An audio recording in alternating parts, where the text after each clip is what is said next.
The Monk. By M. G. Lewis. Somnia, terrors magicos, miracula, sagas.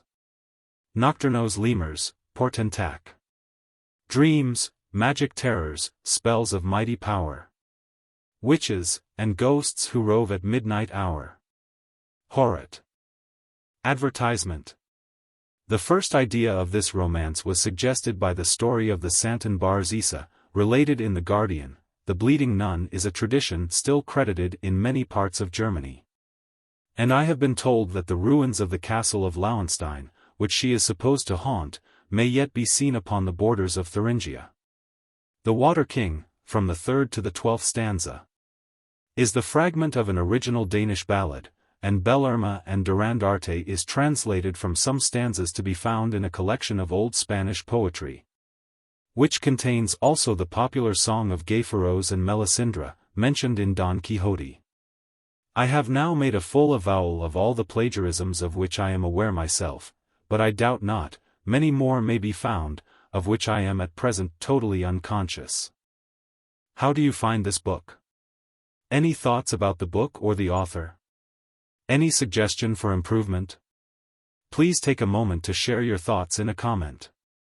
If you like it, share it with your friends who might enjoy it as well. Subscribe to keep in touch. Visit CompleteAudiobooks.com for more quality content. The Monk Romance. Chapter 1. Lord Angelo is precise. Stands at a guard with envy, scarce confesses that his blood flows, or that his appetite is more to bread than stone. Measure for measure. Scarcely had the abbey bell tolled for 5 minutes, and already was the church of the Capuchins thronged with auditors. Do not encourage the idea that the crowd was assembled either from motives of piety or thirst of information. But very few were influenced by those reasons. And in a city where superstition reigns with such despotic sway as in Madrid, to seek for true devotion would be a fruitless attempt. The audience now assembled in the Capuchin church was collected by various causes, but all of them were foreign to the ostensible motive.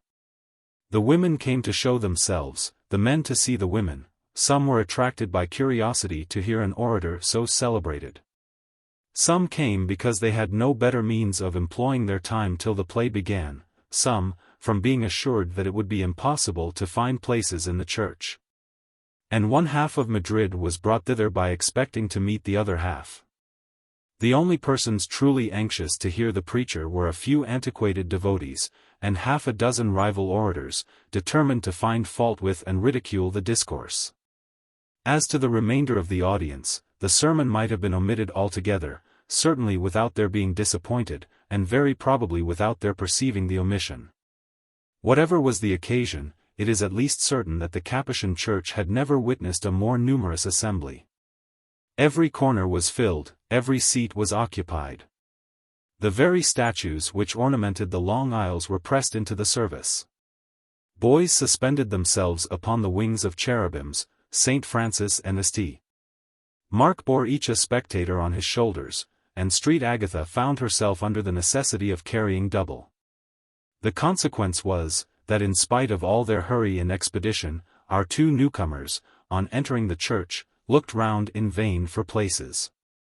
However, the old woman continued to move forwards.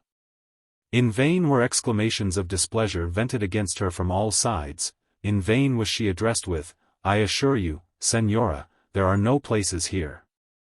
I beg, Senora, that you will not crowd me so intolerably. Senora, you cannot pass this way. Bless me! How can people be so troublesome?" The old woman was obstinate, and on she went. By dint of perseverance and 2 brawny arms she made a passage through the crowd, and managed to bustle herself into the very body of the church, at no great distance from the pulpit. Her companion had followed her with timidity and in silence, profiting by the exertions of her conductress. "Holy Virgin!" exclaimed the old woman in a tone of disappointment, while she threw a glance of inquiry round her. "Holy Virgin! What heat! What a crowd!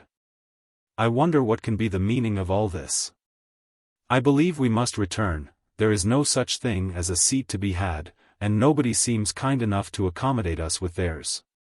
This broad hint attracted the notice of two cavaliers, who occupied stools on the right hand, and were leaning their backs against the seventh column from the pulpit. Both were young, and richly habited. Hearing this appeal to their politeness pronounced in a female voice, they interrupted their conversation to look at the speaker. She had thrown up her veil in order to take a clearer look round the cathedral. Her hair was red, and she squinted. The cavaliers turned round, and renewed their conversation. "By all means," replied the old woman's companion, "by all means, Leonela, let us return home immediately. The heat is excessive, and I am terrified at such a crowd." These words were pronounced in a tone of unexampled sweetness. The cavaliers again broke off their discourse, but for this time they were not contented with looking up. Both started involuntarily from their seats, and turned themselves towards the speaker. The voice came from a female, the delicacy and elegance of whose figure inspired the youths with the most lively curiosity to view the face to which it belonged. This satisfaction was denied them. Her features were hidden by a thick veil, but struggling through the crowd had deranged it sufficiently to discover a neck which for symmetry and beauty might have vied with the Medicean Venus. It was of the most dazzling whiteness, and received additional charms from being shaded by the tresses of her long fair hair, which descended in ringlets to her waist. Her figure was rather below than above the middle size, it was light and airy as that of an hamadryad. Her bosom was carefully veiled. Her dress was white. It was fastened by a blue sash, and just permitted to peep out from under it a little foot of the most delicate proportions. A chaplet of large grains hung upon her arm, and her face was covered with a veil of thick black gauze. Such was the female, to whom the youngest of the cavaliers now offered his seat, while the other thought it necessary to pay the same attention to her companion. The old lady, with many expressions of gratitude, but without much difficulty, accepted the offer, and seated herself. The young one followed her example, but made no other compliment than a simple and graceful reverence. Don Lorenzo, such was the cavalier's name, whose seat she had accepted, placed himself near her. But first he whispered a few words in his friend's ear, who immediately took the hint, and endeavored to draw off the old woman's attention from her lovely charge.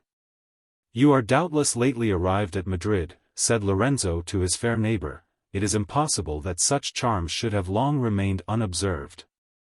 And had not this been your first public appearance, the envy of the women and adoration of the men would have rendered you already sufficiently remarkable." He paused, in expectation of an answer. As his speech did not absolutely require one, the lady did not open her lips. After a few moments he resumed his discourse. "Am I wrong in supposing you to be a stranger to Madrid?" The lady hesitated, and at last, in so low a voice as to be scarcely intelligible, she made shift to answer, "No, senor." "Do you intend making a stay of any length?" "Yes, senor. I should esteem myself fortunate, were it in my power to contribute to making your abode agreeable. I am well known at Madrid, and my family has some interest at court. If I can be of any service, you cannot honor or oblige me more than by permitting me to be of use to you." "Surely," said he to himself, "she cannot answer that by a monosyllable. Now she must say something to me." Lorenzo was deceived, for the lady answered only by a bow. By this time he had discovered that his neighbor was not very conversable. But whether her silence proceeded from pride, discretion, timidity, or idiotism, he was still unable to decide. After a pause of some minutes, "It is certainly from your being a stranger," said he, "and as yet unacquainted with our customs, that you continue to wear your veil. Permit me to remove it." At the same time he advanced his hand towards the gauze. The lady raised hers to prevent him. "I never unveil in public, senor." "And where is the harm, I pray you?"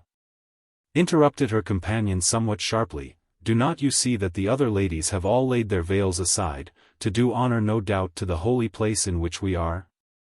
I have taken off mine already, and surely if I expose my features to general observation, you have no cause to put yourself in such a wonderful alarm. blessed Maria. Here is a fuss and a bustle about a chit's face. Come, come, child. Uncover it, I warrant you that nobody will run away with it from you. Dear aunt, it is not the custom in Mercia. Mercia, indeed. Holy Saint Barbara, what does that signify? You are always putting me in mind of that villainous province. If it is the custom in Madrid, that is all that we ought to mind, and therefore I desire you to take off your veil immediately. Obey me this moment, Antonia, for you know that I cannot bear contradiction. Her niece was silent, but made no further opposition to Don Lorenzo's efforts, who, armed with the aunt's sanction, hastened to remove the gauze. What a seraph's head presented itself to his admiration! Yet it was rather bewitching than beautiful. It was not so lovely from regularity of features as from sweetness and sensibility of countenance. The several parts of her face considered separately, many of them were far from handsome. But when examined together, the whole was adorable. Her skin, though fair, was not entirely without freckles, her eyes were not very large, nor their lashes particularly long.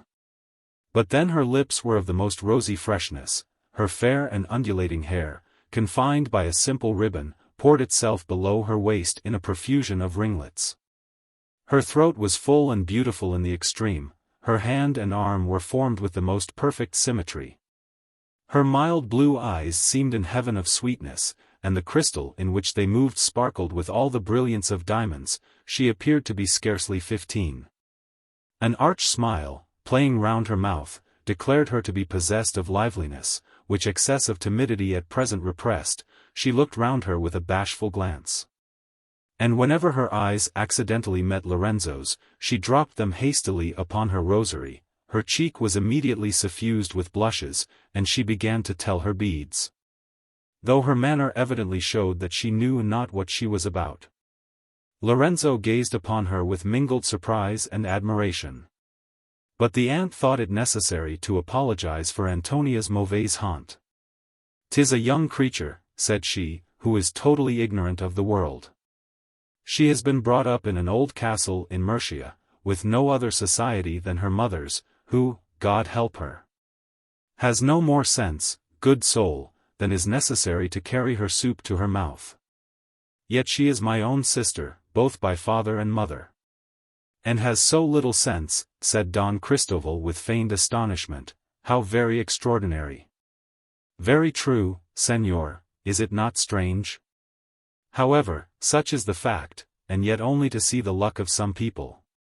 A young nobleman, of the very first quality, took it into his head that Elvira had some pretensions to beauty. As to pretensions, in truth, she had always enough of them, but as to beauty, if I had only taken half the pains to set myself off which she did. But this is neither here nor there. As I was saying, Senor, a young nobleman fell in love with her, and married her unknown to his father.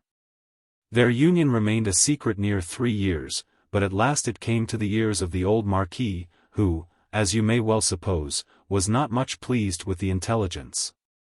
Away he posted in all haste to Cordova, determined to seize Elvira, and send her away to some place or other, where she would never be heard of more. Holy Saint Paul! How he stormed on finding that she had escaped him, had joined her husband, and that they had embarked together for the Indies. He swore at us all, as if the evil spirit had possessed him. He threw my father into prison, as honest a painstaking shoemaker as any in Cordova. And when he went away, he had the cruelty to take from us my sister's little boy, then scarcely 2 years old, and whom in the abruptness of her flight, she had been obliged to leave behind her. I suppose, that the poor little wretch met with bitter bad treatment from him, for in a few months after, we received intelligence of his death. Why, this was a most terrible old fellow, Senora. Oh! Shocking! And a man so totally devoid of taste. Why, would you believe it, Senor? When I attempted to pacify him, he cursed me for a witch, and wished that to punish the Count, my sister might become as ugly as myself. Ugly indeed! I like him for that. Ridiculous, cried Don Cristoval, doubtless the Count would have thought himself fortunate, had he been permitted to exchange the one sister for the other. Oh! Christ! Señor, you are really too polite. However, I am heartily glad that the Conde was of a different way of thinking. A mighty pretty piece of business, to be sure, Elvira has made of it. After broiling and stewing in the Indies for 13 long years, her husband dies, and she returns to Spain, without an house to hide her head, or money to procure her one. This Antonia was then but an infant, and her only remaining child. She found that her father-in-law had married again, that he was irreconcilable to the Conde, and that his second wife had produced him a son, who is reported to be a very fine young man. The old Marquis refused to see my sister or her child, but sent her word that on condition of never hearing any more of her, he would assign her a small pension, and she might live in an old castle which he possessed in Murcia. This had been the favorite habitation of his eldest son. But since his flight from Spain, the old Marquis could not bear the place, but let it fall to ruin and confusion. My sister accepted the proposal. She retired to Murcia, and has remained there till within the last month. And what brings her now to Madrid? Inquired Don Lorenzo, whom admiration of the young Antonia compelled to take a lively interest in the talkative old woman's narration. Alas! Señor, her father-in-law being lately dead, the steward of his Murcian estates has refused to pay her pension any longer. With the design of supplicating his son to renew it, she is now come to Madrid, but I doubt that she might have saved herself the trouble. You young noblemen have always enough to do with your money, and are not very often disposed to throw it away upon old women. I advised my sister to send Antonia with her petition. But she would not hear of such a thing. She is so obstinate. Well, she will find herself the worse for not following my counsels. The girl has a good pretty face, and possibly might have done much. Ah! Señora, interrupted Don Cristoval, counterfeiting a passionate air, if a pretty face will do the business, why has not your sister recourse to you? Oh! Jesus! My lord, I swear you quite overpower me with your gallantry. But I promise you that I am too well aware of the danger of such expeditions to trust myself in a young nobleman's power. No, no. I have as yet preserved my reputation without blemish or reproach, and I always knew how to keep the men at a proper distance. Of that, Señora, I have not the least doubt. But permit me to ask you, have you then any aversion to matrimony? That is an home question. I cannot but confess, that if an amiable cavalier was to present himself. Here she intended to throw a tender and significant look upon Don Cristoval. But, as she unluckily happened to squint most abominably, the glance fell directly upon his companion. Lorenzo took the compliment to himself, and answered it by a profound bow. May I inquire, said he, the name of the Marquis? The Marquis de las Cisternas. I know him intimately well. He is not at present in Madrid, but is expected here daily. He is one of the best of men, and if the lovely Antonia will permit me to be her advocate with him, I doubt not my being able to make a favorable report of her cause. Antonia raised her blue eyes, and silently thanked him for the offer by a smile of inexpressible sweetness. Leonella's satisfaction was much more loud and audible, indeed, as her niece was generally silent in her company. She thought it incumbent upon her to talk enough for both. This she managed without difficulty, for she very seldom found herself deficient in words. Oh! Señor, she cried, you will lay our whole family under the most signal obligations. I accept your offer with all possible gratitude, and return you 1,000 thanks for the generosity of your proposal. Antonia, why do not you speak, child? While the cavalier says all sorts of civil things to you, you sit like a statue, and never utter a syllable of thanks, either bad, good, or indifferent. My dear aunt, I am very sensible that. Fie, niece. How often have I told you, that you never should interrupt a person who is speaking? When did you ever know me do such a thing? Are these your Mercian manners? Mercy on me! I shall never be able to make this girl anything like a person of good breeding. But pray, Señor," she continued, addressing herself to Don Cristoval, "inform me, why such a crowd is assembled today in this cathedral? Can you possibly be ignorant, that Ambrosio, abbot of this monastery, pronounces a sermon in this church every Thursday? All Madrid rings with his praises. As yet he has preached but thrice.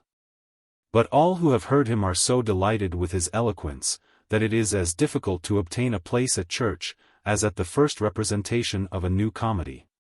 His fame certainly must have reached your ears." "Alas!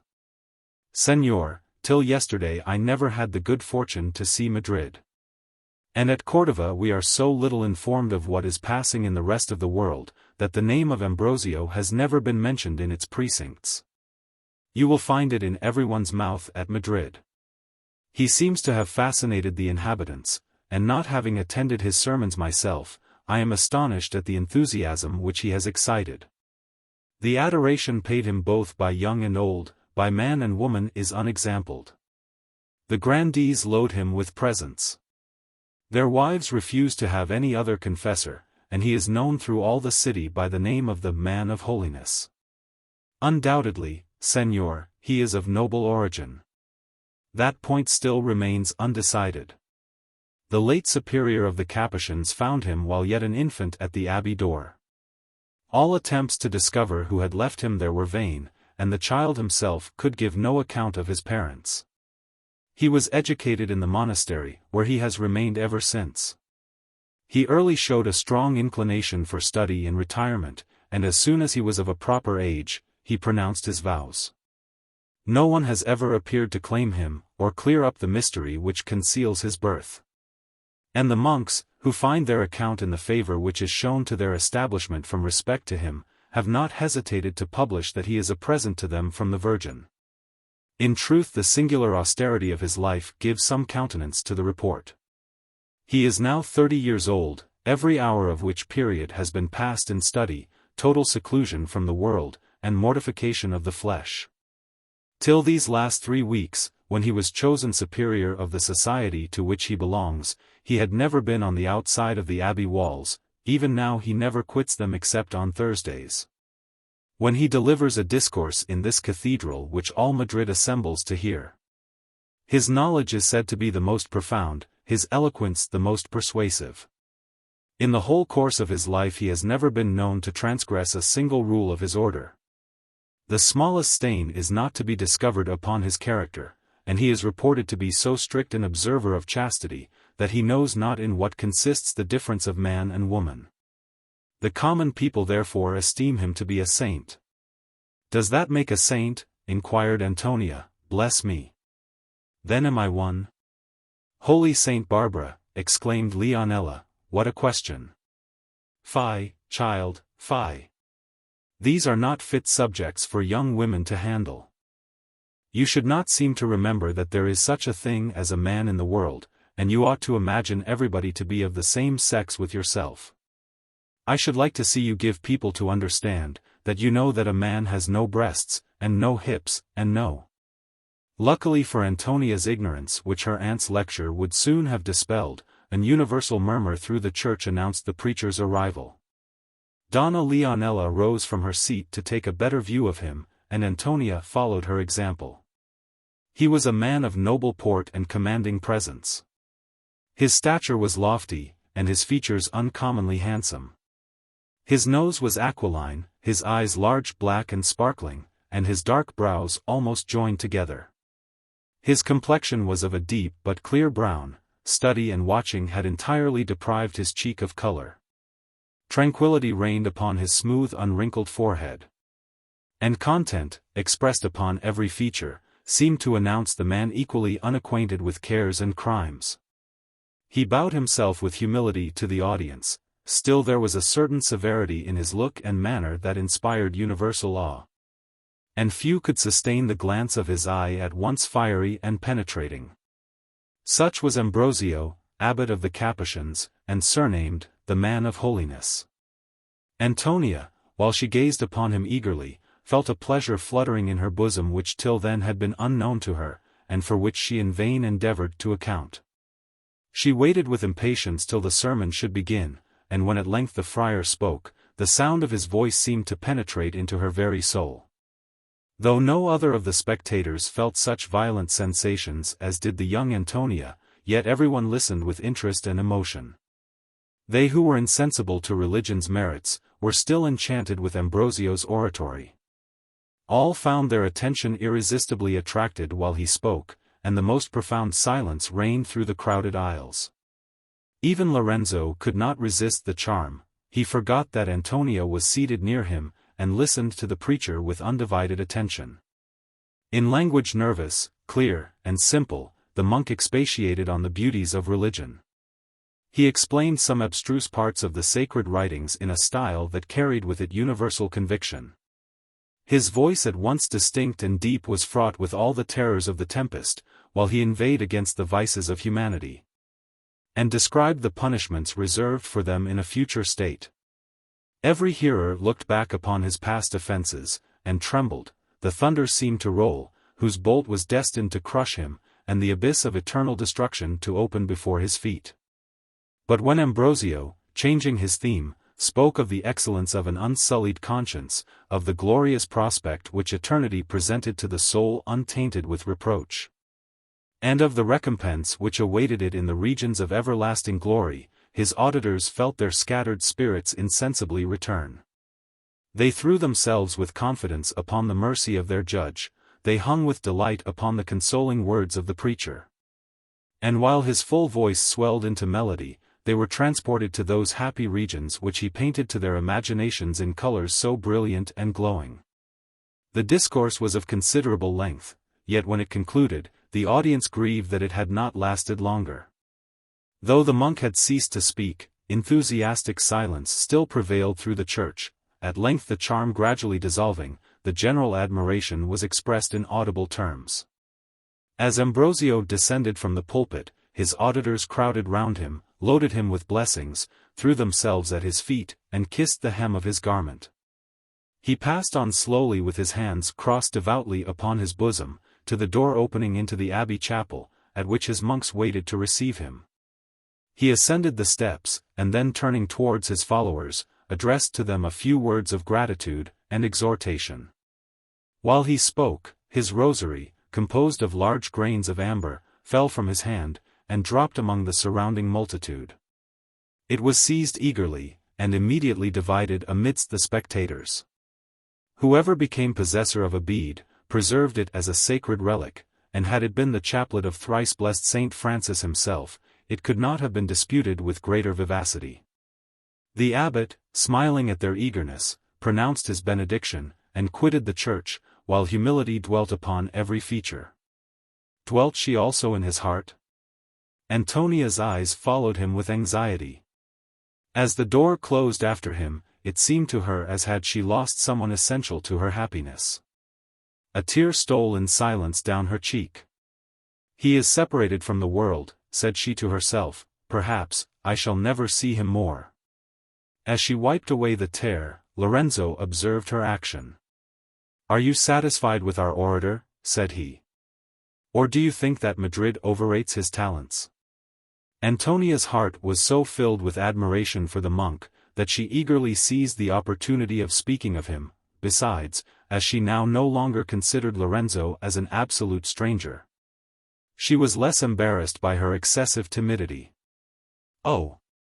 He far exceeds all my expectations, answered she. Till this moment I had no idea of the powers of eloquence.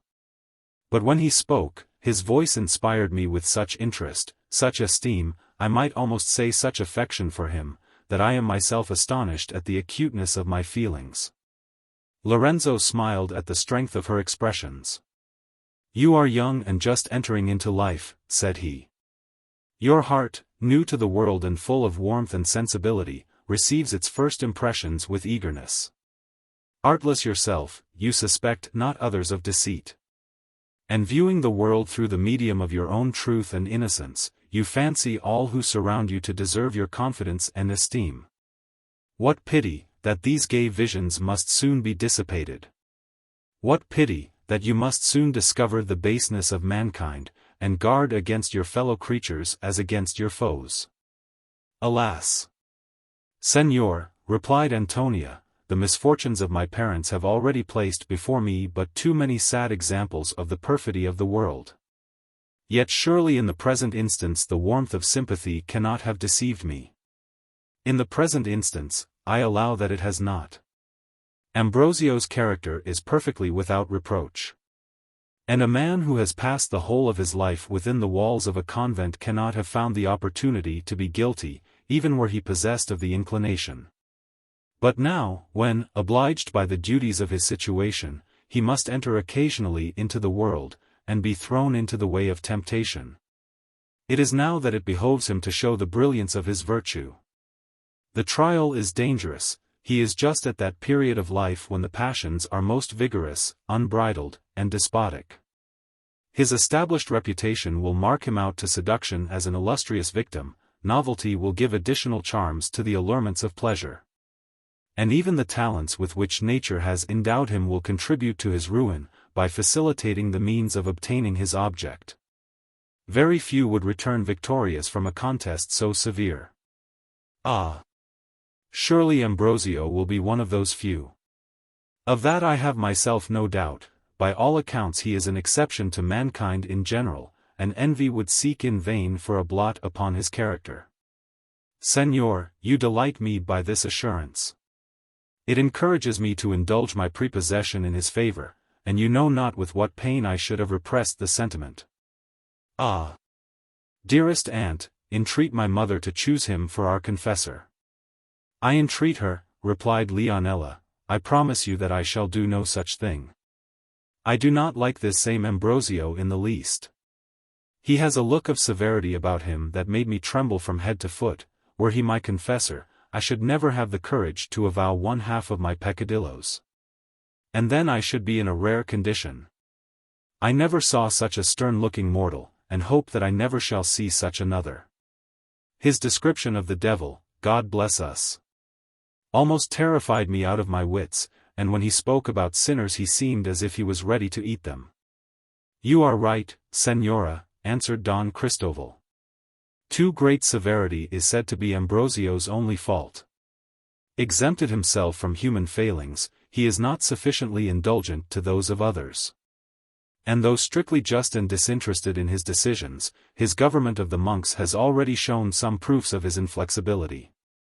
But the crowd is nearly dissipated, will you permit us to attend you home? Oh! Christ! Señor, exclaimed Leonela affecting to blush, would not suffer such a thing for the universe. If I came home attended by so gallant a cavalier, my sister is so scrupulous that she would read me an hour's lecture, and I should never hear the last of it. Besides, I rather wish you not to make your proposals just at present. My proposals? I assure you, Señora. Oh! Señor, I believe that your assurances of impatience are all very true. But really I must desire a little respite. It would not be quite so delicate in me to accept your hand at first sight. Accept my hand? As I hope to live and breathe. Oh! Dear Señor, press me no further, if you love me. I shall consider your obedience as a proof of your affection, you shall hear from me tomorrow, and so farewell.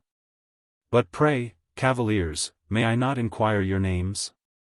My friends, replied Lorenzo, is the Conde de Osorio, and mine Lorenzo de Medina. 'Tis sufficient. Well, Don Lorenzo, I shall acquaint my sister with your obliging offer, and let you know the result with all expedition. Where may I send to you?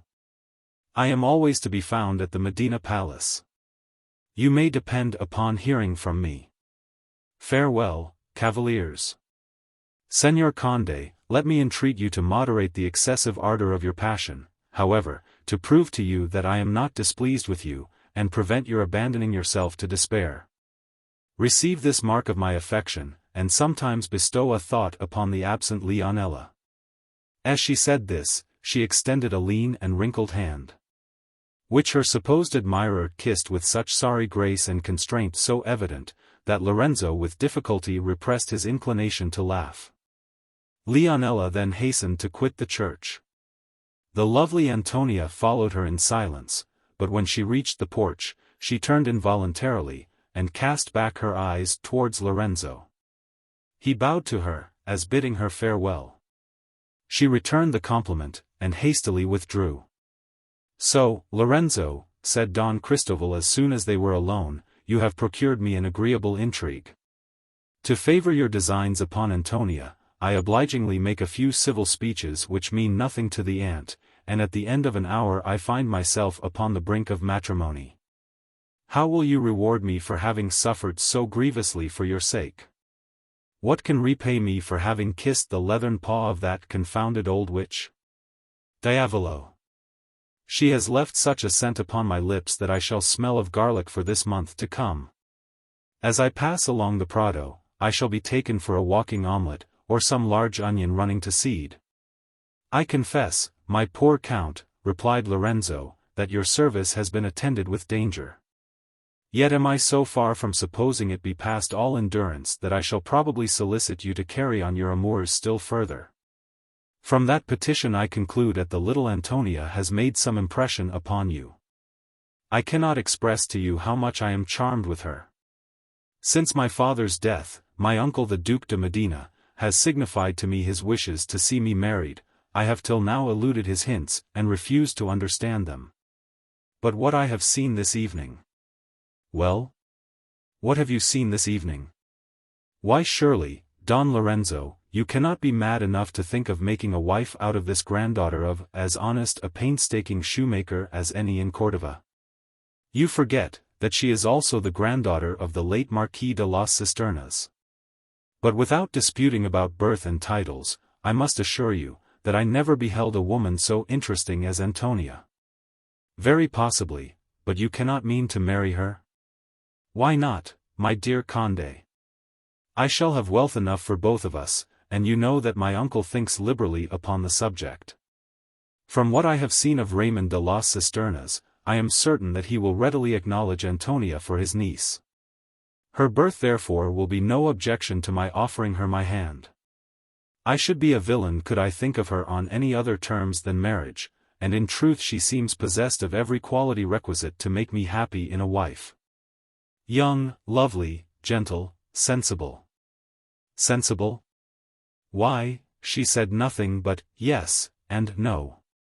She did not say much more, I must confess, but then she always said yes or no in the right place." "Did she so? Oh! You're most obedient. That is using a right lover's argument, and I dare dispute no longer with so profound a casuist. Suppose we adjourn to the comedy?" "It is out of my power. I only arrived last night at Madrid, and have not yet had an opportunity of seeing my sister. You know that her convent is in this street, and I was going thither when the crowd which I saw thronging into this church excited my curiosity to know what was the matter. I shall now pursue my first intention, and probably pass the evening with my sister at the parlor grate." "Your sister in a convent, say you? Oh! Very true, I had forgotten. And how does Donna Agnes? I am amazed, Don Lorenzo, how you could possibly think of immuring so charming a girl within the walls of a cloister." "I think of it, Don Cristoval. How can you suspect me of such barbarity? You are conscious that she took the veil by her own desire, and that particular circumstances made her wish for a seclusion from the world. I used every means in my power to induce her to change her resolution. The endeavor was fruitless, and I lost a sister. The luckier fellow you.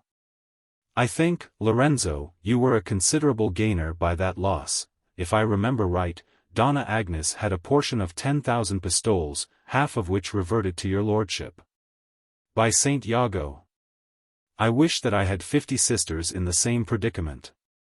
I should consent to losing them every soul without much heartburning." "How, Conde?" said Lorenzo in an angry voice. "Do you suppose me base enough to have influenced my sister's retirement? Do you suppose that the despicable wish to make myself master of her fortune could—" "Admirable courage, Don Lorenzo. Now the man is all in a blaze. God grant that Antonia may soften that fiery temper, or we shall certainly cut each other's throat before the month is over. However, to prevent such a tragical catastrophe for the present, I shall make a retreat, and leave you master of the field. Farewell, my knight of Mount Etna.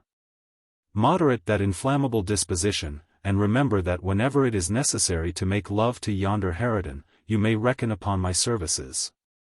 He said, and darted out of the cathedral. How wild-brained, said Lorenzo, with so excellent an heart, what pity that he possesses so little solidity of judgment. The night was now fast advancing. The lamps were not yet lighted. The faint beams of the rising moon scarcely could pierce through the Gothic obscurity of the church. Lorenzo found himself unable to quit the spot. The void left in his bosom by Antonia's absence, and his sister's sacrifice which Don Cristobal had just recalled to his imagination, created that melancholy of mind which accorded but too well with the religious gloom surrounding him. He was still leaning against the seventh column from the pulpit. A soft and cooling air breathed along the solitary aisles, the moonbeams darting into the church through painted windows tinged the fretted roofs and massy pillars with 1,000 various tints of light and colors. Universal silence prevailed around, only interrupted by the occasional closing of doors in the adjoining abbey. The calm of the hour and solitude of the place contributed to nourish Lorenzo's disposition to melancholy. He threw himself upon a seat which stood near him, and abandoned himself to the delusions of his fancy. He thought of his union with Antonia. He thought of the obstacles which might oppose his wishes, and 1,000 changing visions floated before his fancy, sad 'tis true, but not unpleasing. Sleep insensibly stole over him, and the tranquil solemnity of his mind when awake for a while continued to influence his slumbers. He still fancied himself to be in the church of the Capuchins. But it was no longer dark and solitary. Multitudes of silver lamps shed splendor from the vaulted roof. Accompanied by the captivating chaunt of distant choristers, the organ's melody swelled through the church. The altar seemed decorated as for some distinguished feast. It was surrounded by a brilliant company, and near it stood Antonia arrayed in bridal white, and blushing with all the charms of virgin modesty.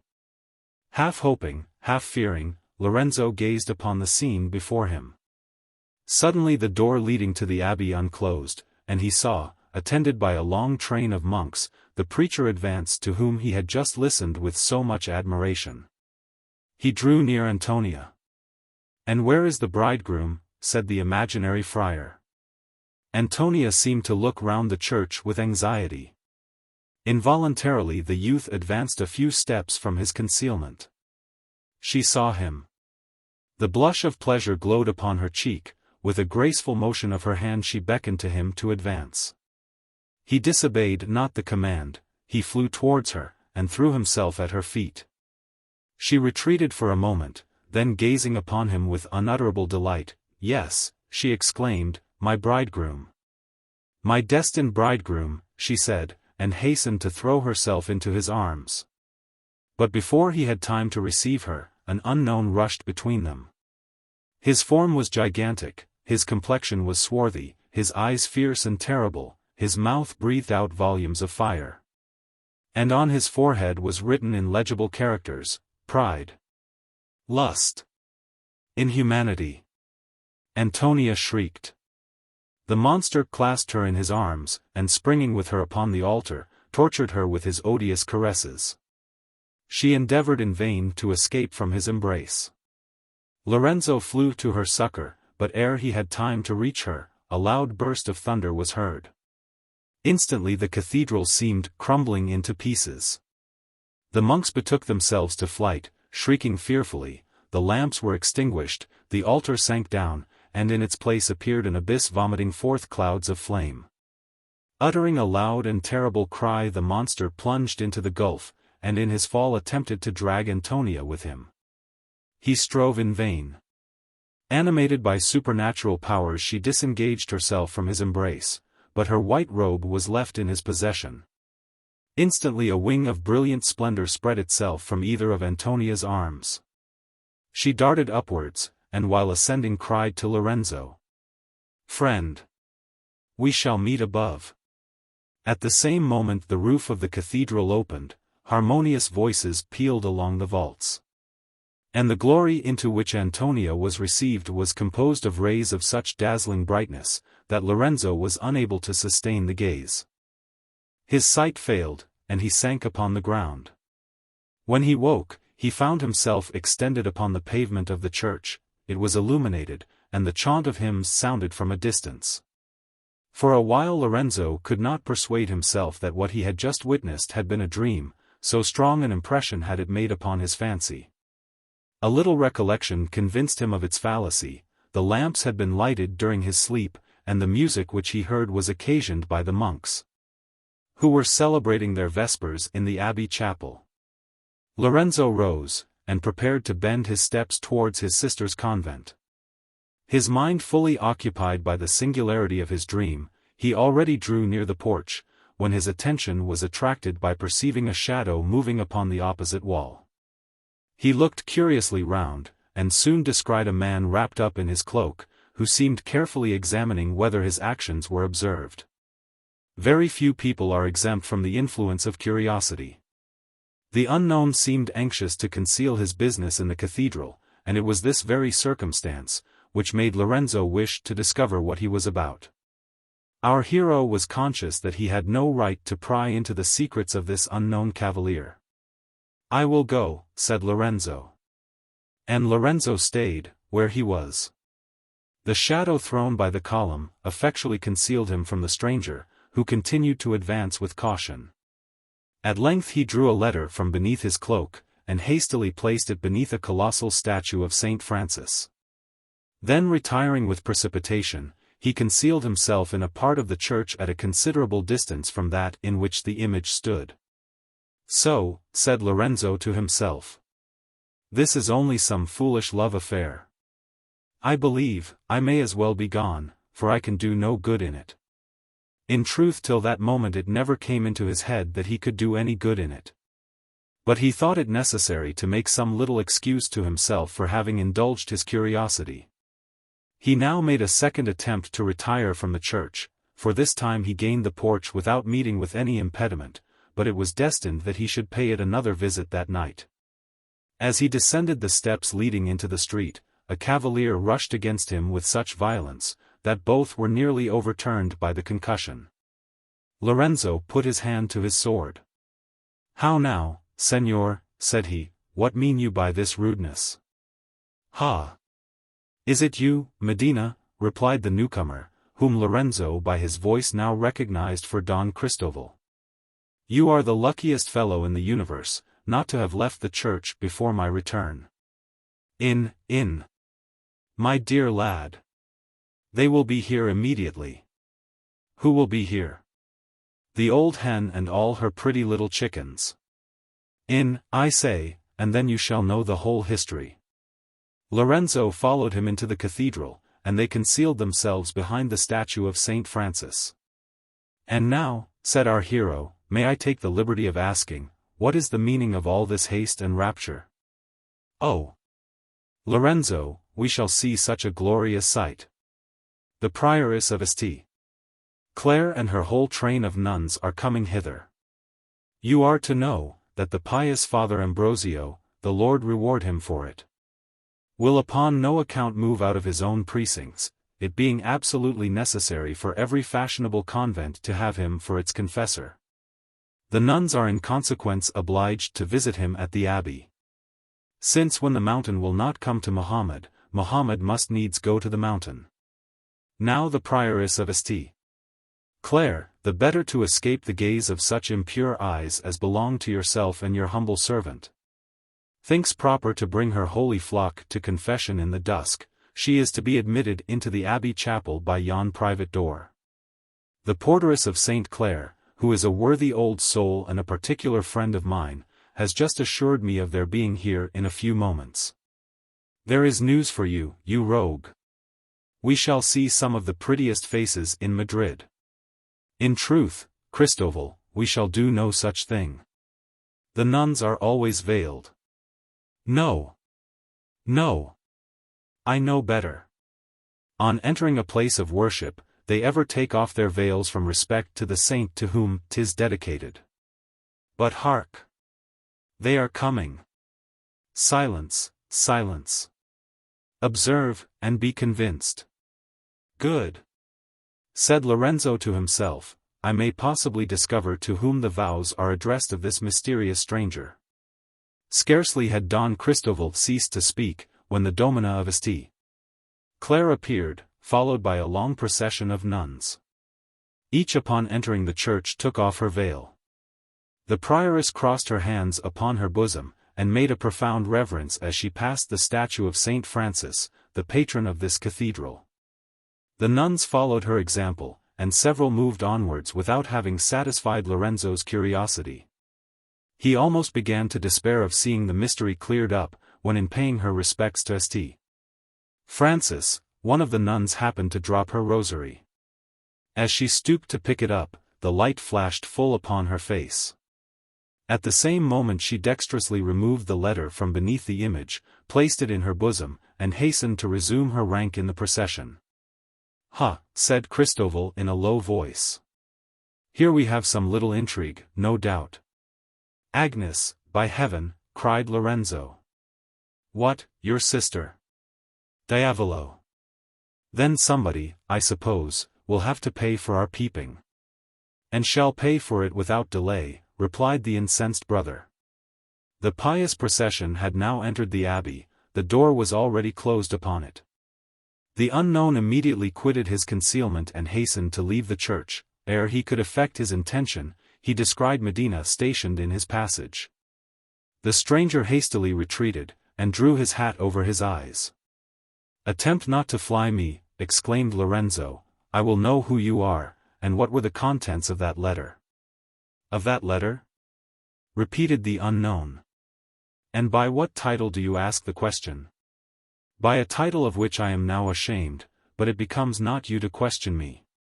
Either reply circumstantially to my demands, or answer me with your sword." "The latter method will be the shortest," rejoined the other, drawing his rapier. "Come on, Señor Bravo." "I am ready."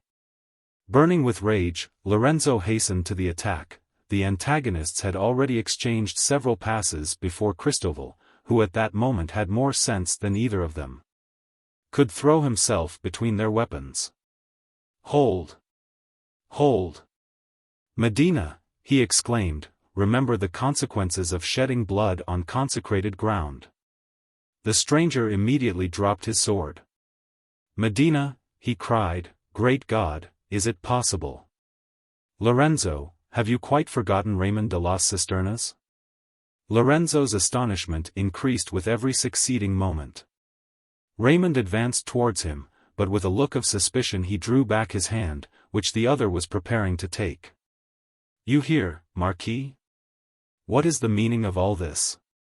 You engaged in a clandestine correspondence with my sister, whose affections have ever been, and still are mine. But this is no fit place for an explanation. Accompany me to my hotel, and you shall know everything." "Who is that with you?" "One whom I believe you to have seen before," replied Don Cristobal, "though probably not at church." "The Conde d'Osorio?" "Exactly so, Marquis. I have no objection to entrusting you with my secret, for I am sure that I may depend upon your silence." "Then your opinion of me is better than my own, and therefore I must beg leave to decline your confidence. Do you go your own way, and I shall go mine. Marquis, where are you to be found?" "As usual, at the Hotel de las Cisternas, but remember, that I am incognito, and that if you wish to see me, you must ask for Alfonso de Alvarado." "Good. Good. Farewell, cavaliers," said Don Cristobal, and instantly departed.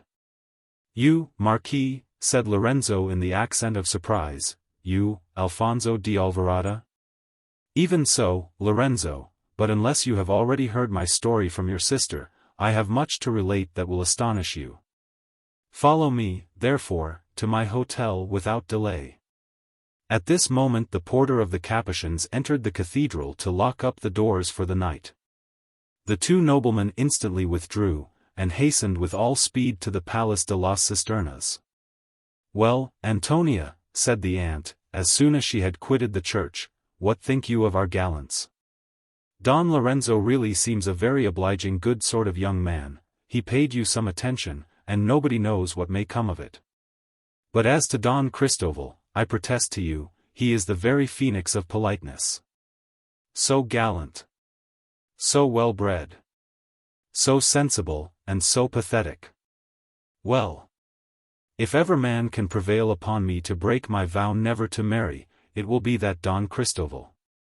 You see, niece, that everything turns out exactly as I told you. The very moment that I produced myself in Madrid, I knew that I should be surrounded by admirers. When I took off my veil, did you see, Antonia, what an effect the action had upon the Conde? And when I presented him my hand, did you observe the air of passion with which he kissed it? If ever I witnessed real love, I then saw it impressed upon Don Cristoval's countenance. Now Antonia had observed the air with which Don Cristoval had kissed this same hand.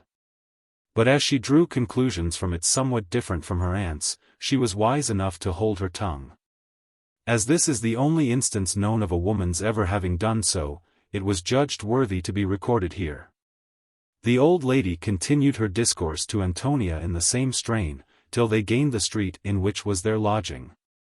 Here a crowd collected before their door permitted them not to approach it. And placing themselves on the opposite side of the street, they endeavored to make out what had drawn all these people together. After some minutes the crowd formed itself into a circle. And now Antonia perceived in the midst of it a woman of extraordinary height, who whirled herself repeatedly round and round, using all sorts of extravagant gestures. Her dress was composed of shreds of various colored silks and linens fantastically arranged, yet not entirely without taste. Her head was covered with a kind of turban, ornamented with vine leaves and wild flowers. She seemed much sunburnt, and her complexion was of a deep olive. Her eyes looked fiery and strange. And in her hand she bore a long black rod, with which she at intervals traced a variety of singular figures upon the ground, round about which she danced in all the eccentric attitudes of folly and delirium. Suddenly she broke off her dance, whirled herself round thrice with rapidity, and after a moment's pause she sang the following ballad. The Gypsy's Song. Come, cross my hand.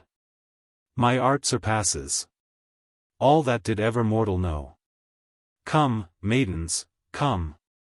My magic glasses your future husband's form can show. For 'tis to me the power is given. Unclose the book of fate to see. To read the fixed resolves of heaven. And dive into futurity. I guide the pale moon's silver wagon. The winds in magic bonds I hold. I charm to sleep the crimson dragon. Who loves to watch o'er buried gold. Fenced round with spells, unhurt I venture. Their Sabbath strange where witches keep. Fearless the sorcerer's circle enter. And woundless tread on snakes asleep. Lo! Here are charms of mighty power. This makes secure an husband's truth. And this composed at midnight hour. Will force to love the coldest youth. If any maid too much has granted. Her loss this philter will repair. This blooms a cheek where red is wanted. And this will make a brown girl fair. Then silent here, while I discover what I in fortune's mirror view. And each, when many a year is over, shall own the gypsy's sayings true. Dear aunt, said Antonia when the stranger had finished, is she not mad? Mad? Not she, child. She is only wicked. She is a gypsy, a sort of vagabond, whose sole occupation is to run about the country telling lies, and pilfering from those who come by their money honestly. Out upon such vermin. If I were king of Spain, every one of them should be burnt alive who was found in my dominions after the next 3 weeks. These words were pronounced so audibly that they reached the gypsy's ears. She immediately pierced through the crowd and made towards the ladies. She saluted them thrice in the Eastern fashion, and then addressed herself to Antonia. The gypsy. Lady. Gentle lady. No. I your future fate can show. Give your hand, and do not fear. Lady. Gentle lady. Here. Dearest aunt, said Antonia, indulge me this once. Let me have my fortune told me. Nonsense, child. She will tell you nothing but falsehoods. No matter, let me at least hear what she has to say. Do, my dear aunt. Oblige me, I beseech you. Well, well.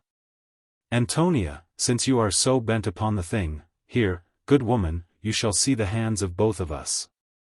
There is money for you, and now let me hear my fortune. As she said this, she drew off her glove, and presented her hand. The gypsy looked at it for a moment, and then made this reply. The gypsy. Your fortune? You are now so old. Good dame, that 'tis already told. Yet for your money, in a trice, I will repay you in advice.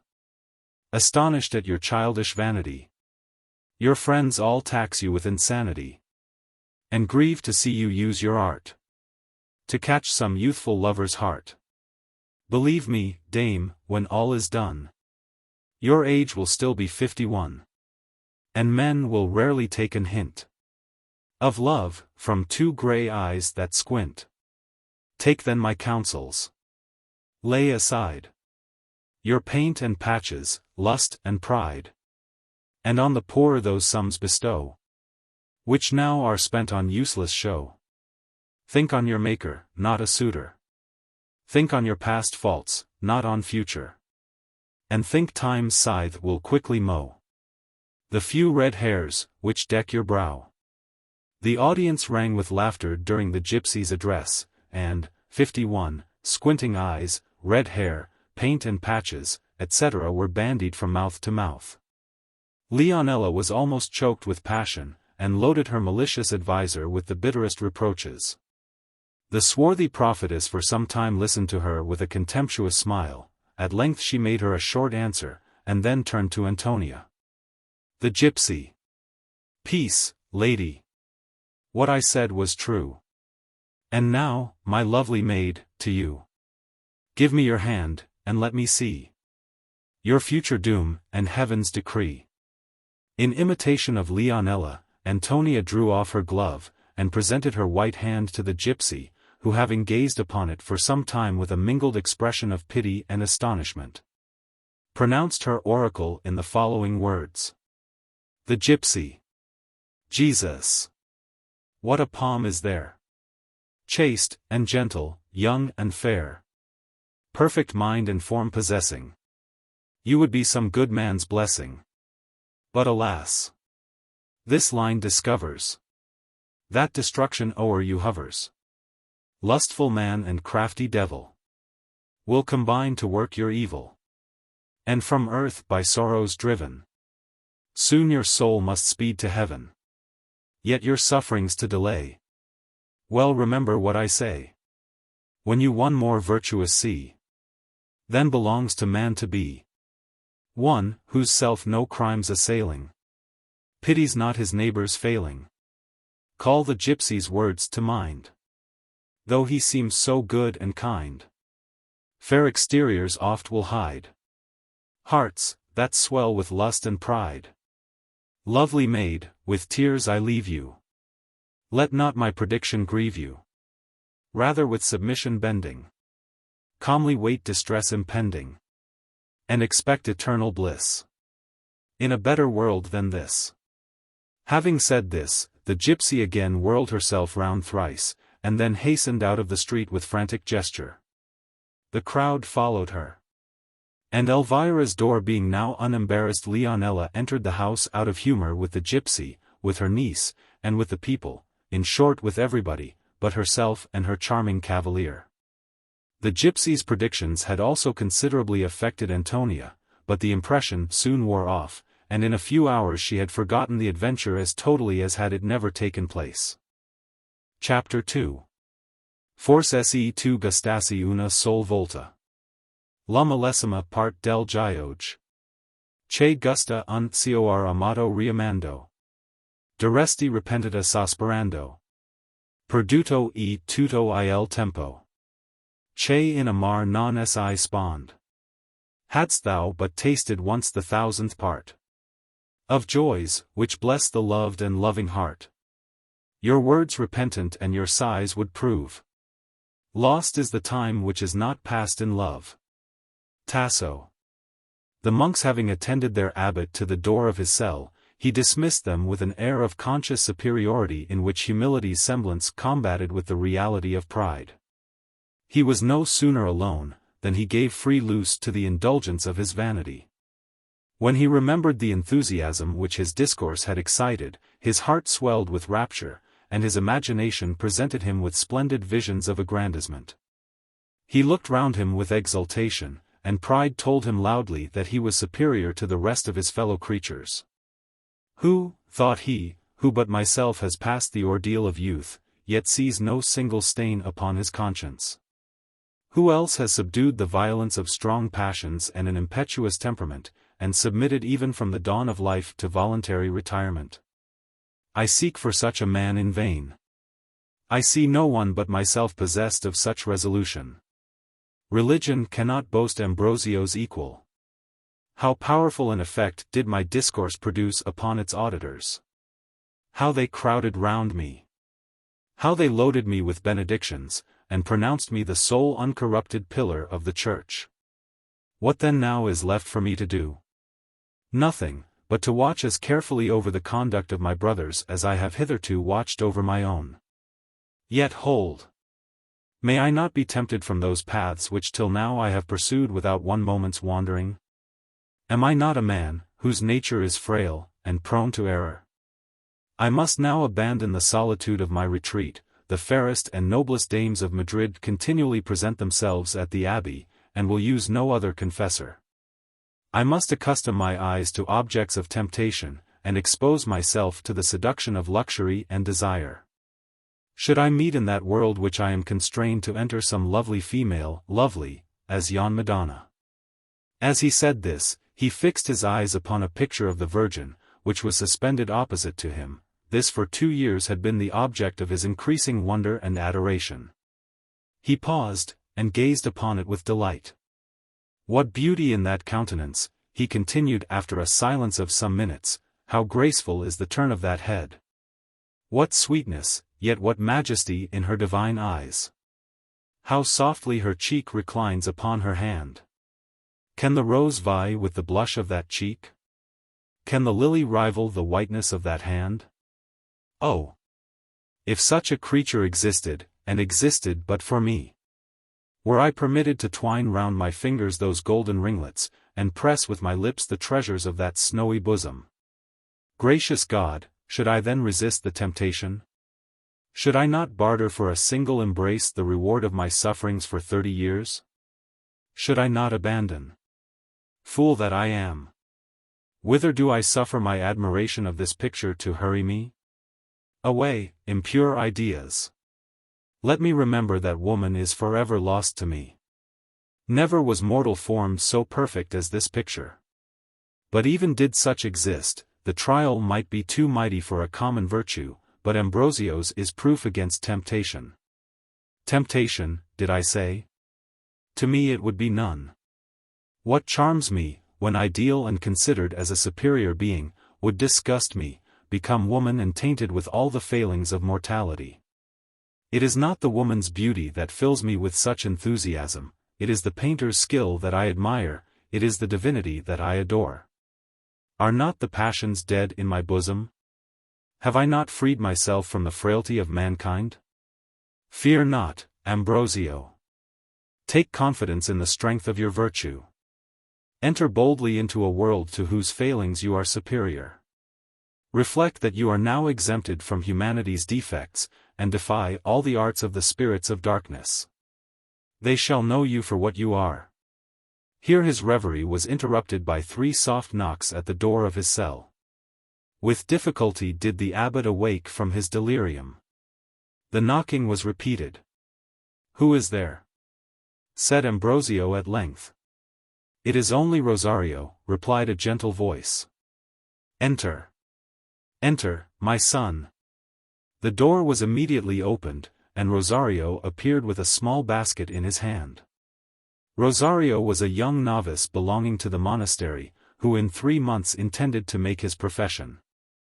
A sort of mystery enveloped this youth which rendered him at once an object of interest and curiosity. His hatred of society, his profound melancholy, his rigid observation of the duties of his order, and his voluntary seclusion from the world at his age so unusual, attracted the notice of the whole fraternity. He seemed fearful of being recognized, and no one had ever seen his face. His head was continually muffled up in his cowl. Yet such of his features as accident discovered, appeared the most beautiful and noble. Rosario was the only name by which he was known in the monastery. No one knew from whence he came, and when questioned in the subject he preserved a profound silence.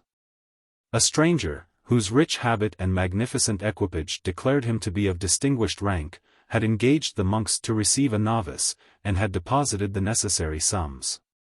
The next day he returned with Rosario, and from that time no more had been heard of him. The youth had carefully avoided the company of the monks, he answered their civilities with sweetness, but reserve, and evidently showed that his inclination led him to solitude. To this general rule the superior was the only exception.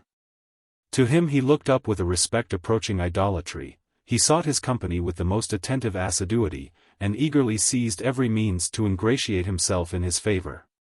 In the abbot's society his heart seemed to be at ease, and an air of gaiety pervaded his whole manners and discourse. Ambrosio on his side did not feel less attracted towards the youth. With him alone did he lay aside his habitual severity. When he spoke to him, he insensibly assumed a tone milder than was usual to him, and no voice sounded so sweet to him as did Rosario's. He repaid the youth's attentions by instructing him in various sciences. The novice received his lessons with docility. Ambrosio was every day more charmed with the vivacity of his genius, the simplicity of his manners, and the rectitude of his heart. In short, he loved him with all the affection of a father. He could not help sometimes indulging a desire secretly to see the face of his pupil. But his rule of self-denial extended even to curiosity, and prevented him from communicating his wishes to the youth. "Pardon my intrusion, father," said Rosario, while he placed his basket upon the table, "I come to you a suppliant. Hearing that a dear friend is dangerously ill, I entreat your prayers for his recovery. If supplications can prevail upon heaven to spare him, surely yours must be efficacious. Whatever depends upon me, my son, you know that you may command. What is your friend's name?" "Vincenzo della Ronda." "'Tis sufficient. I will not forget him in my prayers, and may our thrice-blessed Saint Francis deign to listen to my intercession. What have you in your basket, Rosario?" "A few of those flowers, reverend father, which I have observed to be most acceptable to you. Will you permit my arranging them in your chamber? Your attentions charm me, my son." While Rosario dispersed the contents of his basket in small vases placed for that purpose in various parts of the room, the abbot thus continued the conversation. "I saw you not in the church this evening, Rosario. Yet I was present, father. I am too grateful for your protection to lose an opportunity of witnessing your triumph. Alas! Rosario, I have but little cause to triumph. The saint spoke by my mouth, to him belongs all the merit. It seems then you were contented with my discourse?" "Contented, say you? Oh! You surpassed yourself. Never did I hear such eloquence, save once." Here the novice heaved an involuntary sigh. "When was that once?" demanded the abbot. "When you preached upon the sudden indisposition of our late superior." "I remember it, that is more than 2 years ago." "And were you present?" "I knew you not at that time, Rosario." "'Tis true, father, and would to God I had expired, ere I beheld that day. What sufferings, what sorrows should I have escaped?" "Sufferings at your age, Rosario?" "Aye, father. Sufferings, which if known to you, would equally raise your anger and compassion. Sufferings, which form at once the torment and pleasure of my existence. Yet in this retreat my bosom would feel tranquil, were it not for the tortures of apprehension. O God! O God! How cruel is a life of fear, Father! I have given up all. I have abandoned the world and its delights forever. Nothing now remains, nothing now has charms for me, but your friendship, but your affection. If I lose that, Father! Oh! If I lose that, tremble at the effects of my despair. You apprehend the loss of my friendship? How has my conduct justified this fear? Know me better, Rosario, and think me worthy of your confidence. What are your sufferings? Reveal them to me, and believe that if 'tis in my power to relieve them. Ah! 'Tis in no one's power but yours. Yet I must not let you know them. You would hate me for my avowal. You would drive me from your presence with scorn and ignominy. My son, I conjure you. I entreat you. For pity's sake, inquire no further. I must not. I dare not. Hark! The bell rings for vespers. Father, your benediction, and I leave you. As he said this, he threw himself upon his knees and received the blessing which he demanded. Then pressing the abbot's hand to his lips, he started from the ground and hastily quitted the apartment. Soon after Ambrosio descended to vespers, which were celebrated in a small chapel belonging to the abbey, filled with surprise at the singularity of the youth's behavior. Vespers being over, the monks retired to their respective cells. The abbot alone remained in the chapel to receive the nuns of St. Clare. He had not been long seated in the confessional chair before the prioress made her appearance. Each of the nuns was heard in her turn, while the others waited with the domina in the adjoining vestry. Ambrosio listened to the confessions with attention, made many exhortations, enjoined penance proportioned to each offense. And for some time everything went on as usual, till at last one of the nuns, conspicuous from the nobleness of her air and elegance of her figure, carelessly permitted a letter to fall from her bosom. She was retiring, unconscious of her loss. Ambrosio supposed it to have been written by some one of her relations, and picked it up intending to restore it to her. "Stay, daughter," said he. "You have let fall." At this moment, the paper being already open, his eye involuntarily read the first words. He started back with surprise. The nun had turned round on hearing his voice, she perceived her letter in his hand, and uttering a shriek of terror, flew hastily to regain it. "Hold," said the friar in a tone of severity. "Daughter, I must read this letter." "Then I am lost," she exclaimed, clasping her hands together wildly. All color instantly faded from her face. She trembled with agitation, and was obliged to fold her arms round a pillar of the chapel to save herself from sinking upon the floor. In the meanwhile the abbot read the following lines.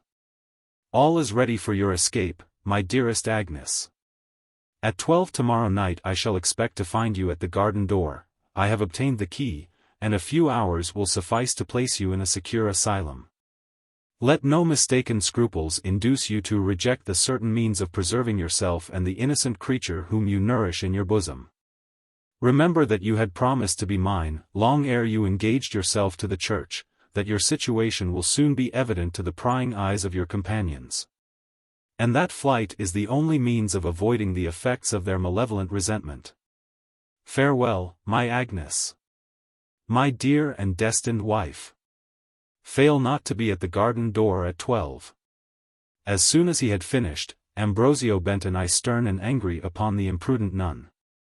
"This letter must to the prioress," said he, and passed her. His words sounded like thunder to her ears. She awoke from her torpidity only to be sensible of the dangers of her situation. She followed him hastily, and detained him by his garment. "Stay! Oh! Stay!" she cried in the accents of despair, while she threw herself at the friar's feet, and bathed them with her tears. "Father, compassionate my youth. Look with indulgence on a woman's weakness, and deign to conceal my frailty. The remainder of my life shall be employed in expiating this single fault, and your lenity will bring back a soul to heaven. Amazing confidence. What? Shall St. Clare's convent become the retreat of prostitutes? Shall I suffer the Church of Christ to cherish in its bosom debauchery and shame? Unworthy wretch! Such lenity would make me your accomplice. Mercy would here be criminal. You have abandoned yourself to a seducer's lust, you have defiled the sacred habit by your impurity, and still dare you think yourself deserving my compassion? Hence, nor detain me longer. Where is the lady prioress? He added, raising his voice. Hold. Father, hold. Hear me but for one moment. Tax me not with impurity, nor think that I have erred from the warmth of temperament. Long before I took the veil, Raymond was master of my heart, he inspired me with the purest, the most irreproachable passion, and was on the point of becoming my lawful husband. An horrible adventure, and the treachery of a relation, separated us from each other. I believed him forever lost to me, and threw myself into a convent from motives of despair. Accident again united us, I could not refuse myself the melancholy pleasure of mingling my tears with his. We met nightly in the gardens of St. Clare, and in an unguarded moment I violated my vows of chastity. I shall soon become a mother, Reverend Ambrosio, take compassion on me. Take compassion on the innocent being whose existence is attached to mine. If you discover my imprudence to the domina, both of us are lost, the punishment which the laws of St. Clare assign to unfortunates like myself is most severe and cruel. Worthy Father! Let not your own untainted conscience render you unfeeling towards those less able to withstand temptation. Let not mercy be the only virtue of which your heart is unsusceptible. Pity me, most reverend. Restore my letter, nor doom me to inevitable destruction. Your boldness confounds me. Shall I conceal your crime, I whom you have deceived by your feigned confession? No, daughter, no. I will render you a more essential service. I will rescue you from perdition in spite of yourself. Penance and mortification shall expiate your offense, and severity force you back to the paths of holiness. What, ho! Mother Street Agatha. Father. By all that is sacred, by all that is most dear to you, I supplicate, I entreat. Release me. I will not hear you. Where is the domina? Mother Street Agatha, where are you? The door of the vestry opened, and the prioress entered the chapel, followed by her nuns. Cruel! Cruel! Exclaimed Agnes, relinquishing her hold. Wild and desperate, she threw herself upon the ground, beating her bosom and rending her veil in all the delirium of despair. The nuns gazed with astonishment upon the scene before them. The friar now presented the fatal paper to the prioress, informed her of the manner in which he had found it, and added, that it was her business to decide, what penance the delinquent merited. While she perused the letter, the domina's countenance grew inflamed with passion. What? Such a crime committed in her convent, and made known to Ambrosio, to the idol of Madrid. To the man whom she was most anxious to impress with the opinion of the strictness and regularity of her house. Words were inadequate to express her fury. She was silent, and darted upon the prostrate nun looks of menace and malignity. Away with her to the convent, said she at length to some of her attendants. Two of the oldest nuns now approaching Agnes, raised her forcibly from the ground, and prepared to conduct her from the chapel. What? She exclaimed suddenly, shaking off their hold with distracted gestures, is all hope then lost? Already do you drag me to punishment? Where are you, Raymond? Oh! Save me! Save me! Then casting upon the abbot a frantic look, hear me, she continued, man of an hard heart. Hear me, proud, stern, and cruel. You could have saved me. You could have restored me to happiness and virtue, but would not. You are the destroyer of my soul, you are my murderer, and on you fall the curse of my death and my unborn infants. Insolent in your yet unshaken virtue, you disdain the prayers of a penitent, but God will show mercy, though you show none. And where is the merit of your boasted virtue? What temptations have you vanquished? Coward! You have fled from it, not opposed seduction. But the day of trial will arrive. Oh! Then when you yield to impetuous passions. When you feel that man is weak, and born to err, when shuddering you look back upon your crimes, and solicit with terror the mercy of your God, oh! In that fearful moment think upon me. Think upon your cruelty. Think upon Agnes, and despair of pardon. As she uttered these last words, her strength was exhausted, and she sank inanimate upon the bosom of a nun who stood near her. She was immediately conveyed from the chapel, and her companions followed her. Ambrosio had not listened to her reproaches without emotion. A secret pang at his heart made him feel that he had treated this unfortunate with too great severity. He therefore detained the prioress and ventured to pronounce some words in favor of the delinquent. The violence of her despair, said he, proves that at least vice is not become familiar to her. Perhaps by treating her with somewhat less rigor than is generally practiced, and mitigating in some degree the accustomed penance. Mitigated, father, interrupted the lady prioress. Not I, believe me. The laws of our order are strict and severe, they have fallen into disuse of late, but the crime of Agnes shows me the necessity of their revival. I go to signify my intention to the convent, and Agnes shall be the first to feel the rigor of those laws, which shall be obeyed to the very letter. Father, farewell. Thus saying, she hastened out of the chapel. I have done my duty, said Ambrosio to himself. Still did he not feel perfectly satisfied by this reflection. To dissipate the unpleasant ideas which this scene had excited in him, upon quitting the chapel he descended into the abbey garden. In all Madrid there was no spot more beautiful or better regulated. It was laid out with the most exquisite taste. The choicest flowers adorned it in the height of luxuriance, and though artfully arranged, seemed only planted by the hand of nature. Fountains, springing from basins of white marble, cooled the air with perpetual showers. And the walls were entirely covered by jessamine, vines, and honeysuckles. The hour now added to the beauty of the scene. The full moon, ranging through a blue and cloudless sky, shed upon the trees a trembling luster. And the waters of the fountain sparkled in the silver beam, a gentle breeze breathed the fragrance of orange blossoms along the alleys. And the nightingale poured forth her melodious murmur from the shelter of an artificial wilderness. Thither the abbot bent his steps. In the bosom of this little grove stood a rustic grotto, formed in imitation of an hermitage. The walls were constructed of roots of trees, and the interstices filled up with moss and ivy. Seats of turf were placed on either side, and a natural cascade fell from the rock above. Buried in himself the monk approached the spot. The universal calm had communicated itself to his bosom, and a voluptuous tranquillity spread languor through his soul.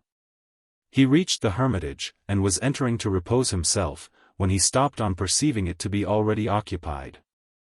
Extended upon one of the banks lay a man in a melancholy posture. His head was supported upon his arm, and he seemed lost in meditation. The monk drew nearer, and recognized Rosario. He watched him in silence, and entered not the hermitage. After some minutes the youth raised his eyes, and fixed them mournfully upon the opposite wall. Yes, said he with a deep and plaintive sigh. I feel all the happiness of thy situation, all the misery of my own. Happy were I, could I think like thee. Could I look like thee with disgust upon mankind, could bury myself forever in some impenetrable solitude, and forget that the world holds beings deserving to be loved. O God! What a blessing would misanthropy be to me! That is a singular thought, Rosario, said the abbot, entering the grotto. You hear, Reverend Father, cried the novice. At the same time starting from his place in confusion, he drew his cowl hastily over his face. Ambrosio seated himself upon the bank, and obliged the youth to place himself by him. "You must not indulge this disposition to melancholy," said he. "What can possibly have made you view in so desirable a light, misanthropy, of all sentiments the most hateful?" "The perusal of these verses, father, which till now had escaped my observation. The brightness of the moonbeams permitted my reading them, and oh, how I envy the feelings of the writer." As he said this, he pointed to a marble tablet fixed against the opposite wall. On it were engraved the following lines. Inscription in an hermitage. "Who or thou art these lines now reading? Think not, though from the world receding, I joy my lonely days to lead in this desert drear, that with remorse a conscience bleeding hath led me here. No thought of guilt my bosom sours, free-willed I fled from courtly bowers, for well I saw in halls and towers that lust and pride, the archfiend's dearest darkest powers, in state preside.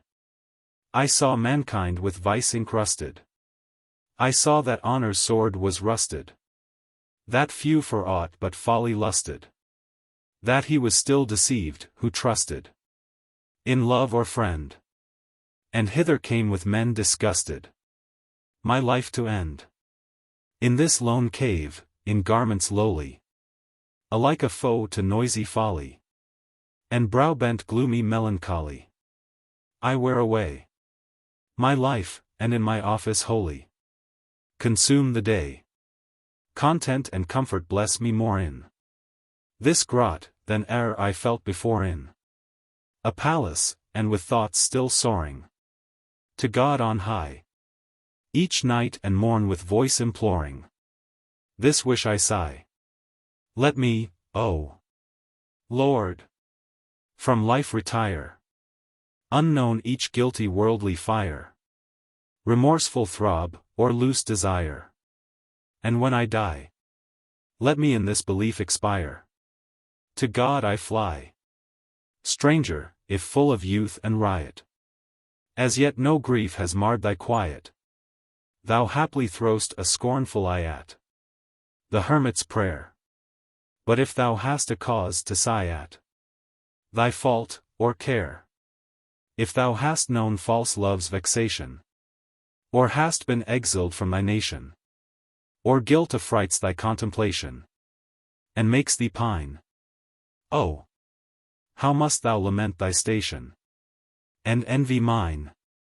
Were it possible, said the friar, for man to be so totally wrapped up in himself as to live in absolute seclusion from human nature, and could yet feel the contented tranquility which these lines express, I allow that the situation would be more desirable, than to live in a world so pregnant with every vice and every folly. But this never can be the case. This inscription was merely placed here for the ornament of the grotto, and the sentiments and the hermit are equally imaginary. Man was born for society. However little he may be attached to the world, he never can wholly forget it, or bear to be wholly forgotten by it.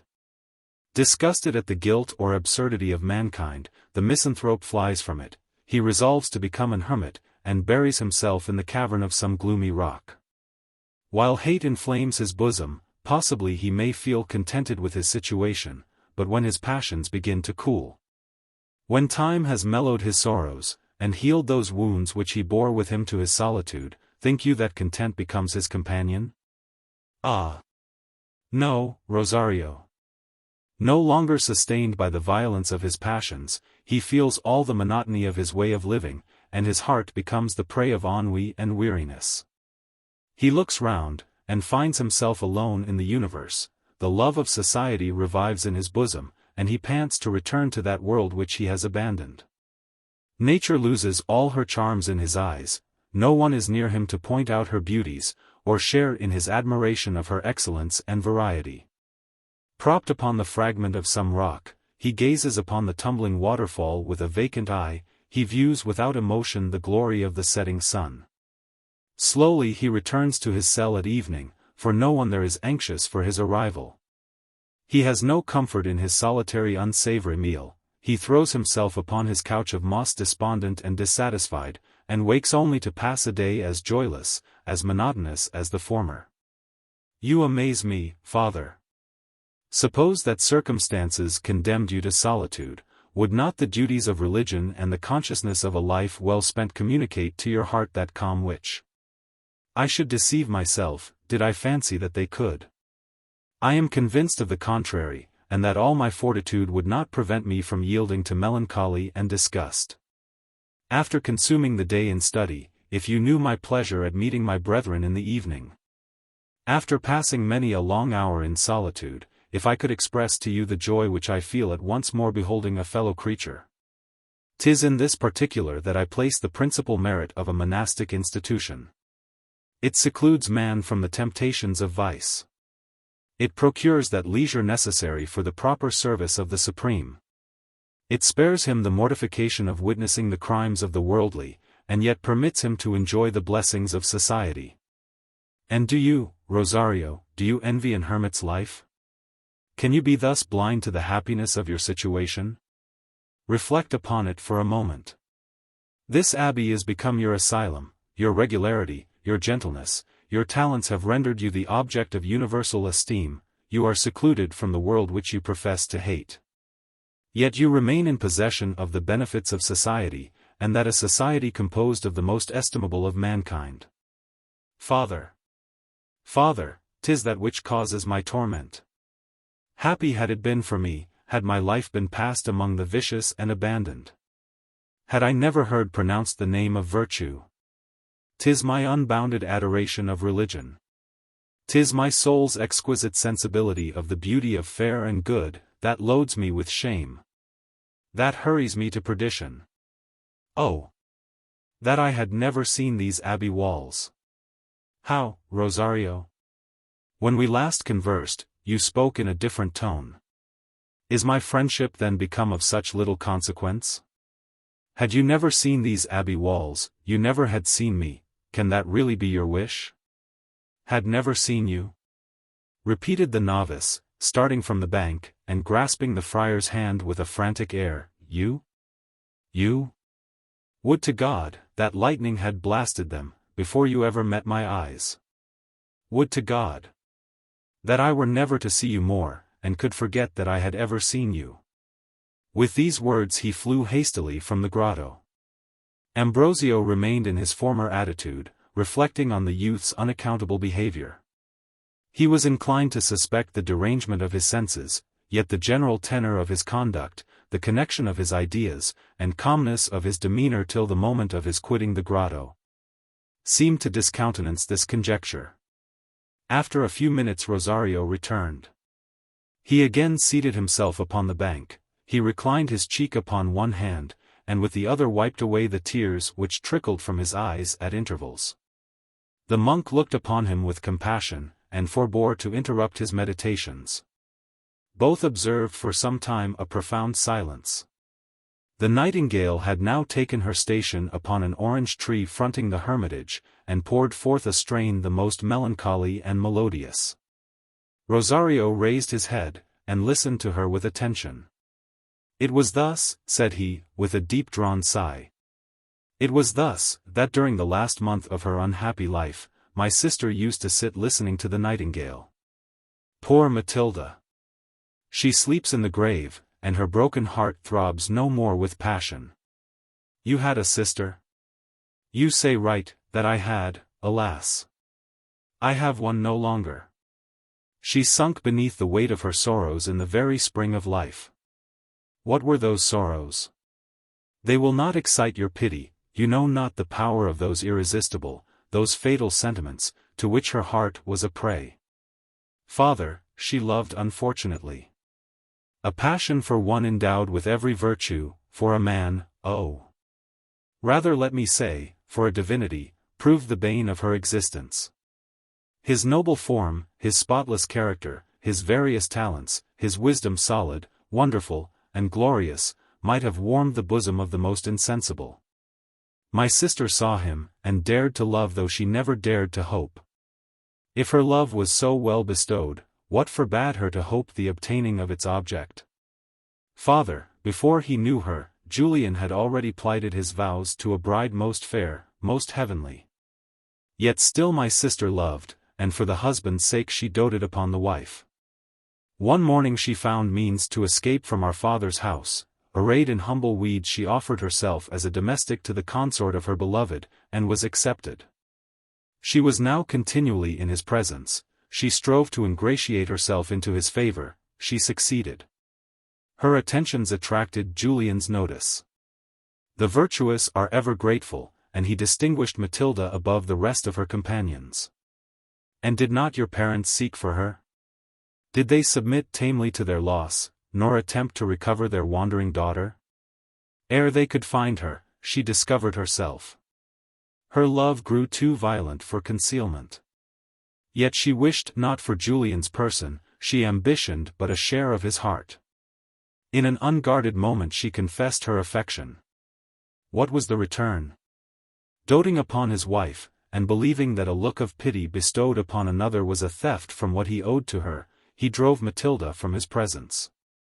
He forbade her ever again appearing before him. His severity broke her heart, she returned to her father's, and in a few months after was carried to her grave. Unhappy girl! Surely her fate was too severe, and Julian was too cruel. Do you think so, father? Cried the novice with vivacity. Do you think that he was cruel?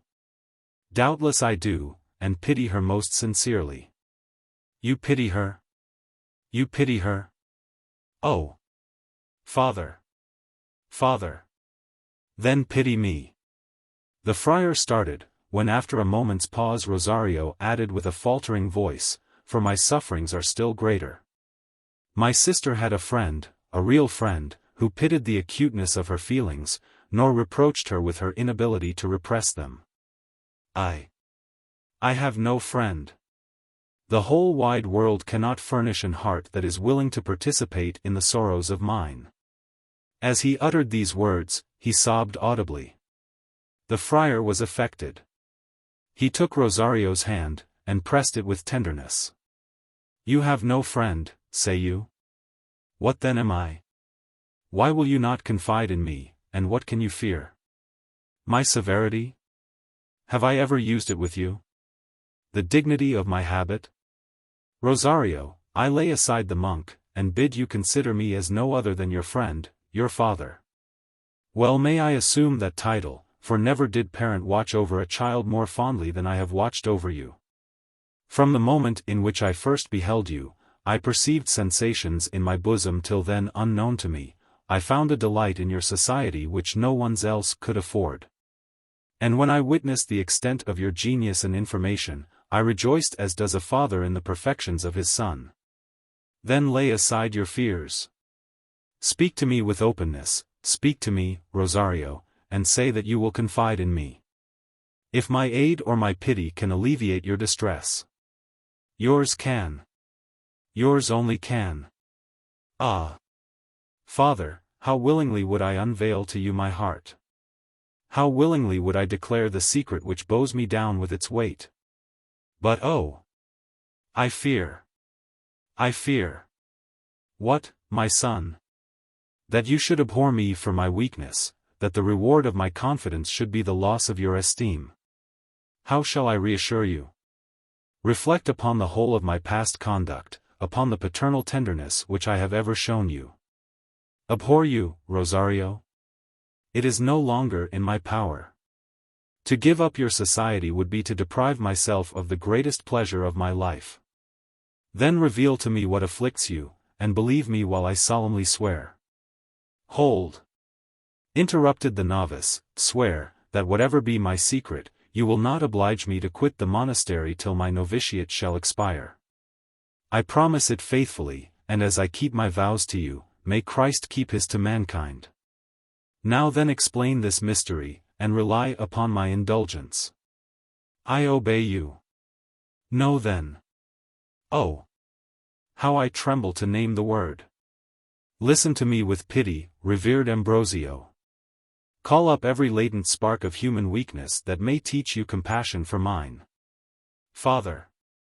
Continued he, throwing himself at the friar's feet, and pressing his hand to his lips with eagerness, while agitation for a moment choked his voice, Father! Continued he in faltering accents, I am a woman. The abbot started at this unexpected avowal.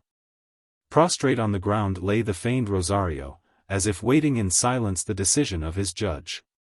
Astonishment on the one part, apprehension on the other, for some minutes chained them in the same attitudes, as had they been touched by the rod of some magician.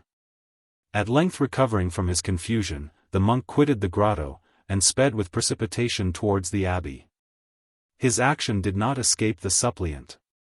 She sprang from the ground. She hastened to follow him, overtook him, threw herself in his passage, and embraced his knees.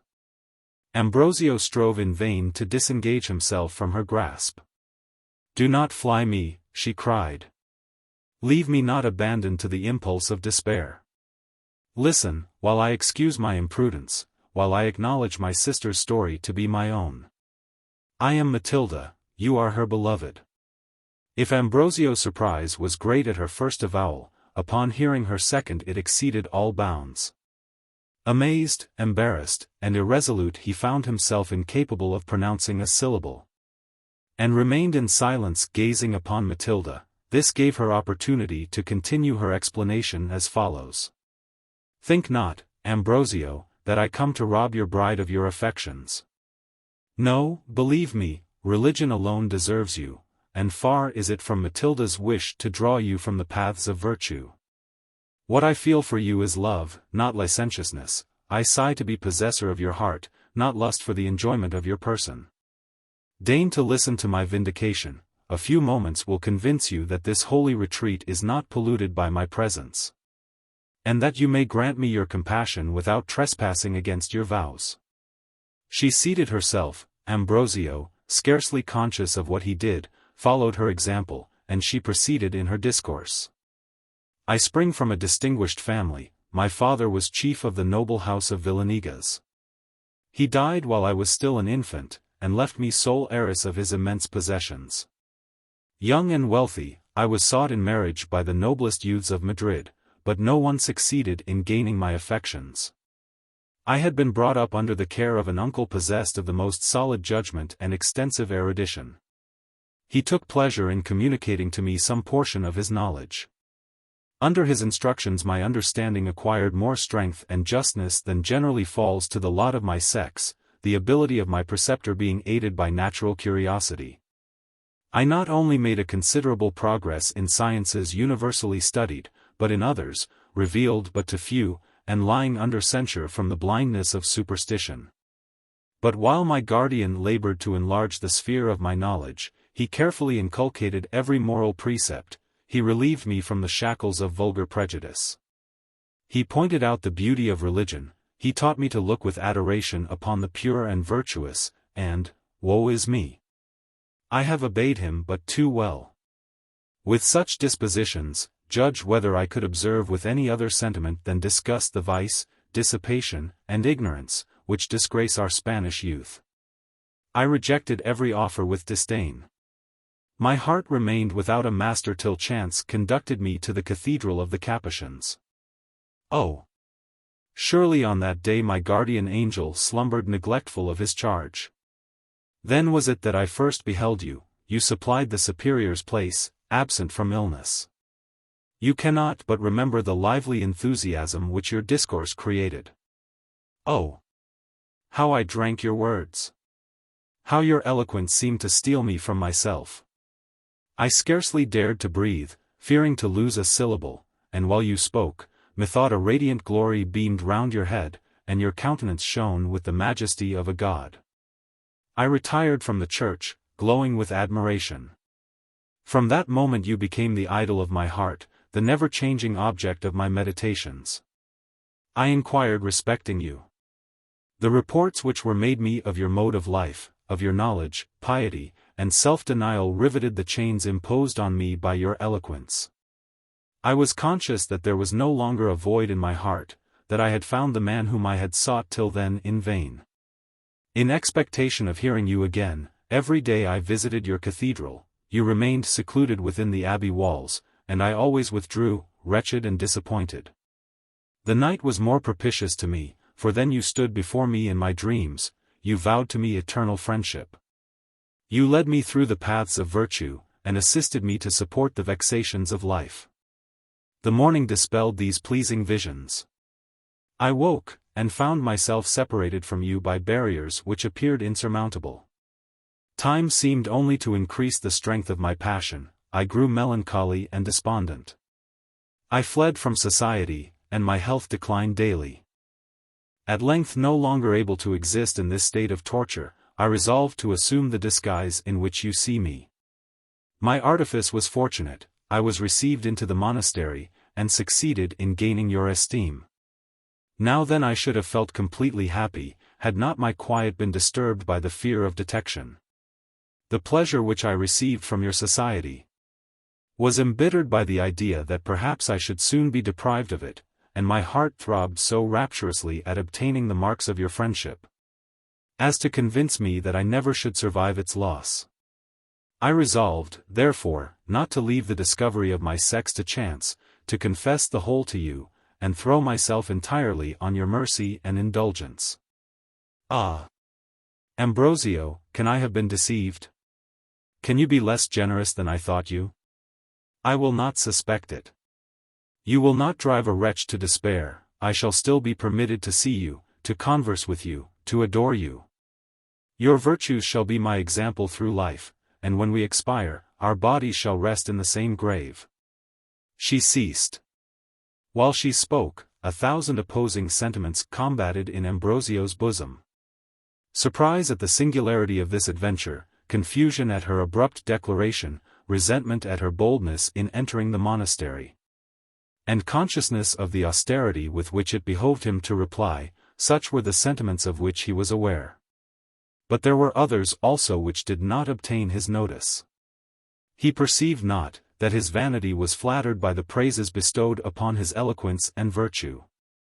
That he felt a secret pleasure in reflecting that a young and seemingly lovely woman had for his sake abandoned the world, and sacrificed every other passion to that which he had inspired. Still less did he perceive that his heart throbbed with desire, while his hand was pressed gently by Matilda's ivory fingers.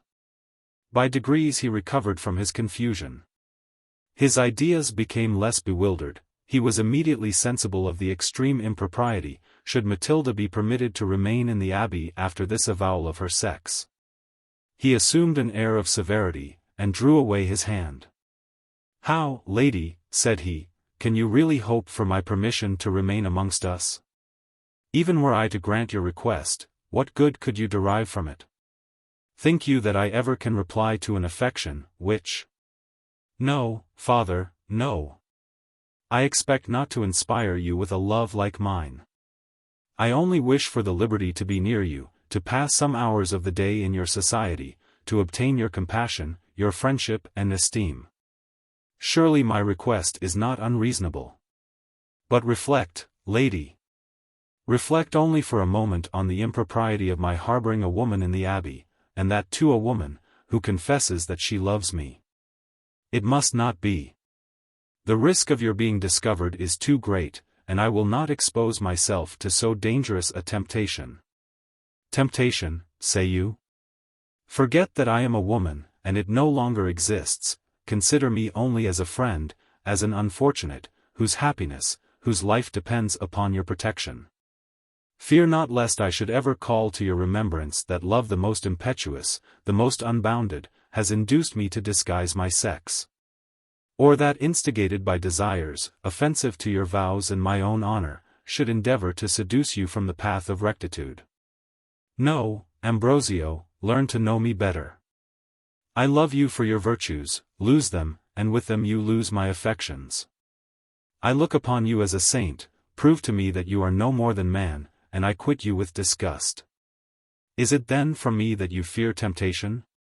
From me, in whom the world's dazzling pleasures created no other sentiment than contempt?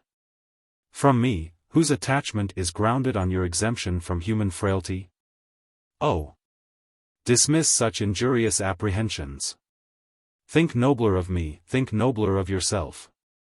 I am incapable of seducing you to error, and surely your virtue is established on a basis too firm to be shaken by unwarranted desires.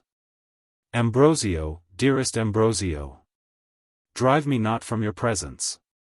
Remember your promise, and authorize my stay. Impossible, Matilda, your interest commands me to refuse your prayer, since I tremble for you, not for myself.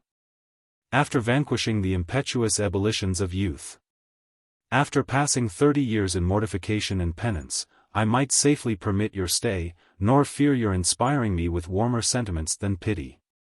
But to yourself, remaining in the abbey can produce none but fatal consequences. You will misconstrue my every word and action. You will seize every circumstance with avidity, which encourages you to hope the return of your affection. Insensibly your passions will gain a superiority over your reason. And far from these being repressed by my presence, every moment which we pass together will only serve to irritate and excite them. Believe me, unhappy woman. You possess my sincere compassion. I am convinced that you have hitherto acted upon the purest motives, but though you are blind to the imprudence of your conduct, in me it would be culpable not to open your eyes. I feel that duty obliges my treating you with harshness. I must reject your prayer, and remove every shadow of hope which may aid to nourish sentiments so pernicious to your repose. Matilda, you must from hence tomorrow. Tomorrow, Ambrosio? Tomorrow? Oh! Surely you cannot mean it. You cannot resolve on driving me to despair. You cannot have the cruelty. You have heard my decision, and it must be obeyed. The laws of our order forbid your stay. It would be perjury to conceal that a woman is within these walls, and my vows will oblige me to declare your story to the community. You must from hence. I pity you, but can do no more. He pronounced these words in a faint and trembling voice, then rising from his seat, he would have hastened towards the monastery. Uttering a loud shriek, Matilda followed, and detained him. Stay yet one moment, Ambrosio. Hear me yet speak one word. I dare not listen. Release me. You know my resolution. But one word. But one last word, and I have done. Leave me. Your entreaties are in vain. You must from hence tomorrow. Go then, barbarian. But this resource is still left me. As she said this, she suddenly drew a poignard. She rent open her garment, and placed the weapon's point against her bosom. Father, I will never quit these walls alive. Hold. Hold, Matilda. What would you do? You are determined, so am I. The moment that you leave me, I plunge this steel in my heart. Holy Saint Francis. Matilda, have you your senses? Do you know the consequences of your action? That suicide is the greatest of crimes? That you destroy your soul? That you lose your claim to salvation? That you prepare for yourself everlasting torments? I care not. I care not, she replied passionately, either your hand guides me to paradise, or my own dooms me to perdition. Speak to me, Ambrosio.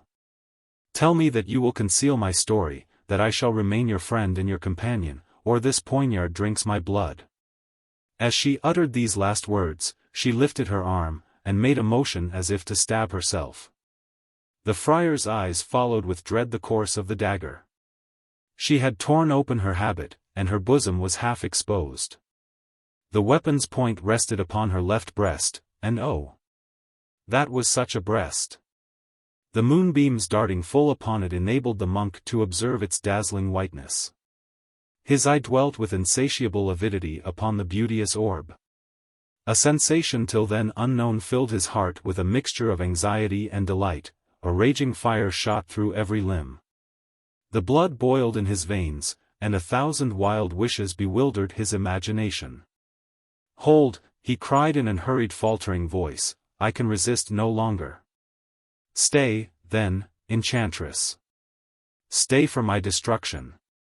He said, and rushing from the place, hastened towards the monastery. He regained his cell and threw himself upon his couch, distracted, irresolute and confused. He found it impossible for some time to arrange his ideas. The scene in which he had been engaged had excited such a variety of sentiments in his bosom, that he was incapable of deciding which was predominant. He was irresolute what conduct he ought to hold with the disturber of his repose. He was conscious that prudence, religion, and propriety necessitated his obliging her to quit the abbey, but on the other hand such powerful reasons authorized her stay that he was but too much inclined to consent to her remaining. He could not avoid being flattered by Matilda's declaration. And at reflecting that he had unconsciously vanquished an heart which had resisted the attacks of Spain's noblest cavaliers, the manner in which he had gained her affections was also the most satisfactory to his vanity. He remembered the many happy hours which he had passed in Rosario's society, and dreaded that void in his heart which parting with him would occasion. Besides all this, he considered, that as Matilda was wealthy, her favor might be of essential benefit to the abbey. "And what do I risk," said he to himself, "by authorizing her stay? May I not safely credit her assertions? Will it not be easy for me to forget her sex, and still consider her as my friend and my disciple? Surely her love is as pure as she describes. Had it been the offspring of mere licentiousness, would she so long have concealed it in her own bosom? Would she not have employed some means to procure its gratification? She has done quite the contrary. She strove to keep me in ignorance of her sex, and nothing but the fear of detection, and my instances, would have compelled her to reveal the secret. She has observed the duties of religion not less strictly than myself. She has made no attempts to rouse my slumbering passions, nor has she ever conversed with me till this night on the subject of love. Had she been desirous to gain my affections, not my esteem, she would not have concealed from me her charms so carefully. At this very moment I have never seen her face, yet certainly that face must be lovely, and her person beautiful. To judge by her, by what I have seen." As this last idea passed through his imagination, a blush spread itself over his cheek. Alarmed at the sentiments which he was indulging, he betook himself to prayer. He started from his couch, knelt before the beautiful Madonna, and entreated her assistance in stifling such culpable emotions. He then returned to his bed, and resigned himself to slumber. He awoke, heated and unrefreshed. During his sleep his inflamed imagination had presented him with none but the most voluptuous objects. Matilda stood before him in his dreams, and his eyes again dwelt upon her naked breast. She repeated her protestations of eternal love, threw her arms round his neck, and loaded him with kisses. He returned them. He clasped her passionately to his bosom, and the vision was dissolved. Sometimes his dreams presented the image of his favorite Madonna, and he fancied that he was kneeling before her, as he offered up his vows to her. The eyes of the figure seemed to beam on him with inexpressible sweetness. He pressed his lips to hers, and found them warm. The animated form started from the canvas, embraced him affectionately, and his senses were unable to support delight so exquisite. Such were the scenes, on which his thoughts were employed while sleeping. His unsatisfied desires placed before him the most lustful and provoking images. And he rioted in joys till then unknown to him. He started from his couch, filled with confusion at the remembrance of his dreams. Scarcely was he less ashamed, when he reflected on his reasons of the former night which induced him to authorize Matilda's stay. The cloud was now dissipated which had obscured his judgment. He shuddered when he beheld his arguments blazoned in their proper colors, and found that he had been a slave to flattery, to avarice, and self-love. If in 1 hour's conversation Matilda had produced a change so remarkable in his sentiments, what had he not to dread from her remaining in the abbey? Become sensible of his danger, awakened from his dream of confidence, he resolved to insist on her departing without delay. He began to feel that he was not proof against temptation, and that however Matilda might restrain herself within the bounds of modesty, he was unable to contend with those passions, from which he falsely thought himself exempted. "Agnes! Agnes!" he exclaimed, while reflecting on his embarrassments, "I already feel thy curse." He quitted his cell, determined upon dismissing the feigned Rosario. He appeared at matins. But his thoughts were absent, and he paid them but little attention. His heart and brain were both of them filled with worldly objects, and he prayed without devotion. The service over, he descended into the garden. He bent his steps towards the same spot where, on the preceding night, he had made this embarrassing discovery. He doubted not but that Matilda would seek him there. He was not deceived. She soon entered the hermitage, and approached the monk with a timid air. After a few minutes during which both were silent, she appeared as if on the point of speaking, but the abbot, who during this time had been summoning up all his resolution, hastily interrupted her. Though still unconscious how extensive was its influence, he dreaded the melodious seduction of her voice. "Seat yourself by my side, Matilda," said he, assuming a look of firmness, though carefully avoiding the least mixture of severity. "Listen to me patiently, and believe, that in what I shall say, I am not more influenced by my own interest than by yours. Believe, that I feel for you the warmest friendship, the truest compassion. And that you cannot feel more grieved than I do, when I declare to you that we must never meet again." "Ambrosio," she cried, in a voice at once expressive of surprise and sorrow. "Be calm, my friend. My Rosario. Still let me call you by that name so dear to me. Our separation is unavoidable. I blush to own, how sensibly it affects me, but yet it must be so. I feel myself incapable of treating you with indifference, and that very conviction obliges me to insist upon your departure. Matilda, you must stay here no longer. Oh! Where shall I now seek for probity? Disgusted with a perfidious world, in what happy region does truth conceal herself? Father, I hoped that she resided here. I thought that your bosom had been her favorite shrine. And you too prove false? O God! And you too can betray me? Matilda! Yes, Father, yes. 'Tis with justice that I reproach you. Oh! Where are your promises? My novitiate is not expired, and yet will you compel me to quit the monastery? Can you have the heart to drive me from you? And have I not received your solemn oath to the contrary? I will not compel you to quit the monastery, you have received my solemn oath to the contrary. But yet when I throw myself upon your generosity, when I declare to you the embarrassments in which your presence involves me, will you not release me from that oath? Reflect upon the danger of a discovery, upon the opprobrium in which such an event would plunge me, reflect that my honor and reputation are at stake. And that my peace of mind depends on your compliance. As yet my heart is free, I shall separate from you with regret, but not with despair. Stay here, and a few weeks will sacrifice my happiness on the altar of your charms. You are but too interesting, too amiable. I should love you, I should dote on you. My bosom would become the prey of desires which honor and my profession forbid me to gratify. If I resisted them, the impetuosity of my wishes unsatisfied would drive me to madness. If I yielded to the temptation, I should sacrifice to one moment of guilty pleasure my reputation in this world, my salvation in the next. To you then I fly for defense against myself. Preserve me from losing the reward of 30 years of sufferings. Preserve me from becoming the victim of remorse. Your heart has already felt the anguish of hopeless love, oh! Then if you really value me, spare mine that anguish. Give me back my promise, fly from these walls. Go, and you bear with you my warmest prayers for your happiness, my friendship, my esteem and admiration. Stay, and you become to me the source of danger, of sufferings, of despair. Answer me, Matilda, what is your resolve? She was silent. Will you not speak, Matilda? Will you not name your choice?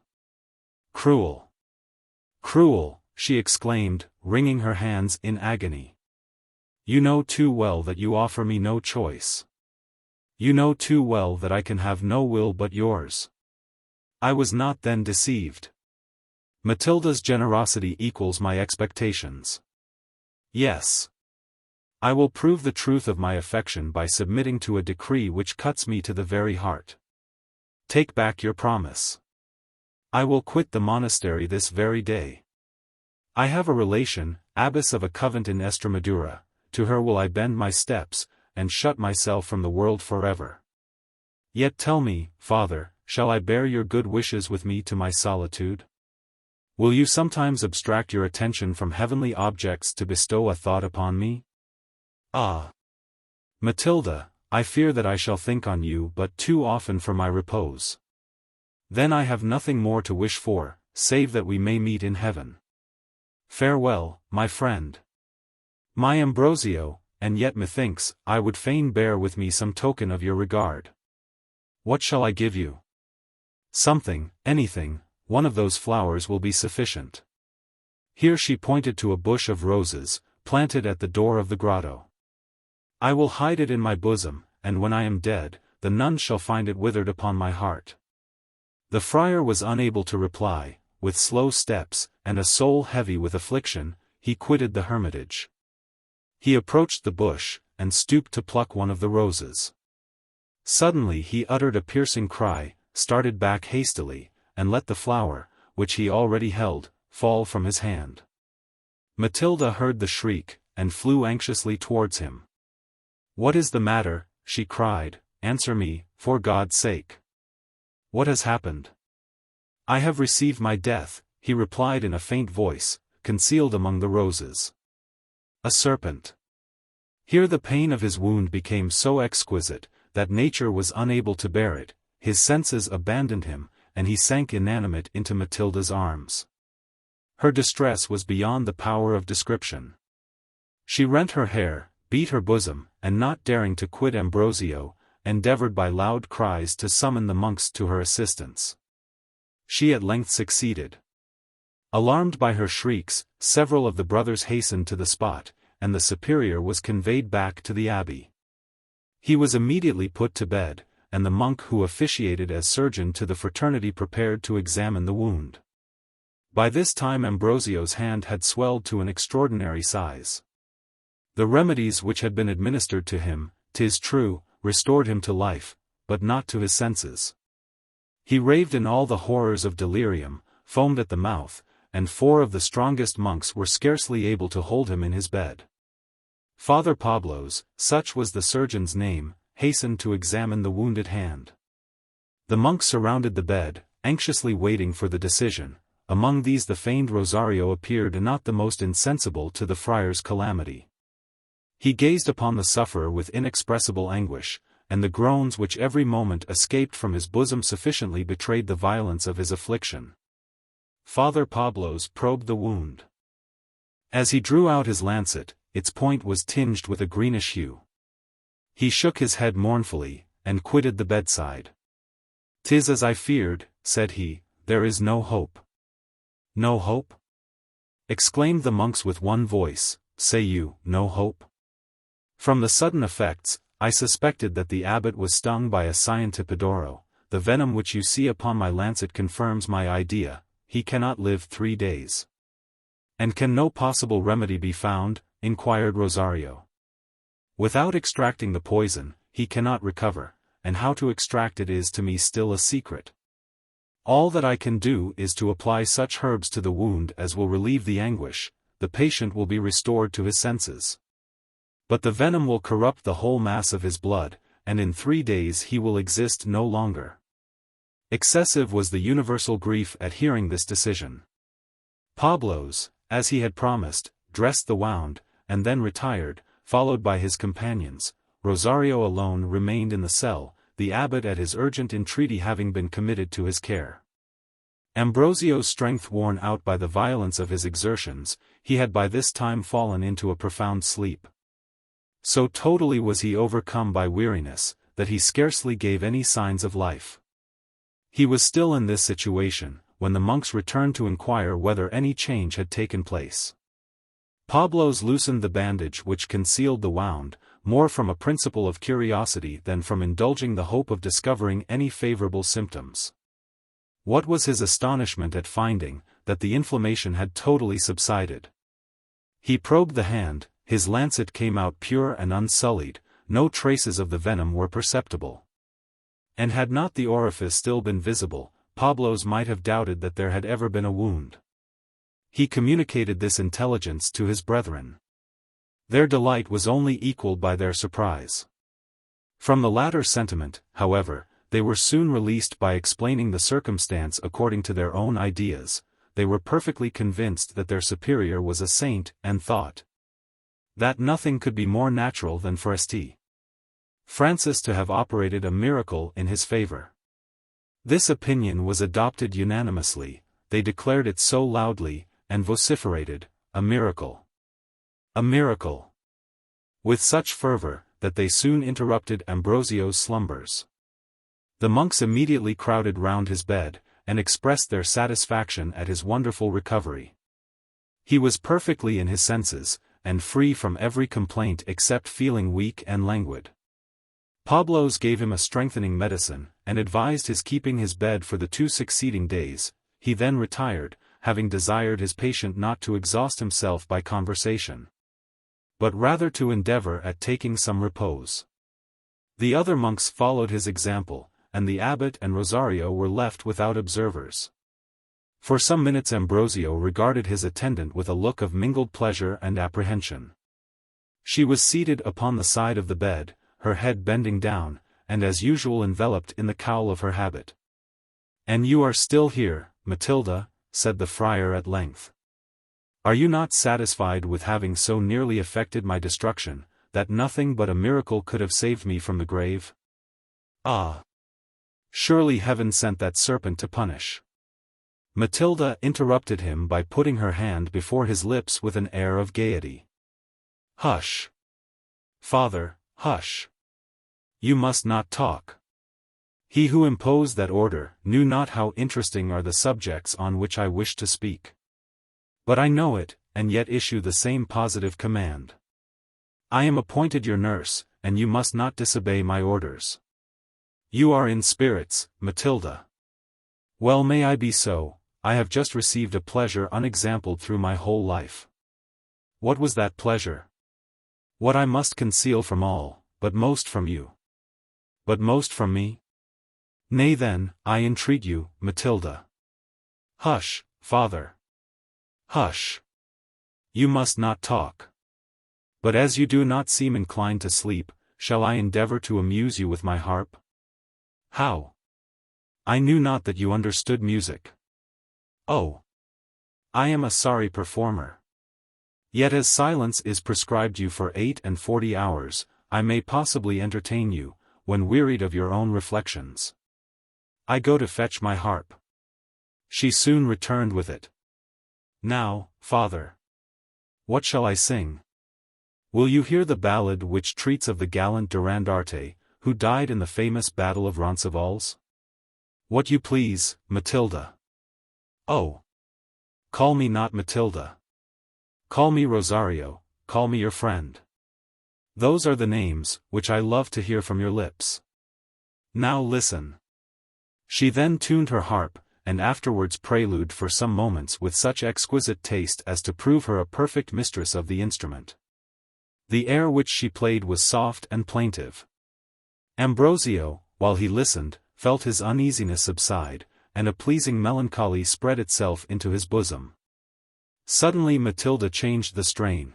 With an hand bold and rapid she struck a few loud martial chords, and then chaunted the following ballad to an air at once simple and melodious. Durandarte and Belle Irma. Sad and fearful is the story of the Roncesvalles fight. On those fatal plains of glory perished many a gallant knight. There fell Durandarte. Never verse a nobler chieftain named. He, before his lips forever closed in silence thus exclaimed. Oh! Belle Irma! Oh! My dear one! For my pain and pleasure born 7 long years I served thee, fair one. 7 long years my fee was scorn. And when now thy heart replying to my wishes, burns like mine, cruel fate my bliss denying, bids me every hope resign. Ah! Though young I fall, believe me, death would never claim a sigh. 'Tis to lose thee, 'tis to leave thee, makes me think it hard to die. Oh! My cousin Montesinos, by that friendship firm and dear, which from youth has lived between us. Now my last petition hear. When my soul these limbs forsaking, eager seeks a purer air, from my breast the cold heart taking, give it to Belerma's care. Say, I of my land's possessor, named her with my dying breath. Say, my lips I opt to bless her, ere they closed for I in death. Twice a week too, how sincerely I adored her, cousin, say. Twice a week for one who dearly loved her, cousin, bid her pray. Montesinos, now the hour, marked by fate, is near at hand. Lo! My arm has lost its power. Lo! I drop my trusty brand. Eyes, which forth beheld me going, homewards ne'er shall see me high. Cousin, stop those tears o'erflowing. Let me on thy bosom die. Thy kind hand my eyelids closing. Yet one favor I implore. Pray thou for my soul's reposing. When my heart shall throb no more, so shall Jesus, still attending, gracious to a Christian's vow, pleased accept my ghost ascending, and a seat in heaven allow. Thus spoke gallant Durandarte. Soon his brave heart broke in twain. Greatly joyed the Moorish party that the gallant knight was slain. Bitter weeping Montesinos took from him his helm and glaive. Bitter weeping Montesinos dug his gallant cousin's grave. To perform his promise made, he cut the heart from out the breast, that Belerma, wretched lady, might receive the last bequest. Sad was Montesinos' heart, he felt distress his bosom rend. Oh! My cousin Durandarte, woe is me to view thy end. Sweet in manners, fair in favor, mild in temper, fierce in fight, warrior, nobler, gentler, braver, never shall behold the light. Cousin, lo! My tears bedew thee. How shall I thy loss survive? Durandarte, he who slew thee, wherefore left he me alive? While she sung, Ambrosio listened with delight, never had he heard a voice more harmonious. And he wondered how such heavenly sounds could be produced by any but angels. But though he indulged the sense of hearing, a single look convinced him that he must not trust to that of sight. The songstress sat at a little distance from his bed. The attitude in which she bent over her harp was easy and graceful, her cowl had fallen backwarder than usual, 2 coral lips were visible, ripe, fresh, and melting, and a chin in whose dimples seemed to lurk 1,000 cupids. Her habit's long sleeve would have swept along the chords of the instrument. To prevent this inconvenience she had drawn it above her elbow. And by this means an arm was discovered formed in the most perfect symmetry, the delicacy of whose skin might have contended with snow in whiteness. Ambrosio dared to look on her but once, that glance sufficed to convince him how dangerous was the presence of this seducing object. He closed his eyes, but strove in vain to banish her from his thoughts. There she still moved before him, adorned with all those charms which his heated imagination could supply. Every beauty which he had seen, appeared embellished. And those still concealed fancy represented to him in glowing colors. Still, however, his vows and the necessity of keeping to them were present to his memory.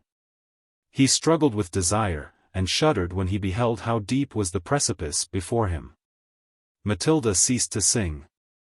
Dreading the influence of her charms, Ambrosio remained with his eyes closed, and offered up his prayers to Saint Francis to assist him in this dangerous trial. Matilda believed that he was sleeping.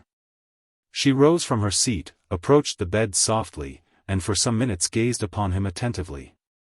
"He sleeps," said she at length in a low voice, but whose accents the abbot distinguished perfectly. "Now then I may gaze upon him without offense. I may mix my breath with his. I may dote upon his features, and he cannot suspect me of impurity and deceit. He fears my seducing him to the violation of his vows. Oh! The unjust!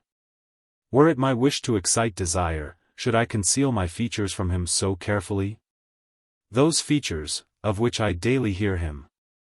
She stopped, and was lost in her reflections. It was but yesterday, she continued, but a few short hours have passed, since I was dear to him. He esteemed me, and my heart was satisfied. Now. Oh! Now how cruelly is my situation changed. He looks on me with suspicion. He bids me leave him forever. Oh! You, my saint! My idol! You, holding the next place to God in my breast. Yet 2 days, and my heart will be unveiled to you. Could you know my feelings, when I beheld your agony? Could you know, how much your sufferings have endeared you to me? But the time will come, when you will be convinced that my passion is pure and disinterested. Then you will pity me, and feel the whole weight of these sorrows. As she said this, her voice was choked by weeping. While she bent over Ambrosio, a tear fell upon his cheek. Ah! I have disturbed him, cried Matilda, and retreated hastily. Her alarm was ungrounded. None sleep so profoundly, as those who are determined not to wake. The friar was in this predicament, he still seemed buried in a repose, which every succeeding minute rendered him less capable of enjoying. The burning tear had communicated its warmth to his heart. What affection! What purity, said he internally, ah! Since my bosom is thus sensible of pity, what would it be if agitated by love? Matilda again quitted her seat, and retired to some distance from the bed. Ambrosio ventured to open his eyes, and to cast them upon her fearfully. Her face was turned from him. She rested her head in a melancholy posture upon her harp, and gazed on the picture which hung opposite to the bed. Happy, happy image! Thus did she address the beautiful Madonna. 'Tis to you that he offers his prayers. 'Tis on you that he gazes with admiration. I thought you would have lightened my sorrows. You have only served to increase their weight. You have made me feel that had I known him ere his vows were pronounced, Ambrosio and happiness might have been mine. With what pleasure he views this picture!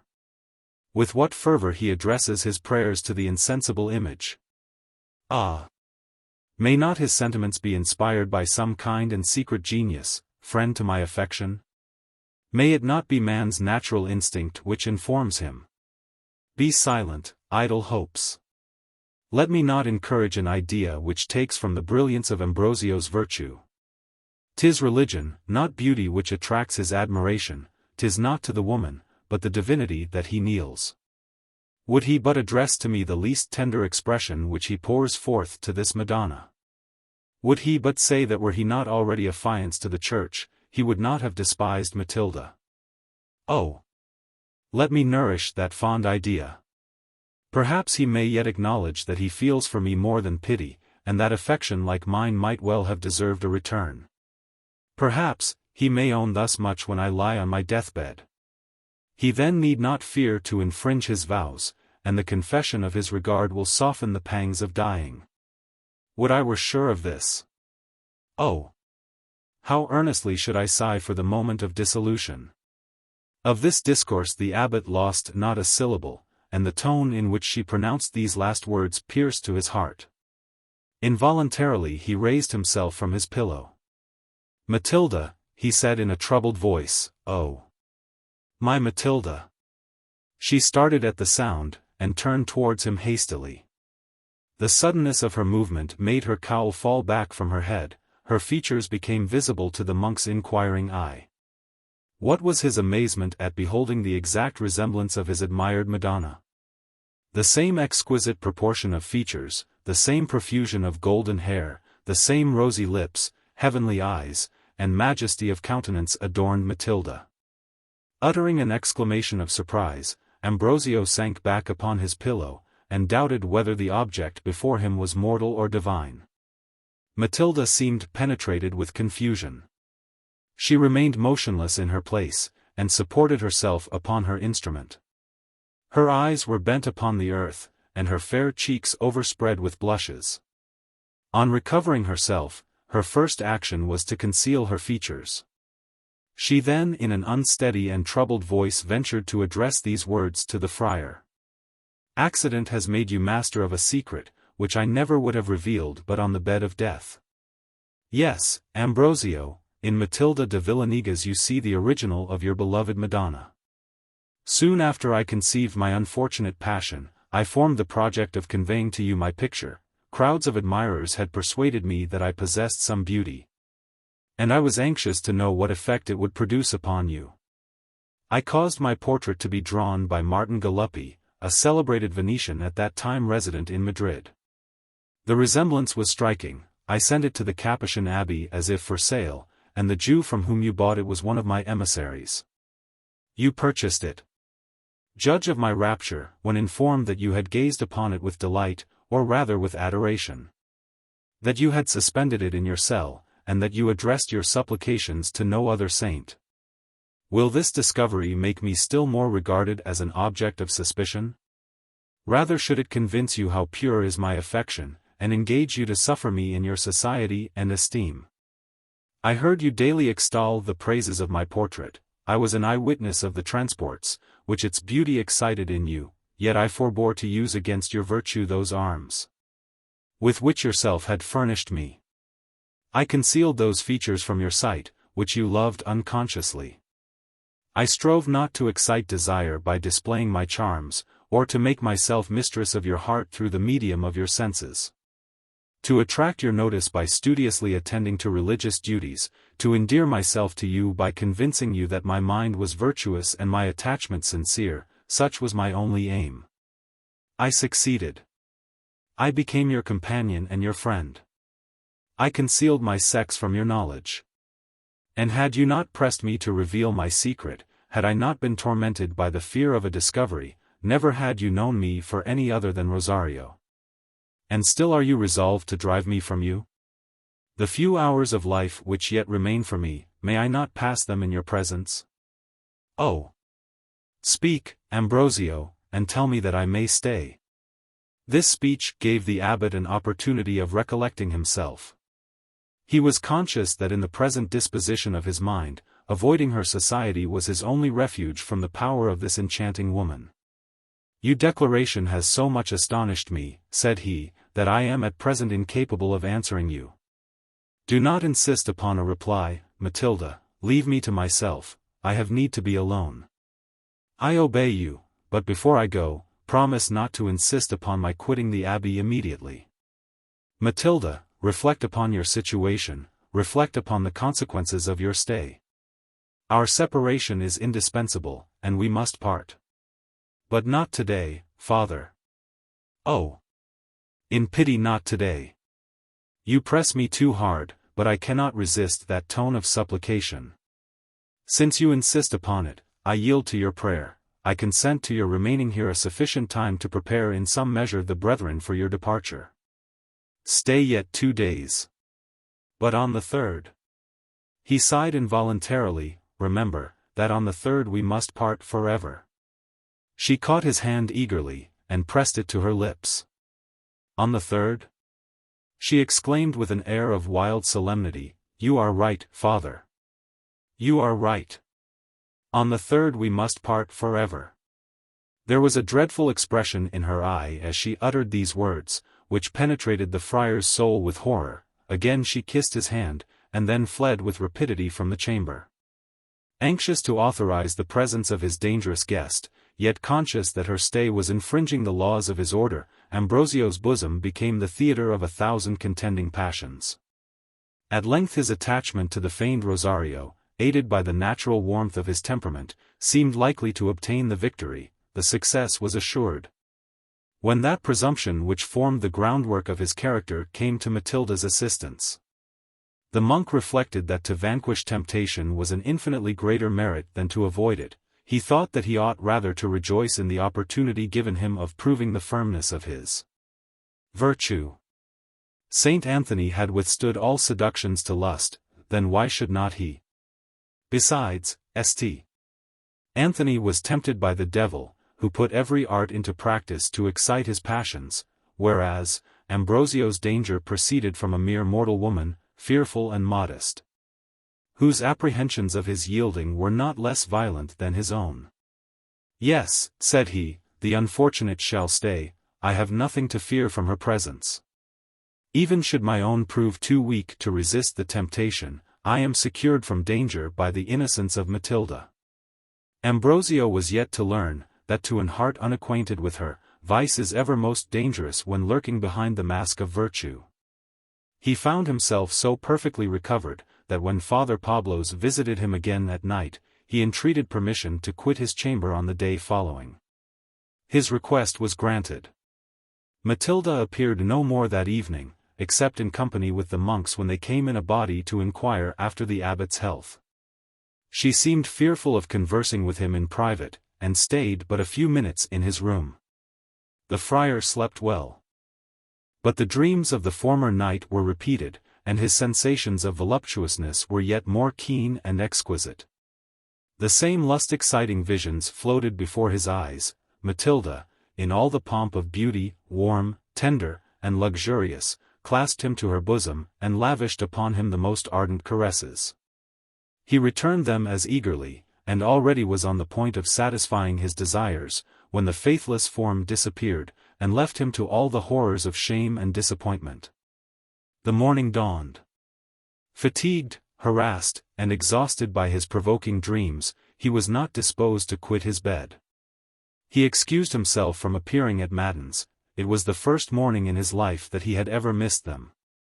He rose late. During the whole of the day he had no opportunity of speaking to Matilda without witnesses. His cell was thronged by the monks, anxious to express their concern at his illness. And he was still occupied in receiving their compliments on his recovery, when the bell summoned them to the refectory. After dinner the monks separated, and dispersed themselves in various parts of the garden, where the shade of trees or retirement of some grotto presented the most agreeable means of enjoying the siesta. The abbot bent his steps towards the hermitage. A glance of his eye invited Matilda to accompany him. She obeyed, and followed him thither in silence. They entered the grotto, and seated themselves. Both seemed unwilling to begin the conversation, and to labor under the influence of mutual embarrassment. At length the abbot spoke. He conversed only on indifferent topics, and Matilda answered him in the same tone. She seemed anxious to make him forget that the person who sat by him was any other than Rosario. Neither of them dared, or indeed wished to make an allusion, to the subject which was most at the hearts of both. Matilda's efforts to appear gay were evidently forced, her spirits were oppressed by the weight of anxiety, and when she spoke her voice was low and feeble. She seemed desirous of finishing a conversation which embarrassed her, and complaining that she was unwell, she requested Ambrosio's permission to return to the abbey. He accompanied her to the door of her cell, and when arrived there, he stopped her to declare his consent to her continuing the partner of his solitude so long as should be agreeable to herself. She discovered no marks of pleasure at receiving this intelligence, though on the preceding day she had been so anxious to obtain the permission. "Alas! Father," she said, waving her head mournfully, "your kindness comes too late. My doom is fixed. We must separate forever. Yet believe, that I am grateful for your generosity, for your compassion of an unfortunate who is but too little deserving of it." She put her handkerchief to her eyes. Her cowl was only half drawn over her face. Ambrosio observed that she was pale, and her eyes sunk and heavy. "Good God," he cried, "you are very ill, Matilda. I shall send Father Pablo's to you instantly." "No, do not. I am ill, 'tis true, but he cannot cure my malady. Farewell, Father. Remember me in your prayers tomorrow, while I shall remember you in heaven." She entered her cell, and closed the door. The abbot dispatched to her the physician without losing a moment, and waited his report impatiently. But Father Pablo's soon returned, and declared that his errand had been fruitless. Rosario refused to admit him, and had positively rejected his offers of assistance. The uneasiness which this account gave Ambrosio was not trifling, yet he determined that Matilda should have her own way for that night, but that if her situation did not mend by the morning, He would insist upon her taking the advice of Father Pablo's. He did not find himself inclined to sleep. He opened his casement, and gazed upon the moonbeams as they played upon the small stream whose waters bathed the walls of the monastery. The coolness of the night breeze and tranquility of the hour inspired the friar's mind with sadness. He thought upon Matilda's beauty and affection. Upon the pleasures which he might have shared with her, had he not been restrained by monastic fetters. He reflected, that unsustained by hope her love for him could not long exist. That doubtless she would succeed in extinguishing her passion, and seek for happiness in the arms of one more fortunate. He shuddered at the void which her absence would leave in his bosom. He looked with disgust on the monotony of a convent, and breathed a sigh towards that world from which he was forever separated. Such were the reflections which a loud knocking at his door interrupted.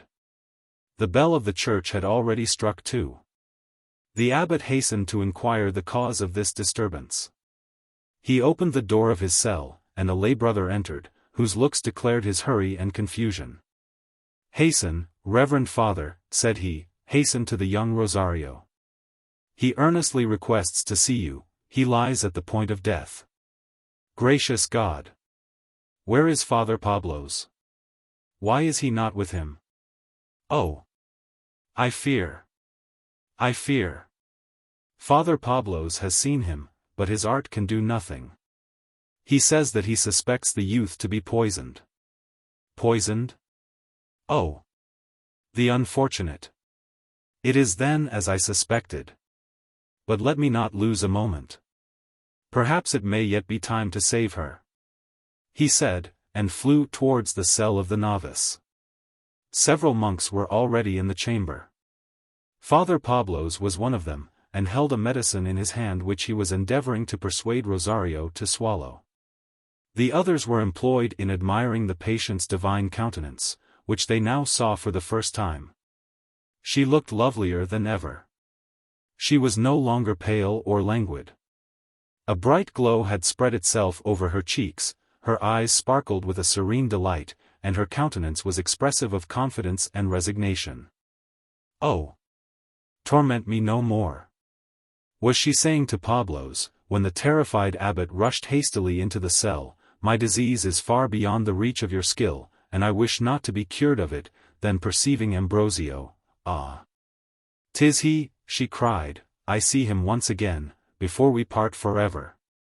Leave me, my brethren, much have I to tell this holy man in private." The monks retired immediately, and Matilda and the abbot remained together. "What have you done, imprudent woman?" exclaimed the latter, as soon as they were left alone. "Tell me. Are my suspicions just? Am I indeed to lose you? Has your own hand been the instrument of your destruction?" She smiled, and grasped his hand. "In what have I been imprudent, Father? I have sacrificed a pebble, and saved a diamond. My death preserves a life valuable to the world, and more dear to me than my own. Yes, Father, I am poisoned. But know that the poison once circulated in your veins. Matilda. What I tell you I resolved never to discover to you but on the bed of death. That moment is now arrived.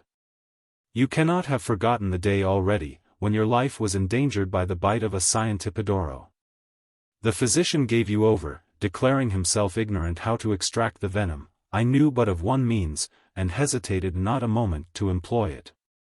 I was left alone with you, you slept. I loosened the bandage from your hand, I kissed the wound, and drew out the poison with my lips. The effect has been more sudden than I expected. I feel death at my heart. Yet an hour, and I shall be in a better world.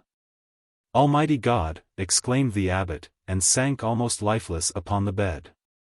After a few minutes he again raised himself up suddenly, and gazed upon Matilda with all the wildness of despair. And you have sacrificed yourself for me. You die, and die to preserve Ambrosio. And is there indeed no remedy, Matilda? And is there indeed no hope? Speak to me, oh! Speak to me. Tell me that you have still the means of life. Be comforted, my only friend. Yes, I have still the means of life in my power, but 'tis a means which I dare not employ. It is dangerous. It is dreadful. Life would be purchased at too dear a rate, unless it were permitted me to live for you. Then live for me, Matilda, for me in gratitude. He caught her hand, and pressed it rapturously to his lips. Remember our late conversations. I now consent to everything. Remember in what lively colors you described the union of souls. Be it ours to realize those ideas.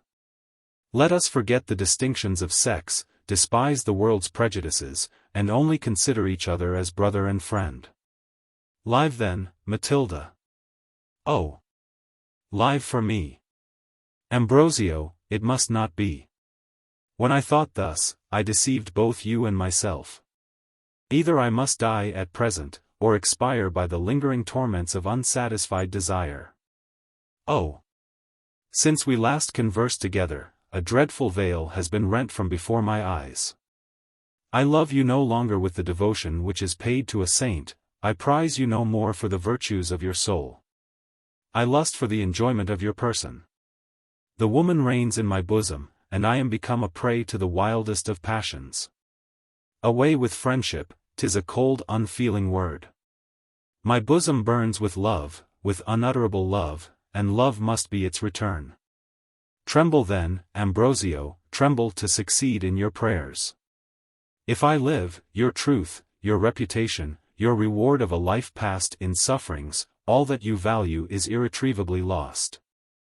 I shall no longer be able to combat my passions, shall seize every opportunity to excite your desires, and labor to effect your dishonor and my own. No, no, Ambrosio, I must not live. I am convinced with every moment, that I have but one alternative. I feel with every heartthrob, that I must enjoy you, or die. Amazement, Matilda. Can it be you who speak to me? He made a movement as if to quit his seat. She uttered a loud shriek, and raising herself half out of the bed, threw her arms round the friar to detain him. Oh! Do not leave me. Listen to my errors with compassion.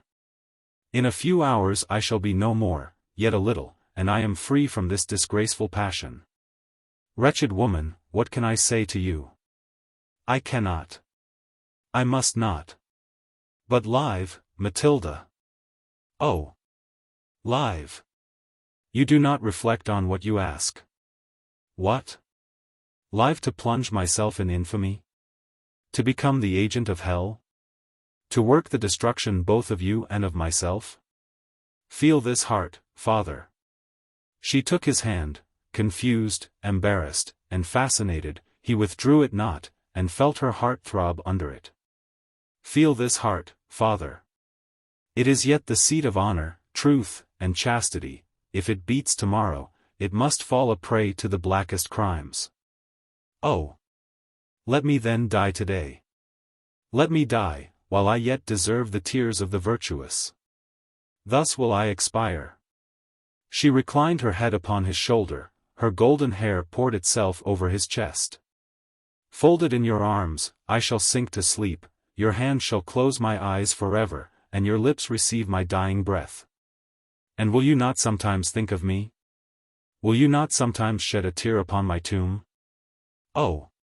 Yes. Yes. Yes. That kiss is my assurance. The hour was night. All was silence around. The faint beams of a solitary lamp darted upon Matilda's figure, and shed through the chamber a dim mysterious light. No prying eye, or curious ear was near the lovers, nothing was heard but Matilda's melodious accents. Ambrosio was in the full vigor of manhood. He saw before him a young and beautiful woman, the preserver of his life, the adorer of his person, and whom affection for him had reduced to the brink of the grave. He sat upon her bed. His hand rested upon her bosom, her head reclined voluptuously upon his breast. Who then can wonder, if he yielded to the temptation? Drunk with desire, he pressed his lips to those which sought them, his kisses vied with Matilda's in warmth and passion. He clasped her rapturously in his arms.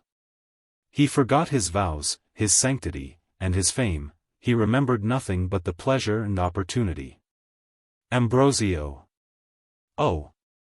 My Ambrosio, sighed Matilda. Thine, ever thine, murmured the friar, and sank upon her bosom. Chapter 3. These are the villains, whom all the travellers do fear so much. Some of them are gentlemen, such as the fury of ungoverned youth, thrust from the company of awful men. 2 gentlemen of Verona.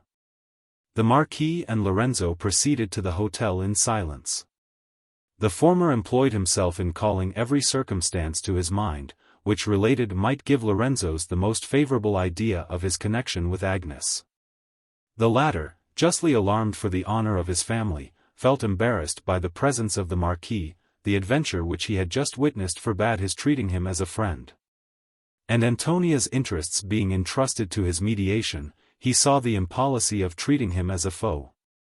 He concluded from these reflections, that profound silence would be the wisest plan, and waited with impatience for Don Raymond's explanation. They arrived at the Hotel de las Cisternas. The Marquis immediately conducted him to his apartment, and began to express his satisfaction at finding him at Madrid. Lorenzo interrupted him. "Excuse me, my lord," said he with a distant air, "if I reply somewhat coldly to your expressions of regard. A sister's honor is involved in this affair. Till that is established, and the purport of your correspondence with Agnes cleared up, I cannot consider you as my friend. I am anxious to hear the meaning of your conduct, and hope that you will not delay the promised explanation. First give me your word, that you will listen with patience and indulgence. I love my sister too well to judge her harshly, and till this moment I possessed no friend so dear to me as yourself. I will also confess, that your having it in your power to oblige me in a business which I have much at heart, makes me very anxious to find you still deserving my esteem. Lorenzo, you transport me. No greater pleasure can be given me, than an opportunity of serving the brother of Agnes. Convince me that I can accept your favors without dishonor, and there is no man in the world to whom I am more willing to be obliged. Probably, you have already heard your sister mention the name of Alfonso de Alvarado? Never.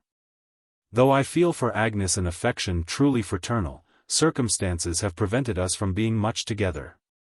While yet a child she was consigned to the care of her aunt, who had married a German nobleman. At his castle she remained till 2 years since, when she returned to Spain, determined upon secluding herself from the world. Good God! Lorenzo, you knew of her intention, and yet strove not to make her change it? Marquis, you wrong me. The intelligence, which I received at Naples, shocked me extremely, and I hastened my return to Madrid for the express purpose of preventing the sacrifice. The moment that I arrived, I flew to the convent of St. Clare, in which Agnes had chosen to perform her novitiate. I requested to see my sister. Conceive my surprise when she sent me a refusal. She declared positively, that apprehending my influence over her mind, she would not trust herself in my society till the day before that on which she was to receive the veil. I supplicated the nuns. I insisted upon seeing Agnes, and hesitated not to avow my suspicions that her being kept from me was against her own inclinations. To free herself from the imputation of violence, the prioress brought me a few lines written in my sister's well-known hand, repeating the message already delivered. All future attempts to obtain a moment's conversation with her were as fruitless as the first. She was inflexible, and I was not permitted to see her till the day preceding that on which she entered the cloister never to quit it more. This interview took place in the presence of our principal relations. It was for the first time since her childhood that I saw her, and the scene was most affecting. She threw herself upon my bosom, kissed me, and wept bitterly. By every possible argument, by tears, by prayers, by kneeling, I strove to make her abandon her intention. I represented to her all the hardships of a religious life. I painted to her imagination all the pleasures which she was going to quit, and besought her to disclose to me, what occasioned her disgust to the world. At this last question she turned pale, and her tears flowed yet faster. She entreated me not to press her on that subject. That it sufficed me to know that her resolution was taken, and that a convent was the only place where she could now hope for tranquillity. She persevered in her design, and made her profession. I visited her frequently at the grate, and every moment that I passed with her, made me feel more affliction at her loss. I was shortly after obliged to quit Madrid. I returned but yesterday evening, and since then have not had time to call at St. Clare's convent. Then till I mentioned it, you never heard the name of Alfonso de Alvarado? Pardon me, my aunt wrote me word that an adventurer so called had found means to get introduced into the castle of Lindenberg. That he had insinuated himself into my sister's good graces, and that she had even consented to elope with him. However, before the plan could be executed, the cavalier discovered that the estates which he believed Agnes to possess in Hispaniola, in reality belonged to me. This intelligence made him change his intention. He disappeared on the day that the elopement was to have taken place, and Agnes, in despair at his perfidy and meanness, had resolved upon seclusion in a convent. She added, that as this adventurer had given himself out to be a friend of mine, she wished to know whether I had any knowledge of him. I replied in the negative. I had then very little idea. That Alfonso de Alvarado and the Marquis de las Cisternas were one and the same person, the description given me of the first by no means tallied with what I knew of the latter. In this I easily recognized Donna Rodolpha's perfidious character. Every word of this account is stamped with marks of her malice, of her falsehood, of her talents for misrepresenting those whom she wishes to injure. Forgive me, Medina, for speaking so freely of your relation. The mischief which she has done me authorizes my resentment, and when you have heard my story, you will be convinced that my expressions have not been too severe. He then began his narrative in the following manner. History of Don Raymond, Marquis de las Cisternas. Long experience, my dear Lorenzo, has convinced me how generous is your nature. I waited not for your declaration of ignorance respecting your sister's adventures to suppose that they had been purposely concealed from you. Had they reached your knowledge, from what misfortunes should both Agnes and myself have escaped? Fate had ordained it otherwise. You were on your travels when I first became acquainted with your sister. And as our enemies took care to conceal from her your direction, it was impossible for her to implore by letter your protection and advice. On leaving Salamanca, at which university, as I have since heard, you remained a year after I quitted it, I immediately set out upon my travels. My father supplied me liberally with money. But he insisted upon my concealing my rank, and presenting myself as no more than a private gentleman.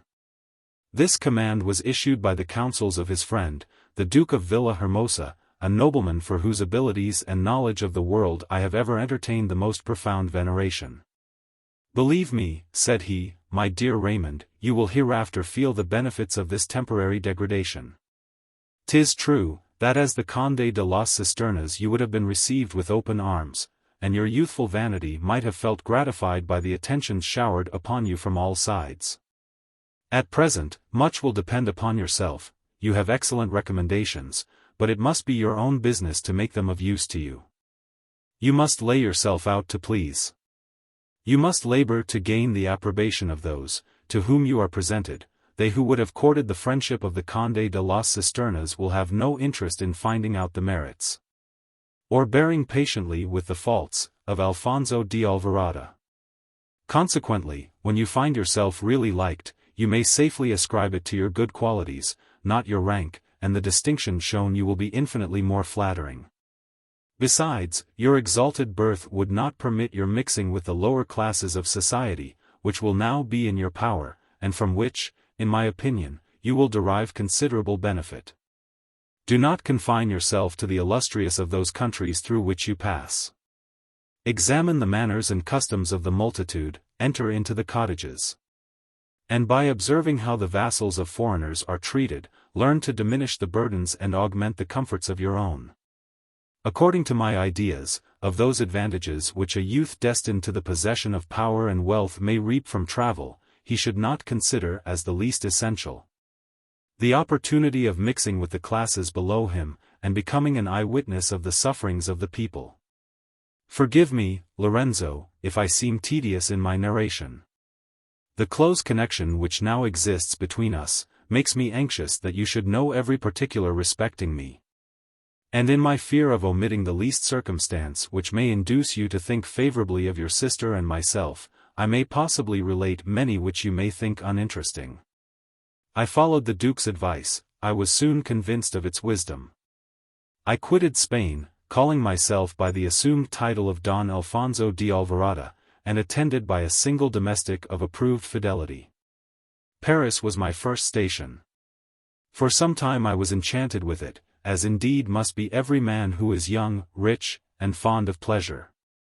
Yet among all its gaieties, I felt that something was wanting to my heart.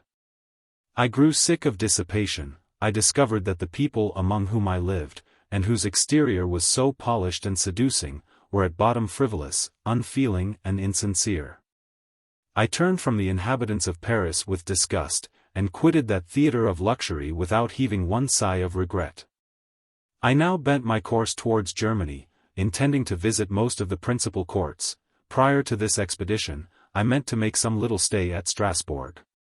On quitting my chaise at Lunéville to take some refreshment, I observed a splendid equipage, attended by 4 domestics in rich liveries, waiting at the door of the Silver Lion. Soon after, as I looked out of the window, I saw a lady of noble presence, followed by 2 female attendants, step into the carriage, which drove off immediately. I inquired of the host, who the lady was, that had just departed. A German baroness, monsieur, of great rank and fortune. She has been upon a visit to the Duchess of Longueville. As her servants informed me, she is going to Strasbourg, where she will find her husband, and then both return to their castle in Germany.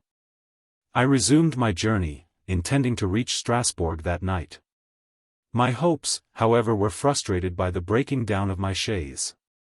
The accident happened in the middle of a thick forest, and I was not a little embarrassed as to the means of proceeding.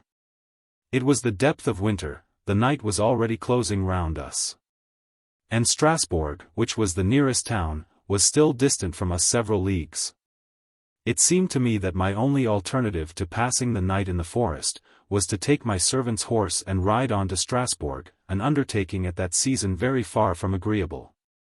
However, seeing no other resource, I was obliged to make up my mind to it. Accordingly I communicated my design to the postilion, telling him that I would send people to assist him as soon as I reached Strasbourg. I had not much confidence in his honesty.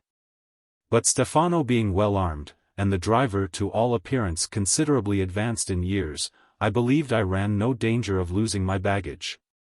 Luckily, as I then thought, an opportunity presented itself of passing the night more agreeably than I expected. On mentioning my design of proceeding by myself to Strasbourg, the postilion shook his head in disapprobation. "It is a long way," said he. "You will find it a difficult matter to arrive there without a guide. Besides, monsieur seems unaccustomed to the season's severity, and it is possible that unable to sustain the excessive cold." "What use is there to present me with all these objections?" said I, impatiently interrupting him. "I have no other resource. I run still greater risk of perishing with cold by passing the night in the forest." "Passing the night in the forest?" he replied, "oh. By Street Denis. We are not in quite so bad a plight as that comes to yet. If I am not mistaken, we are scarcely 5 minutes' walk from the cottage of my old friend, Baptiste. He is a woodcutter, and a very honest fellow. I doubt not but he will shelter you for the night with pleasure. In the meantime I can take the saddle horse, ride to Strasbourg, and be back with proper people to mend your carriage by break of day." "And in the name of God," said I, "how could you leave me so long in suspense? Why did you not tell me of this cottage sooner? What excessive stupidity! I thought that perhaps monsieur would not deign to accept." "Absurd! Come, come. Say no more, but conduct us without delay to the woodman's cottage." He obeyed, and we moved onwards. The horses contrived with some difficulty to drag the shattered vehicle after us. My servant was become almost speechless, and I began to feel the effects of the cold myself, before we reached the wished-for cottage. It was a small but neat building. As we drew near it, I rejoiced at observing through the window the blaze of a comfortable fire. Our conductor knocked at the door. It was some time before anyone answered. The people within seemed in doubt whether we should be admitted. "Come! Come, friend Baptiste!" cried the driver with impatience. "What are you about? Are you asleep? Or will you refuse a night's lodging to a gentleman, whose chaise has just broken down in the forest?" "Ah! Is it you, honest Claude?" replied a man's voice from within. "Wait a moment, and the door shall be opened." Soon after the bolts were drawn back. The door was unclosed, and a man presented himself to us with a lamp in his hand. He gave the guide an hearty reception, and then addressed himself to me. "Walk in, monsieur, walk in, and welcome. Excuse me for not admitting you at first, but there are so many rogues about this place, that saving your presence, I suspected you to be one." Thus saying, he ushered me into the room, where I had observed the fire. I was immediately placed in an easy chair, which stood close to the hearth. A female, whom I supposed to be the wife of my host, rose from her seat upon my entrance, and received me with a slight and distant reverence. She made no answer to my compliment, but immediately reseating herself, continued the work on which she had been employed. Her husband's manners were as friendly as hers were harsh and repulsive. "I wish I could lodge you more conveniently, monsieur," said he, "but we cannot boast of much spare room in this hovel. However, a chamber for yourself, and another for your servant, I think, we can make shift to supply. You must content yourself with sorry fare. But to what we have, believe me, you are heartily welcome." Then turning to his wife, "Why, how you sit there, Marguerite, with as much tranquillity as if you had nothing better to do. Stir about, dame. Stir about. Get some supper, look out some sheets, here, throw some logs upon the fire, for the gentleman seems perished with cold." The wife threw her work hastily upon the table, and proceeded to execute his commands with every mark of unwillingness. Her countenance had displeased me on the first moment of my examining it. Yet upon the whole her features were handsome unquestionably, but her skin was sallow, and her person thin and meagre. A lowering gloom overspread her countenance. And it bore such visible marks of rancor and ill will, as could not escape being noticed by the most inattentive observer. Her every look and action expressed discontent and impatience, and the answers which she gave Baptiste, when he reproached her good-humoredly for her dissatisfied air, were tart, short, and cutting. In fine, I conceived at first sight equal disgust for her, and prepossession in favor of her husband, whose appearance was calculated to inspire esteem and confidence. His countenance was open, sincere, and friendly, his manners had all the peasant's honesty unaccompanied by his rudeness, his cheeks were broad, full, and ruddy. And in the solidity of his person he seemed to offer an ample apology for the leanness of his wife's. From the wrinkles on his brow I judged him to be turned of 60. But he bore his years well, and seemed still hearty and strong. The wife could not be more than 30, but in spirits and vivacity she was infinitely older than the husband. However, in spite of her unwillingness, Marguerite began to prepare the supper, while the woodman conversed gaily on different subjects. The postilion, who had been furnished with a bottle of spirits, was now ready to set out for Strasbourg, and inquired whether I had any further commands. "For Strasbourg," interrupted Baptiste. "You are not going thither tonight? I beg your pardon, if I do not fetch workmen to mend the chaise. How is monsieur to proceed tomorrow?" "That is true, as you say, I had forgotten the chaise." "Well, but Claude, you may at least eat your supper here. That can make you lose very little time, and monsieur looks too kind-hearted to send you out with an empty stomach on such a bitter cold night as this is." To this I readily assented, telling the postilion that my reaching Strasbourg the next day an hour or two later would be perfectly immaterial. He thanked me, and then leaving the cottage with Stefano, put up his horses in the woodman's stable. Baptiste followed them to the door, and looked out with anxiety. "'Tis a sharp biting wind. said he, "I wonder, what detains my boys so long? Monsieur, I shall show you two of the finest lads that ever stepped in shoe of leather. The eldest is 23, the second a year younger, their equals for sense, courage, and activity, are not to be found within 50 miles of Strasbourg. Would they were back again. I begin to feel uneasy about them." Marguerite was at this time employed in laying the cloth. "And are you equally anxious for the return of your sons?" said I to her. "Not I," she replied peevishly, "they are no children of mine." "Come, come, Marguerite," said the husband, "do not be out of humor with the gentleman for asking a simple question.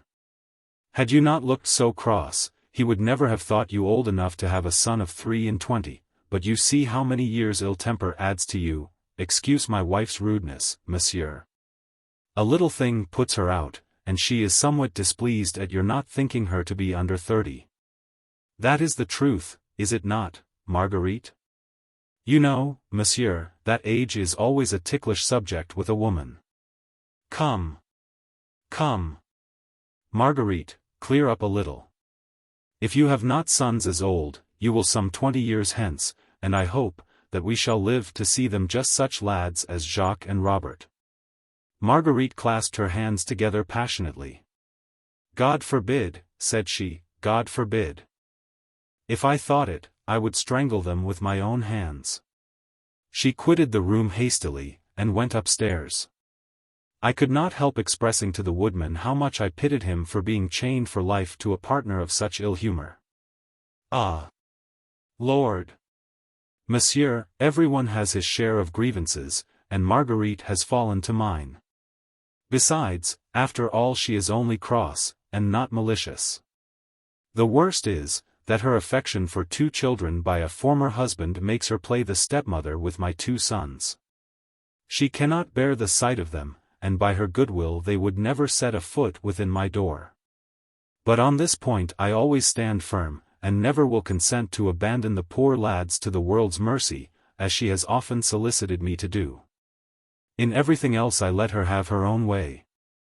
And truly she manages a family rarely, that I must say for her. We were conversing in this manner, when our discourse was interrupted by a loud halloo which rang through the forest. My sons, I hope, exclaimed the woodman, and ran to open the door.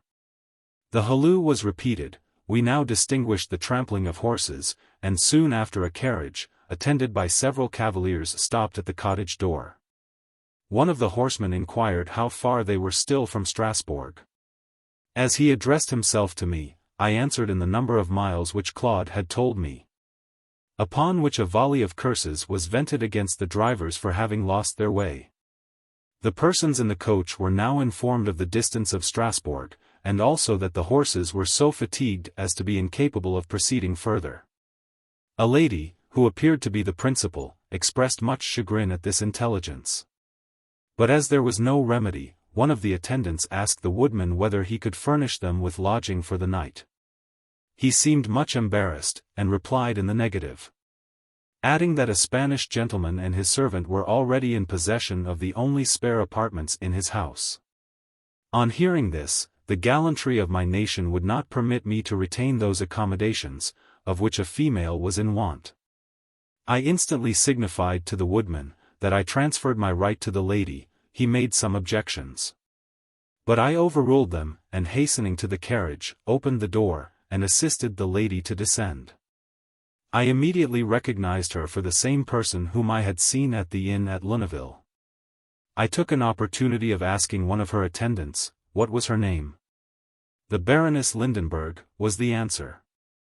I could not but remark how different a reception our host had given these newcomers and myself. His reluctance to admit them was visibly expressed on his countenance, and he prevailed on himself with difficulty to tell the lady that she was welcome. I conducted her into the house, and placed her in the armchair, which I had just quitted. She thanked me very graciously, and made 1,000 apologies for putting me to an inconvenience. Suddenly the woodman's countenance cleared up. At last I have arranged it, said he, interrupting her excuses. I can lodge you and your suite, madam, and you will not be under the necessity of making this gentleman suffer for his politeness. We have 2 spare chambers, one for the lady, the other, monsieur, for you. My wife shall give up hers to the 2 waiting women. As for the menservants, they must content themselves with passing the night in a large barn, which stands at a few yards' distance from the house. There they shall have a blazing fire, and as good a supper as we can make shift to give them. After several expressions of gratitude on the lady's part, and opposition on mine to Marguerite's giving up her bed, this arrangement was agreed to. As the room was small, the Baroness immediately dismissed her male domestics. Baptiste was on the point of conducting them to the barn which he had mentioned when 2 young men appeared at the door of the cottage. "Hell and furies," exclaimed the first, starting back. "Robert, the house is filled with strangers." "Ha! There are my sons," cried our host. "Why, Jacques! Robert! Whither are you running, boys? There is room enough still for you." Upon this assurance the youths returned. The father presented them to the Baroness and myself, after which he withdrew with our domestics, while at the request of the 2 waiting women, Marguerite conducted them to the room designed for their mistress. The 2 newcomers were tall, stout, well-made young men, hard-featured, and very much sunburnt. They paid their compliments to us in few words, and acknowledged Claude, who now entered the room, as an old acquaintance. They then threw aside their cloaks in which they were wrapped up, took off a leathern belt to which a large cutlass was suspended, and each drawing a brace of pistols from his girdle laid them upon a shelf. "You travel well armed," said I. "True, monsieur," replied Robert. "We left Strasbourg late this evening, and 'tis necessary to take precautions at passing through this forest after dark. It does not bear a good repute, I promise you." "How?" said the Baroness, "are there robbers hereabout?" "So it is said, madam. For my own part, I have travelled through the wood at all hours, and never met with one of them." Here Marguerite returned. Her stepsons drew her to the other end of the room, and whispered her for some minutes. By the looks which they cast towards us at intervals, I conjectured them to be inquiring our business in the cottage.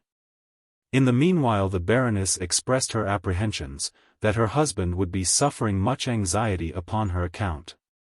She had intended to send on one of her servants to inform the Baron of her delay, but the account which the young men gave of the forest rendered this plan impracticable. Claude relieved her from her embarrassment. He informed her that he was under the necessity of reaching Strasbourg that night, and that would she trust him with a letter, she might depend upon its being safely delivered. "And how comes it," said I, "that you are under no apprehension of meeting these robbers?"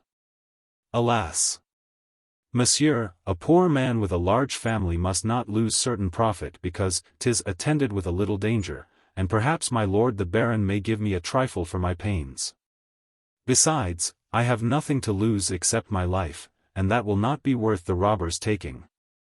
I thought his arguments bad, and advised his waiting till the morning. But as the Baroness did not second me, I was obliged to give up the point. The Baroness Lindenberg, as I found afterwards, had long been accustomed to sacrifice the interests of others to her own. And her wish to send Claude to Strasbourg blinded her to the danger of the undertaking. Accordingly, it was resolved that he should set out without delay. The Baroness wrote her letter to her husband, and I sent a few lines to my banker, apprising him that I should not be at Strasbourg till the next day. Claude took our letters, and left the cottage. The lady declared herself much fatigued by her journey. Besides having come from some distance, the drivers had contrived to lose their way in the forest. She now addressed herself to Marguerite, desiring to be shown to her chamber, and permitted to take half an hour's repose. One of the waiting women was immediately summoned. She appeared with a light, and the Baroness followed her upstairs. The cloth was spreading in the chamber where I was, and Marguerite soon gave me to understand that I was in her way.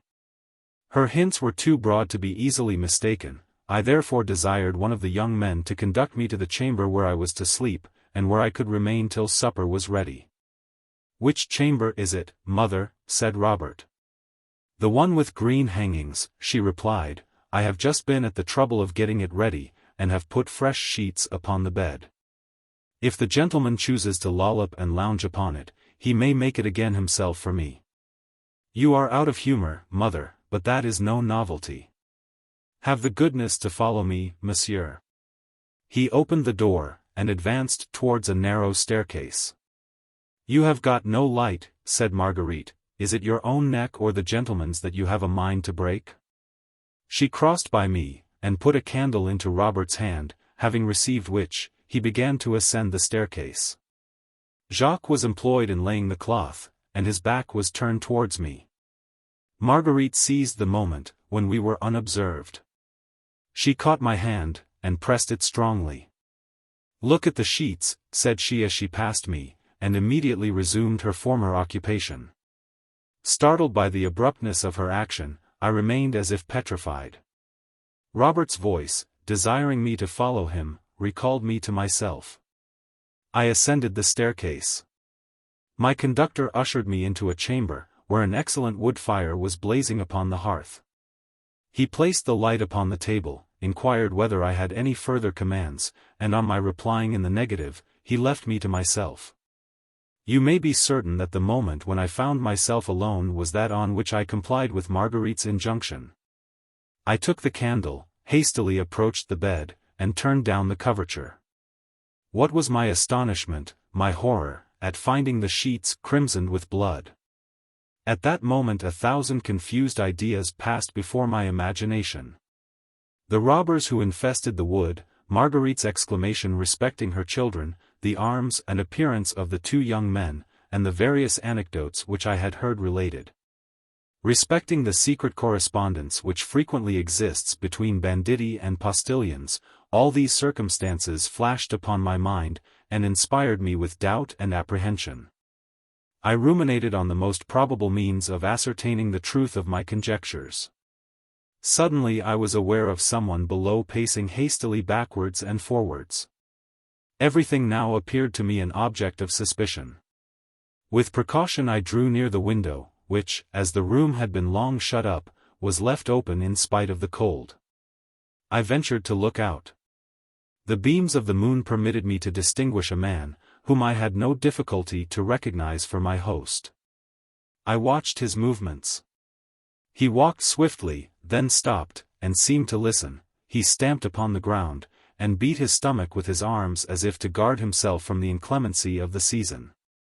At the least noise, if a voice was heard in the lower part of the house, if a bat flitted past him, or the wind rattled amidst the leafless boughs, he started, and looked round with anxiety.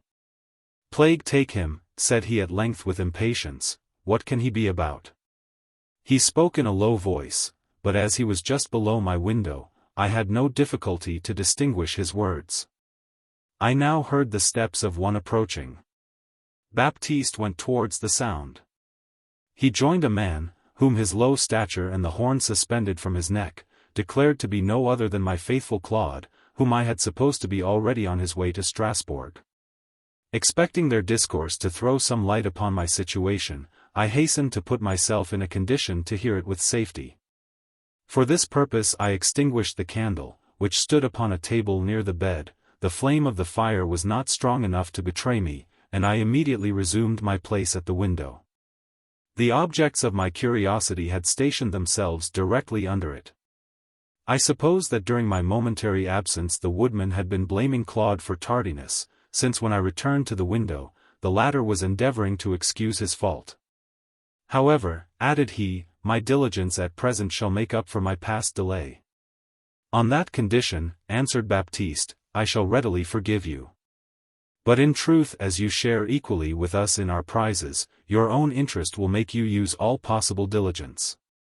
'Twould be a shame to let such a noble booty escape us. You say, that this Spaniard is rich? His servant boasted at the inn, that the effects in his chaise were worth above 2,000 pistoles. Oh! How I curse Stefano's imprudent vanity! And I have been told, continued the postilion, that this Baroness carries about her a casket of jewels of immense value. Maybe so, but I had rather she had stayed away. The Spaniard was a secure prey. The boys and myself could easily have mastered him and his servant, and then the 2,000 pistoles would have been shared between us four. Now we must let in the band for a share, and perhaps the whole covey may escape us. Should our friends have betaken themselves to their different posts before you reach the cavern, all will be lost. The ladies' attendants are too numerous for us to overpower them. Unless our associates arrive in time, we must needs let these travelers set out tomorrow without damage or hurt. 'Tis plaguey unlucky that my comrades who drove the coach should be those unacquainted with our confederacy. But never fear, friend Baptiste. An hour will bring me to the cavern. It is now but 10 o'clock, and by 12 you may expect the arrival of the band. By the by, take care of your wife. You know how strong is her repugnance to our mode of life, and she may find means to give information to the lady servants of our design. Oh! I am secure of her silence. She is too much afraid of me, and fond of her children, to dare to betray my secret. Besides, Jacques and Robert keep a strict eye over her, and she is not permitted to set a foot out of the cottage. The servants are safely lodged in the barn. I shall endeavor to keep all quiet till the arrival of our friends. Were I assured of your finding them, the strangers should be dispatched this instant. But as it is possible for you to miss the banditti, I am fearful of being summoned to produce them by their domestics in the morning. And suppose either of the travelers should discover your design? Then we must poignard those in our power, and take our chance about mastering the rest. However, to avoid running such a risk, hasten to the cavern. The banditti never leave it before 11, and if you use diligence, you may reach it in time to stop them. Tell Robert that I have taken his horse, my own has broken his bridle, and escaped into the wood. What is the watchword? The reward of courage. 'Tis sufficient. I hasten to the cavern. And I to rejoin my guests, lest my absence should create suspicion. Farewell, and be diligent. These worthy associates now separated, the one bent his course towards the stable, while the other returned to the house. You may judge what must have been my feelings during this conversation, of which I lost not a single syllable. I dared not trust myself to my reflections, nor did any means present itself to escape the dangers which threatened me. Resistance, I knew to be vain. I was unarmed, and a single man against three. However, I resolved at least to sell my life as dearly as I could. Dreading lest Baptiste should perceive my absence, and suspect me to have overheard the message with which Claude was dispatched, I hastily relight my candle and quitted the chamber. On descending, I found the table spread for 6 persons. The Baroness sat by the fireside, Marguerite was employed in dressing a salad, and her stepsons were whispering together at the further end of the room. Baptiste, having the round of the garden to make, ere he could reach the cottage door, was not yet arrived. I seated myself quietly opposite to the Baroness. A glance upon Marguerite told her that her hint had not been thrown away upon me. How different did she now appear to me! What before seemed gloom and sullenness, I now found to be disgust at her associates, and compassion for my danger. I looked up to her as to my only resource. Yet knowing her to be watched by her husband with a suspicious eye, I could place but little reliance on the exertions of her goodwill. In spite of all my endeavors to conceal it, my agitation was but too visibly expressed upon my countenance. I was pale, and both my words and actions were disordered and embarrassed. The young men observed this, and inquired the cause. I attributed it to excess of fatigue, and the violent effect produced on me by the severity of the season. Whether they believed me or not, I will not pretend to say, they at least ceased to embarrass me with their questions. I strove to divert my attention from the perils which surrounded me, by conversing on different subjects with the Baroness. I talked of Germany, declaring my intention of visiting it immediately. God knows, that I little thought at that moment of ever seeing it. She replied to me with great ease and politeness, professed that the pleasure of making my acquaintance amply compensated for the delay in her journey, and gave me a pressing invitation to make some stay at the castle of Lindenberg. As she spoke thus, the youths exchanged a malicious smile, which declared that she would be fortunate if she ever reached that castle herself. This action did not escape me. But I concealed the emotion which it excited in my breast. I continued to converse with the lady. But my discourse was so frequently incoherent, that as she has since informed me, she began to doubt whether I was in my right senses. The fact was, that while my conversation turned upon one subject, my thoughts were entirely occupied by another. I meditated upon the means of quitting the cottage, finding my way to the barn, and giving the domestics information of our host's designs. I was soon convinced how impracticable was the attempt. Jacques and Robert watched my every movement with an attentive eye, and I was obliged to abandon the idea. All my hopes now rested upon Claude's not finding the banditti. In that case, according to what I had overheard, we should be permitted to depart unhurt. I shuddered involuntarily as Baptiste entered the room. He made many apologies for his long absence, but he had been detained by affairs impossible to be delayed. He then entreated permission for his family to sup at the same table with us, without which, respect would not authorize his taking such a liberty. Oh! How in my heart I cursed the hypocrite! How I loathed his presence, who was on the point of depriving me of an existence, at that time infinitely dear. I had every reason to be satisfied with life. I had youth, wealth, rank, and education. And the fairest prospects presented themselves before me. I saw those prospects on the point of closing in the most horrible manner, yet was I obliged to dissimulate, and to receive with a semblance of gratitude the false civilities of him who held the dagger to my bosom. The permission which our host demanded, was easily obtained. We seated ourselves at the table. The Baroness and myself occupied one side, the sons were opposite to us with their backs to the door. Baptiste took his seat by the Baroness at the upper end, and the place next to him was left for his wife. She soon entered the room, and placed before us a plain but comfortable peasant's repast. Our host thought it necessary to apologize for the poorness of the supper. He had not been apprised of our coming. He could only offer us such fare as had been intended for his own family. But, added he, should any accident detain my noble guests longer than they at present intend, I hope to give them a better treatment. The villain! I well knew the accident to which he alluded. I shuddered at the treatment which he taught us to expect. My companion in danger seemed entirely to have got rid of her chagrin at being delayed. She laughed, and conversed with the family with infinite gaiety. I strove but in vain to follow her example. My spirits were evidently forced, and the constraint which I put upon myself escaped not Baptiste's observation. "Come, come, monsieur, cheer up," said he. "You seem not quite recovered from your fatigue.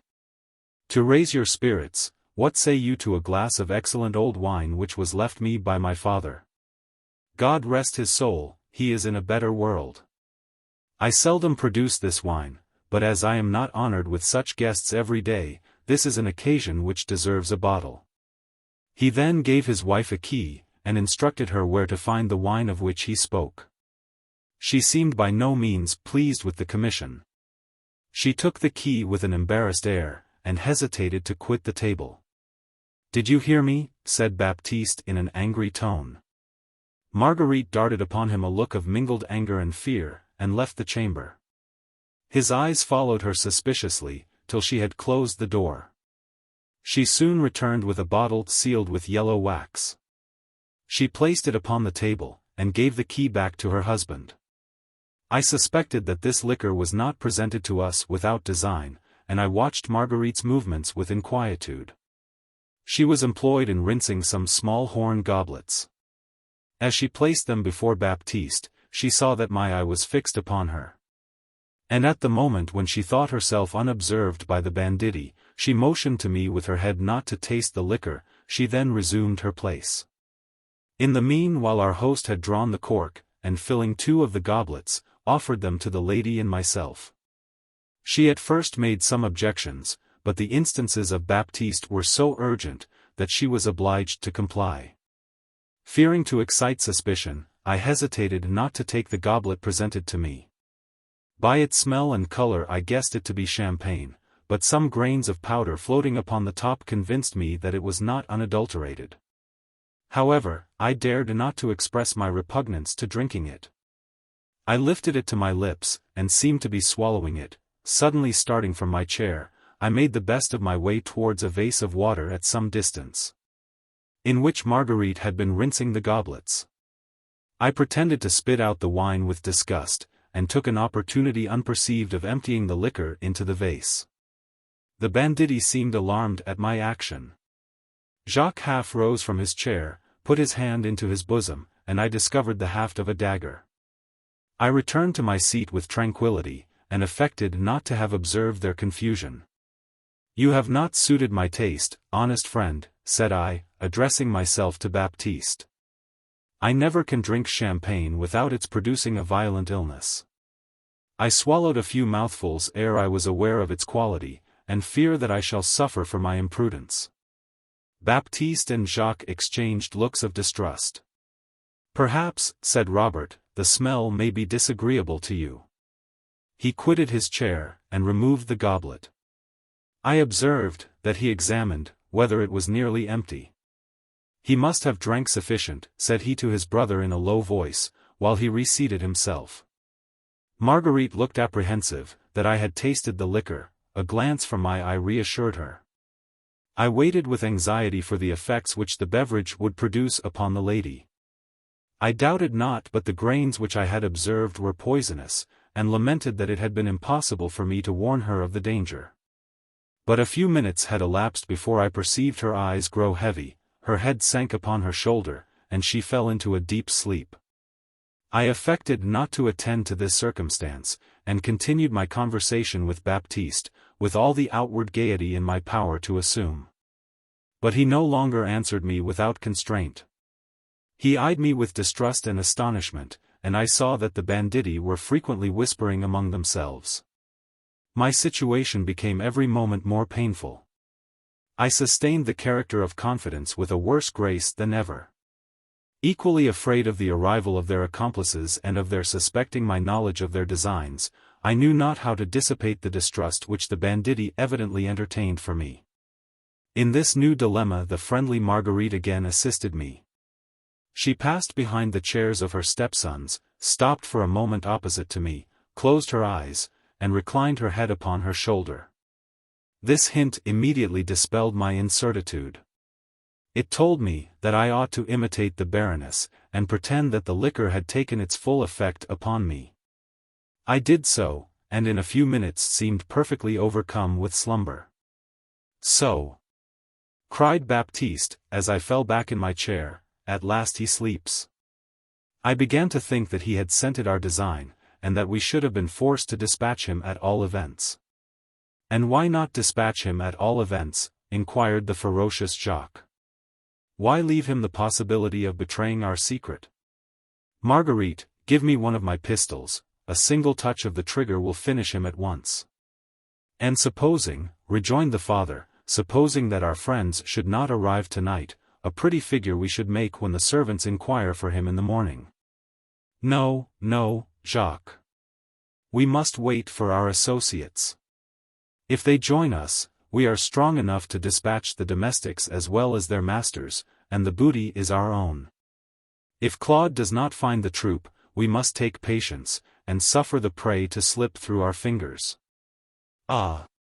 Boys, had you arrived but 5 minutes sooner, the Spaniard would have been done for, and 2,000 pistoles our own.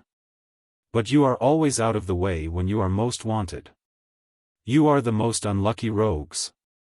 Well, father," answered Jacques, "had you been of my mind, all would have been over by this time. You, Robert, Claude, and myself, why the strangers were but double the number, and I warrant you we might have mastered them. However, Claude is gone, 'tis too late to think of it now. We must wait patiently for the arrival of the gang, and if the travelers escape us tonight, we must take care to waylay them tomorrow." True, said Baptiste. "Marguerite, have you given the sleeping draught to the waiting women?" She replied in the affirmative. "All then is safe. Come, boys. Whatever falls out, we have no reason to complain of this adventure. We run no danger, may gain much, and can lose nothing. At this moment I heard a trampling of horses. Oh! How dreadful was the sound to my ears! A cold sweat flowed down my forehead, and I felt all the terrors of impending death. I was by no means reassured by hearing the compassionate Marguerite exclaim in the accents of despair, "Almighty God! They are lost!" Luckily the woodman and his sons were too much occupied by the arrival of their associates to attend to me, or the violence of my agitation would have convinced them that my sleep was feigned. "Open! Open!" exclaimed several voices on the outside of the cottage. "Yes! Yes!" cried Baptiste joyfully, "they are our friends sure enough. Now then our booty is certain. Away! Lads, away! Lead them to the barn, you know what is to be done there." Robert hastened to open the door of the cottage. "But first," said Jacques, taking up his arms, "first let me dispatch these sleepers." "No, no, no," replied his father, "go you to the barn, where your presence is wanted. Leave me to take care of these and the women above." Jacques obeyed, and followed his brother. They seemed to converse with the newcomers for a few minutes, after which I heard the robbers dismount, and as I conjectured, bend their course towards the barn. "So! That is wisely done," muttered Baptiste, "they have quitted their horses, that they may fall upon the strangers by surprise. Good! Good!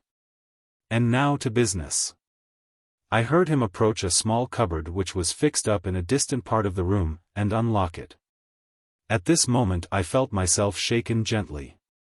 "Now! Now!" whispered Marguerite. I opened my eyes.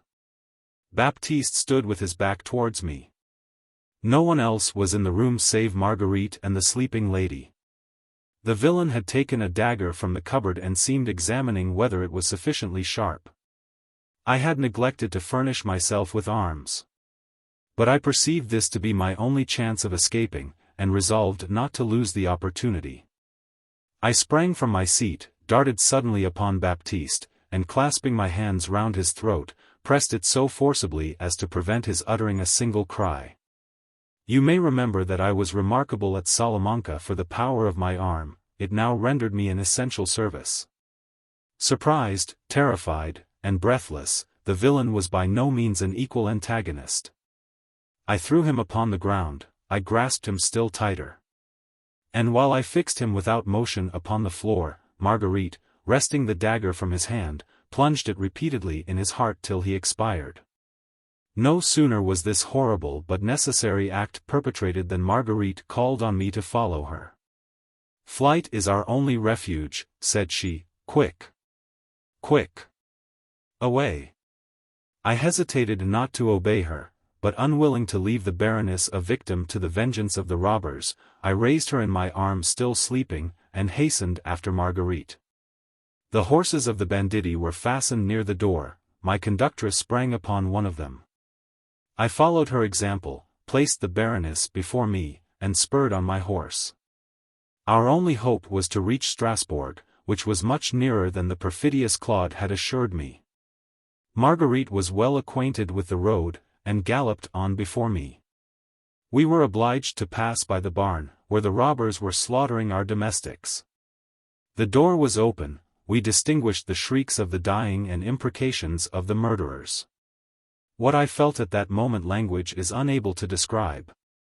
Jacques heard the trampling of our horses as we rushed by the barn. He flew to the door with a burning torch in his hand, and easily recognized the fugitives. "Betrayed! Betrayed!" he shouted to his companions. Instantly they left their bloody work, and hastened to regain their horses.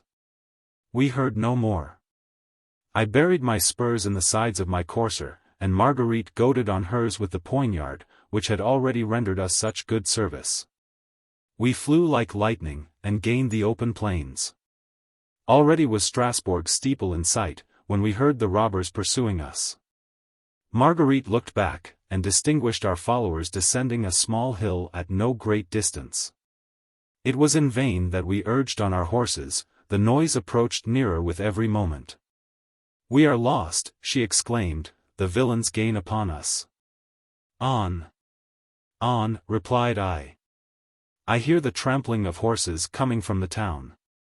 We redoubled our exertions, and were soon aware of a numerous band of cavaliers, who came towards us at full speed. They were on the point of passing us. "Stay! Stay!" shrieked Marguerite, "save us! For God's sake, save us!" The foremost, who seemed to act as guide, immediately reined in his steed. "'Tis she! 'Tis she!" exclaimed he, springing upon the ground. "Stop, my lord, stop! They are safe! 'Tis my mother!" At the same moment Marguerite threw herself from her horse, clasped him in her arms, and covered him with kisses. The other cavaliers stopped at the exclamation. "The Baroness Lindenberg?" cried another of the strangers eagerly. "Where is she? Is she not with you?" He stopped on beholding her lying senseless in my arms. Hastily he caught her from me.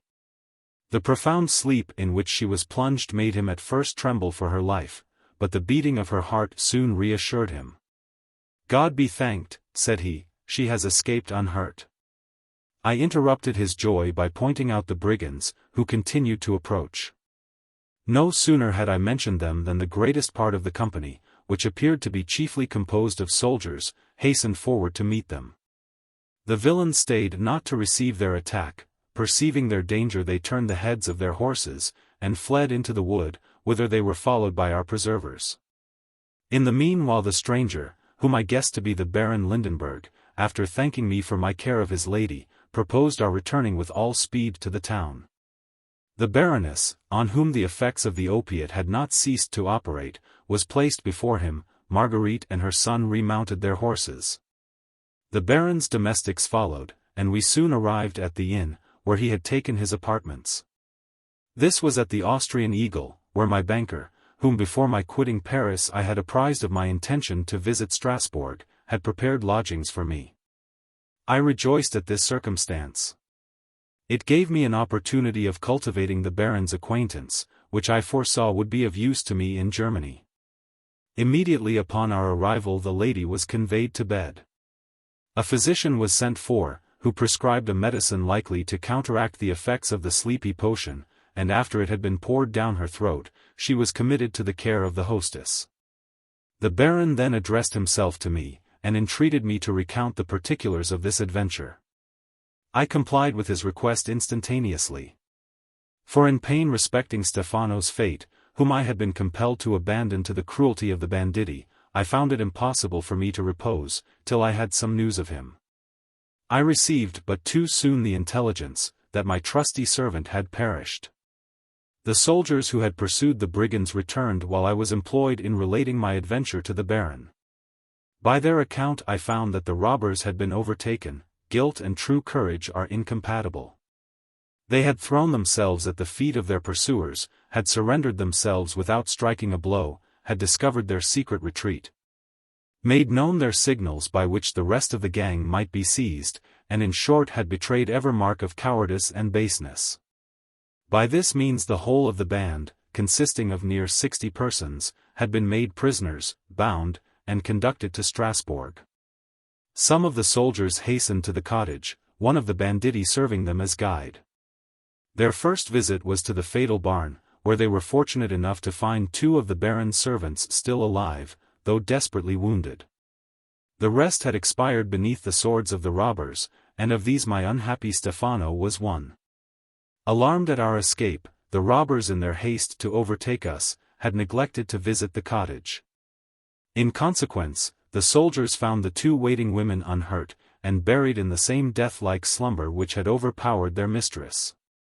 There was nobody else found in the cottage, except a child not above 4 years old, which the soldiers brought away with them. We were busying ourselves with conjectures respecting the birth of this little unfortunate, when Marguerite rushed into the room with the baby in her arms. She fell at the feet of the officer who was making us this report, and blessed him 1,000 times for the preservation of her child. When the first burst of maternal tenderness was over, I besought her to declare, by what means she had been united to a man whose principles seemed so totally discordant with her own. She bent her eyes downwards, and wiped a few tears from her cheek. "Gentlemen," said she after a silence of some minutes, "would request a favor of you. You have a right to know on whom you confer an obligation. I will not therefore stifle a confession which covers me with shame, but permit me to comprise it in as few words as possible. I was born in Strasbourg of respectable parents. Their names I must at present conceal. My father still lives, and deserves not to be involved in my infamy. If you grant my request, you shall be informed of my family name. A villain made himself master of my affections, and to follow him I quitted my father's house. Yet though my passions overpowered my virtue, I sank not into that degeneracy of vice, but too commonly the lot of women who make the first false step. I loved my seducer, dearly loved him. I was true to his bed, this baby, and the youth who warned you, my Lord Baron, of your lady's danger, are the pledges of our affection. Even at this moment I lament his loss, though 'tis to him that I owe all the miseries of my existence. He was of noble birth, but he had squandered away his paternal inheritance. His relations considered him as a disgrace to their name, and utterly discarded him. His excesses drew upon him the indignation of the police. He was obliged to fly from Strasbourg, and saw no other resource from beggary than an union with the banditti who infested the neighboring forest, and whose troop was chiefly composed of young men of family in the same predicament with himself. I was determined not to forsake him. I followed him to the cavern of the brigands, and shared with him the misery inseparable from a life of pillage. But though I was aware that our existence was supported by plunder, I knew not all the horrible circumstances attached to my lover's profession. These he concealed from me with the utmost care. He was conscious that my sentiments were not sufficiently depraved to look without horror upon assassination, he supposed, and with justice, that I should fly with detestation from the embraces of a murderer. 8 years of possession had not abated his love for me, and he cautiously removed from my knowledge every circumstance, which might lead me to suspect the crimes in which he but too often participated. He succeeded perfectly. It was not till after my seducer's death, that I discovered his hands to have been stained with the blood of innocence. One fatal night he was brought back to the cavern covered with wounds. He received them in attacking an English traveller, whom his companions immediately sacrificed to their resentment. He had only time to entreat my pardon for all the sorrows which he had caused me. He pressed my hand to his lips, and expired. My grief was inexpressible. As soon as its violence abated, I resolved to return to Strasbourg, to throw myself with my 2 children at my father's feet, and implore his forgiveness, though I little hoped to obtain it. What was my consternation when informed that no one entrusted with the secret of their retreat was ever permitted to quit the troop of the banditti.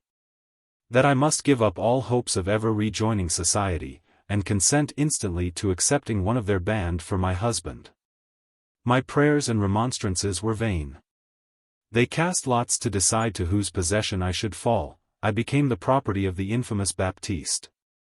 A robber, who had once been a monk, pronounced over us a burlesque rather than a religious ceremony. I and my children were delivered into the hands of my new husband, and he conveyed us immediately to his home. He assured me that he had long entertained for me the most ardent regard, but that friendship for my deceased lover had obliged him to stifle his desires. He endeavored to reconcile me to my fate, and for some time treated me with respect and gentleness, at length finding that my aversion rather increased than diminished. He obtained those favors by violence, which I persisted to refuse him. No resource remained for me but to bear my sorrows with patience. I was conscious that I deserved them but too well. Flight was forbidden. My children were in the power of Baptiste, and he had sworn that if I attempted to escape, their lives should pay for it. I had had too many opportunities of witnessing the barbarity of his nature to doubt his fulfilling his oath to the very letter. Sad experience had convinced me of the horrors of my situation. My first lover had carefully concealed them from me. Baptiste rather rejoiced in opening my eyes to the cruelties of his profession, and strove to familiarize me with blood and slaughter. My nature was licentious and warm, but not cruel, my conduct had been imprudent, but my heart was not unprincipled. Judge then what I must have felt at being a continual witness of crimes the most horrible and revolting. Judge how I must have grieved at being united to a man who received the unsuspecting guest with an air of openness and hospitality, at the very moment that he meditated his destruction. Chagrin and discontent preyed upon my constitution, the few charms bestowed on me by nature withered away, and the dejection of my countenance denoted the sufferings of my heart. I was tempted 1,000 times to put an end to my existence, but the remembrance of my children held my hand. I trembled to leave my dear boys in my tyrant's power, and trembled yet more for their virtue than their lives. The second was still too young to benefit by my instructions. But in the heart of my eldest I labored unceasingly to plant those principles, which might enable him to avoid the crimes of his parents. He listened to me with docility, or rather with eagerness. Even at his early age, he showed that he was not calculated for the society of villains, and the only comfort which I enjoyed among my sorrows, was to witness the dawning virtues of my Theodore. Such was my situation, when the perfidy of Don Alfonso's postilion conducted him to the cottage. His youth, air, and manners interested me most forcibly in his behalf. The absence of my husband's sons gave me an opportunity which I had long wished to find, and I resolved to risk everything to preserve the stranger. The vigilance of Baptiste prevented me from warning Don Alfonso of his danger. I knew that my betraying the secret would be immediately punished with death. And however embittered was my life by calamities, I wanted courage to sacrifice it for the sake of preserving that of another person. My only hope rested upon procuring succor from Strasbourg. At this I resolved to try. And should an opportunity offer of warning Don Alfonso of his danger unobserved, I was determined to seize it with avidity. By Baptiste's orders I went upstairs to make the stranger's bed. I spread upon it sheets in which a traveller had been murdered but a few nights before, and which still were stained with blood. I hoped that these marks would not escape the vigilance of our guest, and that he would collect from them the designs of my perfidious husband. Neither was this the only step which I took to preserve the stranger. Theodore was confined to his bed by illness. I stole into his room unobserved by my tyrant, communicated to him my project, and he entered into it with eagerness. He rose in spite of his malady, and dressed himself with all speed. I fastened one of the sheets round his arms, and lowered him from the window. He flew to the stable, took Claude's horse, and hastened to Strasbourg. Had he been accosted by the banditti, he was to have declared himself sent upon a message by Baptiste, but fortunately he reached the town without meeting any obstacle. Immediately upon his arrival at Strasbourg, he entreated assistance from the magistrature. His story passed from mouth to mouth, and at length came to the knowledge of my lord the Baron. Anxious for the safety of his lady, whom he knew would be upon the road that evening, it struck him that she might have fallen into the power of the robbers. He accompanied Theodore, who guided the soldiers towards the cottage, and arrived just in time to save us from falling once more into the hands of our enemies. Here I interrupted Marguerite to inquire why the sleepy potion had been presented to me. She said that Baptiste supposed me to have arms about me, and wished to incapacitate me from making resistance. It was a precaution which he always took. Since as the travelers had no hopes of escaping, despair would have incited them to sell their lives dearly. The Baron then desired Marguerite to inform him what were her present plans. I joined him in declaring my readiness to show my gratitude to her for the preservation of my life. Disgusted with a world, she replied, in which I have met with nothing but misfortunes, my only wish is to retire into a convent. But first I must provide for my children. I find that my mother is no more, probably driven to an untimely grave by my desertion. My father is still living, he is not an hard man.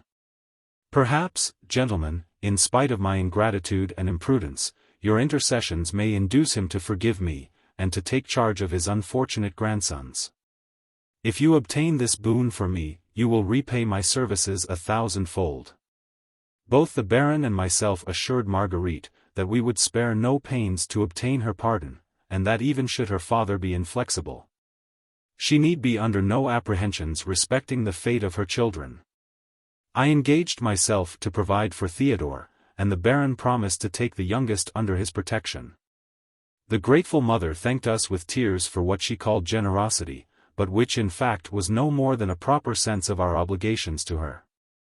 She then left the room to put her little boy to bed, whom fatigue and sleep had completely overpowered. The Baroness, on recovering and being informed from what dangers I had rescued her, set no bounds to the expressions of her gratitude. She was joined so warmly by her husband in pressing me to accompany them to their castle in Bavaria, that I found it impossible to resist their entreaties. During a week which we passed at Strasbourg, the interests of Marguerite were not forgotten. In our application to her father we succeeded as amply as we could wish. The good old man had lost his wife, he had no children but this unfortunate daughter, of whom he had received no news for almost 14 years. He was surrounded by distant relations, who waited with impatience for his decease in order to get possession of his money.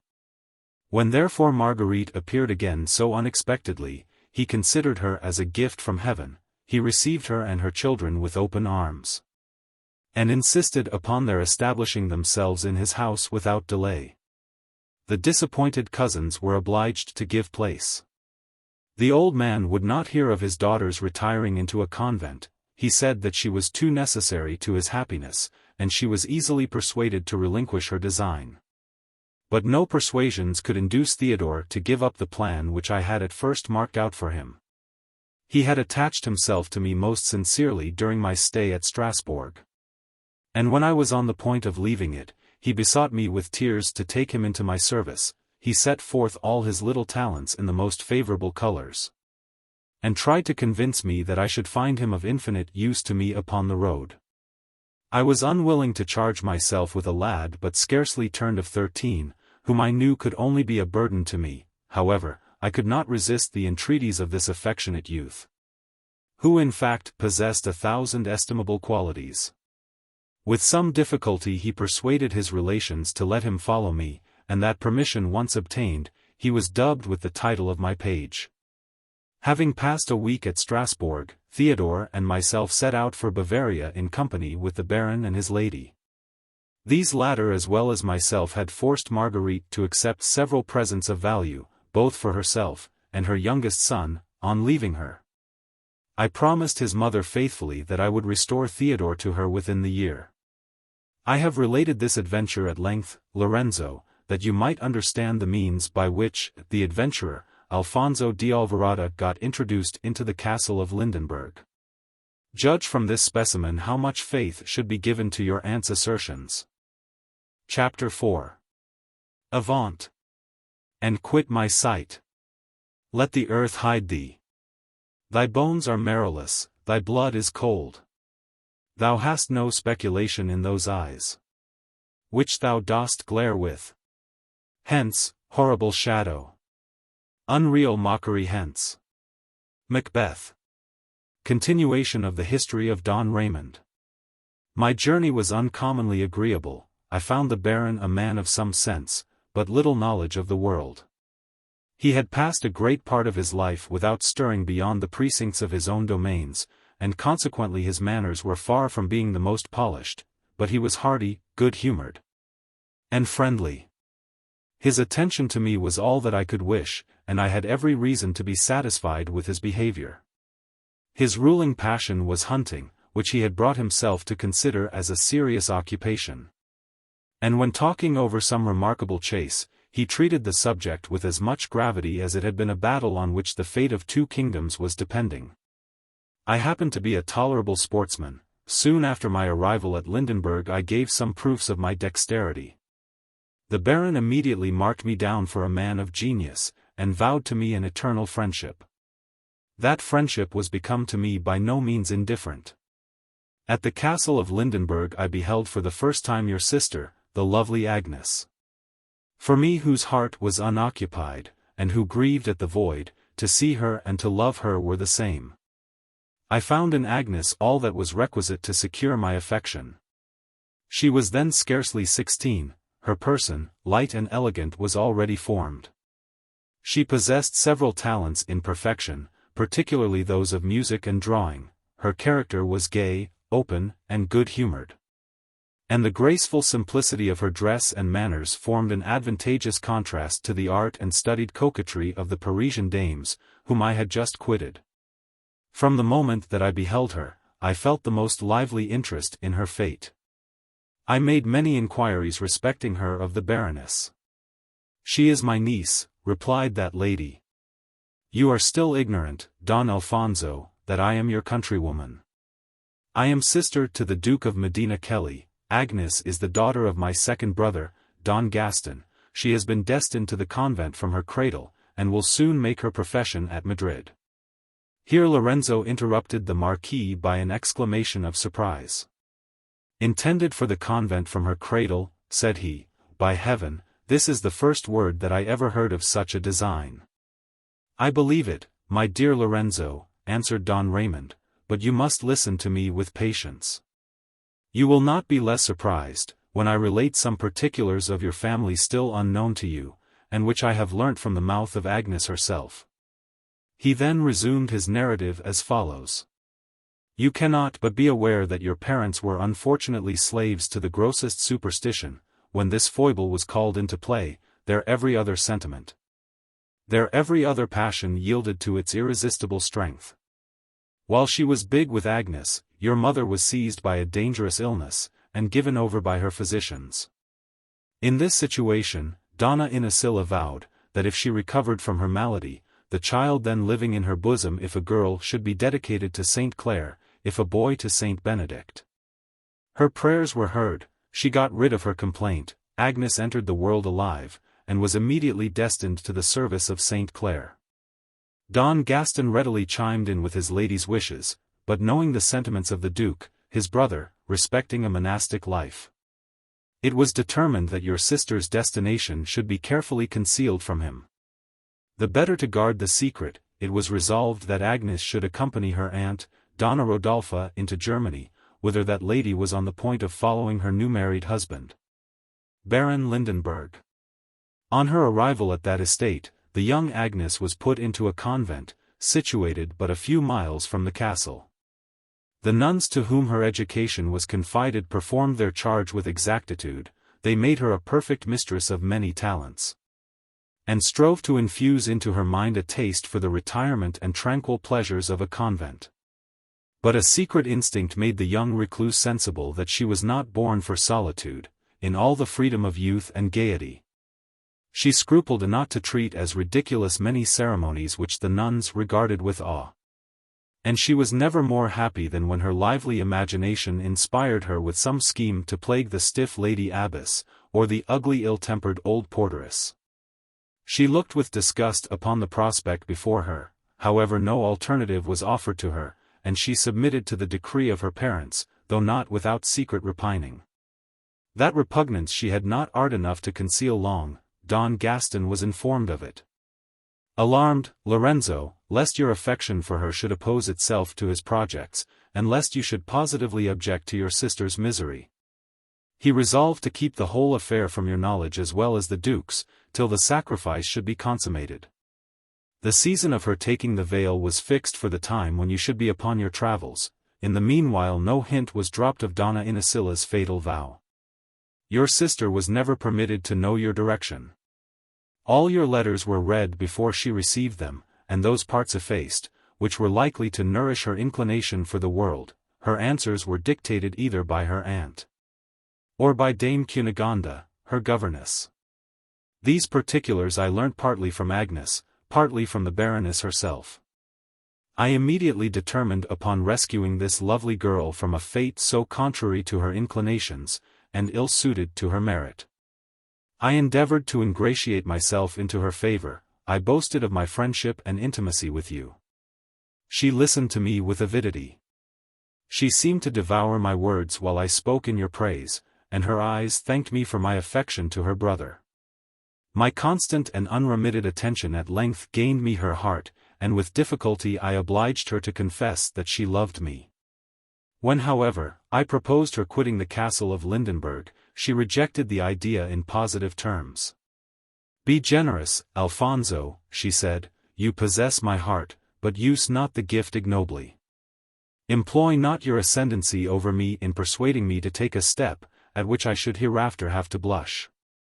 I am young and deserted, my brother, my only friend, is separated from me, and my other relations act with me as my enemies. Take pity on my unprotected situation. Instead of seducing me to an action which would cover me with shame, strive rather to gain the affections of those who govern me. The Baron esteems you. My aunt, to others ever harsh, proud and contemptuous, remembers that you rescued her from the hands of murderers, and wears with you alone the appearance of kindness and benignity. Try then your influence over my guardians. If they consent to our union, my hand is yours. From your account of my brother, I cannot doubt your obtaining his approbation, and when they find the impossibility of executing their design, I trust that my parents will excuse my disobedience, and expiate by some other sacrifice my mother's fatal vow. From the first moment that I beheld Agnes, I had endeavored to conciliate the favor of her relations. Authorized by the confession of her regard, I redoubled my exertions. My principal battery was directed against the Baroness. It was easy to discover that her word was law in the castle. Her husband paid her the most absolute submission, and considered her as a superior being.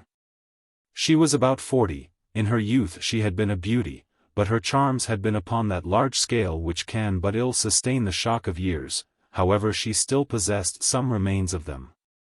Her understanding was strong and excellent when not obscured by prejudice, which unluckily was but seldom the case. Her passions were violent, she spared no pains to gratify them, and pursued with unremitting vengeance those who opposed themselves to her wishes. The warmest of friends, the most inveterate of enemies, such was the Baroness Lindenberg. I labored incessantly to please her. Unluckily I succeeded but too well. She seemed gratified by my attention, and treated me with a distinction accorded by her to no one else. One of my daily occupations was reading to her for several hours. Those hours I should much rather have passed with Agnes. But as I was conscious that complaisance for her aunt would advance our union, I submitted with a good grace to the penance imposed upon me. Donna Rodolfa's library was principally composed of old Spanish romances. These were her favorite studies, and once a day one of these unmerciful volumes was put regularly into my hands. I read the wearisome adventures of Perceforest, Tirante the White, Pomeran of England, and the Knight of the Sun, till the book was on the point of falling from my hands through ennui. However, the increasing pleasure which the Baroness seemed to take in my society, encouraged me to persevere. And latterly she showed for me a partiality so marked, that Agnes advised me to seize the first opportunity of declaring our mutual passion to her aunt. One evening, I was alone with Donna Rodolfa in her own apartment. As our readings generally treated of love, Agnes was never permitted to assist at them. I was just congratulating myself on having finished the loves of Tristan and the Queen Isolde. "Ah! The unfortunates," cried the Baroness. "How say you, Señor? Do you think it possible for man to feel an attachment so disinterested and sincere?" "I cannot doubt it," replied I, "my own heart furnishes me with the certainty." "Ah! Donna Rodolfa, might I but hope for your approbation of my love. Might I but confess the name of my mistress without incurring your resentment." She interrupted me. "Suppose I were to spare you that confession? Suppose I were to acknowledge that the object of your desires is not unknown to me? Suppose I were to say that she returns your affection, and laments not less sincerely than yourself the unhappy vows which separate her from you?" "Ah! Donna Rodolfa!" I exclaimed, throwing myself upon my knees before her, and pressing her hand to my lips, "You have discovered my secret. What is your decision? Must I despair, or may I reckon upon your favor?" She withdrew not the hand which I held, but she turned from me, and covered her face with the other. "How can I refuse it you?" she replied. "Ah! Don Alfonso, I have long perceived to whom your attentions were directed, but till now I perceived not the impression which they made upon my heart. At length I can no longer hide my weakness either from myself or from you. I yield to the violence of my passion, and own that I adore you. For 3 long months I stifled my desires. But grown stronger by resistance, I submit to their impetuosity. Pride, fear, and honor, respect for myself, and my engagements to the Baron, all are vanquished. I sacrifice them to my love for you, and it still seems to me that I pay too mean a price for your possession. She paused for an answer. Judge, my Lorenzo, what must have been my confusion at this discovery. I at once saw all the magnitude of this obstacle, which I had raised myself to my happiness. The Baroness had placed those attentions to her own account, which I had merely paid her for the sake of Agnes, and the strength of her expressions, the looks which accompanied them. And my knowledge of her revengeful disposition made me tremble for myself and my beloved. I was silent for some minutes. I knew not how to reply to her declaration, could only resolve to clear up the mistake without delay, and for the present to conceal from her knowledge the name of my mistress. No sooner had she avowed her passion than the transports which before were evident in my features gave place to consternation and constraint. I dropped her hand, and rose from my knees. The change in my countenance did not escape her observation. "What means this silence?" said she in a trembling voice. "Where is that joy which you led me to expect?" "Forgive me, Senora," I answered, "if what necessity forces from me should seem harsh and ungrateful, to encourage you in an error, which, however it may flatter myself, must prove to you the source of disappointment, would make me appear criminal in every eye. Honor obliges me to inform you that you have mistaken for the solicitude of love what was only the attention of friendship. The latter sentiment is that which I wished to excite in your bosom, to entertain a warmer respect for you forbids me, and gratitude for the Baron's generous treatment. Perhaps these reasons would not be sufficient to shield me from your attractions, were it not that my affections are already bestowed upon another. You have charms, Senora, which might captivate the most insensible, no heart unoccupied could resist them. Happy is it for me that mine is no longer in my possession. Or I should have to reproach myself forever with having violated the laws of hospitality. Recollect yourself, noble lady. Recollect what is owed by you to honor, by me to the Baron, and replace by esteem and friendship those sentiments which I never can return." The Baroness turned pale at this unexpected and positive declaration. She doubted whether she slept or woke. At length recovering from her surprise, consternation gave place to rage, and the blood rushed back into her cheeks with violence. "Villain," she cried, "monster of deceit! Thus is the avowal of my love received? Is it thus that? But no, no. It cannot, it shall not be. Alfonso, behold me at your feet. Be witness of my despair. Look with pity on a woman who loves you with sincere affection. She who possesses your heart, how has she merited such a treasure? What sacrifice has she made to you? What raises her above Rodolpha?" I endeavored to lift her from her knees. "For God's sake, Senora, restrain these transports, they disgrace yourself and me.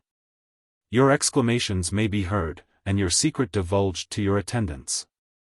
I see that my presence only irritates you, permit me to retire." I prepared to quit the apartment. The Baroness caught me suddenly by the arm.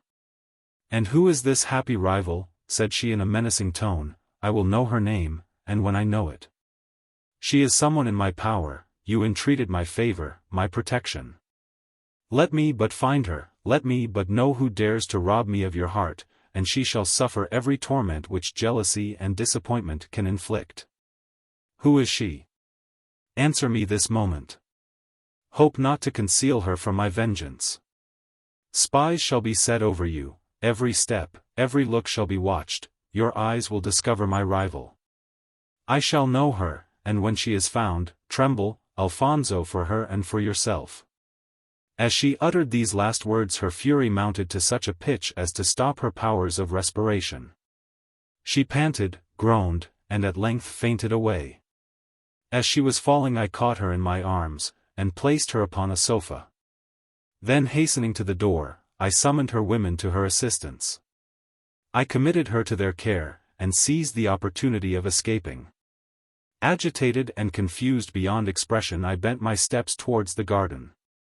The benignity with which the Baroness had listened to me at first raised my hopes to the highest pitch. I imagined her to have perceived my attachment for her niece, and to approve of it.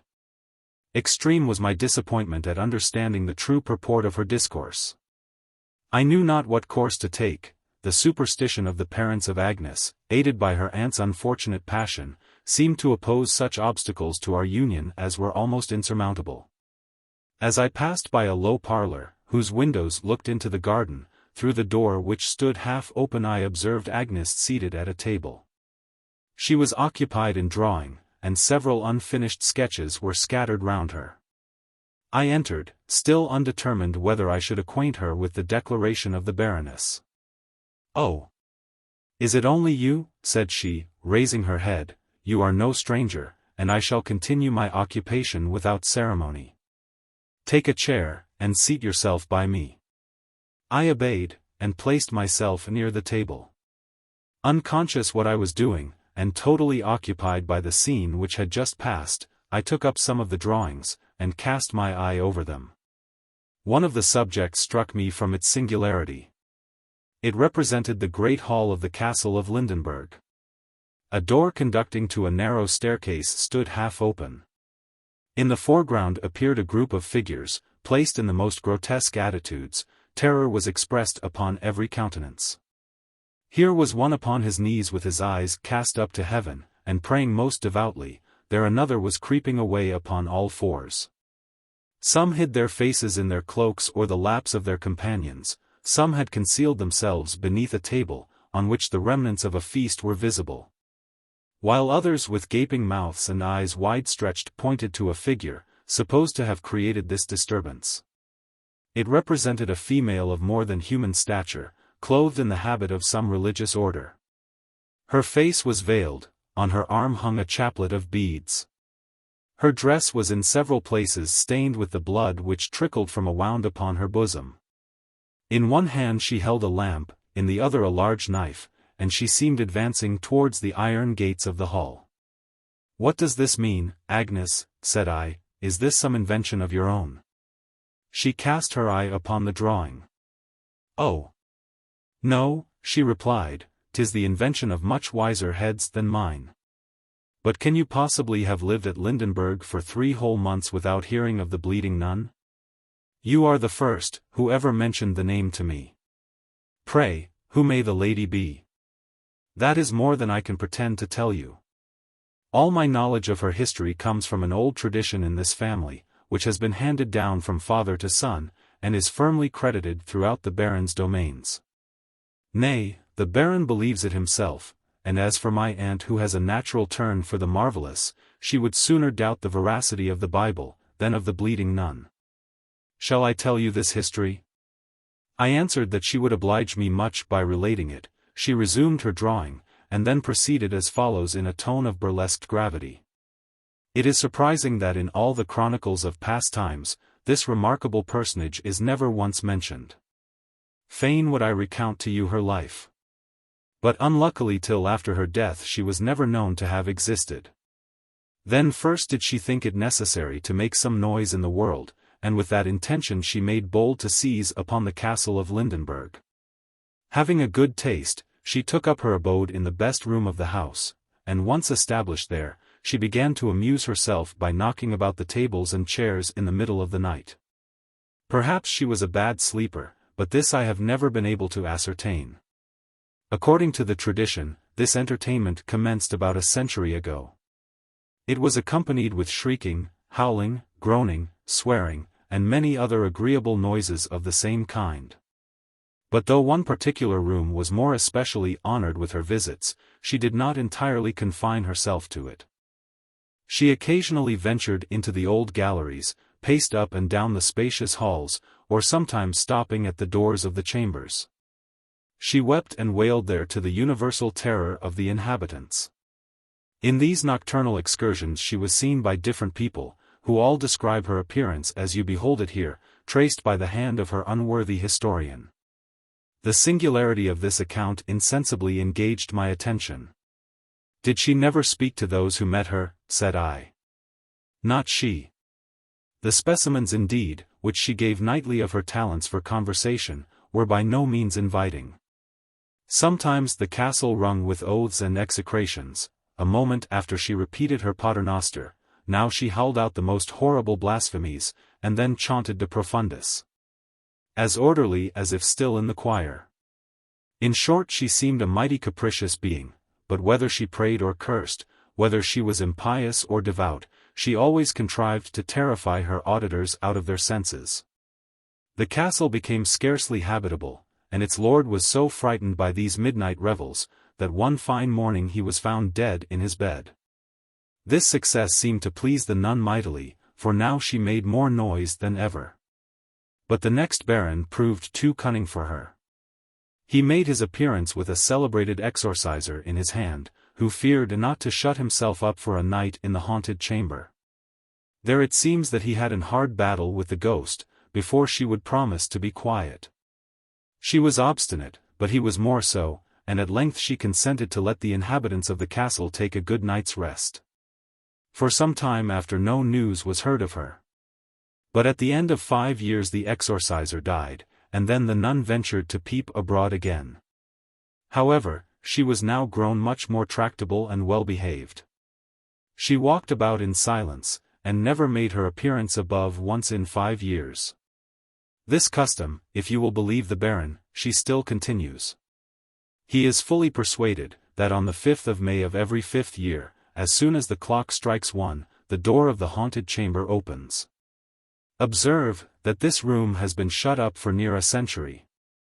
Then out walks the ghostly nun with her lamp and dagger, she descends the staircase of the eastern tower, and crosses the great hall.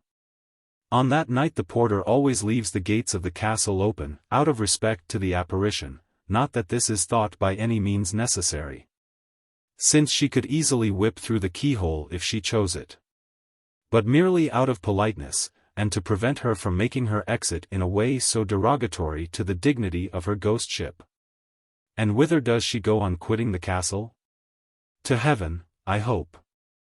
But if she does, the place certainly is not to her taste, for she always returns after an hour's absence.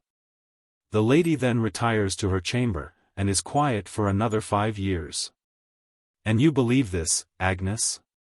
How can you ask such a question? No, no, Alfonso. I have too much reason to lament superstition's influence to be its victim myself. However, I must not avow my incredulity to the Baroness. She entertains not a doubt of the truth of this history. As to Dame Cunegonde, my governess, she protests that 15 years ago she saw the spectre with her own eyes. She related to me one evening how she and several other domestics had been terrified while at supper by the appearance of the bleeding nun. As the ghost is called in the castle, 'tis from her account that I drew this sketch, and you may be certain that Cunegonde was not omitted. There she is. I shall never forget what a passion she was in, and how ugly she looked while she scolded me for having made her picture so like herself. Here she pointed to a burlesque figure of an old woman in an attitude of terror. In spite of the melancholy which oppressed me, I could not help smiling at the playful imagination of Agnes. She had perfectly preserved Dame Cunegonde's resemblance, but had so much exaggerated every fault, and rendered every feature so irresistibly laughable, that I could easily conceive the duenna's anger. The figure is admirable, my dear Agnes. I knew not that you possessed such talents for the ridiculous. Stay a moment, she replied. I will show you a figure still more ridiculous than Dame Cunegonde's. If it pleases you, you may dispose of it as seems best to yourself. She rose, and went to a cabinet at some little distance. Unlocking a drawer, she took out a small case, which she opened, and presented to me. Do you know the resemblance? Said she smiling. It was her own. Transported at the gift, I pressed the portrait to my lips with passion, I threw myself at her feet, and declared my gratitude in the warmest and most affectionate terms. She listened to me with complaisance, and assured me that she shared my sentiments, when suddenly she uttered a loud shriek, disengaged the hand which I held, and flew from the room by a door which opened to the garden.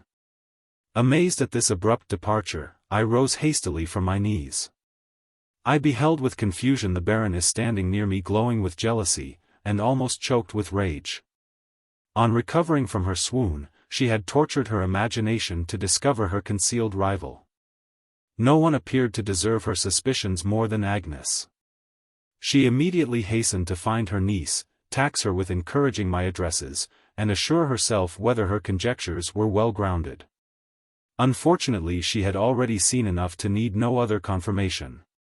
She arrived at the door of the room at the precise moment, when Agnes gave me her portrait. She heard me profess an everlasting attachment to her rival, and saw me kneeling at her feet. She advanced to separate us.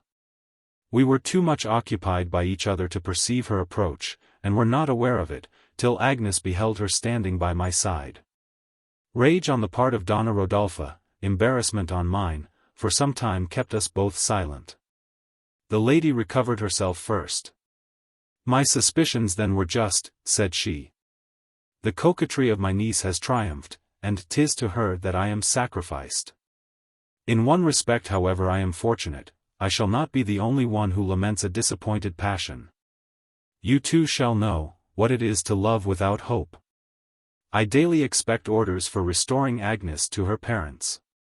Immediately upon her arrival in Spain, she will take the veil, and place an insuperable barrier to your union. You may spare your supplications," she continued, perceiving me on the point of speaking. "My resolution is fixed and immovable. Your mistress shall remain a close prisoner in her chamber till she exchanges this castle for the cloister. Solitude will perhaps recall her to a sense of her duty, but to prevent your opposing that wished event, I must inform you, Don Alfonso, that your presence here is no longer agreeable either to the Baron or myself. It was not to talk nonsense to my niece that your relation sent you to Germany. Your business was to travel, and I should be sorry to impede any longer so excellent a design. Farewell, Señor. Remember, that tomorrow morning we meet for the last time." Having said this, she darted upon me a look of pride, contempt, and malice, and quitted the apartment. I also retired to mine, and consumed the night in planning the means of rescuing Agnes from the power of her tyrannical aunt. After the positive declaration of its mistress, it was impossible for me to make a longer stay at the castle of Lindenberg. Accordingly I the next day announced my immediate departure. The Baron declared that it gave him sincere pain, and he expressed himself in my favor so warmly, that I endeavored to win him over to my interest. Scarcely had I mentioned the name of Agnes when he stopped me short, and said, that it was totally out of his power to interfere in the business. I saw that it was in vain to argue. The Baroness governed her husband with despotic sway, and I easily perceived that she had prejudiced him against the match. Agnes did not appear. I entreated permission to take leave of her, but my prayer was rejected. I was obliged to depart without seeing her. At quitting him the Baron shook my hand affectionately, and assured me that as soon as his niece was gone, I might consider his house as my own. "Farewell, Don Alfonso," said the Baroness, and stretched out her hand to me. I took it, and offered to carry it to my lips. She prevented me. Her husband was at the other end of the room, and out of hearing. "Take care of yourself," she continued, "my love is become hatred, and my wounded pride shall not be unatoned. Go where you will, my vengeance shall follow you." She accompanied these words with a look sufficient to make me tremble. I answered not, but hastened to quit the castle. As my chaise drove out of the court, I looked up to the windows of your sister's chamber. Nobody was to be seen there. I threw myself back despondent in my carriage. I was attended by no other servants than a Frenchman whom I had hired at Strasbourg in Stefano's room, and my little page whom I before mentioned to you. The fidelity, intelligence, and good temper of Theodore had already made him dear to me, but he now prepared to lay an obligation on me, which made me look upon him as a guardian genius. Scarcely had we proceeded half a mile from the castle, when he rode up to the chaise door. "Take courage, Señor," said he in Spanish, which he had already learnt to speak with fluency and correctness. "While you were with the Baron, I watched the moment when Dame Cunegonde was below stairs, and mounted into the chamber over that of Donna Agnes. I sang as loud as I could a little German air well known to her, hoping that she would recollect my voice. I was not disappointed, for I soon heard her window open. I hastened to let down a string with which I had provided myself. Upon hearing the casement closed again, I drew up the string, and fastened to it I found this scrap of paper." He then presented me with a small note addressed to me. I opened it with impatience. It contained the following words written in pencil: "Conceal yourself for the next fortnight in some neighboring village. My aunt will believe you to have quitted Lindenberg, and I shall be restored to liberty. I will be in the West Pavilion at 12 on the night of the 30th. Fail not to be there, and we shall have an opportunity of concerting our future plans. Adieu. Agnes." At perusing these lines my transports exceeded all bounds. Neither did I set any to the expressions of gratitude which I heaped upon Theodore. In fact, his address and attention merited my warmest praise. You will readily believe that I had not entrusted him with my passion for Agnes. But the arch-youth had too much discernment not to discover my secret, and too much discretion not to conceal his knowledge of it. He observed in silence what was going on, nor strove to make himself an agent in the business till my interests required his interference. I equally admired his judgment, his penetration, his address, and his fidelity. This was not the first occasion in which I had found him of infinite use, and I was every day more convinced of his quickness and capacity. During my short stay at Strasbourg, he had applied himself diligently to learning the rudiments of Spanish. He continued to study it, and with so much success that he spoke it with the same facility as his native language. He passed the greatest part of his time in reading. He had acquired much information for his age, and united the advantages of a lively countenance and prepossessing figure to an excellent understanding and the very best of hearts. He is now 15. He is still in my service, and when you see him, I am sure that he will please you. But excuse this digression. I return to the subject which I quitted. I obeyed the instructions of Agnes. I proceeded to Munich. There I left my chaise under the care of Lucas, my French servant, and then returned on horseback to a small village about 4 miles distant from the castle of Lindenberg. Upon arriving there a story was related to the host at whose inn I descended, which prevented his wondering at my making so long a stay in his house. The old man fortunately was credulous and incurious. He believed all I said, and sought to know no more than what I thought proper to tell him. Nobody was with me but Theodore.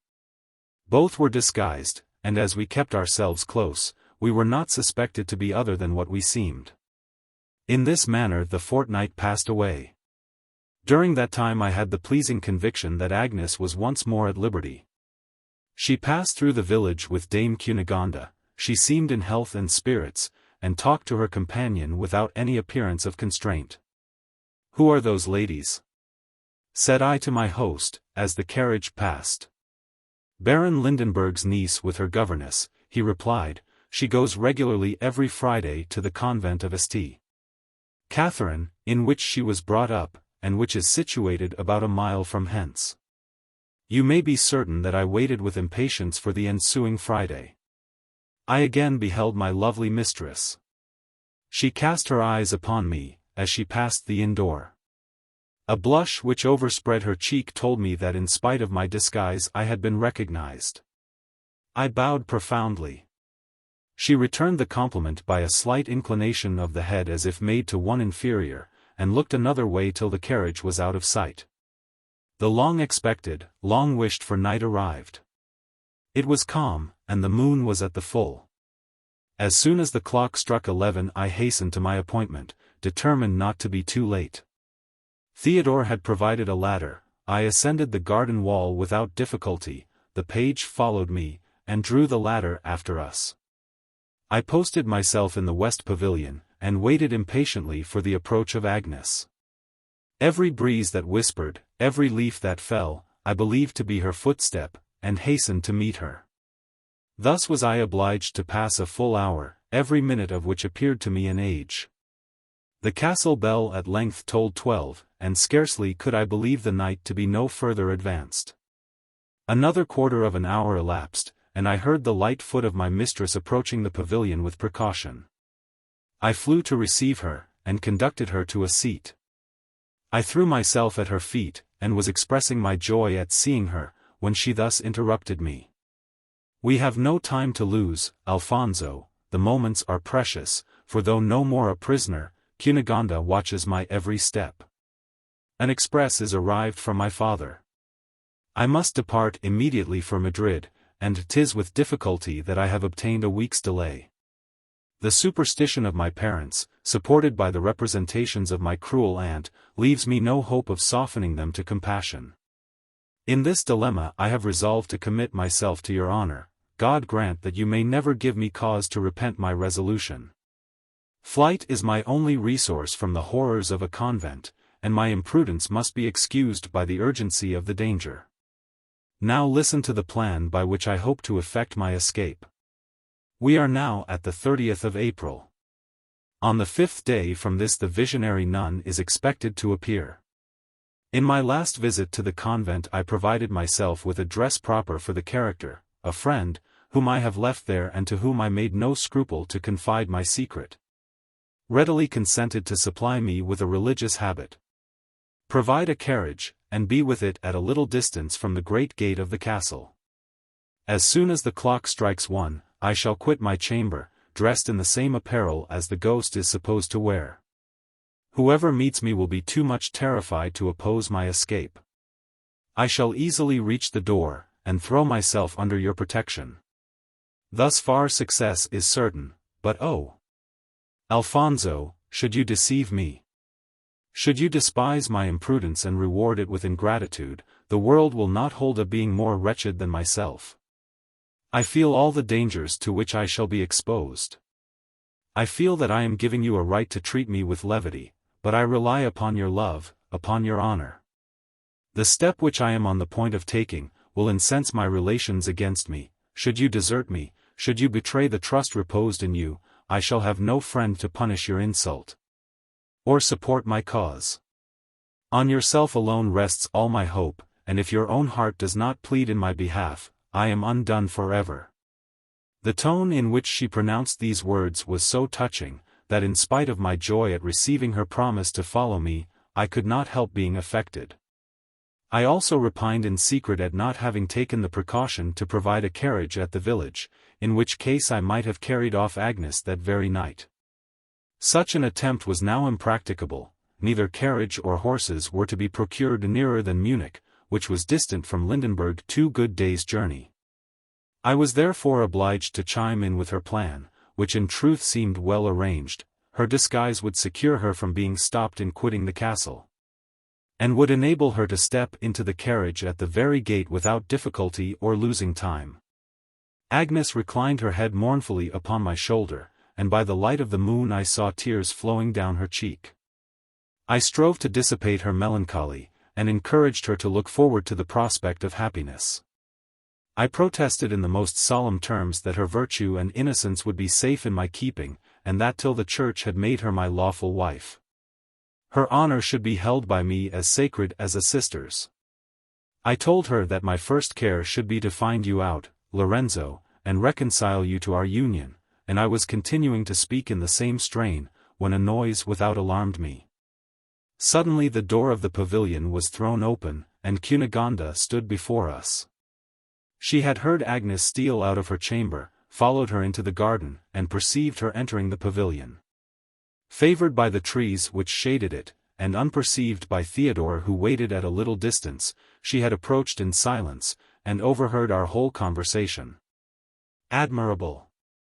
cried Cunegonda in a voice shrill with passion, while Agnes uttered a loud shriek. "By Saint Barbara, young lady, you have an excellent invention. You must personate the bleeding nun, truly.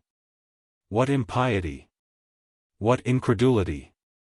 Mary, I have a good mind to let you pursue your plan. When the Real ghost met you, I warrant, you would be in a pretty condition. Don Alfonso, you ought to be ashamed of yourself for seducing a young ignorant creature to leave her family and friends. However, for this time at least I shall mar your wicked designs. The noble lady shall be informed of the whole affair, and Agnes must defer playing the spectre till a better opportunity. Farewell, Señor, Donna Agnes, let me have the honor of conducting your ghostship back to your apartment. She approached the sofa on which her trembling pupil was seated, took her by the hand, and prepared to lead her from the pavilion. I detained her, and strove by entreaties, soothing, promises, and flattery to win her to my party, but finding all that I could say of no avail, I abandoned the vain attempt. Your obstinacy must be its own punishment, said I, but one resource remains to save Agnes and myself, and I shall not hesitate to employ it. Terrified at this menace, she again endeavored to quit the pavilion. But I seized her by the wrist, and detained her forcibly. At the same moment Theodore, who had followed her into the room, closed the door, and prevented her escape. I took the veil of Agnes, I threw it round the duenna's head, who uttered such piercing shrieks that in spite of our distance from the castle, I dreaded their being heard. At length I succeeded in gagging her so completely that she could not produce a single sound. Theodore and myself with some difficulty next contrived to bind her hands and feet with our handkerchiefs, and I advised Agnes to regain her chamber with all diligence. I promised that no harm should happen to Cunegonde, bade her remember that on the 5th of May I should be in waiting at the great gate of the castle, and took of her an affectionate farewell. Trembling and uneasy, she had scarce power enough to signify her consent to my plans, and fled back to her apartment in disorder and confusion. In the meanwhile Theodore assisted me in carrying off my antiquated prize. She was hoisted over the wall, placed before me upon my horse like a portmanteau, and I galloped away with her from the castle of Lindenberg. The unlucky duenna never had made a more disagreeable journey in her life. She was jolted and shaken till she was become little more than an animated mummy.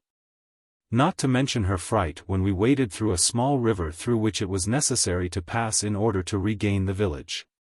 Before we reached the inn, I had already determined how to dispose of the troublesome Cunegonde. We entered the street in which the inn stood, and while the page knocked, I waited at a little distance. The landlord opened the door with a lamp in his hand. "Give me the light," said Theodore.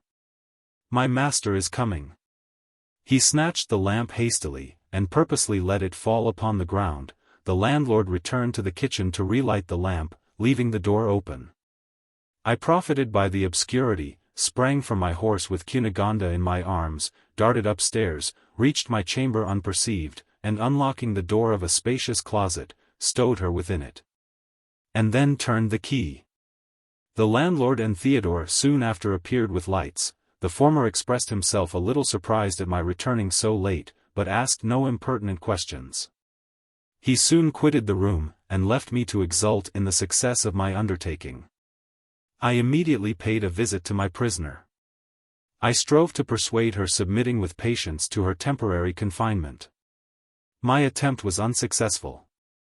Unable to speak or move, she expressed her fury by her looks, and except at meals I never dared to unbind her, or release her from the gag. At such times I stood over her with a drawn sword, and protested, that if she uttered a single cry, I would plunge it in her bosom. As soon as she had done eating, the gag was replaced. I was conscious that this proceeding was cruel, and could only be justified by the urgency of circumstances. As to Theodore, he had no scruples upon the subject. Cunegonde's captivity entertained him beyond measure. During his abode in the castle, a continual warfare had been carried on between him and the duenna. And now that he found his enemy so absolutely in his power, he triumphed without mercy. He seemed to think of nothing but how to find out new means of plaguing her. Sometimes he affected to pity her misfortune, then laughed at, abused, and mimicked her.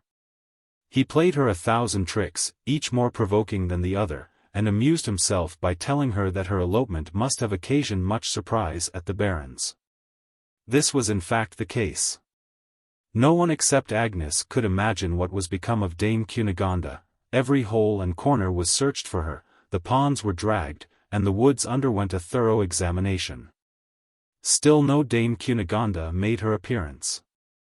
Agnes kept the secret, and I kept the duenna. The Baroness, therefore, remained in total ignorance respecting the old woman's fate, but suspected her to have perished by suicide. Thus passed away 5 days, during which I had prepared everything necessary for my enterprise. On quitting Agnes, I had made it my first business to dispatch a peasant with a letter to Lucas at Munich, ordering him to take care that a coach and 4 should arrive about 10 o'clock on the 5th of May at the village of Rosenwald. He obeyed my instructions punctually. The equipage arrived at the time appointed. As the period of her lady's elopement drew nearer, Cunegonda's rage increased. I verily believe that spite and passion would have killed her, had I not luckily discovered her prepossession in favor of cherry brandy. With this favorite liquor she was plentifully supplied, and Theodore always remaining to guard her, the gag was occasionally removed. The liquor seemed to have a wonderful effect in softening the acrimony of her nature. And her confinement not admitting of any other amusement, she got drunk regularly once a day just by way of passing the time. The 5th of May arrived, a period by me never to be forgotten. Before the clock struck 12, I betook myself to the scene of action. Theodore followed me on horseback. I concealed the carriage in a spacious cavern of the hill, on whose brow the castle was situated. This cavern was of considerable depth, and among the peasants was known by the name of Lindenberg Hole. The night was calm and beautiful, the moonbeams fell upon the ancient towers of the castle, and shed upon their summits a silver light. All was still around me, nothing was to be heard except the night breeze sighing among the leaves, the distant barking of village dogs, or the owl who had established herself in a nook of the deserted eastern turret. I heard her melancholy shriek, and looked upwards. She sat upon the ride of a window, which I recognized to be that of the haunted room. This brought to my remembrance the story of the bleeding nun, and I sighed while I reflected on the influence of superstition and weakness of human reason. Suddenly I heard a faint chorus steal upon the silence of the night. "What can occasion that noise, Theodore?" "A stranger of distinction," replied he, "passed through the village today in his way to the castle. He is reported to be the father of Donna Agnes. Doubtless, the Baron has given an entertainment to celebrate his arrival." The castle bell announced the hour of midnight. This was the usual signal for the family to retire to bed. Soon after I perceived lights in the castle moving backwards and forwards in different directions. I conjectured the company to be separating. I could hear the heavy doors grate as they opened with difficulty, and as they closed again the rotten casements rattled in their frames. The chamber of Agnes was on the other side of the castle. I trembled lest she should have failed in obtaining the key of the haunted room. Through this it was necessary for her to pass in order to reach the narrow staircase by which the ghost was supposed to descend into the great hall. Agitated by this apprehension, I kept my eyes constantly fixed upon the window, where I hoped to perceive the friendly glare of a lamp borne by Agnes. I now heard the massy gates unbarred. By the candle in his hand I distinguished old Conrad, the porter. He set the portal doors wide open, and retired. The lights in the castle gradually disappeared, and at length the whole building was wrapped in darkness. While I sat upon a broken ridge of the hill, the stillness of the scene inspired me with melancholy ideas not altogether unpleasing. The castle which stood full in my sight, formed an object equally awful and picturesque. Its ponderous walls tinged by the moon with solemn brightness, its old and partly ruined towers lifting themselves into the clouds and seeming to frown on the plains around them. Its lofty battlements overgrown with ivy, and folding gates expanding in honor of the visionary inhabitant, made me sensible of a sad and reverential horror. Yet did not these sensations occupy me so fully, as to prevent me from witnessing with impatience the slow progress of time. I approached the castle, and ventured to walk round it. A few rays of light still glimmered in the chamber of Agnes. I observed them with joy. I was still gazing upon them, when I perceived a figure draw near the window, and the curtain was carefully closed to conceal the lamp which burned there. Convinced by this observation that Agnes had not abandoned our plan, I returned with a light heart to my former station. The half-hour struck. The three-quarters struck. My bosom beat high with hope and expectation. At length the wished-for sound was heard. The bell tolled one, and the mansion echoed with the noise loud and solemn. I looked up to the casement of the haunted chamber. Scarcely had 5 minutes elapsed, when the expected light appeared. I was now close to the tower. The window was not so far from the ground but that I fancied I perceived a female figure with a lamp in her hand moving slowly along the apartment. The light soon faded away, and all was again dark and gloomy. Occasional gleams of brightness darted from the staircase windows as the lovely ghost passed by them. I traced the light through the hall, it reached the portal, and at length I beheld Agnes pass through the folding gates. She was habited exactly as she had described the spectre. A chaplet of beads hung upon her arm, her head was enveloped in a long white veil, her nun's dress was stained with blood, and she had taken care to provide herself with a lamp and dagger. She advanced towards the spot where I stood. I flew to meet her, and clasped her in my arms. "Agnes," said I while I pressed her to my bosom. "Agnes! Agnes! Thou art mine! Agnes! Agnes! I am thine! In my veins while blood shall roll. Thou art mine! I am thine! Thine my body! Thine my soul!" Terrified and breathless, she was unable to speak. She dropped her lamp and dagger, and sank upon my bosom in silence. I raised her in my arms, and conveyed her to the carriage. Theodore remained behind in order to release Dame Cunegonde. I also charged him with a letter to the Baroness explaining the whole affair, and entreating her good offices in reconciling Don Gaston to my union with his daughter. I discovered to her my real name, I proved to her that my birth and expectations justified my pretending to her niece, and assured her, though it was out of my power to return her love, that I would strive unceasingly to obtain her esteem and friendship. I stepped into the carriage, where Agnes was already seated. Theodore closed the door, and the postilions drove away. At first I was delighted with the rapidity of our progress. But as soon as we were in no danger of pursuit, I called to the drivers, and bade them moderate their pace. They strove in vain to obey me. The horses refused to answer the rein, and continued to rush on with astonishing swiftness.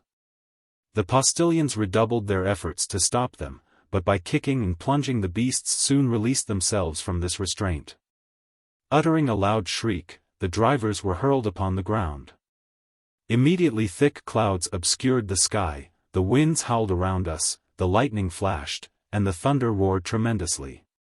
Never did I behold so frightful a tempest. Terrified by the jar of contending elements, the horses seemed every moment to increase their speed. Nothing could interrupt their career.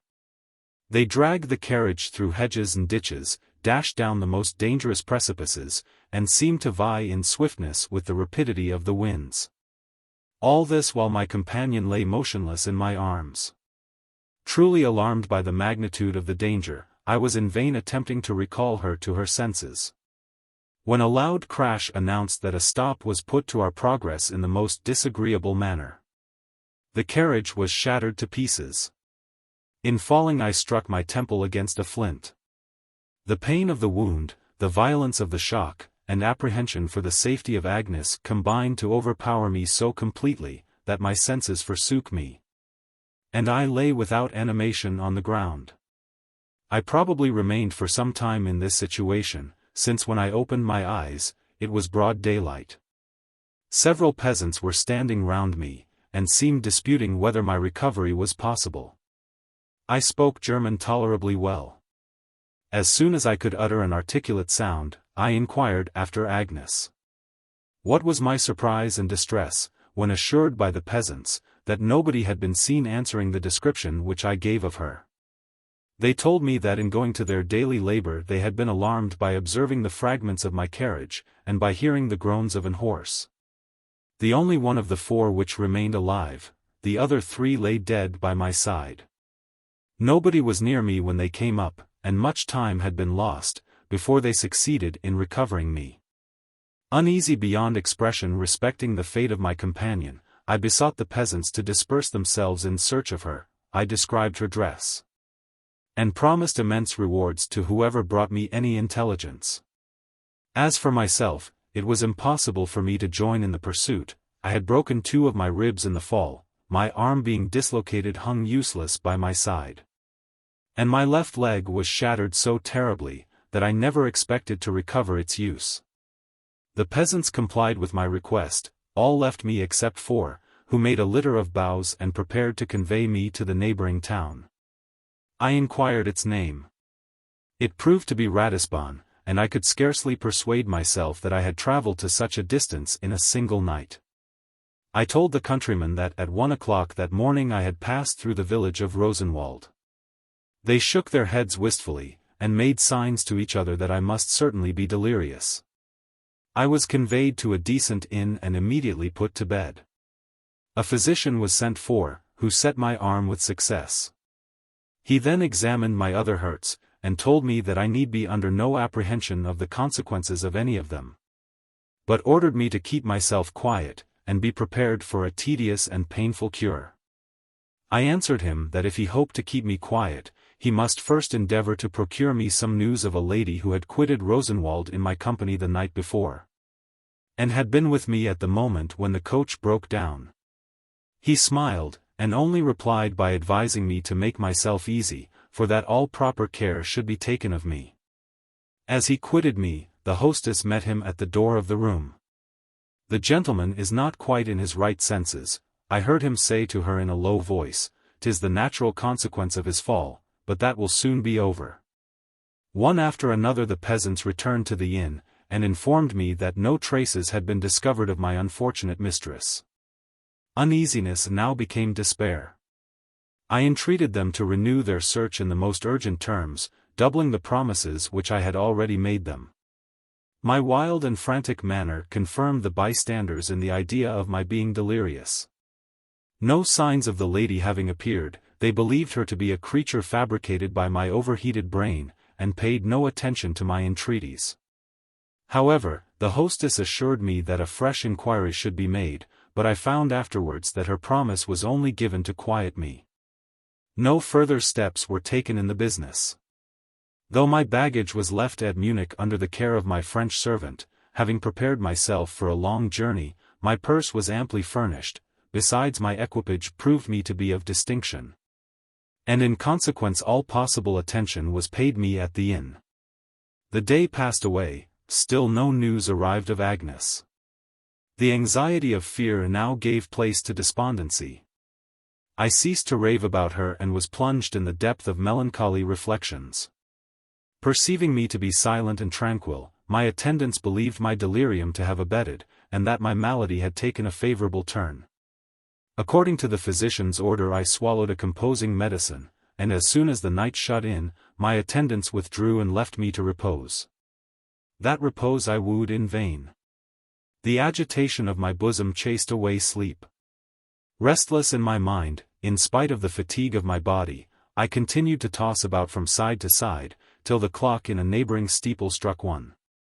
As I listened to the mournful hollow sound, and heard it die away in the wind, I felt a sudden chillness spread itself over my body. I shuddered without knowing wherefore. Cold dews poured down my forehead, and my hair stood bristling with alarm.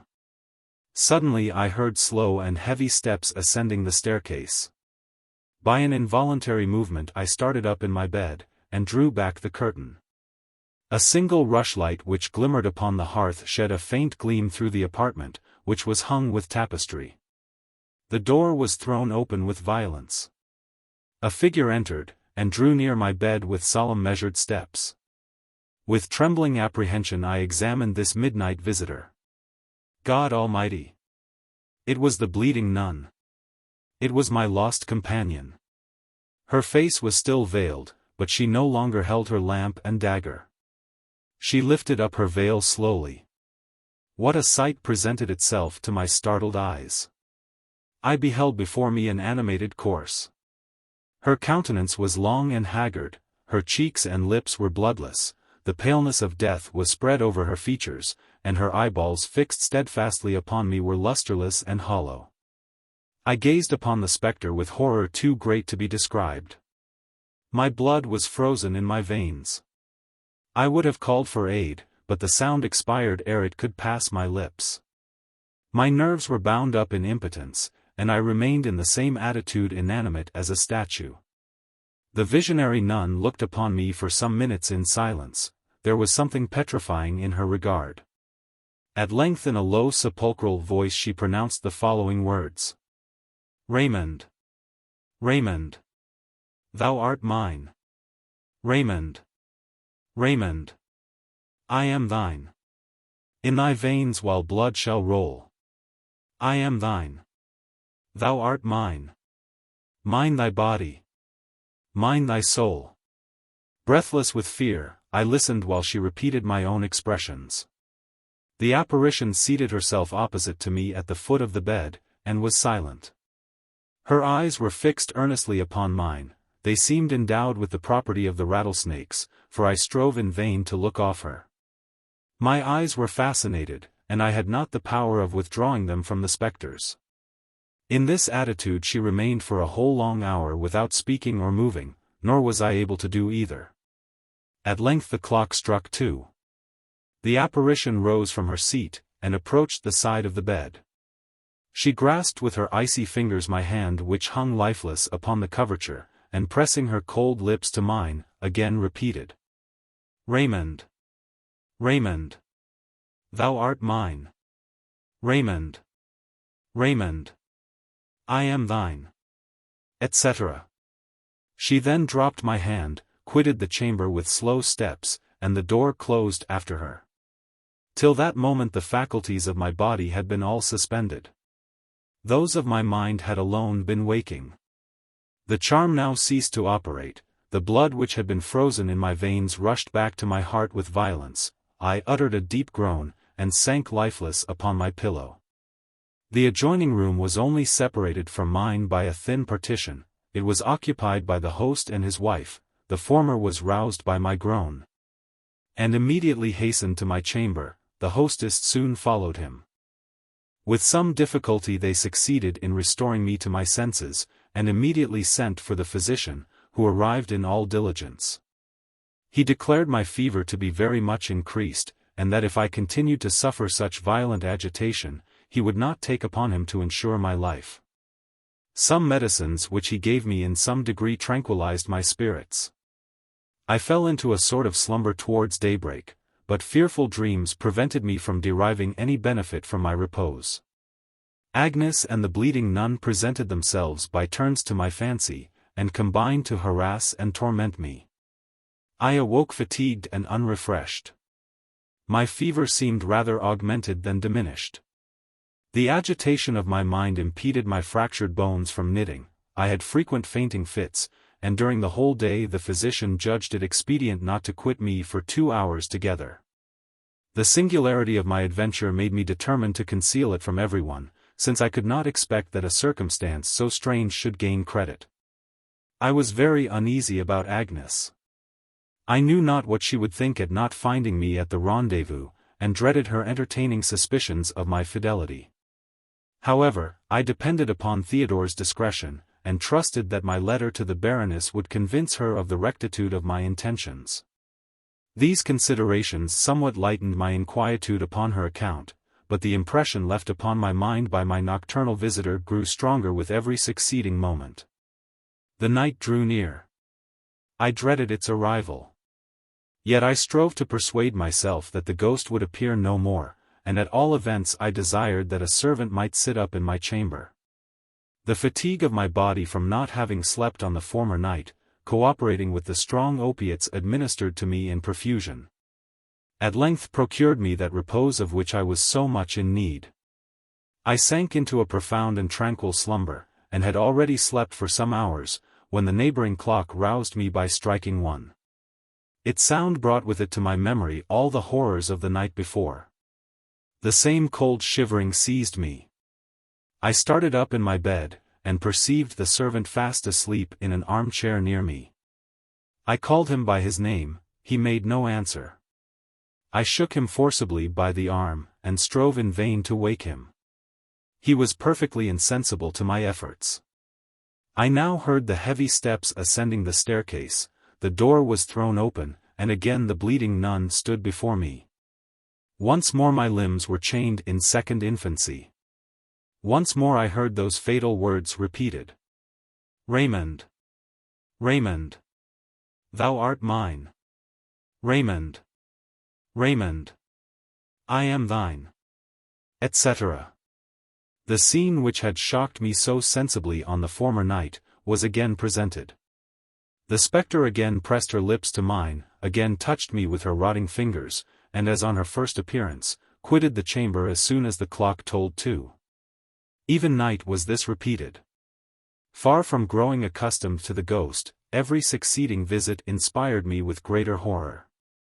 Her idea pursued me continually, and I became the prey of habitual melancholy. The constant agitation of my mind naturally retarded the re-establishment of my health. Several months elapsed before I was able to quit my bed, and when at length I was moved to a sofa, I was so faint, spiritless, and emaciated, that I could not cross the room without assistance. The looks of my attendants sufficiently denoted the little hope, which they entertained of my recovery. The profound sadness which oppressed me without remission made the physician consider me to be an hypochondriac. The cause of my distress I carefully concealed in my own bosom, for I knew that no one could give me relief. The ghost was not even visible to any eye but mine. I had frequently caused attendants to sit up in my room, but the moment that the clock struck 1, irresistible slumber seized them, nor left them till the departure of the ghost. You may be surprised that during this time I made no inquiries after your sister. Theodore, who with difficulty had discovered my abode, had quieted my apprehensions for her safety. At the same time he convinced me that all attempts to release her from captivity must be fruitless till I should be in a condition to return to Spain. The particulars of her adventure which I shall now relate to you, were partly communicated to me by Theodore, and partly by Agnes herself. On the fatal night when her elopement was to have taken place, accident had not permitted her to quit her chamber at the appointed time. At length she ventured into the haunted room, descended the staircase leading into the hall, found the gates open as she expected, and left the castle unobserved. What was her surprise at not finding me ready to receive her? She examined the cavern, ranged through every alley of the neighboring wood, and passed 2 full hours in this fruitless inquiry. She could discover no traces either of me or of the carriage. Alarmed and disappointed, her only resource was to return to the castle before the Baroness missed her, but here she found herself in a fresh embarrassment. The bell had already tolled 2, the ghostly hour was past, and the careful porter had locked the folding gates. After much irresolution she ventured to knock softly. Luckily for her, Conrad was still awake. He heard the noise and rose, murmuring at being called up a second time. No sooner had he opened one of the doors, and beheld the supposed apparition waiting there for admittance, than he uttered a loud cry, and sank upon his knees.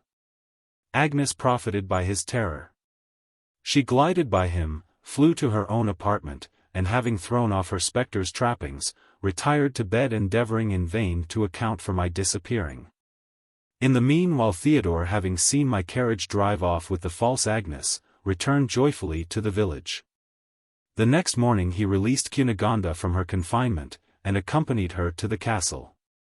There he found the Baron, his lady, and Don Gaston, disputing together upon the porter's relation.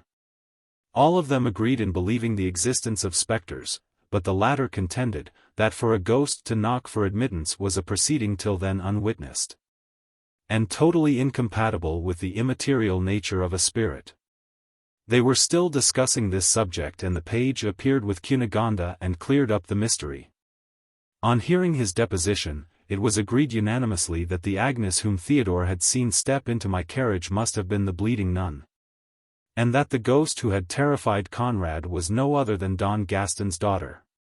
The first surprise which this discovery occasioned being over, the Baroness resolved to make it of use in persuading her niece to take the veil. Fearing lest so advantageous an establishment for his daughter should induce Don Gaston to renounce his resolution, she suppressed my letter, and continued to represent me as a needy unknown adventurer.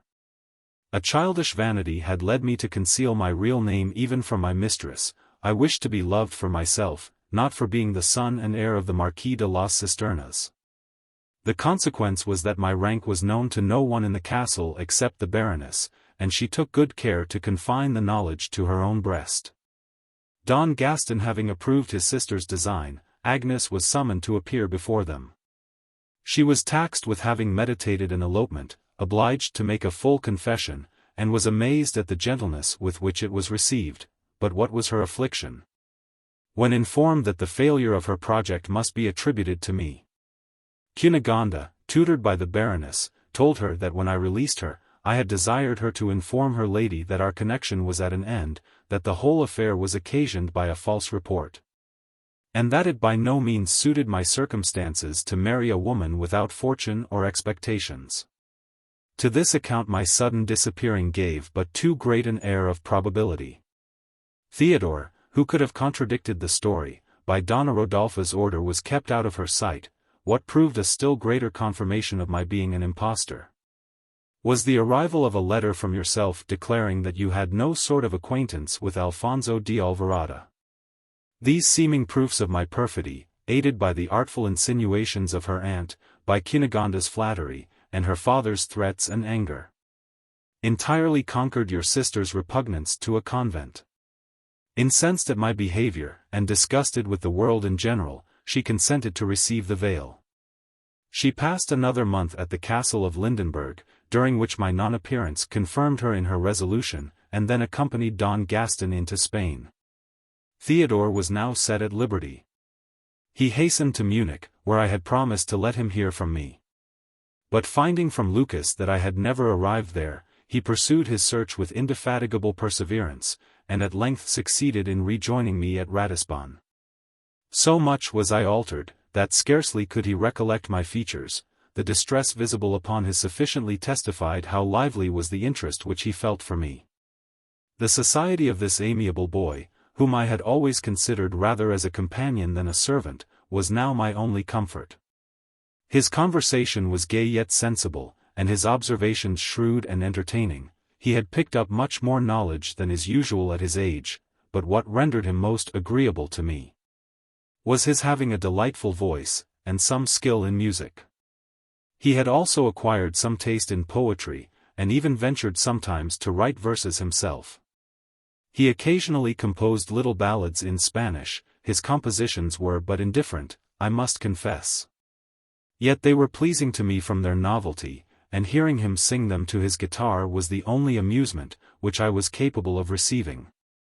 Theodore perceived well enough that something preyed upon my mind, but as I concealed the cause of my grief even from him, respect would not permit him to pry into my secrets.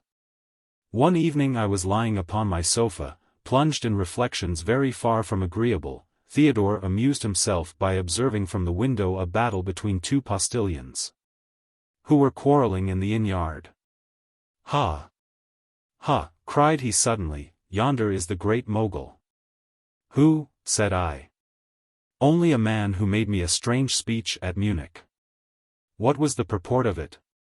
"Now you put me in mind of it, Senor, it was a kind of message to you, but truly it was not worth delivering. I believe the fellow to be mad, for my part. When I came to Munich in search of you, I found him living at the King of the Romans, and the host gave me an odd account of him. By his accent he is supposed to be a foreigner, but of what country nobody can tell. He seemed to have no acquaintance in the town, spoke very seldom, and never was seen to smile. He had neither servants or baggage, but his purse seemed well furnished, and he did much good in the town. Some supposed him to be an Arabian astrologer, others to be a traveling mountebank, and many declared that he was Dr. Faustus, whom the devil had sent back to Germany. The landlord, however, told me that he had the best reasons to believe him to be the great Mogul incognito. But the strange speech, Theodore. True, I had almost forgotten the speech. Indeed, for that matter, it would not have been a great loss if I had forgotten it altogether. You are to know, Senor, that while I was inquiring about you of the landlord, this stranger passed by. He stopped, and looked at me earnestly. Youth, said he in a solemn voice, he whom you seek, has found that which he would fain lose. My hand alone can dry up the blood. Bid your master wish for me when the clock strikes 1. How? Cried I, starting from my sofa. The words which Theodore had repeated, seemed to imply the stranger's knowledge of my secret. Fly to him, my boy. Entreat him to grant me 1 moment's conversation. Theodore was surprised at the vivacity of my manner. However, he asked no questions, but hastened to obey me. I waited his return impatiently. But a short space of time had elapsed when he again appeared and ushered the expected guest into my chamber.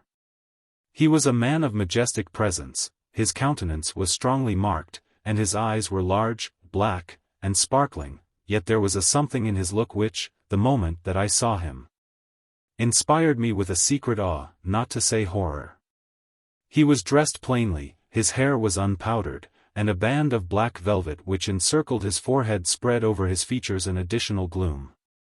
His countenance wore the marks of profound melancholy, his step was slow, and his manner grave, stately, and solemn. He saluted me with politeness. And having replied to the usual compliments of introduction, he motioned to Theodore to quit the chamber. The page instantly withdrew.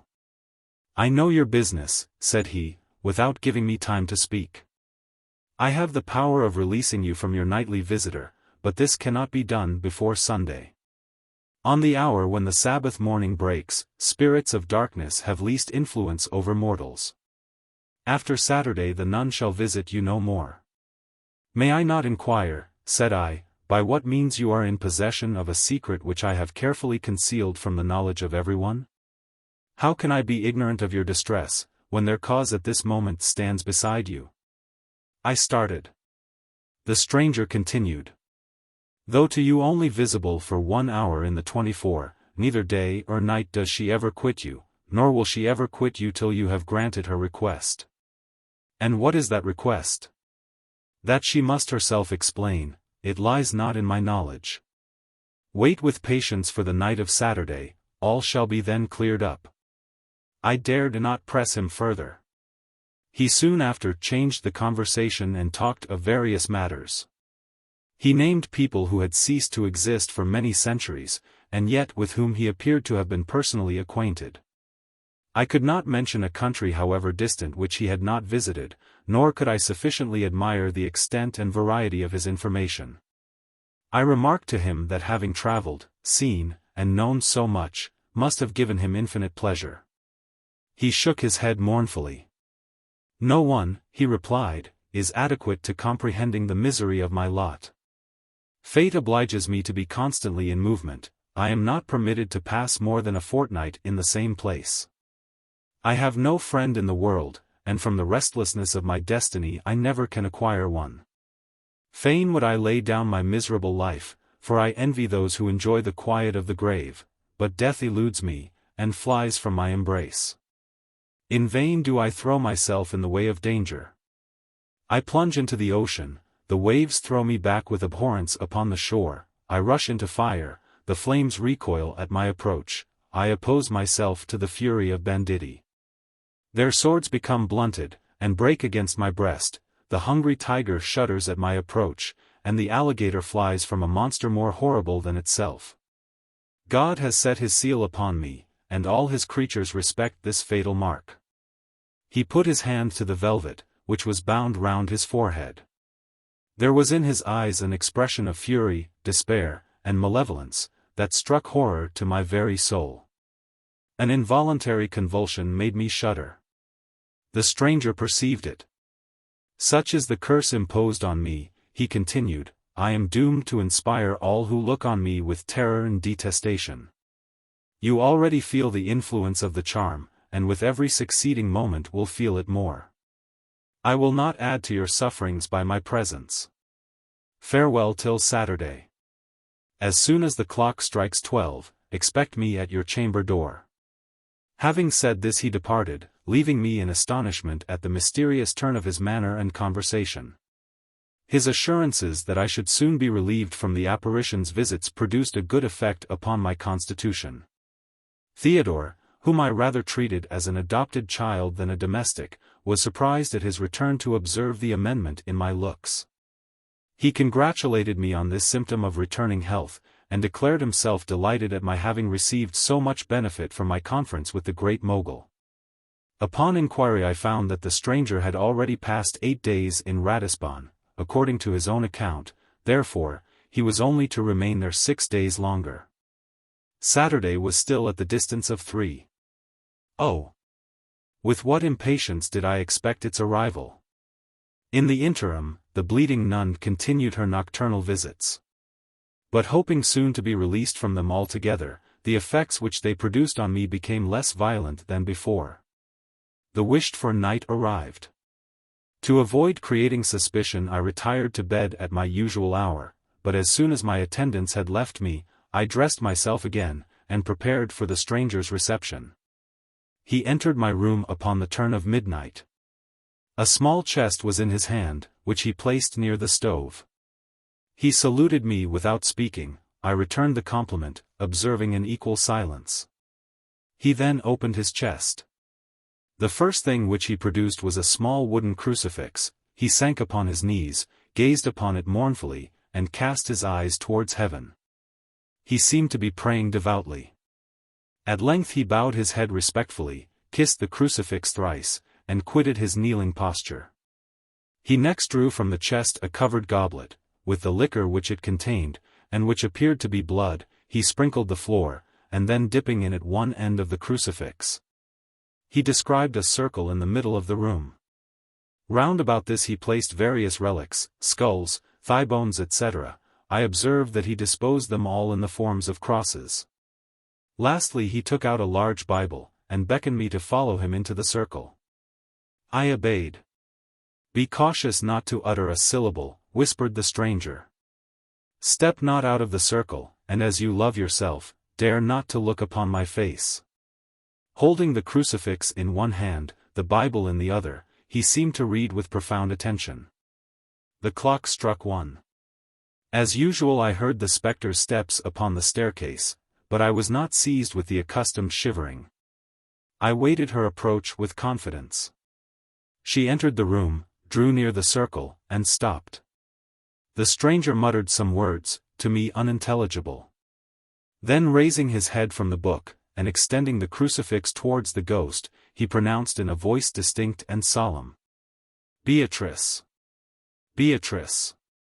Beatrice! What wouldst thou?" Replied the apparition in a hollow faltering tone. "What disturbs thy sleep?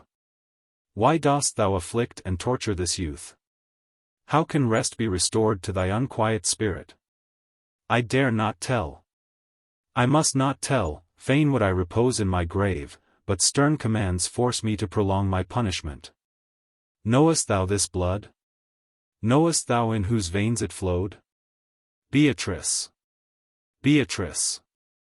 In his name I charge thee to answer me. I dare not disobey my taskers. Darest thou disobey me?" He spoke in a commanding tone, and drew the sable band from his forehead. In spite of his injunctions to the contrary, curiosity would not suffer me to keep my eyes off his face. I raised them, and beheld a burning cross impressed upon his brow. For the horror with which this object inspired me I cannot account, but I never felt its equal. My senses left me for some moments. A mysterious dread overcame my courage, and had not the exorciser caught my hand, I should have fallen out of the circle. When I recovered myself, I perceived that the burning cross had produced an effect no less violent upon the spectre. Her countenance expressed reverence, and horror, and her visionary limbs were shaken by fear.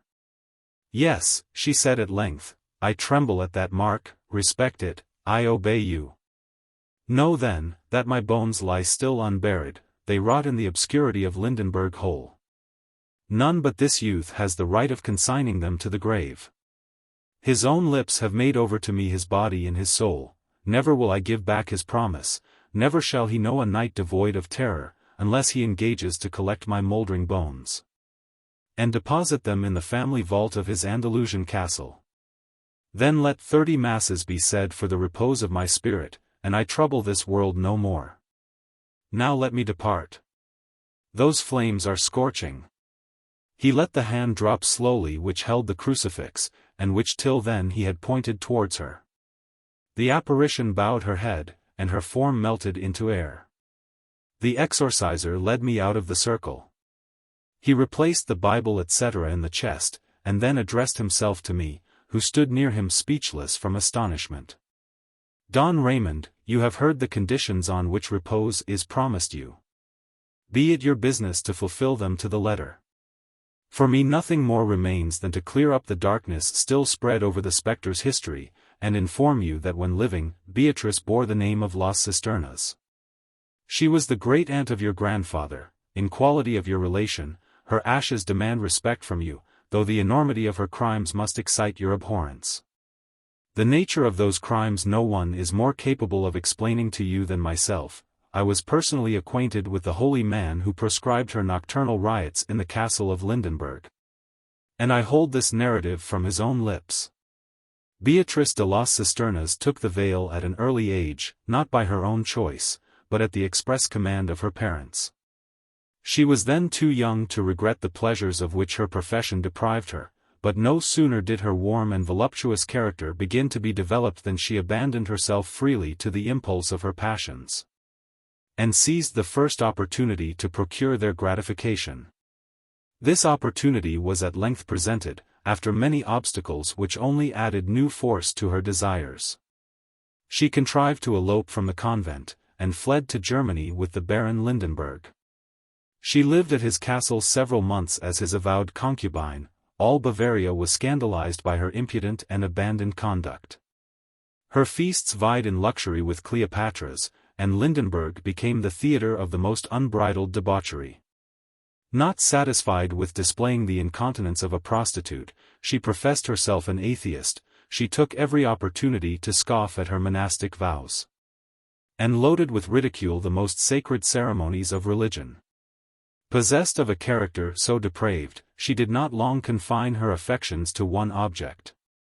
Soon after her arrival at the castle, the Baron's younger brother attracted her notice by his strong-marked features, gigantic stature, and Herculean limbs. She was not of an humor to keep her inclinations long unknown, but she found in Otto von Lindenberg her equal in depravity. He returned her passion just sufficiently to increase it. And when he had worked it up to the desired pitch, he fixed the price of his love at his brother's murder. The wretch consented to this horrible agreement. A night was pitched upon for perpetrating the deed. Otto, who resided on a small estate a few miles distant from the castle, promised that at 1 in the morning he would be waiting for her at Lindenberg Hole. That he would bring with him a party of chosen friends, by whose aid he doubted not being able to make himself master of the castle, and that his next step should be the uniting her hand to his. It was this last promise, which overruled every scruple of Beatrice, since in spite of his affection for her, the Baron had declared positively that he never would make her his wife. The fatal night arrived. The Baron slept in the arms of his perfidious mistress, when the castle bell struck 1. Immediately Beatrice drew a dagger from underneath the pillow, and plunged it in her paramour's heart. The Baron uttered a single dreadful groan, and expired. The murderess quitted her bed hastily, took a lamp in one hand, in the other the bloody dagger, and bent her course towards the cavern. The porter dared not to refuse opening the gates to one more dreaded in the castle than its master. Beatrice reached Lindenberg Hole unopposed, where according to promise she found Otto waiting for her. He received and listened to her narrative with transport, but ere she had time to ask why he came unaccompanied, he convinced her that he wished for no witnesses to their interview. Anxious to conceal his share in the murder, and to free himself from a woman, whose violent and atrocious character made him tremble with reason for his own safety, he had resolved on the destruction of his wretched agent. Rushing upon her suddenly, he wrested the dagger from her hand, he plunged it still reeking with his brother's blood in her bosom, and put an end to her existence by repeated blows. Otto now succeeded to the barony of Lindenberg. The murder was attributed solely to the fugitive nun, and no one suspected him to have persuaded her to the action. But though his crime was unpunished by man, God's justice permitted him not to enjoy in peace his blood-stained honors. Her bones lying still unburied in the cave, the restless soul of Beatrice continued to inhabit the castle. Dressed in her religious habit in memory of her vows broken to heaven, furnished with the dagger which had drank the blood of her paramour, and holding the lamp which had guided her flying steps. Every night did she stand before the bed of Otto. The most dreadful confusion reigned through the castle, the vaulted chambers resounded with shrieks and groans. And the spectre, as she ranged along the antique galleries, uttered an incoherent mixture of prayers and blasphemies. Otto was unable to withstand the shock which he felt at this fearful vision. Its horror increased with every succeeding appearance, his alarm at length became so insupportable that his heart burst. And one morning he was found in his bed totally deprived of warmth and animation. His death did not put an end to the nocturnal riots. The bones of Beatrice continued to lie unburied, and her ghost continued to haunt the castle. The domains of Lindenberg now fell to a distant relation. But terrified by the accounts given him of the bleeding nun, so was the spectre called by the multitude. The new baron called to his assistance a celebrated exorciser. This holy man succeeded in obliging her to temporary repose. But though she discovered to him her history, he was not permitted to reveal it to others, or cause her skeleton to be removed to hallowed ground. That office was reserved for you, and till your coming, her ghost was doomed to wander about the castle and lament the crime which she had there committed. However, the exorciser obliged her to silence during his lifetime. So long as he existed, the haunted chamber was shut up, and the spectre was invisible. At his death, which happened in 5 years after, she again appeared, but only once on every 5th year. On the same day and at the same hour when she plunged her knife in the heart of her sleeping lover, she then visited the cavern which held her mouldering skeleton. Returned to the castle as soon as the clock struck 2, and was seen no more till the next 5 years had elapsed. She was doomed to suffer during the space of a century. That period is past. Nothing now remains but to consign to the grave the ashes of Beatrice. I have been the means of releasing you from your visionary tormentor, and amidst all the sorrows which oppress me, to think that I have been of use to you, is some consolation. Youth, farewell. May the ghost of your relation enjoy that rest in the tomb, which the Almighty's vengeance has denied to me forever. Here the stranger prepared to quit the apartment. Stay yet one moment. Said I, you have satisfied my curiosity with regard to the spectre, but you leave me in prey to yet greater respecting yourself. Deign to inform me, to whom I am under such real obligations. You mention circumstances long past, and persons long dead. You were personally acquainted with the exorciser, who by your own account has been deceased near a century. How am I to account for this? What means that burning cross upon your forehead, and why did the sight of it strike such horror to my soul? On these points he for some time refused to satisfy me. At length, overcome by my entreaties, he consented to clear up the whole, on condition that I would defer his explanation till the next day. With this request I was obliged to comply, and he left me. In the morning my first care was to inquire after the mysterious stranger. Conceive my disappointment when informed that he had already quitted Ratisbon. I dispatched messengers in pursuit of him, but in vain. No traces of the fugitive were discovered. Since that moment I never have heard any more of him, and 'tis most probable that I never shall. Lorenzo here interrupted his friend's narrative. How, said he, you have never discovered who he was, or even formed a guess? Pardon me, replied the Marquis.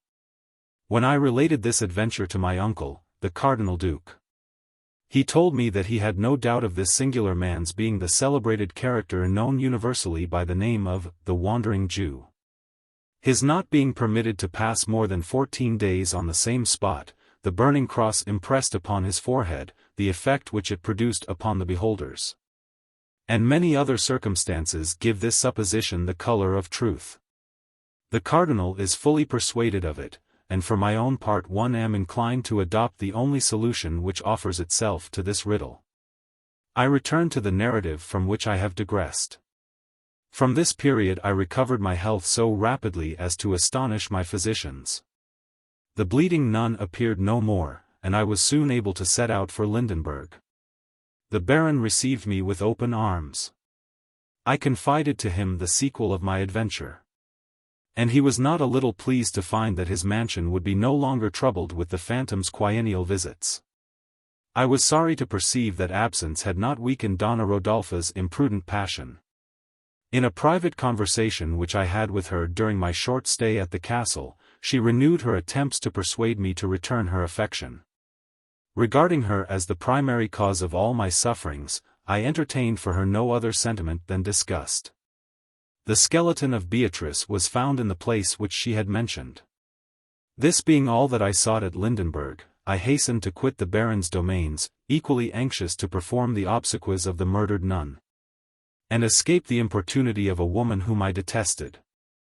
I departed, followed by Donna Rodolpha's menaces that my contempt should not be long unpunished. I now bent my course toward Spain with all diligence. Lucas with my baggage had joined me during my abode at Lindenberg. I arrived in my native country without any accident, and immediately proceeded to my father's castle in Andalusia. The remains of Beatrice were deposited in the family vault, all due ceremonies performed, and the number of masses said which she had required. Nothing now hindered me from employing all my endeavors to discover the retreat of Agnes. The Baroness had assured me that her niece had already taken the veil. This intelligence I suspected to have been forged by jealousy, and hoped to find my mistress still at liberty to accept my hand. I inquired after her family. I found that before her daughter could reach Madrid, Donna Inesilla was no more. You, my dear Lorenzo, were said to be abroad. But where I could not discover, your father was in a distant province on a visit to the Duke de Medina, and as to Agnes, no one could or would inform me what was become of her.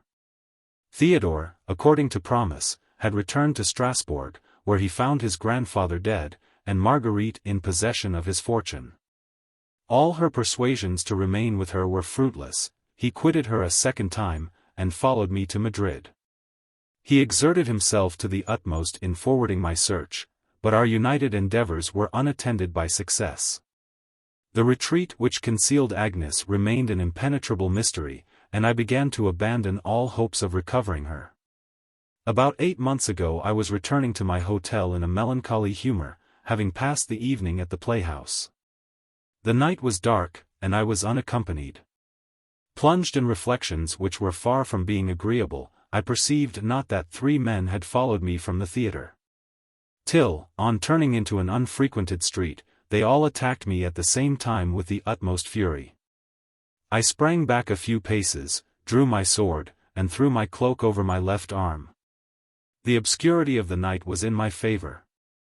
For the most part the blows of the assassins, being aimed at random, failed to touch me. I at length was fortunate enough to lay one of my adversaries at my feet. But before this I had already received so many wounds, and was so warmly pressed, that my destruction would have been inevitable, had not the clashing of swords called a cavalier to my assistance. He ran towards me with his sword drawn, several domestics followed him with torches.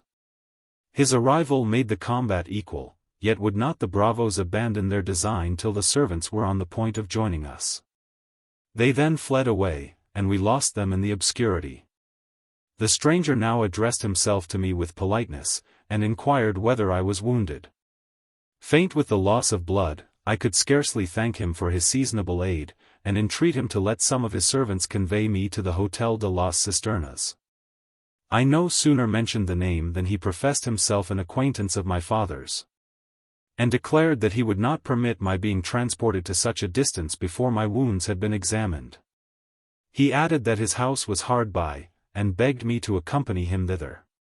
His manner was so earnest, that I could not reject his offer, and leaning upon his arm, a few minutes brought me to the porch of a magnificent hotel. On entering the house, an old grey-headed domestic came to welcome my conductor. He inquired when the Duke, his master, meant to quit the country. and was answered that he would remain there yet some months. My deliverer then desired the family surgeon to be summoned without delay. His orders were obeyed. I was seated upon a sofa in a noble apartment. And my wounds being examined, they were declared to be very slight. The surgeon, however, advised me not to expose myself to the night air. And the stranger pressed me so earnestly to take a bed in his house, that I consented to remain where I was for the present.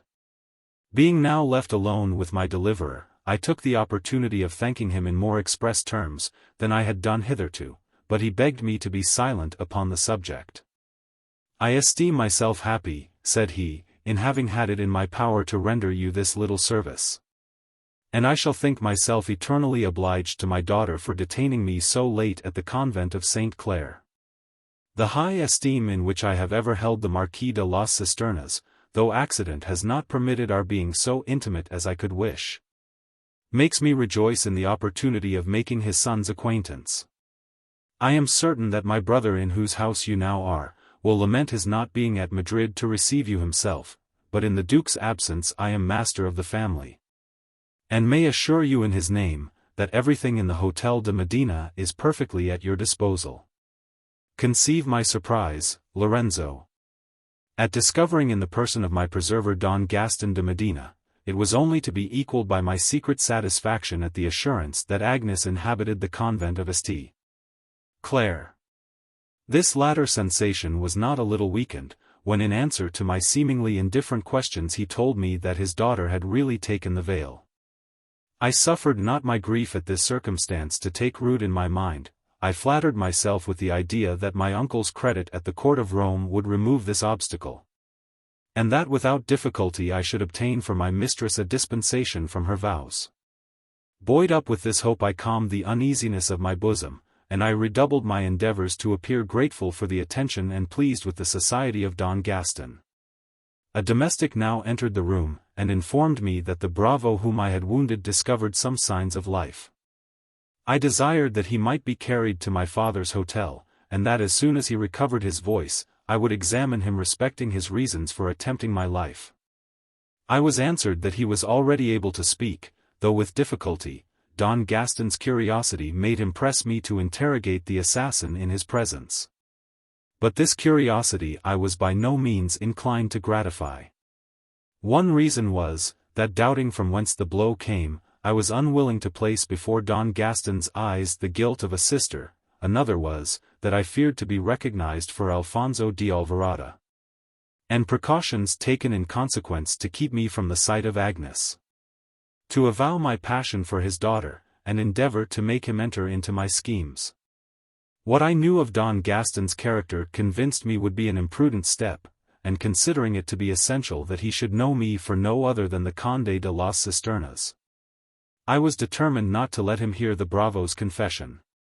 I insinuated to him, that as I suspected a lady to be concerned in the business, whose name might accidentally escape from the assassin, it was necessary for me to examine the man in private.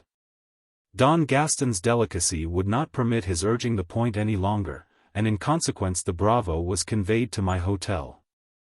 The next morning I took leave of my host, who was to return to the Duke on the same day. My wounds had been so trifling that, except being obliged to wear my arm in a sling for a short time, I felt no inconvenience from the night's adventure. The surgeon who examined the bravo's wound declared it to be mortal. He had just time to confess that he had been instigated to murder me by the revengeful Donna Rodolpha, and expired in a few minutes after. All my thoughts were now bent upon getting to the speech of my lovely nun. Theodore set himself to work, and for this time with better success. He attacked the gardener of St. Clare so forcibly with bribes and promises that the old man was entirely gained over to my interests. And it was settled that I should be introduced into the convent in the character of his assistant. The plan was put into execution without delay. Disguised in a common habit, and a black patch covering one of my eyes, I was presented to the lady prioress, who condescended to approve of the gardener's choice. I immediately entered upon my employment. Botany having been a favorite study with me, I was by no means at a loss in my new station. For some days I continued to work in the convent garden without meeting the object of my disguise. On the fourth morning I was more successful. I heard the voice of Agnes, and was speeding towards the sound, when the sight of the domina stopped me. I drew back with caution, and concealed myself behind a thick clump of trees. The prioress advanced and seated herself with Agnes on a bench at no great distance. I heard her in an angry tone blame her companion's continual melancholy. She told her that to weep the loss of any lover in her situation was a crime, but that to weep the loss of a faithless one was folly and absurdity in the extreme. Agnes replied in so low a voice that I could not distinguish her words, but I perceived that she used terms of gentleness and submission. The conversation was interrupted by the arrival of a young pensioner who informed the domina that she was waited for in the parlor. The old lady rose, kissed the cheek of Agnes, and retired. The newcomer remained. Agnes spoke much to her in praise of somebody whom I could not make out, but her auditor seemed highly delighted and interested by the conversation. The nun showed her several letters, the other perused them with evident pleasure, obtained permission to copy them, and withdrew for that purpose to my great satisfaction. No sooner was she out of sight, than I quitted my concealment. Fearing to alarm my lovely mistress, I drew near her gently, intending to discover myself by degrees. But who for a moment can deceive the eyes of love? She raised her head at my approach, and recognized me in spite of my disguise at a single glance. She rose hastily from her seat with an exclamation of surprise, and attempted to retire, but I followed her, detained her, and entreated to be heard. Persuaded of my falsehood, she refused to listen to me, and ordered me positively to quit the garden. It was now my turn to refuse. I protested that however dangerous might be the consequences, would not leave her till she had heard my justification. I assured her that she had been deceived by the artifices of her relations. That I could convince her beyond the power of doubt that my passion had been pure and disinterested. And I asked her what should induce me to seek her in the convent, were I influenced by the selfish motives which my enemies had ascribed to me. My prayers, my arguments, and vows not to quit her, till she had promised to listen to me, united to her fears lest the nuns should see me with her, to her natural curiosity, and to the affection which she still felt for me in spite of my supposed desertion, at length prevailed. She told me that to grant my request at that moment was impossible, but she engaged to be in the same spot at 11 that night, and to converse with me for the last time. Having obtained this promise, I released her hand, and she fled back with rapidity towards the convent. I communicated my success to my ally, the old gardener. He pointed out an hiding place where I might shelter myself till night without fear of a discovery. Thither I betook myself at the hour when I ought to have retired with my supposed master, and waited impatiently for the appointed time. The chillness of the night was in my favor, since it kept the other nuns confined to their cells. Agnes alone was insensible of the inclemency of the air, and before 11 joined me at the spot which had witnessed our former interview. Secure from interruption, I related to her the true cause of my disappearing on the fatal 5th of May. She was evidently much affected by my narrative. When it was concluded, she confessed the injustice of her suspicions, and blamed herself for having taken the veil through despair at my ingratitude.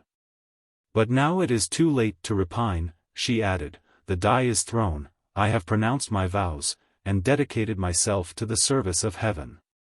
I am sensible, how ill I am calculated for a convent.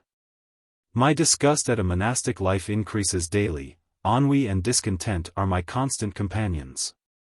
And I will not conceal from you that the passion which I formerly felt for one so near being my husband is not yet extinguished in my bosom. But we must part. Insuperable barriers divide us from each other, and on this side the grave we must never meet again. I now exerted myself to prove that our union was not so impossible as she seemed to think it. I vaunted to her the Cardinal Duke of Lerma's influence at the court of Rome. I assured her that I should easily obtain a dispensation from her vows. And I doubted not but Don Gaston would coincide with my views, when informed of my real name and long attachment. Agnes replied that since I encouraged such an hope, I could know but little of her father. Liberal and kind in every other respect, superstition formed the only stain upon his character. Upon this head he was inflexible, he sacrificed his dearest interests to his scruples, and would consider it an insult to suppose him capable of authorizing his daughter to break her vows to heaven. But suppose, said I interrupting her, suppose that he should disapprove of our union. Let him remain ignorant of my proceedings, till I have rescued you from the prison in which you are now confined. Once my wife, you are free from his authority, I need from him no pecuniary assistance, and when he sees his resentment to be unavailing, he will doubtless restore you to his favor. But let the worst happen. Should Don Gaston be irreconcilable, my relations will vie with each other in making you forget his loss, and you will find in my father a substitute for the parent of whom I shall deprive you. Don Raymond, replied Agnes in a firm and resolute voice, I love my father, he has treated me harshly in this one instance. But I have received from him in every other so many proofs of love that his affection is become necessary to my existence. Were I to quit the convent, he never would forgive me. Nor can I think that on his deathbed he would leave me his curse, without shuddering at the very idea. Besides, I am conscious myself, that my vows are binding, willfully did I contract my engagement with heaven, I cannot break it without a crime. Then banish from your mind the idea of our being ever united. I am devoted to religion. And however I may grieve at our separation, would oppose obstacles myself, to what I feel would render me guilty. I strove to overrule these ill-grounded scruples, we were still disputing upon the subject, when the convent bell summoned the nuns to matins. Agnes was obliged to attend them. But she left me not till I had compelled her to promise that on the following night she would be at the same place at the same hour. These meetings continued for several weeks uninterrupted. And 'tis now, Lorenzo, that I must implore your indulgence. Reflect upon our situation, our youth, our long attachment, weigh all the circumstances which attended our assignations, and you will confess the temptation to have been irresistible. You will even pardon me when I acknowledge, that in an unguarded moment, the honor of Agnes was sacrificed to my passion. Lorenzo's eyes sparkled with fury, a deep crimson spread itself over his face. He started from his seat, and attempted to draw his sword. The Marquis was aware of his movement, and caught his hand, he pressed it affectionately. My friend. My brother. Hear me to the conclusion. Till then restrain your passion, and be at least convinced, that if what I have related is criminal, the blame must fall upon me, and not upon your sister. Lorenzo suffered himself to be prevailed upon by Don Raymond's entreaties. He resumed his place, and listened to the rest of the narrative with a gloomy and impatient countenance. The Marquis thus continued.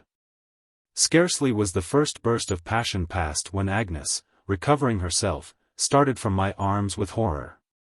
She called me infamous seducer, loaded me with the bitterest reproaches, and beat her bosom in all the wildness of delirium. Ashamed of my imprudence, I with difficulty found words to excuse myself. I endeavored to console her, I threw myself at her feet, and entreated her forgiveness. She forced her hand from me, which I had taken, and would have pressed to my lips. Touch me not. She cried with a violence which terrified me, monster of perfidy and ingratitude, how have I been deceived in you? I looked upon you as my friend, my protector, I trusted myself in your hands with confidence, and relying upon your honor, thought that mine ran no risk. And 'tis by you, whom I adored, that I am covered with infamy. 'Tis by you that I have been seduced into breaking my vows to God, that I am reduced to a level with the basest of my sex. Shame upon you, villain, you shall never see me more. She started from the bank on which she was seated. I endeavored to detain her. But she disengaged herself from me with violence, and took refuge in the convent. I retired, filled with confusion and inquietude. The next morning I failed not as usual to appear in the garden. But Agnes was nowhere to be seen. At night I waited for her at the place where we generally met, I found no better success. Several days and nights passed away in the same manner. At length I saw my offended mistress cross the walk on whose borders I was working. She was accompanied by the same young pensioner, on whose arm she seemed from weakness obliged to support herself. She looked upon me for a moment, but instantly turned her head away. I waited her return. But she passed on to the convent without paying any attention to me, or the penitent looks with which I implored her forgiveness. As soon as the nuns were retired, the old gardener joined me with a sorrowful air. "Señor," said he, "it grieves me to say, that I can be no longer of use to you. The lady whom you used to meet has just assured me that if I admitted you again into the garden, she would discover the whole business to the lady prioress. She bade me tell you also, that your presence was an insult, and that if you still possess the least respect for her, you will never attempt to see her more. Excuse me then for informing you that I can favor your disguise no longer. Should the prioress be acquainted with my conduct, she might not be contented with dismissing me her service. Out of revenge she might accuse me of having profaned the convent, and cause me to be thrown into the prisons of the Inquisition." Fruitless were my attempts to conquer his resolution. He denied me all future entrance into the garden, and Agnes persevered in neither letting me see or hear from her. In about a fortnight after, a violent illness which had seized my father obliged me to set out for Andalusia. I hastened thither, and as I imagined, found the Marquis at the point of death. Though on its first appearance his complaint was declared mortal, he lingered out several months, during which my attendance upon him during his malady, and the occupation of settling his affairs after his decease, permitted not my quitting Andalusia. Within these 4 days I returned to Madrid, and on arriving at my hotel, I there found this letter waiting for me. Here the Marquis unlocked the drawer of a cabinet. He took out a folded paper, which he presented to his auditor. Lorenzo opened it, and recognized his sister's hand. The contents were as follows. "Into what an abyss of misery have you plunged me! Raymond, you force me to become as criminal as yourself. I had resolved never to see you more. If possible, to forget you, if not, only to remember you with hate. A being for whom I already feel a mother's tenderness solicits me to pardon my seducer, and apply to his love for the means of preservation. Raymond, your child lives in my bosom. I tremble at the vengeance of the prioress. I tremble much for myself, yet more for the innocent creature whose existence depends upon mine. Both of us are lost, should my situation be discovered. Advise me then what steps to take, but seek not to see me. The gardener, who undertakes to deliver this, is dismissed, and we have nothing to hope from that quarter. The man engaged in his place is of incorruptible fidelity. The best means of conveying to me your answer, is by concealing it under the great statue of Saint Francis, which stands in the Capuchin Cathedral. Thither I go every Thursday to confession, and shall easily have an opportunity of securing your letter. I hear that you are now absent from Madrid. Need I entreat you to write the very moment of your return? I will not think it. Ah! Raymond! Mine is a cruel situation. Deceived by my nearest relations, compelled to embrace a profession the duties of which I am ill calculated to perform, conscious of the sanctity of those duties, and seduced into violating them by one whom I least suspected of perfidy, I am now obliged by circumstances to choose between death and perjury. Woman's timidity, and maternal affection, permit me not to balance in the choice. I feel all the guilt into which I plunge myself, when I yield to the plan which you before proposed to me. My poor father's death, which has taken place since we met, has removed one obstacle. He sleeps in his grave, and I no longer dread his anger. But from the anger of God, oh! Raymond! Who shall shield me? Who can protect me against my conscience, against myself? I dare not dwell upon these thoughts, they will drive me mad. I have taken my resolution, procure a dispensation from my vows, I am ready to fly with you. Write to me, my husband. Tell me, that absence has not abated your love, tell me that you will rescue from death your unborn child, and its unhappy mother. I live in all the agonies of terror, every eye which is fixed upon me seems to read my secret and my shame. And you are the cause of those agonies. Oh! When my heart first loved you, how little did it suspect you of making it feel such pangs. Agnes. Having perused the letter, Lorenzo restored it in silence. The Marquis replaced it in the cabinet, and then proceeded. Excessive was my joy at reading this intelligence so earnestly desired, so little expected. My plan was soon arranged. When Don Gaston discovered to me his daughter's retreat, I entertained no doubt of her readiness to quit the convent. I had, therefore, entrusted the Cardinal Duke of Lerma with the whole affair, who immediately busied himself in obtaining the necessary bull. Fortunately I had afterwards neglected to stop his proceedings. Not long since I received a letter from him, stating that he expected daily to receive the order from the court of Rome. Upon this I would willingly have relied, but the cardinal wrote me word, that I must find some means of conveying Agnes out of the convent, unknown to the prioress. He doubted not but this latter would be much incensed by losing a person of such high rank from her society, and consider the renunciation of Agnes as an insult to her house. He represented her as a woman of a violent and revengeful character, capable of proceeding to the greatest extremities. It was therefore to be feared, lest by confining Agnes in the convent she should frustrate my hopes, and render the Pope's mandate unavailing.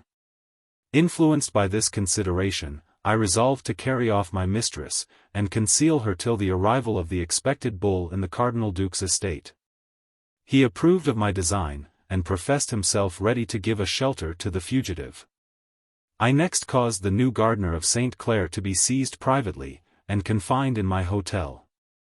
By this means I became master of the key to the garden door, and I had now nothing more to do than prepare Agnes for the elopement. This was done by the letter, which you saw me deliver this evening. I told her in it, that I should be ready to receive her at 12 tomorrow night, that I had secured the key of the garden, and that she might depend upon a speedy release. You have now, Lorenzo, heard the whole of my long narrative. I have nothing to say in my excuse, save that my intentions towards your sister have been ever the most honorable, that it has always been, and still is my design to make her my wife, and that I trust, when you consider these circumstances, our youth, and our attachment, you will not only forgive our momentary lapse from virtue, but will aid me in repairing my faults to Agnes, and securing a lawful title to her person and her heart. Chapter 5.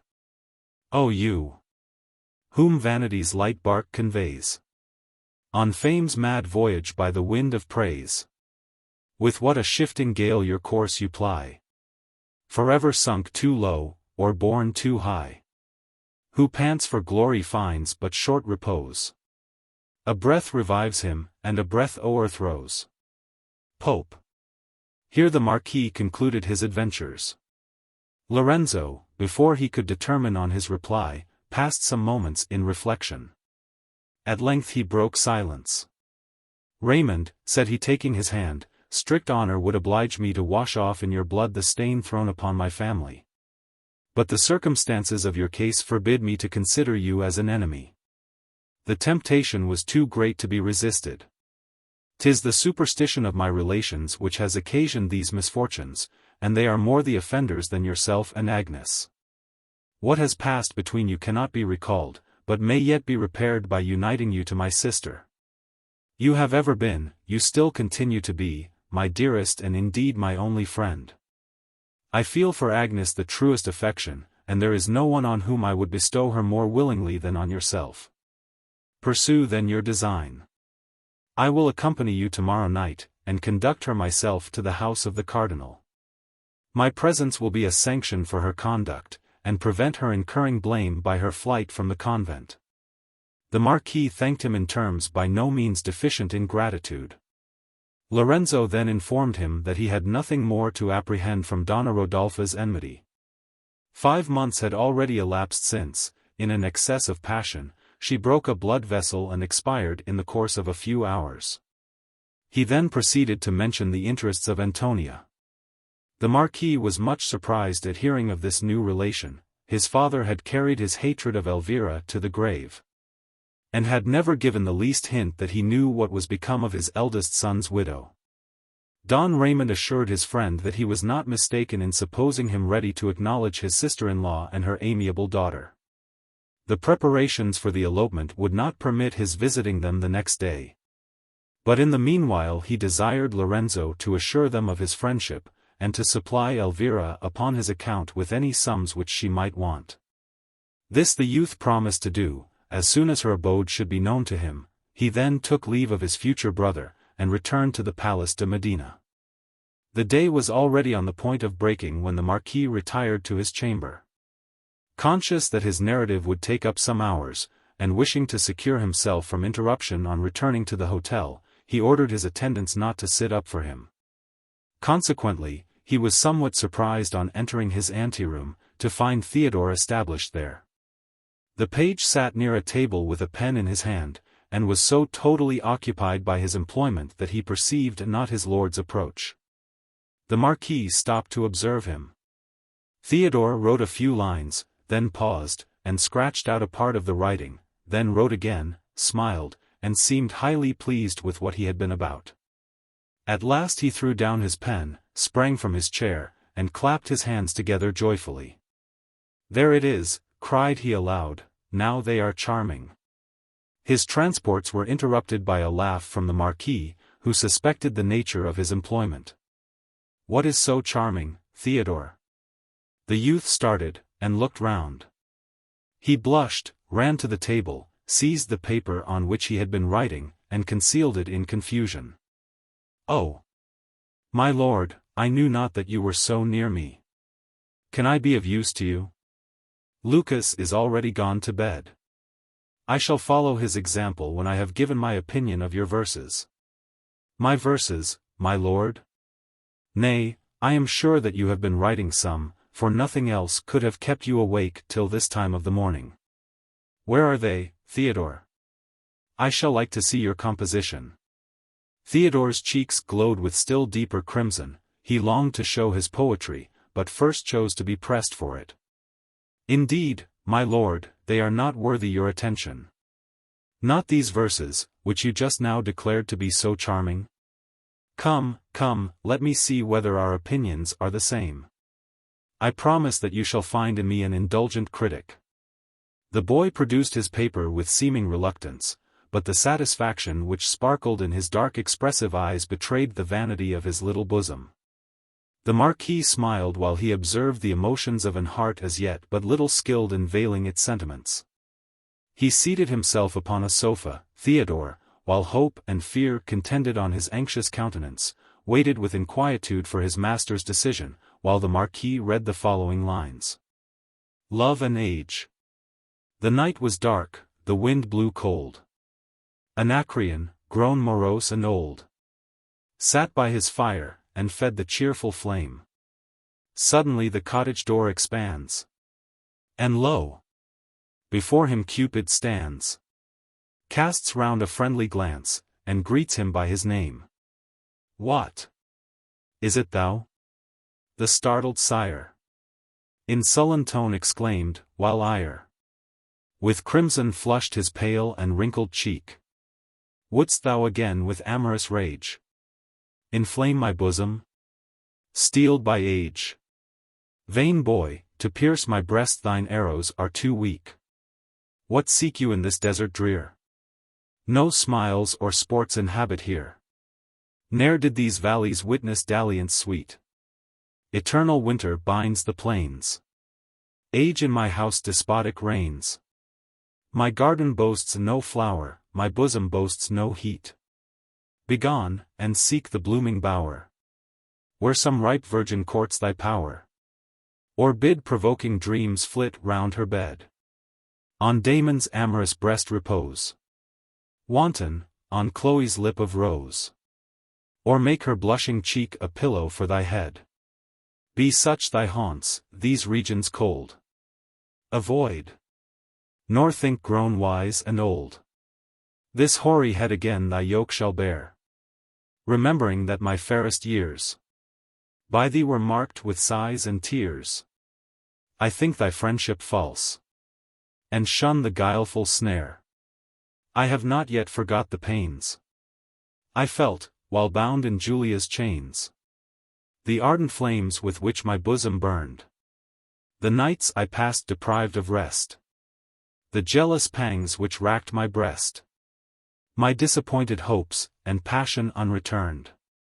Then fly, and curse mine eyes no more. Fly from my peaceful cottage door. No day, no hour, no moment shalt thou stay. I know thy falsehood, scorn thy arts. Distrust thy smiles, and fear thy darts. Traitor, begone, and seek some other to betray. Does age, old man, your wits confound? Replied the offended god, and frowned. His frown was sweet as is the virgin's smile. Do you to me these words address? To me, who do not love you less. Though you my friendship scorn, and pleasures past revile. If one proud fair you chanced to find, 100 other nymphs were kind, whose smiles might well for Julia's frowns atone. But such is man.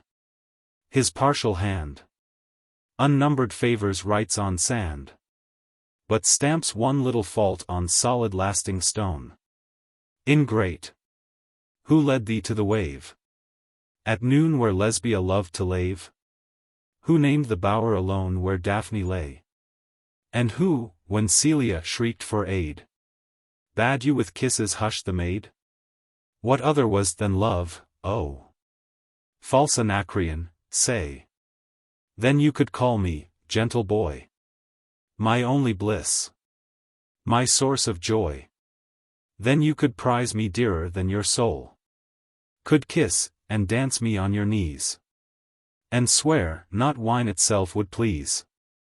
Had not the lip of love first touched the flowing bowl. Must those sweet days return no more? Must I for your loss deplore? Banished your heart, and from your favor driven? Ah! No, my fears that smile denies. That heaving breast, those sparkling eyes. Declare me ever dear and all my faults forgiven. Again beloved, esteemed, caressed.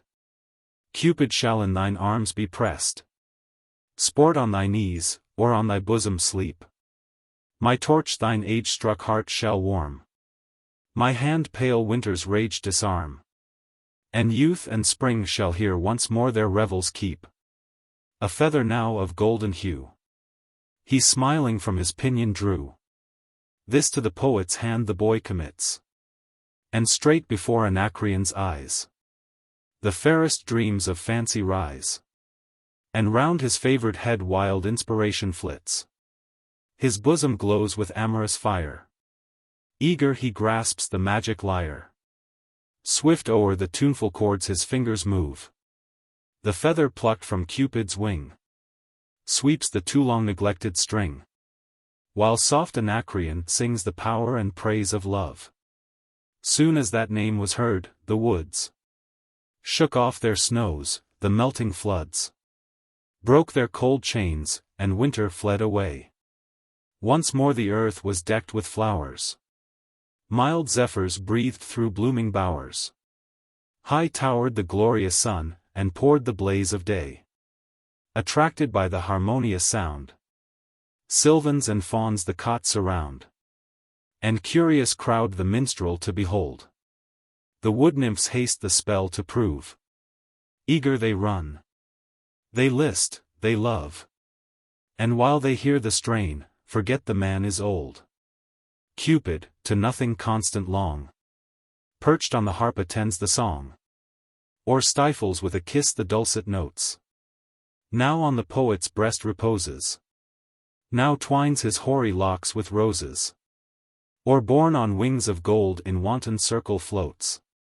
Then thus Anacreon, I no more. At other shrine my vows will pour. Since Cupid deigns my numbers to inspire. From Phoebus or the blue-eyed maid. Now shall my verse request no aid. For love alone shall be the patron of my lyre. In lofty strain, of earlier days, I spread the king's or hero's praise. And struck the martial chords with epic fire. But farewell, hero. Farewell, king. Your deeds my lips no more shall sing. For love alone shall be the subject of my lyre. The Marquis returned the paper with a smile of encouragement. Your little poem pleases me much, said he, however, you must not count my opinion for anything. I am no judge of verses, and for my own part, never composed more than 6 lines in my life. Those 6 produced so unlucky an effect that I am fully resolved never to compose another. But I wander from my subject. I was going to say that you cannot employ your time worse than in making verses. An author, whether good or bad, or between both, is an animal whom everybody is privileged to attack, for though all are not able to write books, all conceive themselves able to judge them. A bad composition carries with it its own punishment, contempt and ridicule. A good one excites envy, and entails upon its author 1,000 mortifications. He finds himself assailed by partial and ill-humored criticism. One man finds fault with the plan, another with the style, a third with the precept, which it strives to inculcate. And they who cannot succeed in finding fault with the book, employ themselves in stigmatizing its author. They maliciously rake out from obscurity every little circumstance which may throw ridicule upon his private character or conduct, and aim at wounding the man, since they cannot hurt the writer. In short, to enter the lists of literature is willfully to expose yourself to the arrows of neglect, ridicule, envy, and disappointment. Whether you write well or ill, be assured that you will not escape from blame.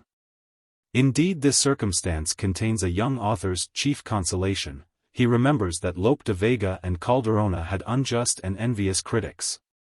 And he modestly conceives himself to be exactly in their predicament.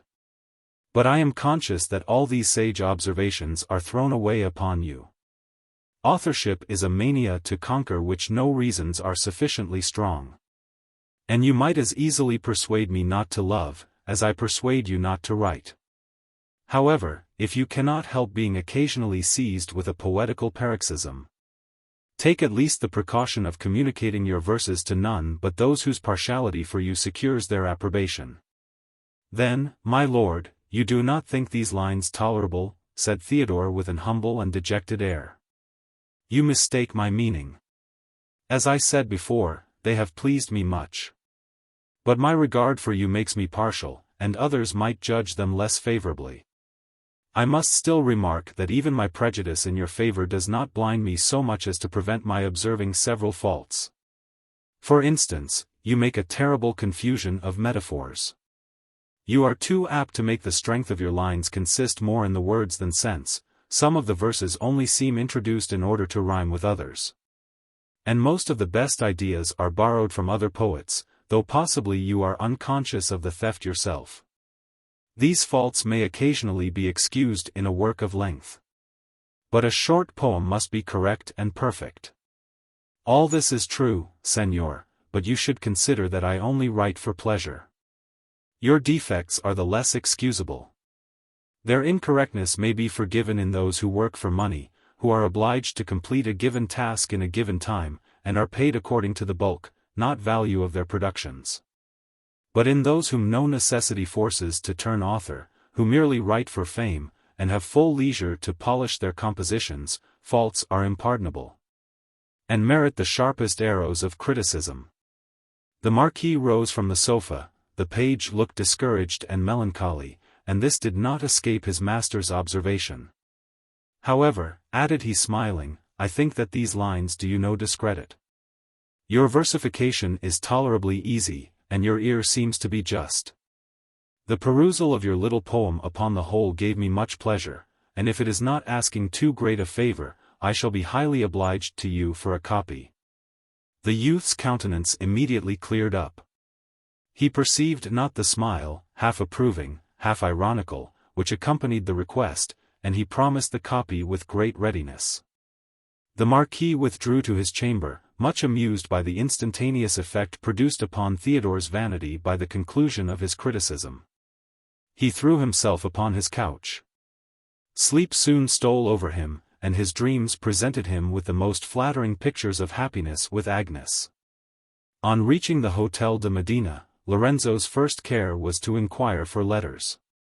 He found several waiting for him, but that which he sought was not amongst them. Leonela had found it impossible to write that evening. However, her impatience to secure Don Cristoval's heart, on which she flattered herself with having made no slight impression, permitted her not to pass another day without informing him where she was to be found. On her return from the Capuchin church, she had related to her sister with exultation how attentive and handsome cavalier had been to her, as also how his companion had undertaken to plead Antonia's cause with the Marquis de las Cisternas. Elvira received this intelligence with sensations very different from those with which it was communicated. She blamed her sister's imprudence in confiding her history to an absolute stranger, and expressed her fears lest this inconsiderate step should prejudice the Marquis against her. The greatest of her apprehensions she concealed in her own breast. She had observed with inquietude that at the mention of Lorenzo, a deep blush spread itself over her daughter's cheek. The timid Antonia dared not to pronounce his name. Without knowing wherefore, she felt embarrassed when he was made the subject of discourse, and endeavored to change the conversation to Ambrosio. Elvira perceived the emotions of this young bosom. In consequence, she insisted upon Leonela's breaking her promise to the cavaliers. A sigh, which on hearing this order escaped from Antonia, confirmed the wary mother in her resolution. Through this resolution Leonela was determined to break. She conceived it to be inspired by envy, and that her sister dreaded her being elevated above her. Without imparting her design to anyone, she took an opportunity of dispatching the following note to Lorenzo. It was delivered to him as soon as he woke. Doubtless, Señor Don Lorenzo, you have frequently accused me of ingratitude and forgetfulness, but on the word of a virgin, it was out of my power to perform my promise yesterday. I know not in what words to inform you how strange a reception my sister gave your kind wish to visit her. She is an odd woman, with many good points about her. But her jealousy of me frequently makes her conceive notions quite unaccountable. On hearing that your friend had paid some little attention to me, she immediately took the alarm. She blamed my conduct, and has absolutely forbidden me to let you know our abode.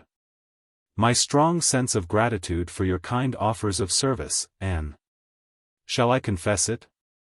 My desire to behold once more the too amiable Don Cristoval, will not permit my obeying her injunctions.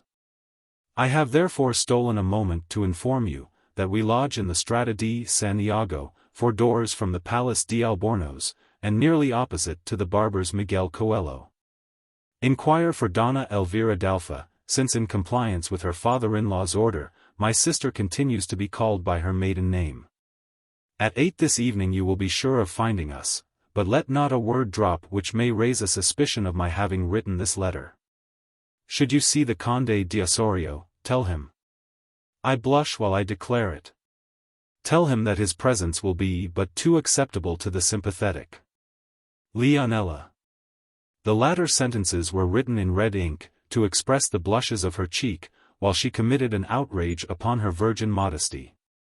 Lorenzo had no sooner perused this note than he set out in search of Don Cristoval. Not being able to find him in the course of the day, he proceeded to Donna Elvira's alone, to Leonela's infinite disappointment. The domestic by whom he sent up his name, having already declared his lady to be at home, she had no excuse for refusing his visit, yet she consented to receive it with much reluctance. That reluctance was increased by the changes which his approach produced in Antonia's countenance, nor was it by any means abated when the youth himself appeared. The symmetry of his person, animation of his features, and natural elegance of his manners and address, convinced Elvira that such a guest must be dangerous for her daughter. She resolved to treat him with distant politeness, to decline his services with gratitude for the tender of them, and to make him feel, without offense, that his future visits would be far from acceptable. On his entrance he found Elvira, who was indisposed, reclining upon a sofa. Antonia sat by her embroidery frame, and Leonela, in a pastoral dress, held Montemayor's Diana. In spite of her being the mother of Antonia, Lorenzo could not help expecting to find in Elvira Leonela's true sister, and the daughter of as honest a painstaking shoemaker as any in Cordova. A single glance was sufficient to undeceive him. He beheld a woman whose features, though impaired by time and sorrow, still bore the marks of distinguished beauty. A serious dignity reigned upon her countenance, but was tempered by a grace and sweetness which rendered her truly enchanting. Lorenzo fancied that she must have resembled her daughter in her youth, and readily excused the imprudence of the late Conde de las Cisternas. She desired him to be seated, and immediately resumed her place upon the sofa. Antonia received him with a simple reverence, and continued her work. Her cheeks were suffused with crimson, and she strove to conceal her emotion by leaning over her embroidery frame. Her aunt also chose to play off her airs of modesty. She affected to blush and tremble, and waited with her eyes cast down to receive, as she expected, the compliments of Don Cristoval. Finding after some time that no sign of his approach was given, she ventured to look round the room, and perceived with vexation that Medina was unaccompanied. Impatience would not permit her waiting for an explanation. Interrupting Lorenzo, who was delivering Raymond's message, she desired to know what was become of his friend. He, who thought it necessary to maintain himself in her good graces, strove to console her under her disappointment by committing a little violence upon truth. "Ah, Señora," he replied in a melancholy voice, "how grieved will he be at losing this opportunity of paying you his respects. A relation's illness has obliged him to quit Madrid in haste, but on his return, he will doubtless seize the first moment with transport to throw himself at your feet." As he said this, his eyes met those of Elvira. She punished his falsehood sufficiently by darting at him a look expressive of displeasure and reproach. Neither did the deceit answer his intention. Vexed and disappointed, Leonela rose from her seat, and retired in dudgeon to her own apartment. Lorenzo hastened to repair the fault, which had injured him in Elvira's opinion. He related his conversation with the Marquis respecting her. He assured her that Raymond was prepared to acknowledge her for his brother's widow, and that till it was in his power to pay his compliments to her in person, Lorenzo was commissioned to supply his place. This intelligence relieved Elvira from an heavy weight of uneasiness. She had now found a protector for the fatherless Antonia, for whose future fortunes she had suffered the greatest apprehensions. She was not sparing of her thanks to him who had interfered so generously in her behalf, but still she gave him no invitation to repeat his visit. However, when upon rising to depart he requested permission to inquire after her health occasionally, the polite earnestness of his manner, gratitude for his services, and respect for his friend the Marquis, would not admit of a refusal. She consented reluctantly to receive him. He promised not to abuse her goodness, and quitted the house. Antonia was now left alone with her mother. A temporary silence ensued. Both wished to speak upon the same subject, but neither knew how to introduce it. The one felt a bashfulness which sealed up her lips, and for which she could not account. The other feared to find her apprehensions true, or to inspire her daughter with notions to which she might be still a stranger. At length Elvira began the conversation. "That is a charming young man, Antonia. I am much pleased with him. Was he long near you yesterday in the cathedral?" "He quitted me not for a moment while I stayed in the church. He gave me his seat, and was very obliging and attentive." "Indeed? Why then have you never mentioned his name to me?" "Your aunt launched out in praise of his friend, and you vaunted Ambrosio's eloquence, but neither said a word of Don Lorenzo's person and accomplishments. Had not Leonela spoken of his readiness to undertake our cause, should not have known him to be in existence." She paused. Antonia colored, but was silent. "Perhaps you judge him less favorably than I do. In my opinion his figure is pleasing, his conversation sensible, and manners engaging. Still he may have struck you differently. You may think him disagreeable, and—" "Disagreeable? Oh! Dear mother, how should I possibly think him so? I should be very ungrateful were I not sensible of his kindness yesterday, and very blind if his merits had escaped me. His figure is so graceful, so noble. His manners so gentle, yet so manly. I never yet saw so many accomplishments united in one person, and I doubt whether Madrid can produce his equal. Why then were you so silent in praise of this phoenix of Madrid?" Why was it concealed from me that his society had afforded you pleasure? In truth, I know not. You ask me a question which I cannot resolve myself.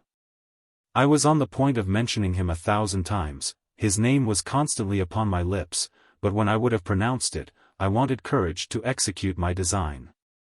However, if I did not speak of him, it was not that I thought of him the less. That I believe, but shall I tell you why you wanted courage? It was because, accustomed to confide to me your most secret thoughts, you knew not how to conceal, yet feared to acknowledge. That your heart nourished a sentiment which you were conscious I should disapprove. Come hither to me, my child. Antonia quitted her embroidery frame, threw herself upon her knees by the sofa, and hid her face in her mother's lap. Fear not, my sweet girl. Consider me equally as your friend and parent, and apprehend no reproof from me. I have read the emotions of your bosom. You are yet ill-skilled in concealing them, and they could not escape my attentive eye. This Lorenzo is dangerous to your repose, he has already made an impression upon your heart. 'Tis true that I perceive easily that your affection is returned, but what can be the consequences of this attachment? You are poor and friendless, my Antonia. Lorenzo is the heir of the Duke of Medina Kelly. Even should himself mean honorably, his uncle never will consent to your union, nor without that uncle's consent, will I. By sad experience I know what sorrows she must endure, who marries into a family unwilling to receive her. Then struggle with your affection, whatever pains it may cost you, strive to conquer it. Your heart is tender and susceptible, it has already received a strong impression. But when once convinced that you should not encourage such sentiments, I trust that you have sufficient fortitude to drive them from your bosom. Antonia kissed her hand, and promised implicit obedience. Elvira then continued. To prevent your passion from growing stronger, it will be needful to prohibit Lorenzo's visits. The service which he has rendered me permits not my forbidding them positively. But unless I judge too favorably of his character, he will discontinue them without taking offense, if I confess to him my reasons, and throw myself entirely on his generosity. The next time that I see him, I will honestly avow to him the embarrassment which his presence occasions. How say you, my child? Is not this measure necessary? Antonia subscribed to everything without hesitation, though not without regret. Her mother kissed her affectionately, and retired to bed. Antonia followed her example, and vowed so frequently never more to think of Lorenzo, that till sleep closed her eyes she thought of nothing else. While this was passing at Elvira's, Lorenzo hastened to rejoin the Marquis. Everything was ready for the second elopement of Agnes. And at 12 the two friends with a coach and 4 were at the garden wall of the convent. Don Raymond drew out his key, and unlocked the door. They entered, and waited for some time in expectation of being joined by Agnes. At length the Marquis grew impatient, beginning to fear that his second attempt would succeed no better than the first. He proposed to reconnoiter the convent. The friends advanced towards it. Everything was still and dark. The prioress was anxious to keep the story a secret, fearing lest the crime of one of its members should bring disgrace upon the whole community, or that the interposition of powerful relations should deprive her vengeance of its intended victim. She took care therefore to give the lover of Agnes no cause to suppose that his design was discovered, and his mistress on the point of suffering the punishment of her fault. The same reason made her reject the idea of arresting the unknown seducer in the garden. Such a proceeding would have created much disturbance, and the disgrace of her convent would have been noised about Madrid. She contented herself with confining Agnes closely. As to the lover, she left him at liberty to pursue his designs. What she had expected was the result. The Marquis and Lorenzo waited in vain till the break of day. They then retired without noise, alarmed at the failure of their plan, and ignorant of the cause of its ill success. The next morning Lorenzo went to the convent, and requested to see his sister. The prioress appeared at the grate with a melancholy countenance. She informed him that for several days Agnes had appeared much agitated. That she had been pressed by the nuns in vain to reveal the cause, and apply to their tenderness for advice and consolation. That she had obstinately persisted in concealing the cause of her distress. But that on Thursday evening it had produced so violent an effect upon her constitution, that she had fallen ill, and was actually confined to her bed. Lorenzo did not credit a syllable of this account. He insisted upon seeing his sister. If she was unable to come to the grate, he desired to be admitted to her cell. The prioress crossed herself. She was shocked at the very idea of a man's profane eye pervading the interior of her holy mansion, and professed herself astonished that Lorenzo could think of such a thing. She told him that his request could not be granted, but that if he returned the next day, she hoped that her beloved daughter would then be sufficiently recovered to join him at the parlor grate. With this answer Lorenzo was obliged to retire, unsatisfied and trembling for his sister's safety. He returned the next morning at an early hour. Agnes was worse. The physician had pronounced her to be in imminent danger. She was ordered to remain quiet, and it was utterly impossible for her to receive her brother's visit. Lorenzo stormed at this answer, but there was no resource. He raved, he entreated, he threatened. No means were left untried to obtain a sight of Agnes. His endeavors were as fruitless as those of the day before, and he returned in despair to the Marquis. On his side, the latter had spared no pains to discover what had occasioned his plot to fail. Don Cristoval, to whom the affair was now entrusted, endeavored to worm out the secret from the old porteress of St. Clair, with whom he had formed an acquaintance, but she was too much upon her guard, and he gained from her no intelligence. The Marquis was almost distracted, and Lorenzo felt scarcely less inquietude. Both were convinced that the purposed elopement must have been discovered.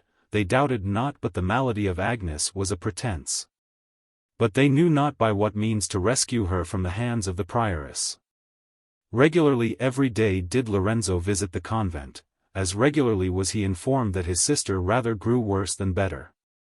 Certain that her indisposition was feigned, these accounts did not alarm him, but his ignorance of her fate, and of the motives which induced the prioress to keep her from him, excited the most serious uneasiness. He was still uncertain what steps he ought to take, when the Marquis received a letter from the Cardinal Duke of Lerma. It enclosed the Pope's expected bull, ordering that Agnes should be released from her vows, and restored to her relations. This essential paper decided at once the proceedings of her friends. They resolved that Lorenzo should carry it to the domina without delay, and demand that his sister should be instantly given up to him. Against this mandate illness could not be pleaded.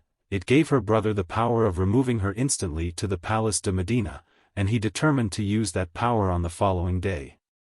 His mind relieved from inquietude respecting his sister, and his spirits raised by the hope of soon restoring her to freedom, he now had time to give a few moments to love and to Antonia. At the same hour as on his former visit he repaired to Donna Elvira's. She had given orders for his admission. As soon as he was announced, her daughter retired with Leonela, and when he entered the chamber, he found the lady of the house alone. She received him with less distance than before, and desired him to place himself near her upon the sofa. She then without losing time opened her business, as had been agreed between herself and Antonia. "You must not think me ungrateful, Don Lorenzo, or forgetful how essential are the services which you have rendered me with the Marquis. I feel the weight of my obligations. Nothing under the sun should induce my taking the step to which I am now compelled but the interest of my child, of my beloved Antonia. My health is declining. God only knows how soon I may be summoned before his throne. My daughter will be left without parents, and should she lose the protection of the Cisterna's family, without friends.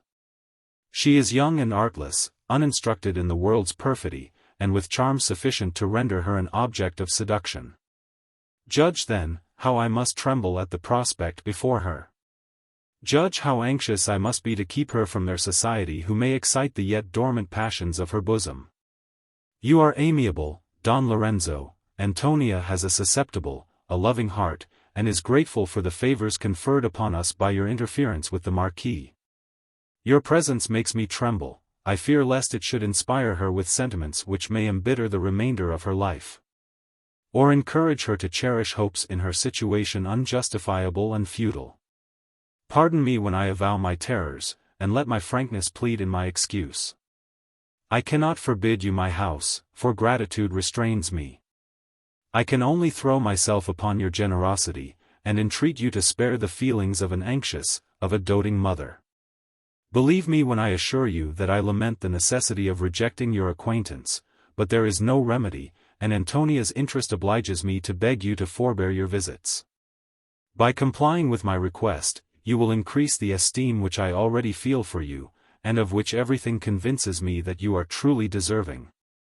Your frankness charms me, replied Lorenzo. You shall find that in your favorable opinion of me you were not deceived.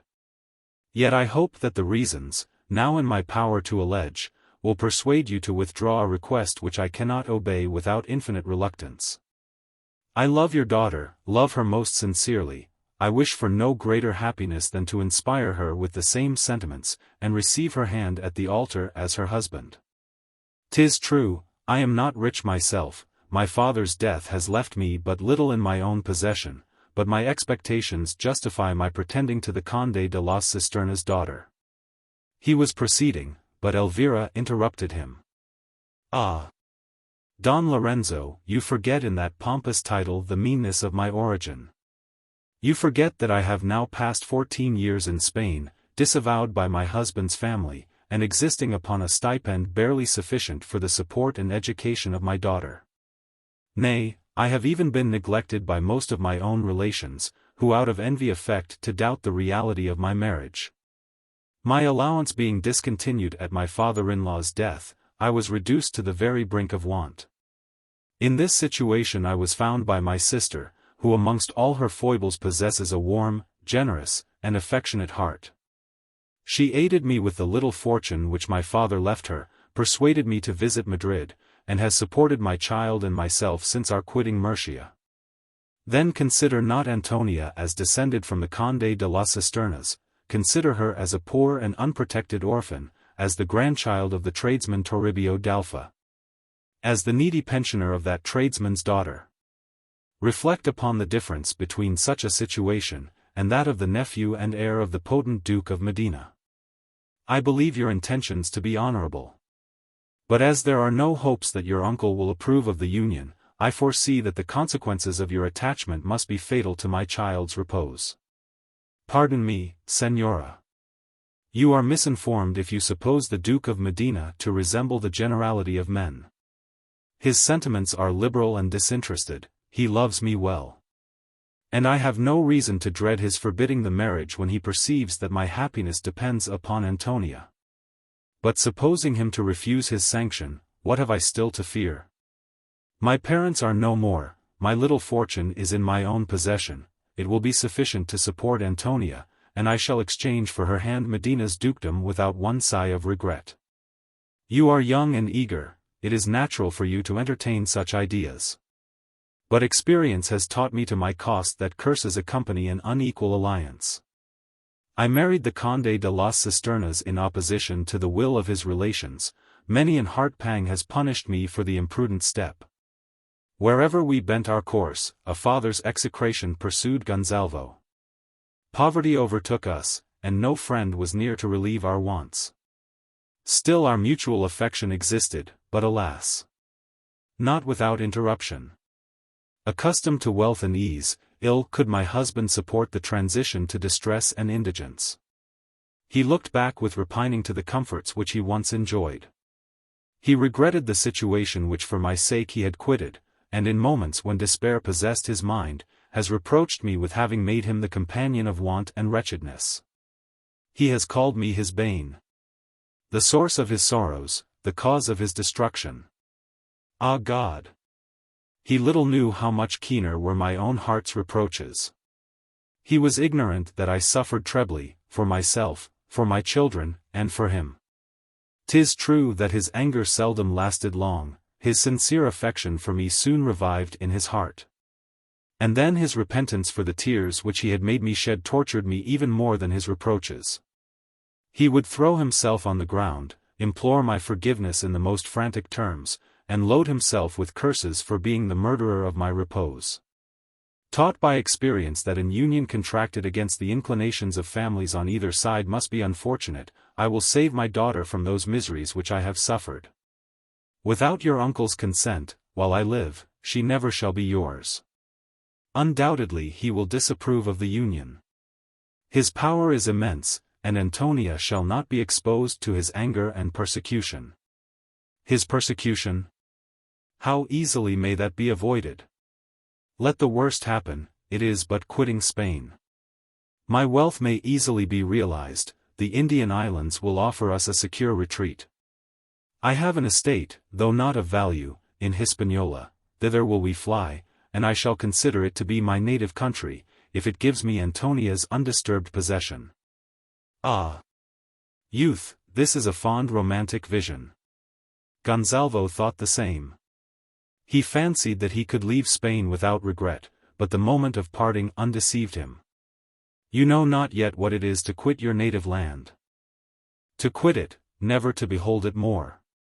You know not what it is to exchange the scenes where you have passed your infancy, for unknown realms and barbarous climates.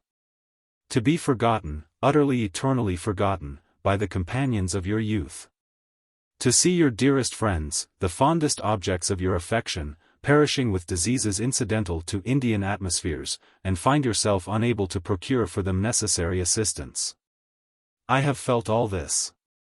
My husband and 2 sweet babes found their graves in Cuba. Nothing would have saved my young Antonia but my sudden return to Spain. Ah! Don Lorenzo, could you conceive what I suffered during my absence? Could you know how sorely I regretted all that I left behind, and how dear to me was the very name of Spain? I envied the winds which blew towards it, and when the Spanish sailor chaunted some well-known air as he passed my window, tears filled my eyes while I thought upon my native land. Gonzalvo too. My husband. Elvira paused. Her voice faltered, and she concealed her face with her handkerchief. After a short silence she rose from the sofa, and proceeded. Excuse my quitting you for a few moments, the remembrance of what I have suffered has much agitated me, and I need to be alone. Till I return peruse these lines. After my husband's death I found them among his papers. Had I known sooner that he entertained such sentiments, grief would have killed me. He wrote these verses on his voyage to Cuba, when his mind was clouded by sorrow, and he forgot that he had a wife and children. What we are losing, ever seems to us the most precious. Gonzalvo was quitting Spain forever, and therefore was Spain dearer to his eyes than all else which the world contained. Read them, Don Lorenzo, they will give you some idea of the feelings of a banished man. Elvira put a paper into Lorenzo's hand, and retired from the chamber. The youth examined the contents, and found them to be as follows. The exile. Farewell, O native Spain. Farewell forever. These banished eyes shall view thy coasts no more. A mournful presage tells my heart, that never Gonzalvo's steps again shall press thy shore. Hushed are the winds, while soft the vessel sailing with gentle motion ploughs the unruffled main. I feel my bosom's boasted courage failing, and curse the waves which bear me far from Spain. I see it yet, beneath yon blue clear heaven. Still do the spires, so well beloved, appear. From yonder craggy point the gale of even still wafts my native accents to mine ear. Propped on some moss-crowned rock, and gaily singing, there in the sun his nets the fisher dries. Oft have I heard the plaintive ballad, bringing scenes of past joys before my sorrowing eyes. Ah! Happy swain! He waits the accustomed hour, when twilight gloom obscures the closing sky. Then gladly seeks his loved paternal bower, and shares the feast his native field supply. Friendship and love, his cottage guests, receive him with honest welcome and with smile sincere. No threatening woes of present joys bereave him. No sigh his bosom owns, his cheek no tear. Ah! Happy swain! Such bliss to me denying, Fortune thy lot with envy bids me view. Me, who from home and Spain in exile flying, bid all I value, all I love, adieu. No more mine ear shall list the well-known ditty, sung by some mountain girl, who tends her goats, some village swain imploring amorous pity, or shepherd chaunting wild his rustic notes. No more my arms a parent's fond embraces, no more my heart domestic calm, must know. Far from these joys, with sighs which memory traces, to sultry skies, and distant climes I go, where Indian suns engender new diseases, where snakes and tigers breed. I bend my way, to brave the feverish thirst no art appeases, the yellow plague, and madding blaze of day, but not to feel slow pangs consume my liver, to die by piecemeal in the bloom of age, my boiling blood drank by insatiate fever, and brain delirious with the day-star's rage, can make me no such grief, as thus to sever, with many a bitter sigh, dear land, from thee. To feel this heart must dote on thee forever, and feel, that all thy joys are torn from me. Ah me! How oft will fancy's spells in slumber recall my native country to my mind? How oft regret will bid me sadly number each lost delight and dear friend left behind. Wild Murcia's valleys, and loved romantic bowers, the river on whose banks a child I played, my castle's ancient halls, its frowning towers, each much regretted wood, and well-known glade, dreams of the land where all my wishes center. Thy scenes, which I am doomed no more to know, full oft shall memory trace, my soul's tormentor, and turn each pleasure past to present woe. But lo! The sun beneath the waves retires. Night speeds apace her empire to restore. Clouds from my sight obscure the village spires, now seen but faintly, and now seen no more. Oh! Breathe not, winds! Still be the water's motion. Sleep, sleep, my bark, in silence on the main. So when tomorrow's light shall gild the ocean, once more mine eyes shall see the coast of Spain. Vain is the wish, my last petition scorning. Fresh blows the gale, and high the billows swell. Far shall we be before the break of morning. Oh! Then forever, native Spain, farewell. Lorenzo had scarcely time to read these lines, when Elvira returned to him. The giving a free course to her tears had relieved her, and her spirits had regained their usual composure. I have nothing more to say, my lord, said she. You have heard my apprehensions, and my reasons for begging you not to repeat your visits. I have thrown myself in full confidence upon your honor. I am certain that you will not prove my opinion of you to have been too favorable. But one question more, Señora, and I leave you. Should the Duke of Medina approve my love, would my addresses be unacceptable to yourself and the fair Antonia? I will be open with you, Don Lorenzo. There being little probability of such an union taking place, I fear that it is desired but too ardently by my daughter. You have made an impression upon her young heart, which gives me the most serious alarm. To prevent that impression from growing stronger, I am obliged to decline your acquaintance. For me, you may be sure that I should rejoice at establishing my child so advantageously. Conscious that my constitution, impaired by grief and illness, forbids me to expect a long continuance in this world, I tremble at the thought of leaving her under the protection of a perfect stranger. The Marquis de las Cisternas is totally unknown to me. He will marry, his lady may look upon Antonia with an eye of displeasure, and deprive her of her only friend. Should the Duke, your uncle, give his consent, you need not doubt obtaining mine, and my daughter's, but without his, hope not for ours. At all events, whatever steps you may take, whatever may be the Duke's decision, till you know it let me beg your forbearing to strengthen by your presence Antonia's prepossession. If the sanction of your relations authorizes your addressing her as your wife, my doors fly open to you. if that sanction is refused, be satisfied to possess my esteem and gratitude, but remember that we must meet no more."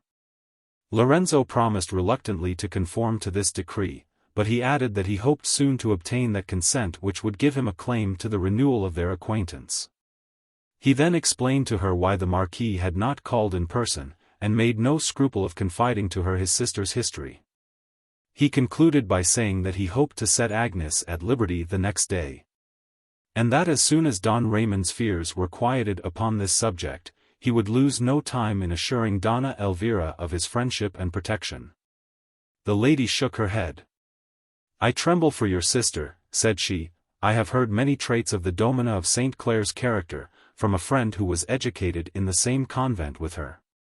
She reported her to be haughty, inflexible, superstitious, and revengeful.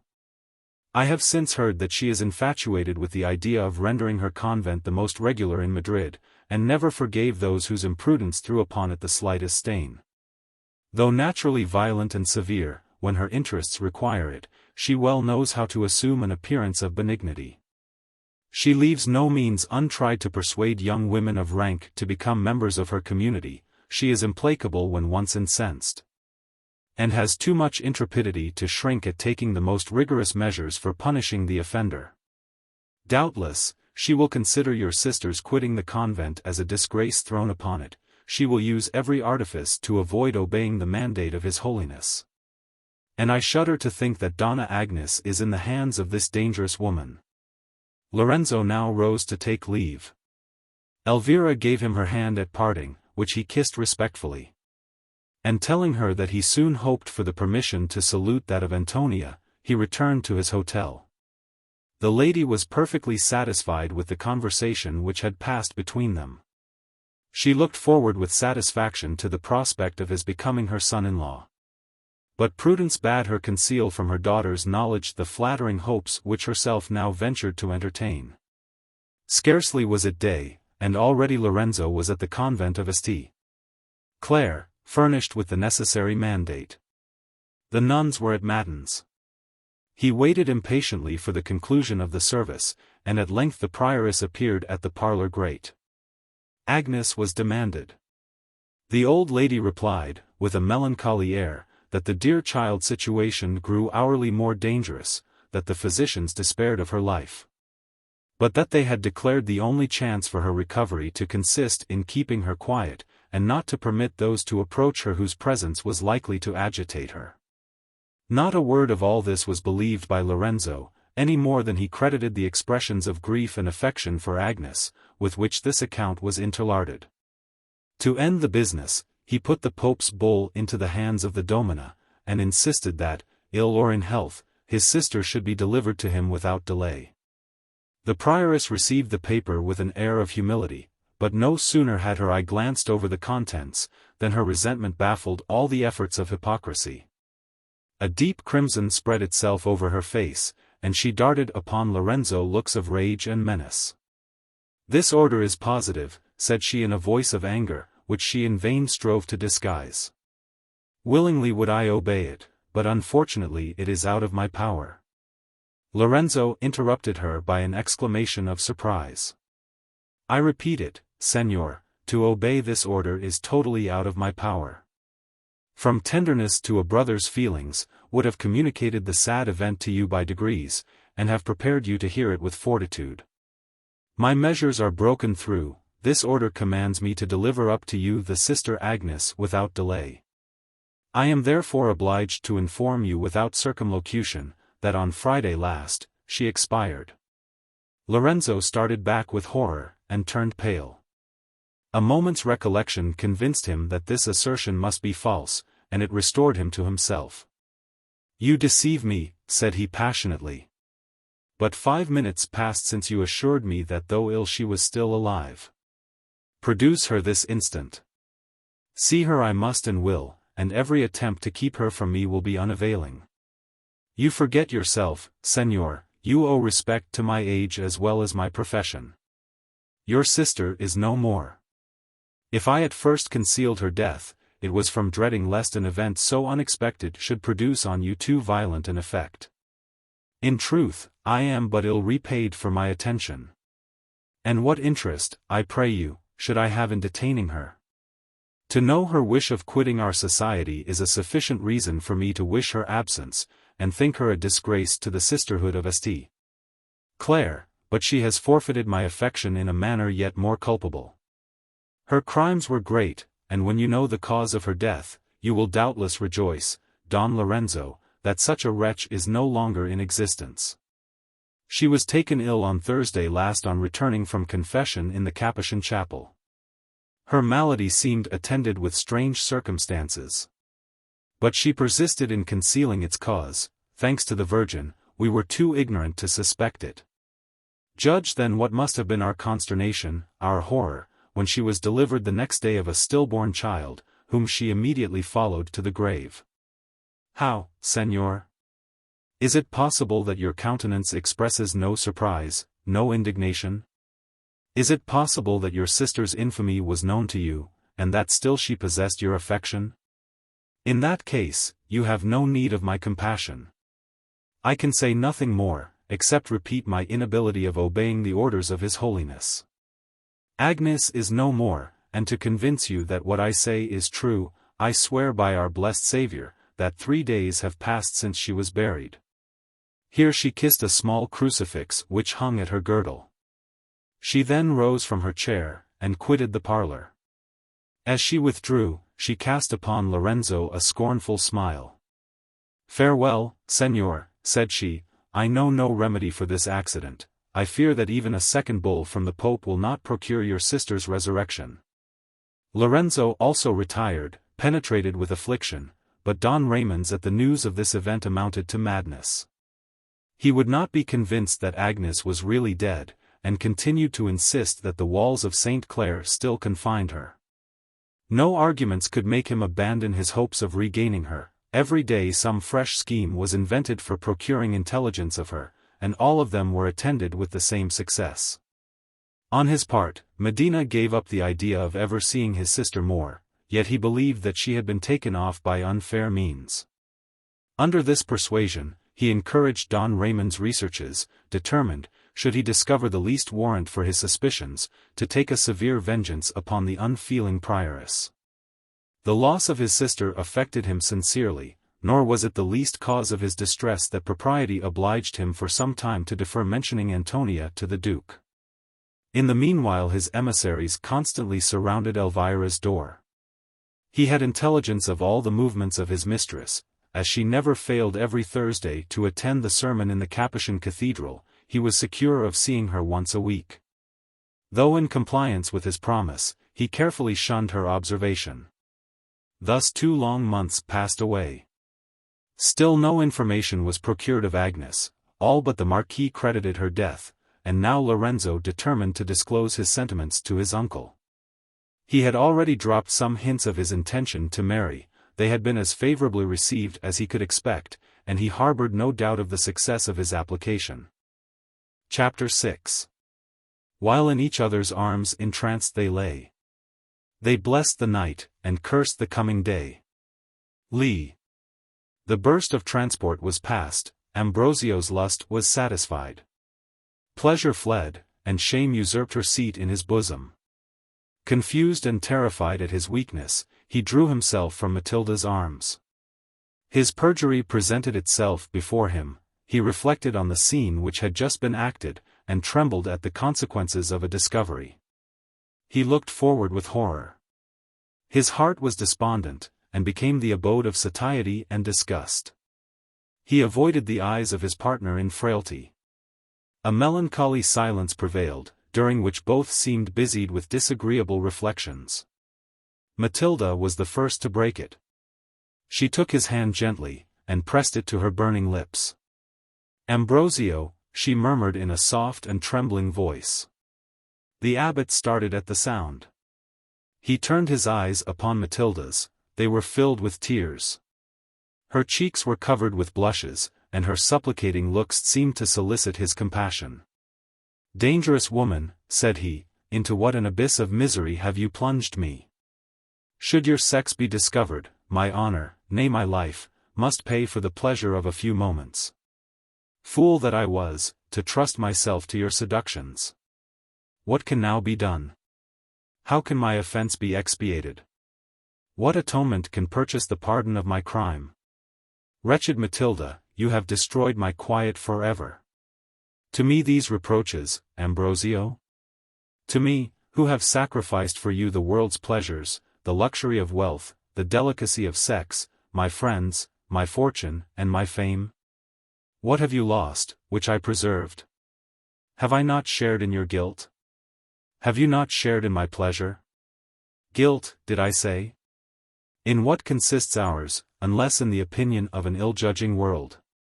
Let that world be ignorant of them, and our joys become divine and blameless. Unnatural were your vows of celibacy, man was not created for such a state.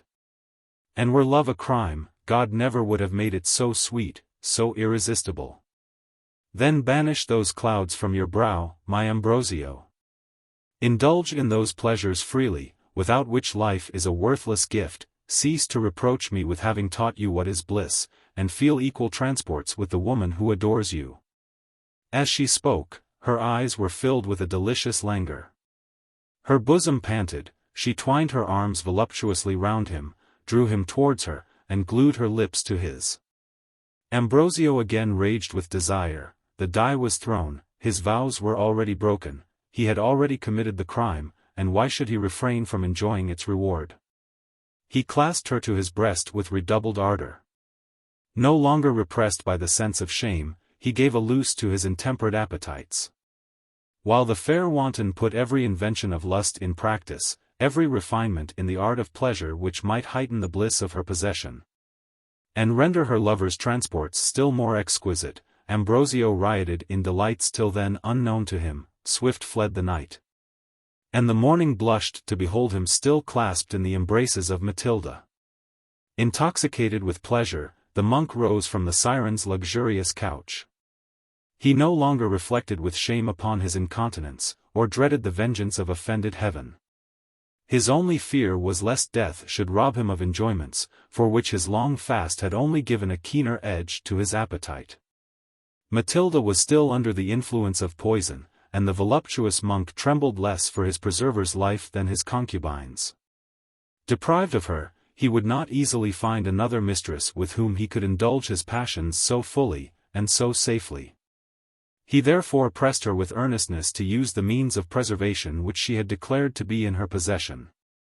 Yes, replied Matilda. Since you have made me feel that life is valuable, I will rescue mine at any rate. No danger shall appall me. I will look upon the consequences of my action boldly, nor shudder at the horrors which they present. I will think my sacrifice scarcely worthy to purchase your possession, and remember that a moment passed in your arms in this world o'erpays an age of punishment in the next. But before I take this step, Ambrosio, give me your solemn oath never to inquire by what means I shall preserve myself. He did so in a manner the most binding. I thank you, my beloved. This precaution is necessary, for though you know it not, you are under the command of vulgar prejudices. The business on which I must be employed this night might startle you from its singularity, and lower me in your opinion. Tell me, are you possessed of the key of the low door on the western side of the garden? The door which opens into the burying ground common to us and the sisterhood of St. Clare? I have not the key, but can easily procure it. You have only this to do. Admit me into the burying ground at midnight, watch while I descend into the vaults of St. Clare, lest some prying eye should observe my actions, leave me there alone for an hour, and that life is safe which I dedicate to your pleasures. To prevent creating suspicion, do not visit me during the day. Remember the key, and that I expect you before 12. Hark! I hear steps approaching. Leave me, I will pretend to sleep. The friar obeyed, and left the cell. As he opened the door, Father Pablo's made his appearance. I come, said the latter, to inquire after the health of my young patient. Hush! Replied Ambrosio, laying his finger upon his lip, speak softly, I am just come from him. He has fallen into a profound slumber, which doubtless will be of service to him. Do not disturb him at present, for he wishes to repose. Father Pablos obeyed, and hearing the bell ring, accompanied the abbot to matins. Ambrosio felt embarrassed as he entered the chapel. Guilt was new to him, and he fancied that every eye could read the transactions of the night upon his countenance. He strove to pray, his bosom no longer glowed with devotion. His thoughts insensibly wandered to Matilda's secret charms. But what he wanted in purity of heart, he supplied by exterior sanctity. The better to cloak his transgression, he redoubled his pretensions to the semblance of virtue, and never appeared more devoted to heaven as since he had broken through his engagements. Thus did he unconsciously add hypocrisy to perjury and incontinence. He had fallen into the latter errors from yielding to seduction almost irresistible. But he was now guilty of a voluntary fault by endeavoring to conceal those into which another had betrayed him. The matins concluded, Ambrosio retired to his cell. The pleasures which he had just tasted for the first time were still impressed upon his mind. His brain was bewildered, and presented a confused chaos of remorse, voluptuousness, inquietude, and fear. He looked back with regret to that peace of soul, that security of virtue, which till then had been his portion. He had indulged in excesses whose very idea but 24 hours before he had recoiled at with horror. He shuddered at reflecting that a trifling indiscretion on his part, or on Matilda's, would overturn that fabric of reputation which it had cost him 30 years to erect, and render him the abhorrence of that people of whom he was then the idol.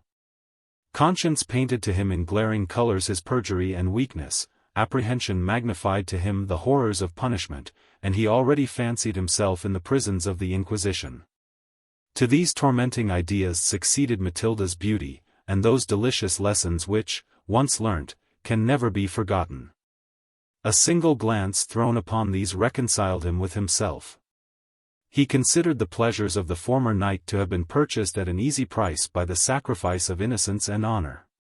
Their very remembrance filled his soul with ecstasy. He cursed his foolish vanity, which had induced him to waste in obscurity the bloom of life, ignorant of the blessings of love and woman. He determined at all events to continue his commerce with Matilda, and called every argument to his aid which might confirm his resolution. He asked himself, provided his irregularity was unknown, in what would his fault consist, and what consequences he had to apprehend. By adhering strictly to every rule of his order save chastity, he doubted not to retain the esteem of men, and even the protection of heaven. He trusted easily to be forgiven so slight and natural a deviation from his vows, but he forgot that having pronounced those vows, incontinence, in layman the most venial of errors, became in his person the most heinous of crimes. Once decided upon his future conduct, his mind became more easy. He threw himself upon his bed, and strove by sleeping to recruit his strength exhausted by his nocturnal excesses. He awoke refreshed, and eager for a repetition of his pleasures. Obedient to Matilda's order, he visited not her cell during the day. Father Pablos mentioned in the refectory that Rosario had at length been prevailed upon to follow his prescription, but that the medicine had not produced the slightest effect, and that he believed no mortal skill could rescue him from the grave. With this opinion the abbot agreed, and affected to lament the untimely fate of a youth, whose talents had appeared so promising. The night arrived. Ambrosio had taken care to procure from the porter the key of the low door opening into the cemetery. Furnished with this, when all was silent in the monastery, he quitted his cell, and hastened to Matilda's. She had left her bed, and was dressed before his arrival. "I have been expecting you with impatience," said she, "my life depends upon these moments." "Have you the key?" "I have." "Away then to the garden. We have no time to lose. Follow me." She took a small covered basket from the table. Bearing this in one hand, and the lamp, which was flaming upon the hearth, in the other, she hastened from the cell. Ambrosio followed her. Both maintained a profound silence. She moved on with quick but cautious steps, passed through the cloisters, and reached the western side of the garden. Her eyes flashed with a fire and wildness which impressed the monk at once with awe and horror. A determined desperate courage reigned upon her brow. She gave the lamp to Ambrosio. Then taking from him the key, she unlocked the low door, and entered the cemetery. It was a vast and spacious square planted with yew trees. Half of it belonged to the abbey. The other half was the property of the Sisterhood of St. Clare, and was protected by a roof of stone. The division was marked by an iron railing, the wicket of which was generally left unlocked. Thither Matilda bent her course. She opened the wicket and sought for the door leading to the subterraneous vaults, where reposed the mouldering bodies of the votaries of St. Clare. The night was perfectly dark, neither moon or stars were visible. Luckily there was not a breath of wind, and the friar bore his lamp in full security. By the assistance of its beams, the door of the sepulchre was soon discovered. It was sunk within the hollow of a wall, and almost concealed by thick festoons of ivy hanging over it. 3 steps of rough-hewn stone conducted to it, and Matilda was on the point of descending them when she suddenly started back. "There are people in the vaults," she whispered to the monk. "Conceal yourself till they are past." She took refuge behind a lofty and magnificent tomb, erected in honor of the convent's foundress. Ambrosio followed her example, carefully hiding his lamp lest its beams should betray them. But a few moments had elapsed when the door was pushed open leading to the subterraneous caverns. Rays of light proceeded up the staircase. They enabled the concealed spectators to observe 2 females dressed in religious habits, who seemed engaged in earnest conversation. The abbot had no difficulty to recognize the prioress of St. Clare in the first, and one of the elder nuns in her companion. "Everything is prepared," said the prioress.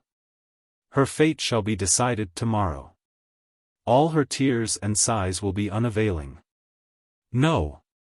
In 25 years that I have been superior of this convent, never did I witness a transaction more infamous.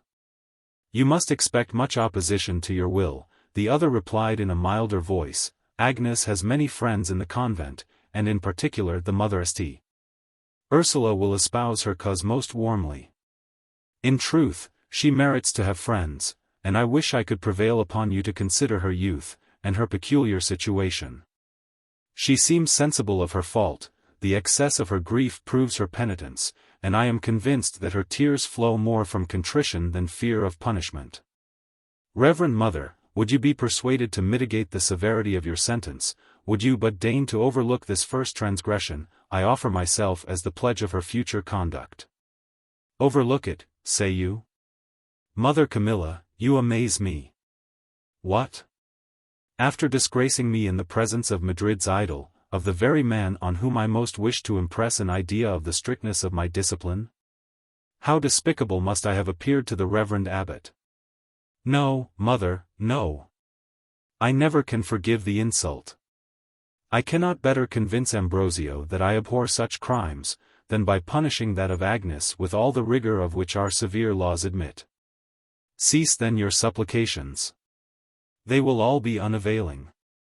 My resolution is taken, tomorrow Agnes shall be made a terrible example of my justice and resentment." The Mother Camilla seemed not to give up the point, but by this time the nuns were out of hearing. The prioress unlocked the door which communicated with St. Clare's chapel, and having entered with her companion, closed it again after them. Matilda now asked, who was this Agnes with whom the prioress was thus incensed, and what connection she could have with Ambrosio. He related her adventure. And he added, that since that time his ideas having undergone a thorough revolution, he now felt much compassion for the unfortunate nun. "I design," said he, "to request an audience of the Domina tomorrow, and use every means of obtaining a mitigation of her sentence." "Beware of what you do," interrupted Matilda. "Your sudden change of sentiment may naturally create surprise, and may give birth to suspicions which it is most our interest to avoid. Rather, redouble your outward austerity, and thunder out menaces against the errors of others, the better to conceal your own. Abandon the nun to her fate. Your interfering might be dangerous, and her imprudence merits to be punished. She is unworthy to enjoy love's pleasures, who has not wit enough to conceal them. But in discussing this trifling subject I waste moments which are precious. The night flies apace, and much must be done before morning. The nuns are retired, all is safe. Give me the lamp, Ambrosio. I must descend alone into these caverns. Wait here, and if anyone approaches, warn me by your voice, but as you value your existence, presume not to follow me. Your life would fall a victim to your imprudent curiosity. Thus saying, she advanced towards the sepulchre, still holding her lamp in one hand, and her little basket in the other.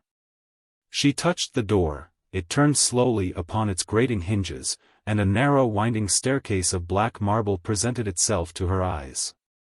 She descended it. Ambrosio remained above, watching the faint beams of the lamp as they still proceeded up the stairs. They disappeared, and he found himself in total darkness. Left to himself, he could not reflect without surprise on the sudden change in Matilda's character and sentiments. But a few days had passed since she appeared the mildest and softest of her sex, devoted to his will, and looking up to him as to a superior being.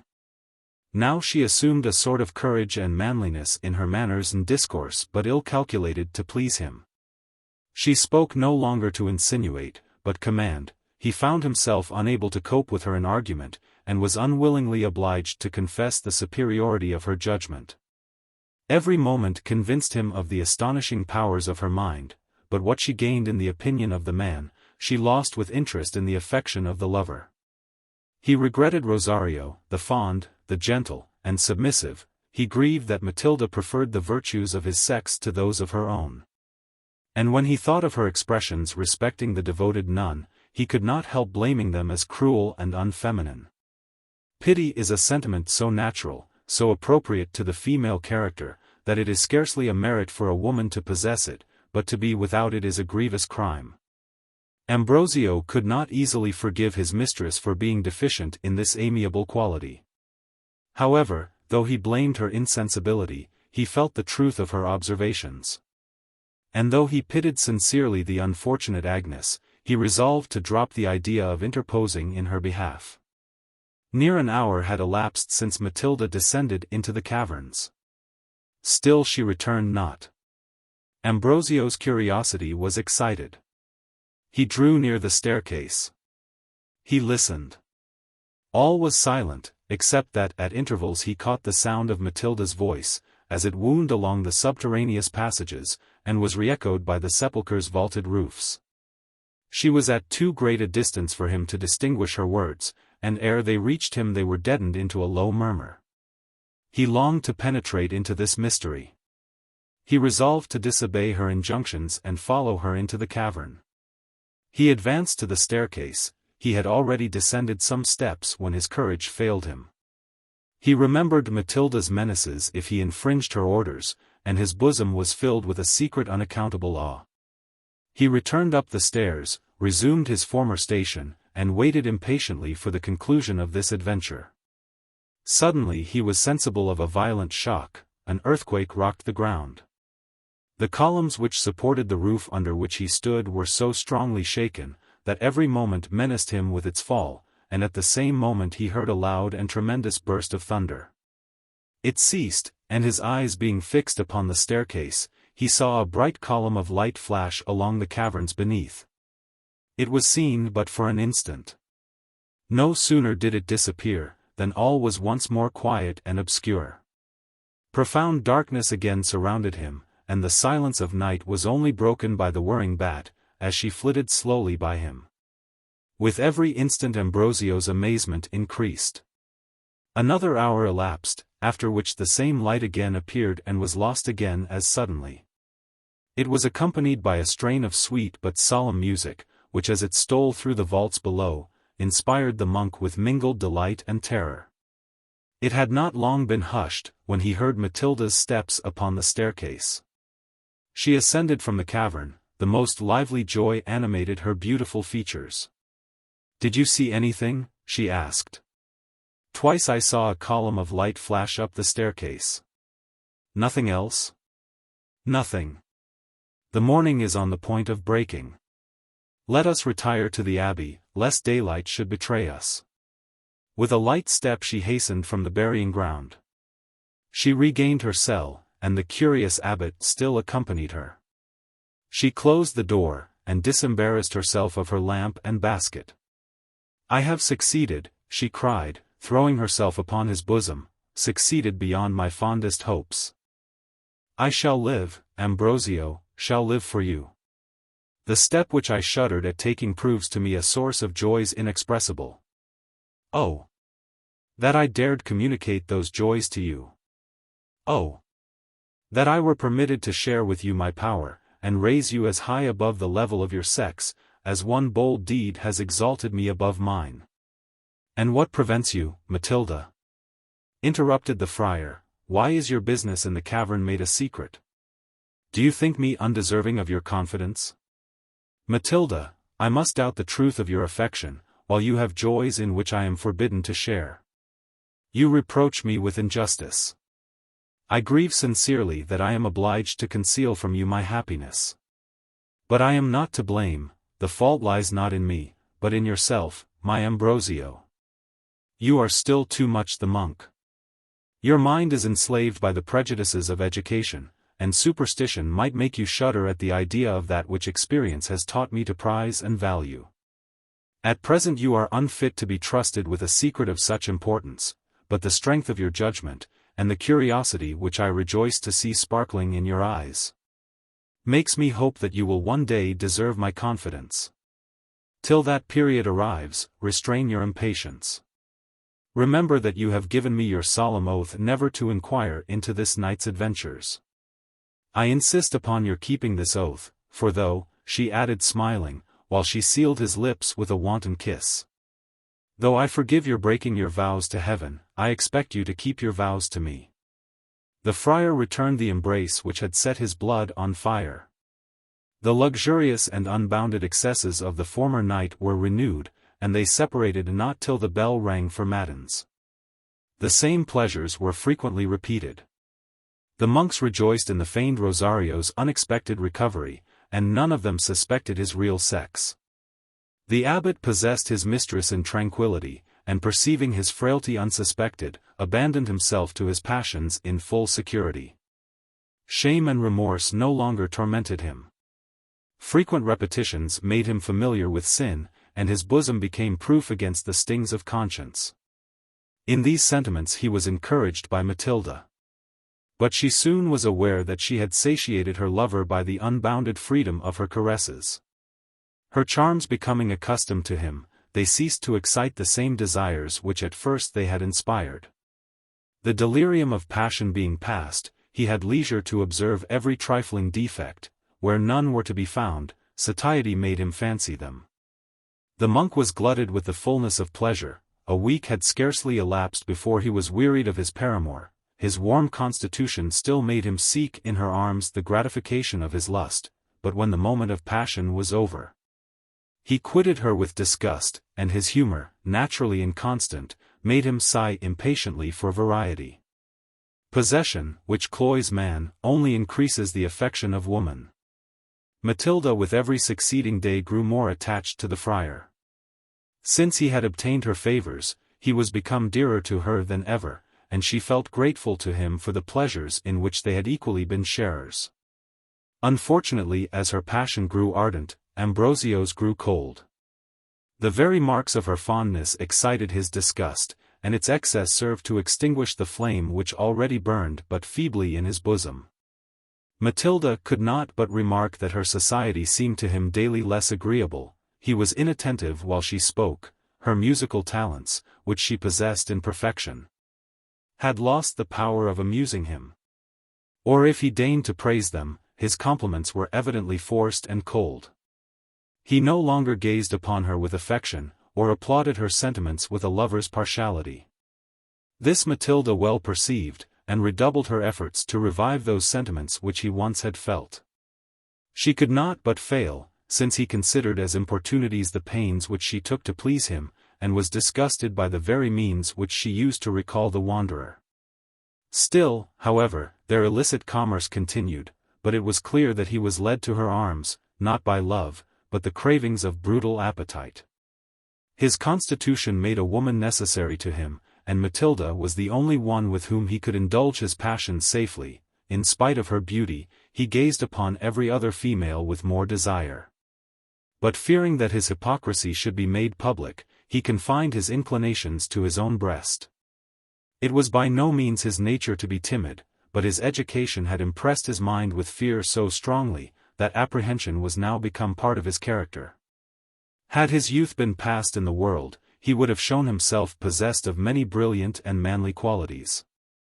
He was naturally enterprising, firm, and fearless. He had a warrior's heart, and he might have shone with splendor at the head of an army. There was no want of generosity in his nature. The wretched never failed to find in him a compassionate auditor. His abilities were quick and shining, and his judgment, vast, solid, and decisive. With such qualifications he would have been an ornament to his country. That he possessed them, he had given proofs in his earliest infancy. And his parents had beheld his dawning virtues with the fondest delight and admiration. Unfortunately, while yet a child he was deprived of those parents. He fell into the power of a relation whose only wish about him was never to hear of him more.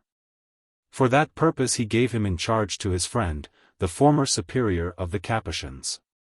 The abbot, a very monk, used all his endeavors to persuade the boy that happiness existed not without the walls of a convent. He succeeded fully. To deserve admittance into the order of St. Francis was Ambrosio's highest ambition. His instructors carefully repressed those virtues whose grandeur and disinterestedness were ill-suited to the cloister. Instead of universal benevolence, he adopted a selfish partiality for his own particular establishment. He was taught to consider compassion for the errors of others as a crime of the blackest dye. The noble frankness of his temper was exchanged for servile humility. And in order to break his natural spirit, the monks terrified his young mind by placing before him all the horrors with which superstition could furnish them. They painted to him the torments of the damned in colors the most dark, terrible, and fantastic, and threatened him at the slightest fault with eternal perdition. No wonder that his imagination constantly dwelling upon these fearful objects should have rendered his character timid and apprehensive. Add to this, that his long absence from the great world, and total unacquaintance with the common dangers of life, made him form of them an idea far more dismal than the reality. While the monks were busied in rooting out his virtues and narrowing his sentiments, they allowed every vice which had fallen to his share to arrive at full perfection. He was suffered to be proud, vain, ambitious, and disdainful. He was jealous of his equals, and despised all merit but his own. He was implacable when offended, and cruel in his revenge. Still, in spite of the pains taken to pervert them, his natural good qualities would occasionally break through the gloom cast over them so carefully. At such times the contest for superiority between his real and acquired character was striking and unaccountable to those unacquainted with his original disposition. He pronounced the most severe sentences upon offenders, which, the moment after, compassion induced him to mitigate. He undertook the most daring enterprises, which the fear of their consequences soon obliged him to abandon. His inborn genius darted a brilliant light upon subjects the most obscure, and almost instantaneously his superstition replunged them in darkness more profound than that from which they had just been rescued. His brother monks, regarding him as a superior being, remarked not this contradiction in their idol's conduct. They were persuaded that what he did must be right, and supposed him to have good reasons for changing his resolutions. The fact was, that the different sentiments with which education and nature had inspired him were combating in his bosom. It remained for his passions, which as yet no opportunity had called into play, to decide the victory. Unfortunately his passions were the very worst judges, to whom he could possibly have applied. His monastic seclusion had till now been in his favor, since it gave him no room for discovering his bad qualities. The superiority of his talents raised him too far above his companions to permit his being jealous of them. His exemplary piety, persuasive eloquence, and pleasing manners had secured him universal esteem, and consequently he had no injuries to revenge. His ambition was justified by his acknowledged merit, and his pride considered as no more than proper confidence. He never saw, much less conversed with, the other sex. He was ignorant of the pleasures in woman's power to bestow, and if he read in the course of his studies that men were fond, he smiled and wondered how. For a time, spare diet, frequent watching, and severe penance cooled and repressed the natural warmth of his constitution, but no sooner did opportunity present itself. No sooner did he catch a glimpse of joys to which he was still a stranger, than religion's barriers were too feeble to resist the overwhelming torrent of his desires. All impediments yielded before the force of his temperament, warm, sanguine, and voluptuous in the excess. As yet his other passions lay dormant. But they only needed to be once awakened, to display themselves with violence as great and irresistible. He continued to be the admiration of Madrid. The enthusiasm created by his eloquence seemed rather to increase than diminish. Every Thursday, which was the only day when he appeared in public, the Capuchin cathedral was crowded with auditors, and his discourse was always received with the same approbation. He was named confessor to all the chief families in Madrid, and no one was counted fashionable who was enjoined penance by any other than Ambrosio. In his resolution of never stirring out of his convent, he still persisted. This circumstance created a still greater opinion of his sanctity and self-denial. Above all, the women sang forth his praises loudly, less influenced by devotion than by his noble countenance, majestic air, and well-turned, graceful figure. The abbey door was thronged with carriages from morning to night, and the noblest and fairest dames of Madrid confessed to the abbot their secret peccadillos. The eyes of the luxurious friar devoured their charms. Had his penitents consulted those interpreters, he would have needed no other means of expressing his desires. For his misfortune, they were so strongly persuaded of his continence, that the possibility of his harboring indecent thoughts never once entered their imaginations. The climate's heat, 'tis well known, operates with no small influence upon the constitutions of the Spanish ladies, but the most abandoned would have thought it an easier task to inspire with passion the marble statue of St. Francis than the cold and rigid heart of the immaculate Ambrosio. On his part, the friar was little acquainted with the depravity of the world. He suspected not that but few of his penitents would have rejected his addresses. Yet had he been better instructed on this head, the danger attending such an attempt would have sealed up his lips in silence. He knew that it would be difficult for a woman to keep a secret so strange and so important as his frailty, and he even trembled lest Matilda should betray him. Anxious to preserve a reputation which was infinitely dear to him, he saw all the risk of committing it to the power of some vain giddy female. And as the beauties of Madrid affected only his senses without touching his heart, he forgot them as soon as they were out of his sight. The danger of discovery, the fear of being repulsed, the loss of reputation. All these considerations counseled him to stifle his desires, and though he now felt for it the most perfect indifference, he was necessitated to confine himself to Matilda's person. One morning, the confluence of penitents was greater than usual. He was detained in the confessional chair till a late hour. At length the crowd was dispatched, and he prepared to quit the chapel, when two females entered and drew near him with humility. They threw up their veils, and the youngest entreated him to listen to her for a few moments. The melody of her voice, of that voice to which no man ever listened without interest, immediately caught Ambrosio's attention. He stopped. The petitioner seemed bowed down with affliction, her cheeks were pale, her eyes dimmed with tears, and her hair fell in disorder over her face and bosom. Still her countenance was so sweet, so innocent, so heavenly, as might have charmed an heart less susceptible than that which panted in the abbot's breast.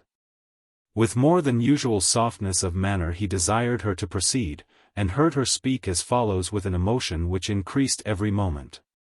"Reverend Father, you see an unfortunate, threatened with the loss of her dearest, of almost her only friend. My mother, my excellent mother lies upon the bed of sickness. A sudden and dreadful malady seized her last night, and so rapid has been its progress, that the physicians despair of her life. Human aid fails me. Nothing remains for me but to implore the mercy of heaven. Father, all Madrid rings with the report of your piety and virtue. Deign to remember my mother in your prayers, perhaps they may prevail on the Almighty to spare her. And should that be the case, I engage myself every Thursday in the next 3 months to illuminate the shrine of Saint Francis in his honor. So, thought the monk. Here we have a second Vincenzo della Ronda. Rosario's adventure began thus, and he wished secretly that this might have the same conclusion. He acceded to the request. The petitioner returned him thanks with every mark of gratitude, and then continued. I have yet another favor to ask. We are strangers in Madrid. My mother needs a confessor, and knows not to whom she should apply. We understand that you never quit the abbey, and alas! My poor mother is unable to come hither. If you would have the goodness, Reverend Father, to name a proper person, whose wise and pious consolations may soften the agonies of my parents' deathbed, you will confer an everlasting favor upon hearts not ungrateful. With this petition also the monk complied. Indeed, what petition would he have refused, if urged in such enchanting accents? The suppliant was so interesting. Her voice was so sweet, so harmonious. Her very tears became her, and her affliction seemed to add new luster to her charms. He promised to send to her a confessor that same evening, and begged her to leave her address. The companion presented him with a card on which it was written, and then withdrew with the fair petitioner, who pronounced before her departure 1,000 benedictions on the abbot's goodness. His eyes followed her out of the chapel. It was not till she was out of sight that he examined the card, on which he read the following words: Donna Elvira d'Alfa, Strada di San Iago, 4 doors from the Palace di Albornoz. The suppliant was no other than Antonia, and Leonela was her companion. The latter had not consented without difficulty to accompany her niece to the abbey. Ambrosio had inspired her with such awe that she trembled at the very sight of him. Her fears had conquered even her natural loquacity, and while in his presence she uttered not a single syllable. The monk retired to his cell, whither he was pursued by Antonia's image. He felt 1,000 new emotions springing in his bosom, and he trembled to examine into the cause which gave them birth. They were totally different from those inspired by Matilda, when she first declared her sex and her affection. He felt not the provocation of lust, no voluptuous desires rioted in his bosom. Nor did a burning imagination picture to him the charms which modesty had veiled from his eyes. On the contrary, what he now felt was a mingled sentiment of tenderness, admiration, and respect. A soft and delicious melancholy infused itself into his soul, and he would not have exchanged it for the most lively transports of joy. Society now disgusted him, he delighted in solitude, which permitted his indulging the visions of fancy, his thoughts were all gentle, sad, and soothing. And the whole wide world presented him with no other object than Antonia. Happy man, he exclaimed in his romantic enthusiasm, happy man, who is destined to possess the heart of that lovely girl. What delicacy in her features! What elegance in her form! How enchanting was the timid innocence of her eyes, and how different from the wanton expression, the wild luxurious fire which sparkles in Matilda's. Oh! Sweeter must one kiss be snatched from the rosy lips of the first, than all the full and lustful favors bestowed so freely by the second.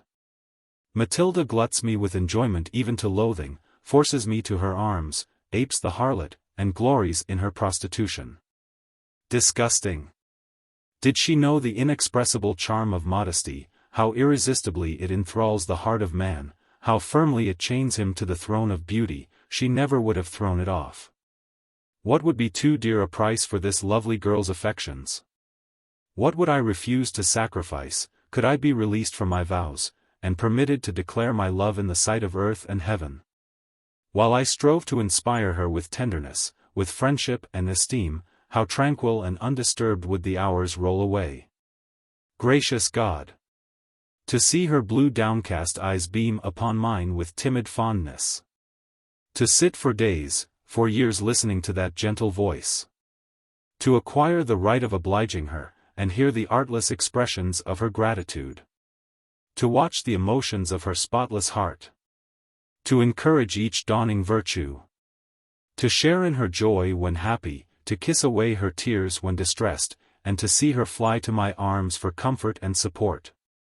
Yes. If there is perfect bliss on earth, 'tis his lot alone, who becomes that angel's husband. While his fancy coined these ideas, he paced his cell with a disordered air. His eyes were fixed upon vacancy, his head reclined upon his shoulder, a tear rolled down his cheek, while he reflected that the vision of happiness for him could never be realized.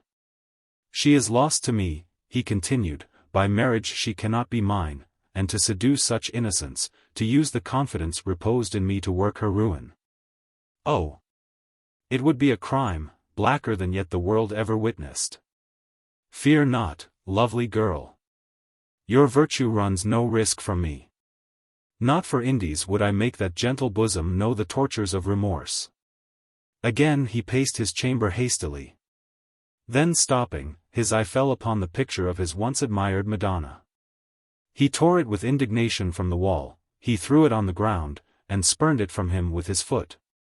The prostitute. Unfortunate Matilda. Her paramour forgot that for his sake alone she had forfeited her claim to virtue, and his only reason for despising her was that she had loved him much too well. He threw himself into a chair which stood near the table. He saw the card with Elvira's address. He took it up, and it brought to his recollection his promise respecting a confessor. He passed a few minutes in doubt, but Antonia's empire over him was already too much decided to permit his making a long resistance to the idea which struck him. He resolved to be the confessor himself. He could leave the abbey unobserved without difficulty. By wrapping up his head in his cowl he hoped to pass through the streets without being recognized, by taking these precautions. And by recommending secrecy to Elvira's family, he doubted not to keep Madrid in ignorance that he had broken his vow never to see the outside of the abbey walls. Matilda was the only person whose vigilance he dreaded, but by informing her at the refectory that during the whole of that day, business would confine him to his cell, he thought himself secure from her wakeful jealousy. Accordingly, at the hours when the Spaniards are generally taking their siesta, he ventured to quit the abbey by a private door, the key of which was in his possession. The cowl of his habit was thrown over his face. From the heat of the weather the streets were almost totally deserted. The monk met with few people, found the Strada di San Iago, and arrived without accident at Donna Elvira's door. He rang, was admitted, and immediately ushered into an upper apartment. It was here that he ran the greatest risk of a discovery. Had Leonela been at home, she would have recognized him directly. Her communicative disposition would never have permitted her to rest till all Madrid was informed that Ambrosio had ventured out of the abbey and visited her sister. Fortune here stood the monk's friend. On Leonela's return home, she found a letter instructing her that a cousin was just dead, who had left what little he possessed between herself and Elvira. To secure this bequest she was obliged to set out for Cordova without losing a moment. Amidst all her foibles her heart was truly warm and affectionate, and she was unwilling to quit her sister in so dangerous a state. But Elvira insisted upon her taking the journey, conscious that in her daughter's forlorn situation no increase of fortune, however trifling, ought to be neglected. Accordingly, Leonela left Madrid, sincerely grieved at her sister's illness, and giving some few sighs to the memory of the amiable but inconstant Don Cristoval. She was fully persuaded that at first she had made a terrible breach in his heart, but hearing nothing more of him, she supposed that he had quitted the pursuit. Disgusted by the lowness of her origin, and knowing upon other terms than marriage he had nothing to hope from such a dragon of virtue as she professed herself. Or else, that being naturally capricious and changeable, the remembrance of her charms had been effaced from the Conde's heart by those of some newer beauty. Whatever was the cause of her losing him, she lamented it sorely. She strove in vain, as she assured everybody who was kind enough to listen to her, to tear his image from her too susceptible heart. She affected the airs of a lovesick virgin, and carried them all to the most ridiculous excess. She heaved lamentable sighs, walked with her arms folded, uttered long soliloquies, and her discourse generally turned upon some forsaken maid who expired of a broken heart. Her fiery locks were always ornamented with a garland of willow. Every evening she was seen straying upon the banks of a rivulet by moonlight. And she declared herself a violent admirer of murmuring streams and nightingales, of lonely haunts, and twilight groves, places which pale passion loves. Such was the state of Leonella's mind, when obliged to quit Madrid. Elvira was out of patience at all these follies, and endeavored at persuading her to act like a reasonable woman. Her advice was thrown away. Leonela assured her at parting that nothing could make her forget the perfidious Don Cristoval. In this point she was fortunately mistaken. An honest youth of Cordova, journeyman to an apothecary, found that her fortune would be sufficient to set him up in a genteel shop of his own. In consequence of this reflection he avowed himself her admirer.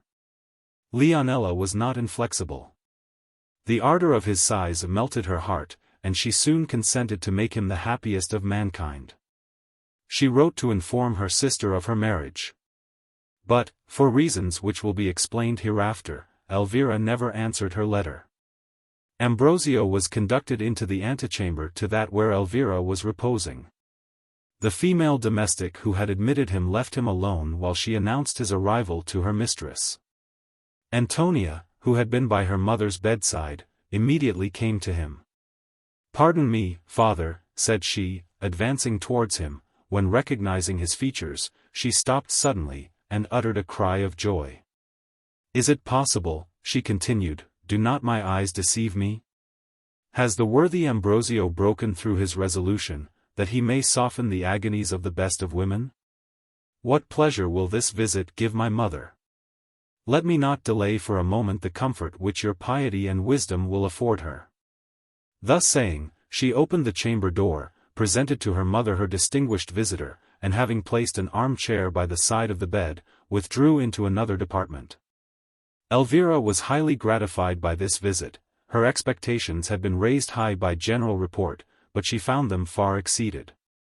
Ambrosio, endowed by nature with powers of pleasing, exerted them to the utmost while conversing with Antonia's mother. With persuasive eloquence he calmed every fear, and dissipated every scruple. He bade her reflect on the infinite mercy of her judge, despoiled death of his darts and terrors, and taught her to view without shrinking the abyss of eternity, on whose brink she then stood. Elvira was absorbed in attention and delight. While she listened to his exhortations, confidence and comfort stole insensibly into her mind.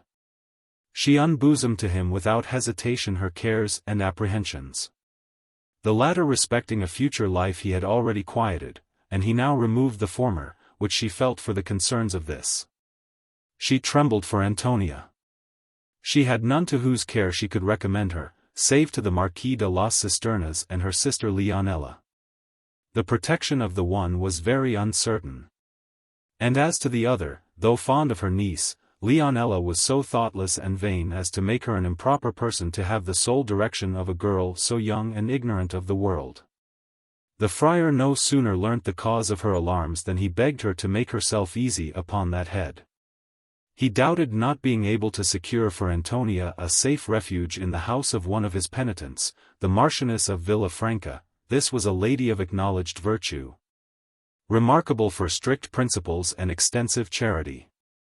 Should accident deprive her of this resource, he engaged to procure Antonia a reception in some respectable convent, that is to say, in quality of boarder. For Elvira had declared herself no friend to a monastic life, and the monk was either candid or complaisant enough to allow that her disapprobation was not unfounded. These proofs of the interest which he felt for her completely won Elvira's heart.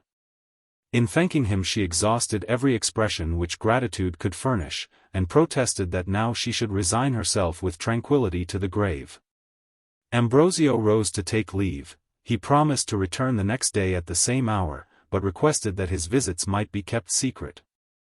"I am unwilling," said he, "that my breaking through a rule imposed by necessity should be generally known. Had I not resolved never to quit my convent, except upon circumstances as urgent as that which has conducted me to your door, I should be frequently summoned upon insignificant occasions.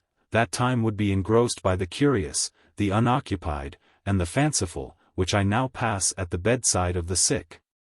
In comforting the expiring penitent, and clearing the passage to eternity from thorns.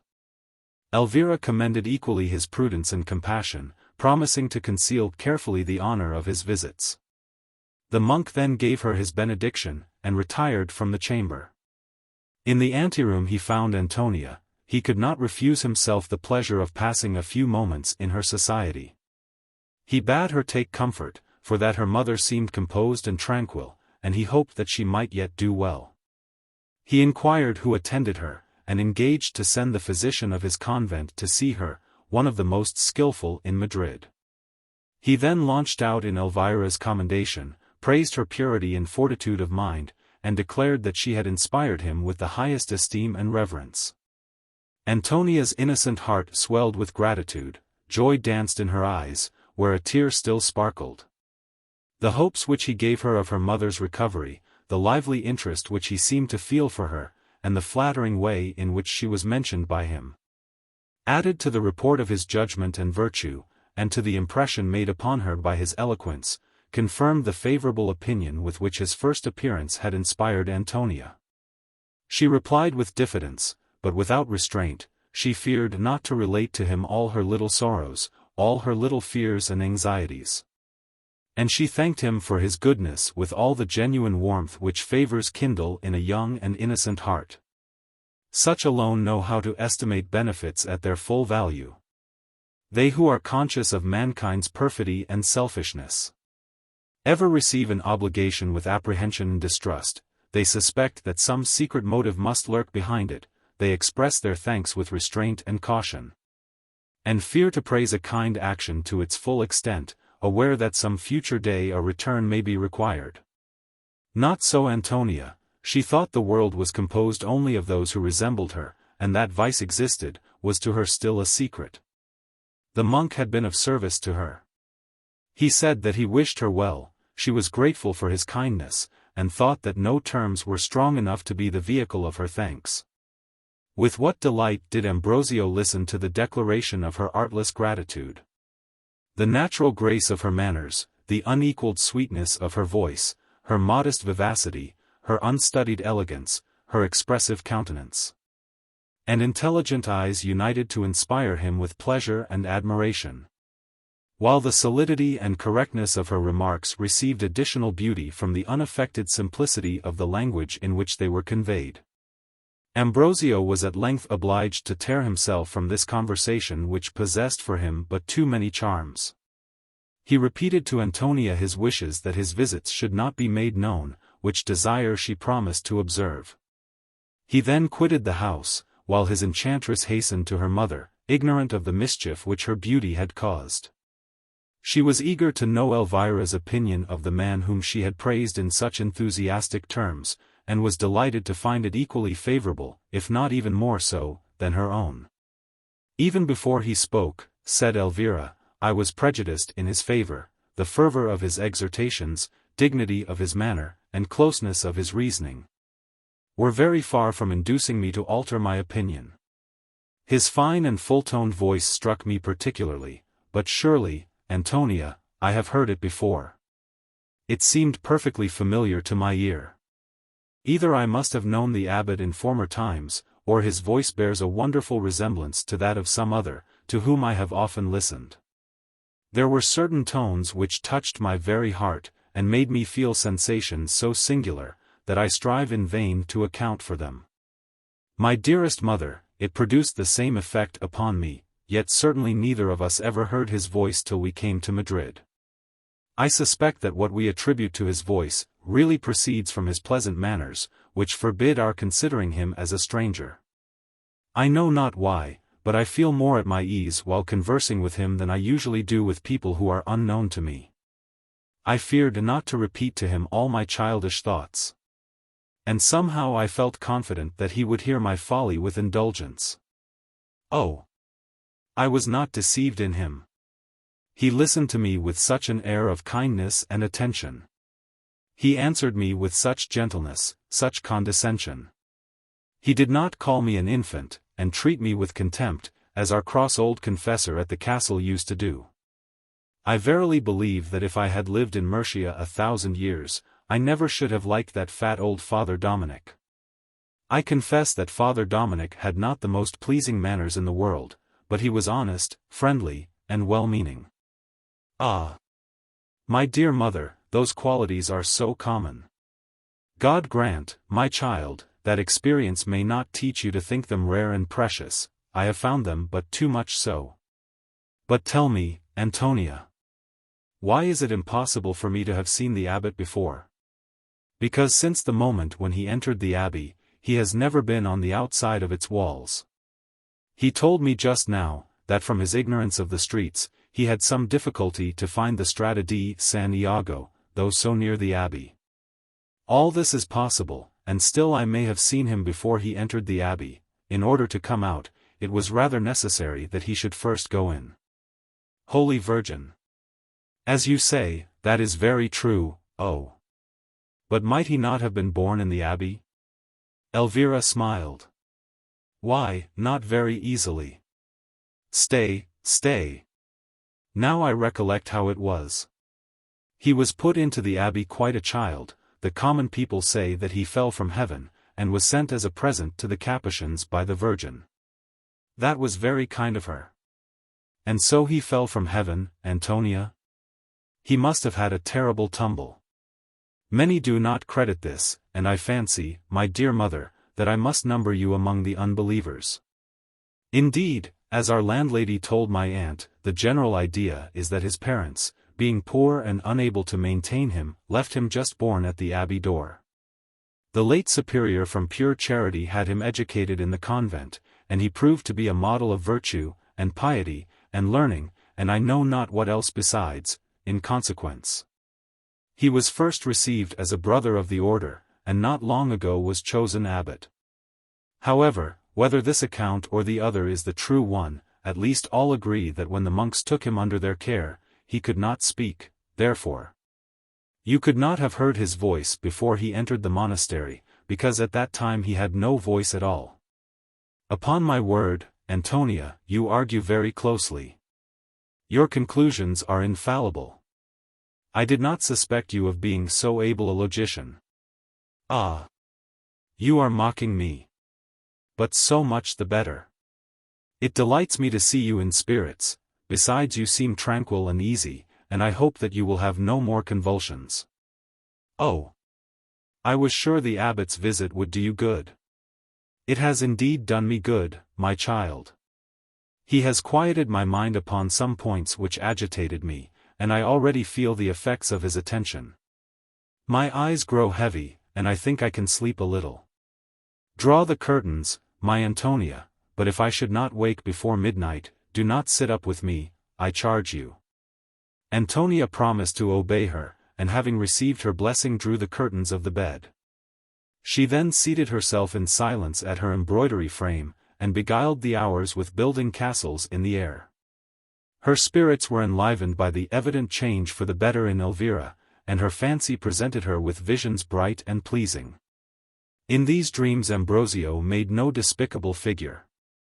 She thought of him with joy and gratitude, but for every idea which fell to the friar's share, at least 2 were unconsciously bestowed upon Lorenzo.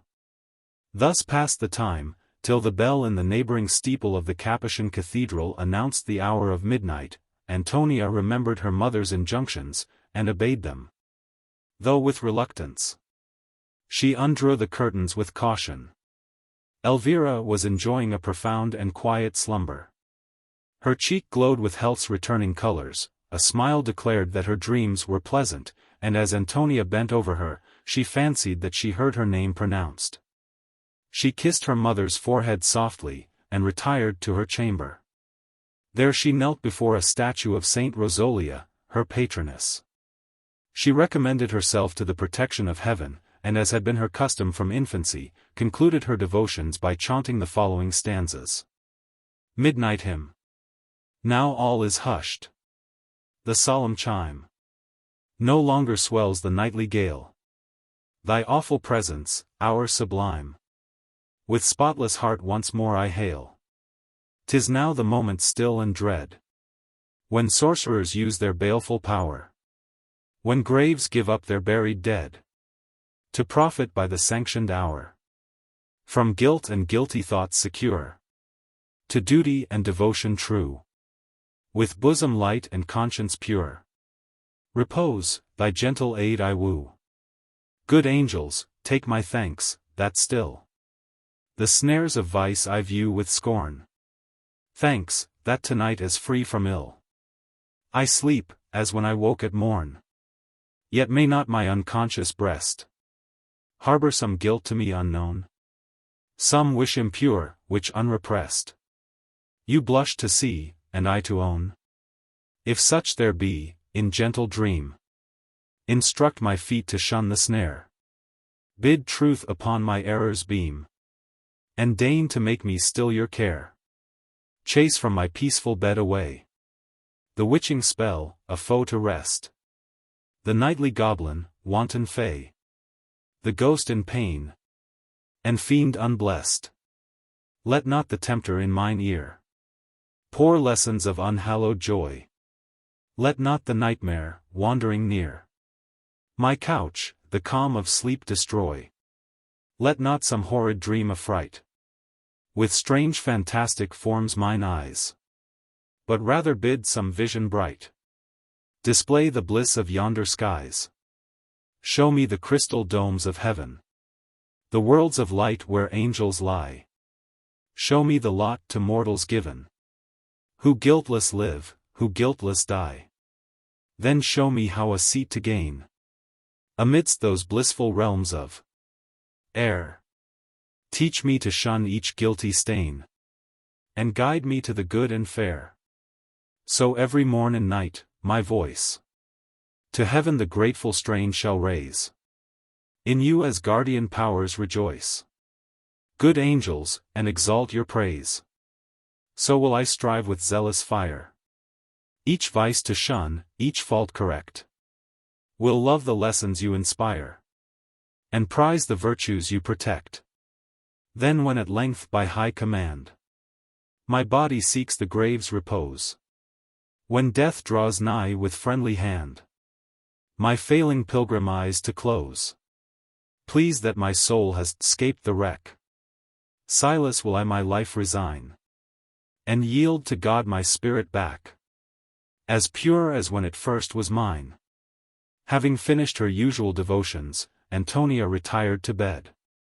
Sleep soon stole over her senses, and for several hours she enjoyed that calm repose which innocence alone can know, and for which many a monarch with pleasure would exchange his crown.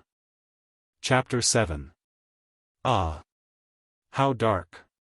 These long-extended realms and rueful wastes, where naught but silence reigns, and night, dark night.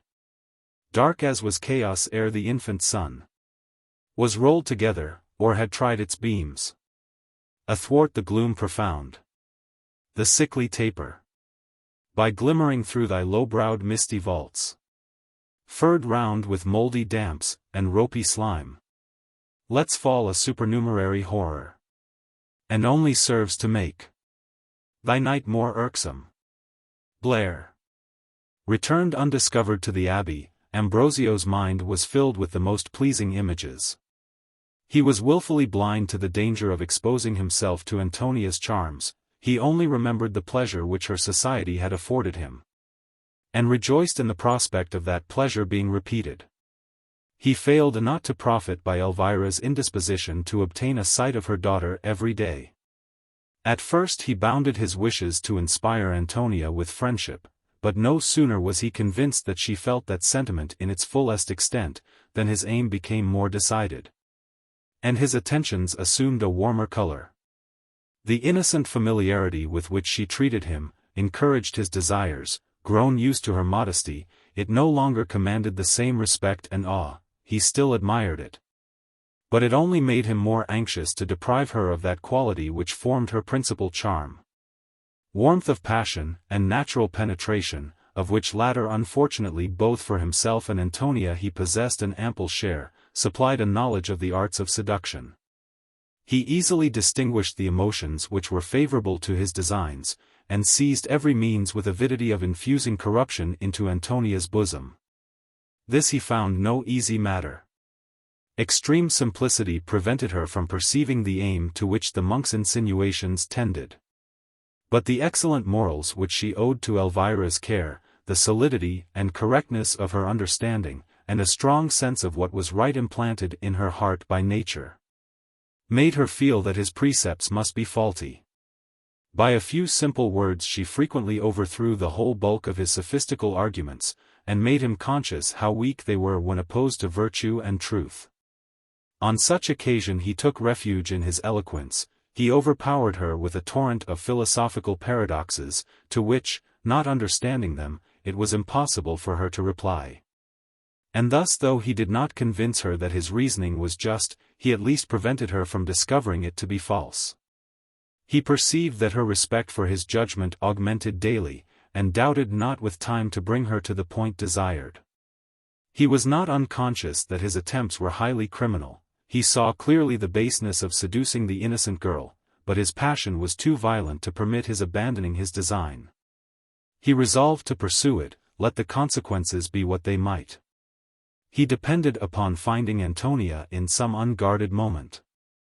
And seeing no other man admitted into her society, nor hearing any mentioned either by her or by Elvira, he imagined that her young heart was still unoccupied. While he waited for the opportunity of satisfying his unwarrantable lust, every day increased his coldness for Matilda. Not a little was this occasioned by the consciousness of his faults to her. To hide them from her he was not sufficiently master of himself, yet he dreaded lest, in a transport of jealous rage, she should betray the secret on which his character and even his life depended. Matilda could not but remark his indifference. He was conscious that she remarked it, and fearing her reproaches, shunned her studiously. Yet when he could not avoid her, her mildness might have convinced him that he had nothing to dread from her resentment. She had resumed the character of the gentle interesting Rosario, she taxed him not with ingratitude. But her eyes filled with involuntary tears, and the soft melancholy of her countenance and voice uttered complaints far more touching than words could have conveyed. Ambrosio was not unmoved by her sorrow, but unable to remove its cause, he forbore to show that it affected him. As her conduct convinced him that he needed not fear her vengeance, he continued to neglect her, and avoided her company with care. Matilda saw that she in vain attempted to regain his affections, yet she stifled the impulse of resentment, and continued to treat her inconstant lover with her former fondness and attention. By degrees Elvira's constitution recovered itself. She was no longer troubled with convulsions, and Antonia ceased to tremble for her mother. Ambrosio beheld this re-establishment with displeasure. He saw that Elvira's knowledge of the world would not be the dupe of his sanctified demeanor, and that she would easily perceive his views upon her daughter. He resolved therefore, before she quitted her chamber, to try the extent of his influence over the innocent Antonia. One evening, when he had found Elvira almost perfectly restored to health, he quitted her earlier than was his usual custom. Not finding Antonia in the antechamber, he ventured to follow her to her own. It was only separated from her mother's by a closet, in which Flora, the waiting woman, generally slept. Antonia sat upon a sofa with her back towards the door, and read attentively. She heard not his approach, till he had seated himself by her.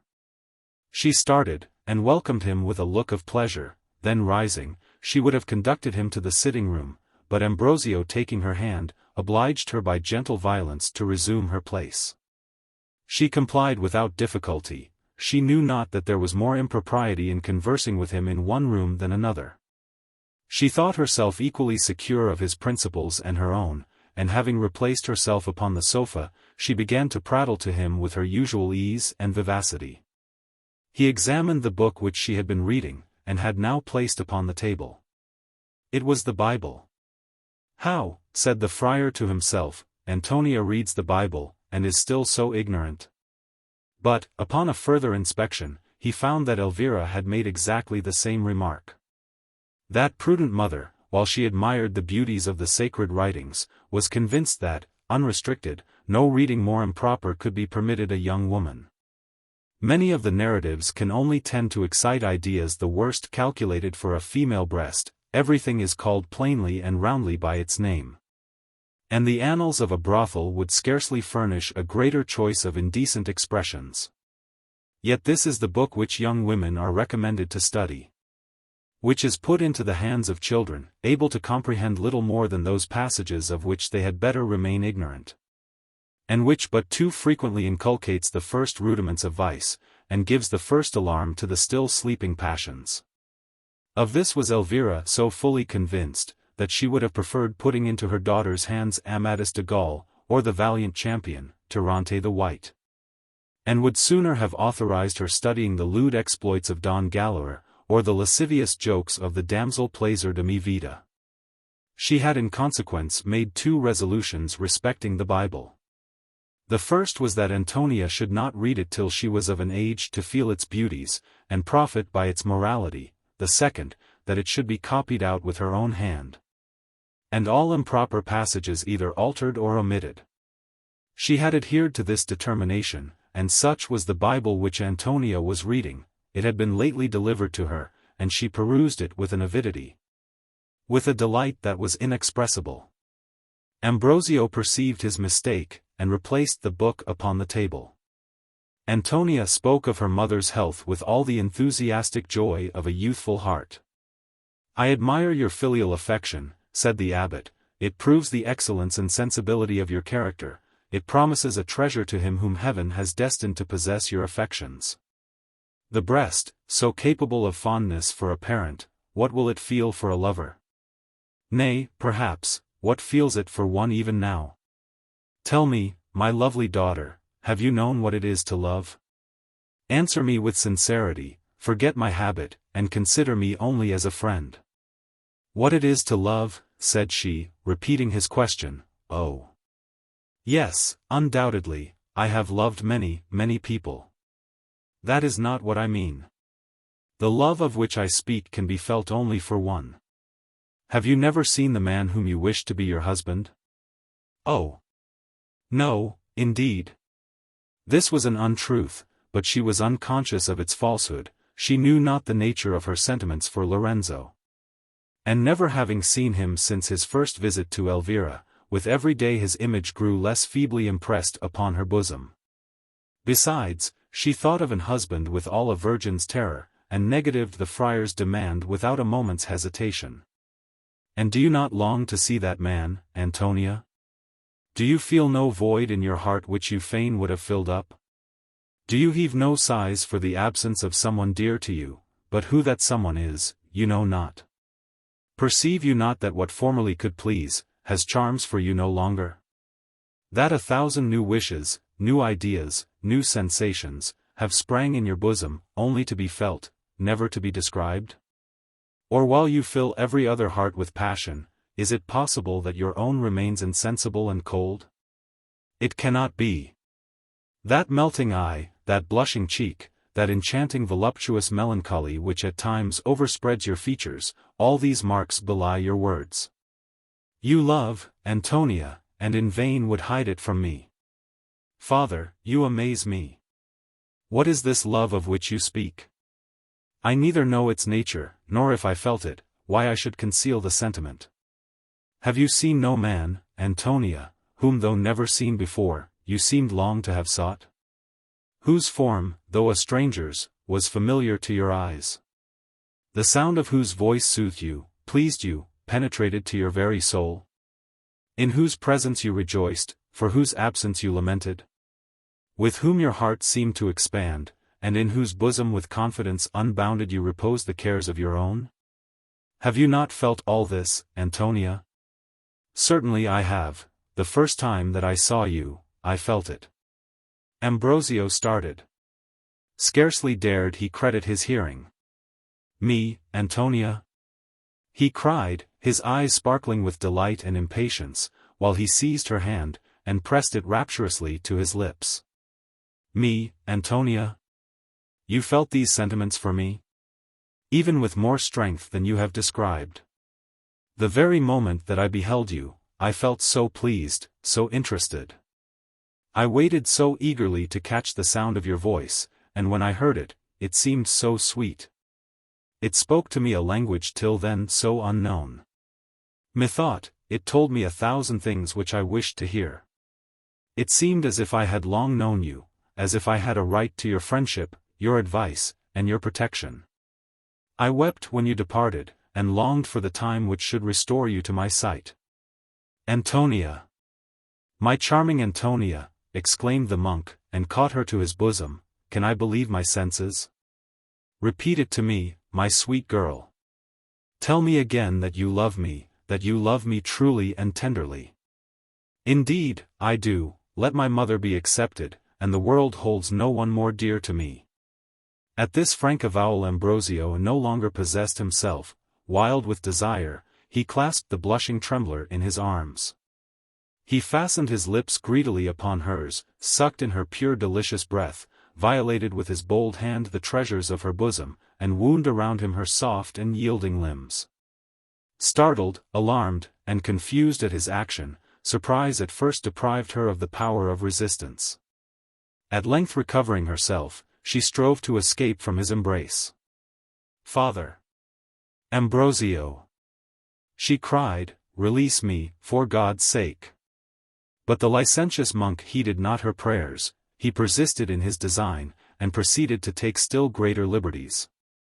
Antonia prayed, wept, and struggled, terrified to the extreme, though at what she knew not, she exerted all her strength to repulse the friar. And was on the point of shrieking for assistance when the chamber door was suddenly thrown open. Ambrosio had just sufficient presence of mind to be sensible of his danger.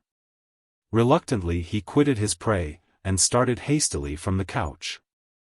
Antonia uttered an exclamation of joy, flew towards the door, and found herself clasped in the arms of her mother. Alarmed at some of the abbot's speeches, which Antonia had innocently repeated, Elvira resolved to ascertain the truth of her suspicions. She had known enough of mankind not to be imposed upon by the monk's reputed virtue. She reflected on several circumstances, which though trifling, on being put together seemed to authorize her fears. His frequent visits, which as far as she could see, were confined to her family. His evident emotion, whenever she spoke of Antonia, his being in the full prime and heat of manhood. And above all, his pernicious philosophy communicated to her by Antonia, and which accorded but ill with his conversation in her presence. All these circumstances inspired her with doubts respecting the purity of Ambrosio's friendship. In consequence, she resolved, when he should next be alone with Antonia, to endeavor at surprising him. Her plan had succeeded. 'Tis true, that when she entered the room, he had already abandoned his prey. But the disorder of her daughter's dress, and the shame and confusion stamped upon the friar's countenance, sufficed to prove that her suspicions were but too well founded. However, she was too prudent to make those suspicions known. She judged that to unmask the impostor would be no easy matter, the public being so much prejudiced in his favor, and having but few friends. She thought it dangerous to make herself so powerful an enemy. She affected therefore not to remark his agitation, seated herself tranquilly upon the sofa, assigned some trifling reason for having quitted her room unexpectedly, and conversed on various subjects with seeming confidence and ease. Reassured by her behavior, the monk began to recover himself. He strove to answer Elvira without appearing embarrassed, but he was still too great a novice in dissimulation, and he felt that he must look confused and awkward. He soon broke off the conversation, and rose to depart. What was his vexation, when on taking leave, Elvira told him in polite terms, that being now perfectly re-established, she thought it an injustice to deprive others of his company, who might be more in need of it. She assured him of her eternal gratitude, for the benefit which during her illness she had derived from his society and exhortations, and she lamented that her domestic affairs, as well as the multitude of business which his situation must of necessity impose upon him, would in future deprive her of the pleasure of his visits. Though delivered in the mildest language, this hint was too plain to be mistaken. Still, he was preparing to put in a remonstrance when an expressive look from Elvira stopped him short.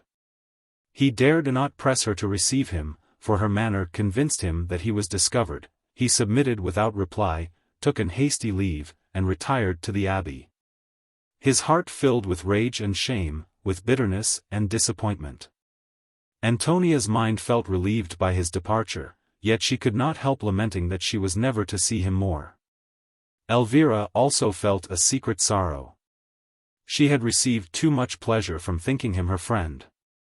Not to regret the necessity of changing her opinion, but her mind was too much accustomed to the fallacy of worldly friendships to permit her present disappointment to weigh upon it long.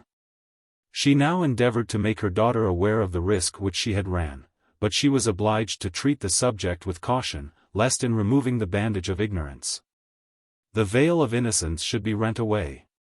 She therefore contented herself with warning Antonia to be upon her guard, and ordering her, should the abbot persist in his visits, never to receive them but in company. With this injunction Antonia promised to comply. Ambrosio hastened to his cell. He closed the door after him, and threw himself upon the bed in despair. The impulse of desire, the stings of disappointment, the shame of detection, and the fear of being publicly unmasked, rendered his bosom a scene of the most horrible confusion. He knew not what course to pursue. Debarred the presence of Antonia, he had no hopes of satisfying that passion which was now become a part of his existence. He reflected that his secret was in a woman's power. He trembled with apprehension when he beheld the precipice before him, and with rage, when he thought that had it not been for Elvira, he should now have possessed the object of his desires. With the direct imprecations he vowed vengeance against her. He swore that, cost what it would, he still would possess Antonia. Starting from the bed, he paced the chamber with disordered steps, howled with impotent fury, dashed himself violently against the walls, and indulged all the transports of rage and madness. He was still under the influence of this storm of passions when he heard a gentle knock at the door of his cell. Conscious that his voice must have been heard, he dared not refuse admittance to the importuner. He strove to compose himself, and to hide his agitation. Having in some degree succeeded, he drew back the bolt, the door opened, and Matilda appeared. At this precise moment there was no one with whose presence he could better have dispensed. He had not sufficient command over himself to conceal his vexation. He started back, and frowned. "I am busy," said he in a stern and hasty tone, "leave me." Matilda heeded him not. She again fastened the door, and then advanced towards him with an air gentle and supplicating. "Forgive me, Ambrosio," said she, "for your own sake I must not obey you. Fear no complaints from me. I come not to reproach you with your ingratitude. I pardon you from my heart, and since your love can no longer be mine, I request the next best gift, your confidence and friendship.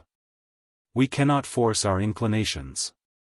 The little beauty which you once saw in me has perished with its novelty, and if it can no longer excite desire, mine is the fault, not yours. But why persist in shunning me? Why such anxiety to fly my presence?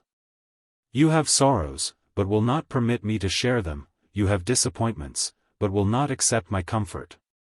You have wishes, but forbid my aiding your pursuits. 'Tis of this which I complain, not of your indifference to my person. I have given up the claims of the mistress, but nothing shall prevail on me to give up those of the friend." Her mildness had an instantaneous effect upon Ambrosio's feelings. "Generous Matilda," he replied, taking her hand, "how far do you rise superior to the foibles of your sex? Yes, I accept your offer. I have need of an adviser, and a confidant. In you I find every needful quality united.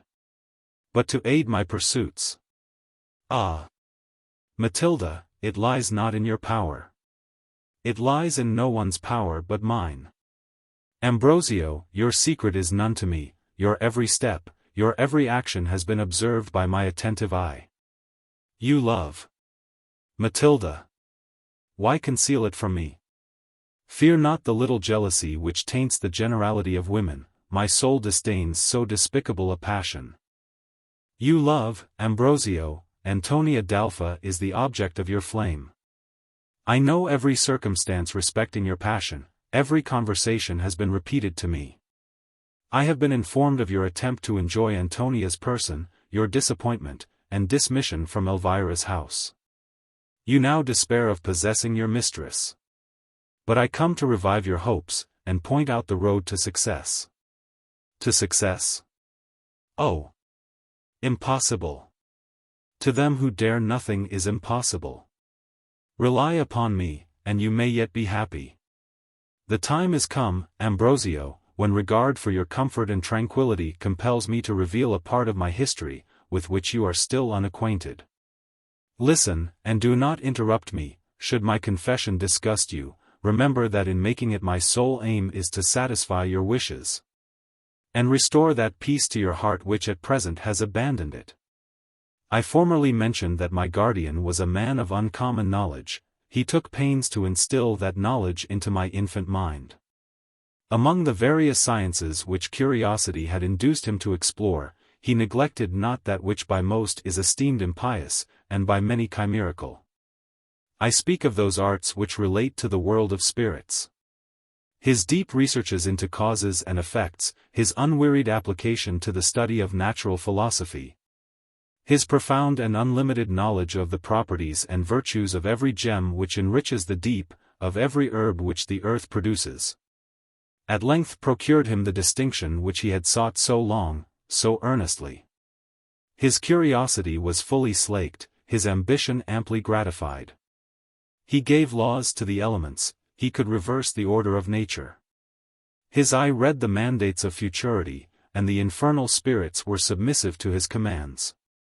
Why shrink you from me? I understand that inquiring look. Your suspicions are right, though your terrors are unfounded.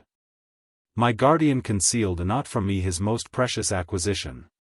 Yet, had I never seen you, I should never have exerted my power. Like you I shuddered at the thoughts of magic, like you I had formed a terrible idea of the consequences of raising a demon.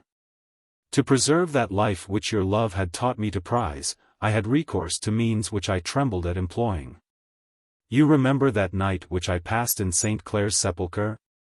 Then was it that, surrounded by mouldering bodies, I dared to perform those mystic rites which summoned to my aid a fallen angel. Judge what must have been my joy at discovering that my terrors were imaginary. I saw the demon obedient to my orders, I saw him trembling at my frown, and found that, instead of selling my soul to a master, my courage had purchased for myself a slave. Rash Matilda! What have you done? You have doomed yourself to endless perdition, you have bartered for momentary power eternal happiness. If on witchcraft depends the fruition of my desires, I renounce your aid most absolutely. The consequences are too horrible. I dote upon Antonia, but am not so blinded by lust as to sacrifice for her enjoyment my existence both in this world and the next. Ridiculous prejudices! Oh! Blush, Ambrosio, blush at being subjected to their dominion. Where is the risk of accepting my offers? What should induce my persuading you to this step, except the wish of restoring you to happiness and quiet?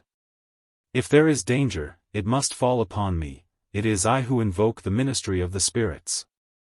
Mine therefore will be the crime, and yours the profit. But danger there is none, the enemy of mankind is my slave, not my sovereign. Is there no difference between giving and receiving laws, between serving and commanding? Awake from your idle dreams, Ambrosio. Throw from you these terrors so ill-suited to a soul like yours. Leave them for common men, and dare to be happy.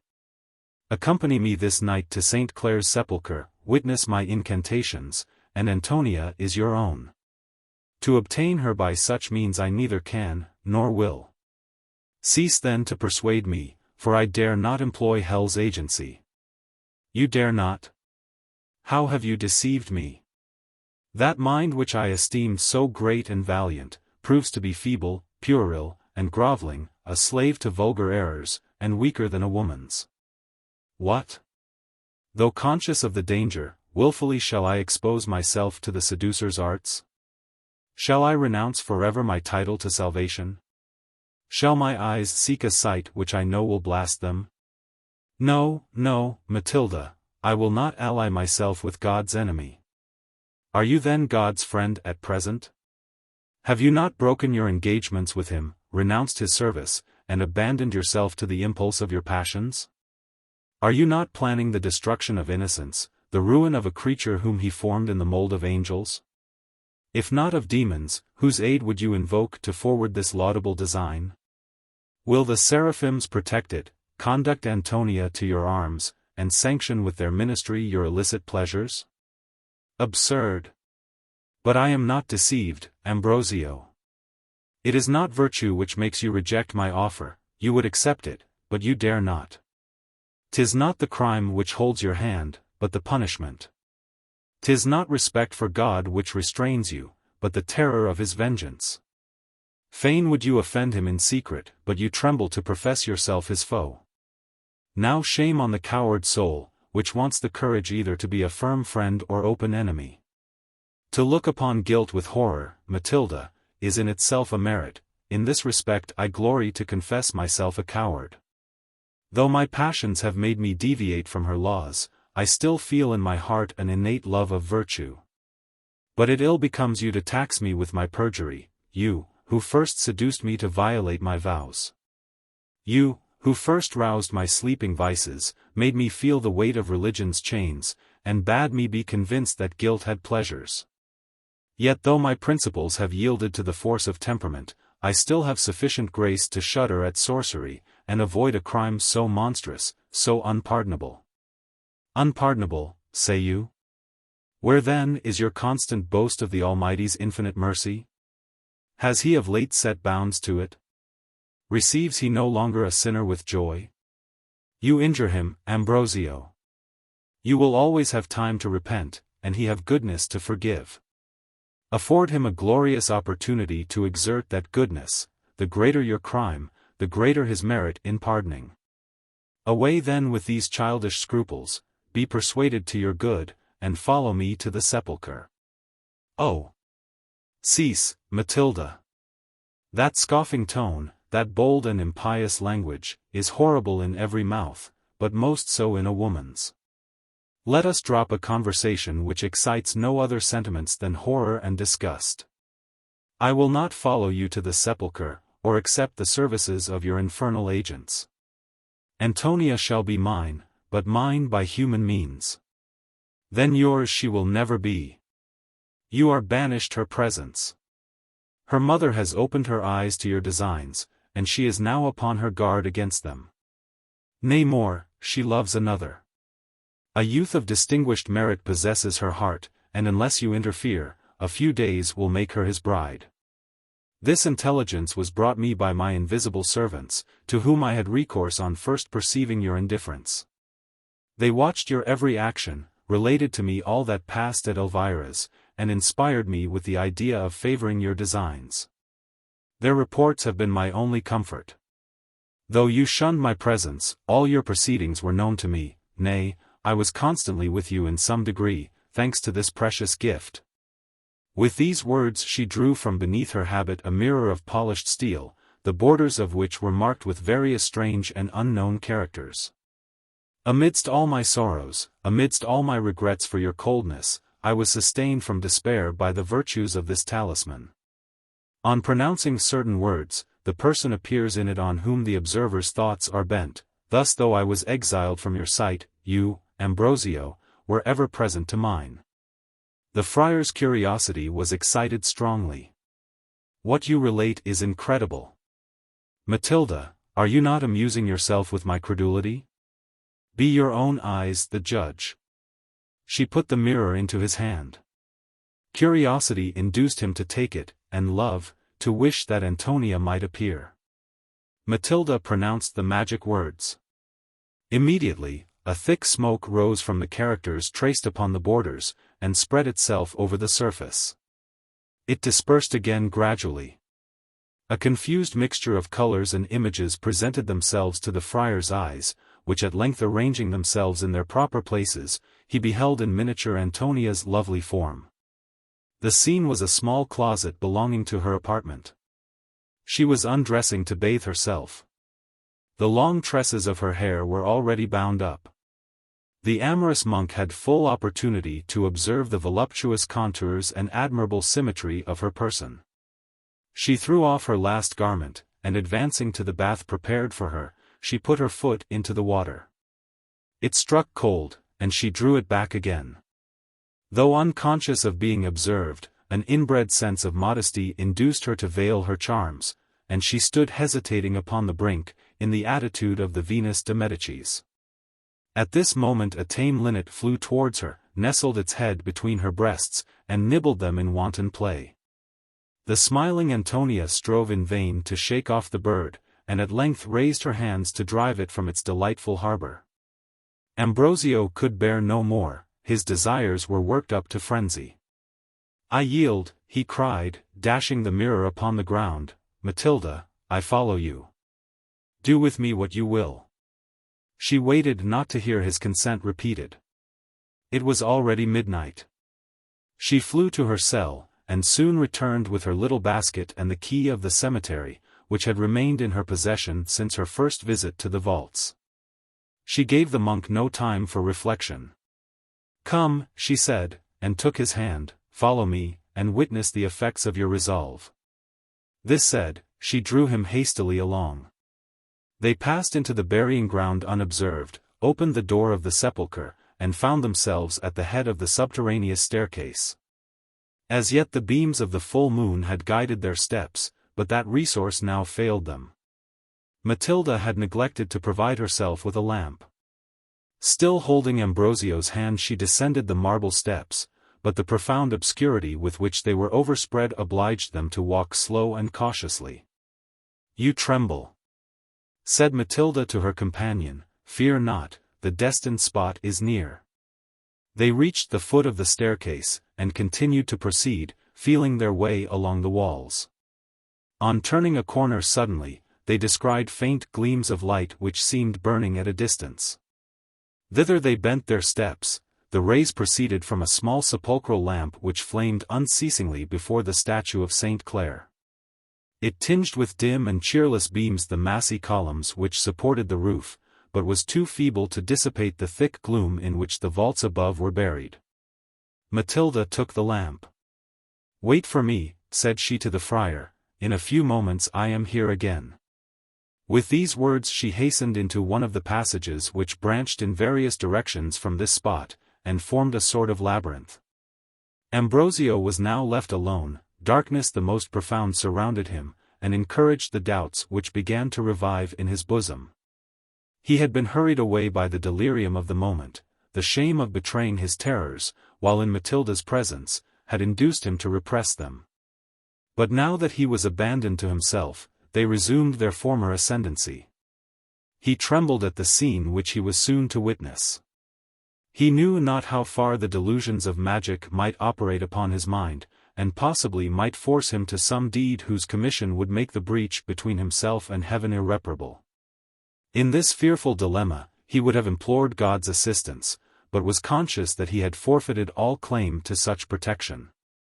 Gladly would he have returned to the abbey. But as he had passed through innumerable caverns and winding passages, the attempt of regaining the stairs was hopeless. His fate was determined, no possibility of escape presented itself. He therefore combated his apprehensions, and called every argument to his succor, which might enable him to support the trying scene with fortitude. He reflected that Antonia would be the reward of his daring. He inflamed his imagination by enumerating her charms. He persuaded himself that, as Matilda had observed, he always should have time sufficient for repentance, and that as he employed her assistance, not that of the demons, the crime of sorcery could not be laid to his charge. He had read much respecting witchcraft. He understood that unless a formal act was signed renouncing his claim to salvation, Satan would have no power over him. He was fully determined not to execute any such act, whatever threats might be used, or advantages held out to him. Such were his meditations while waiting for Matilda. They were interrupted by a low murmur which seemed at no great distance from him. He was startled. He listened. Some minutes passed in silence, after which the murmur was repeated. It appeared to be the groaning of one in pain. In any other situation, this circumstance would only have excited his attention and curiosity. In the present, his predominant sensation was that of terror. His imagination totally engrossed by the ideas of sorcery and spirits, he fancied that some unquiet ghost was wandering near him. Or else that Matilda had fallen a victim to her presumption, and was perishing under the cruel fangs of the demons. The noise seemed not to approach, but continued to be heard at intervals. Sometimes it became more audible, doubtless as the sufferings of the person who uttered the groans became more acute and insupportable. Ambrosio now and then thought that he could distinguish accents, and once in particular he was almost convinced that he heard a faint voice exclaim, "God! Oh! God! No hope! No succor!" Yet deeper groans followed these words. They died away gradually, and universal silence again prevailed. "What can this mean?" thought the bewildered monk. At that moment an idea which flashed into his mind, almost petrified him with horror. He started, and shuddered at himself. Should it be possible, he groaned involuntarily. Should it but be possible, oh! What a monster am I! He wished to resolve his doubts, and to repair his fault, if it were not too late already, but these generous and compassionate sentiments were soon put to flight by the return of Matilda. He forgot the groaning sufferer, and remembered nothing but the danger and embarrassment of his own situation. The light of the returning lamp gilded the walls, and in a few moments after Matilda stood beside him. She had quitted her religious habit, she was now clothed in a long sable robe, on which was traced in gold embroidery a variety of unknown characters. It was fastened by a girdle of precious stones, in which was fixed a poignard. Her neck and arms were uncovered. In her hand she bore a golden wand. Her hair was loose and flowed wildly upon her shoulders, her eyes sparkled with terrific expression. And her whole demeanor was calculated to inspire the beholder with awe and admiration. "Follow me," she said to the monk in a low and solemn voice, "all is ready." His limbs trembled, while he obeyed her.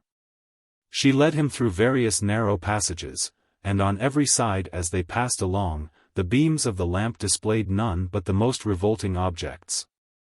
Skulls, bones, graves, and images whose eyes seemed to glare on them with horror and surprise. At length they reached a spacious cavern, whose lofty roof the eye sought in vain to discover. A profound obscurity hovered through the void. Damp vapors struck cold to the friar's heart, and he listened sadly to the blast while it howled along the lonely vaults. Here Matilda stopped. She turned to Ambrosio. His cheeks and lips were pale with apprehension. By a glance of mingled scorn and anger she reproved his pusillanimity, but she spoke not. She placed the lamp upon the ground, near the basket. She motioned that Ambrosio should be silent, and began the mysterious rites. She drew a circle round him, another round herself, and then taking a small phial from the basket, poured a few drops upon the ground before her. She bent over the place, muttered some indistinct sentences, and immediately a pale sulphureous flame arose from the ground. It increased by degrees, and at length spread its waves over the whole surface, the circles alone excepted in which stood Matilda and the monk. It then ascended the huge columns of unhewn stone, glided along the roof, and formed the cavern into an immense chamber totally covered with blue trembling fire. It emitted no heat, on the contrary, the extreme chillness of the place seemed to augment with every moment. Matilda continued her incantations. At intervals she took various articles from the basket, the nature and name of most of which were unknown to the friar, but among the few which he distinguished. He particularly observed 3 human fingers, and an Agnus Dei which she broke in pieces. She threw them all into the flames which burned before her, and they were instantly consumed.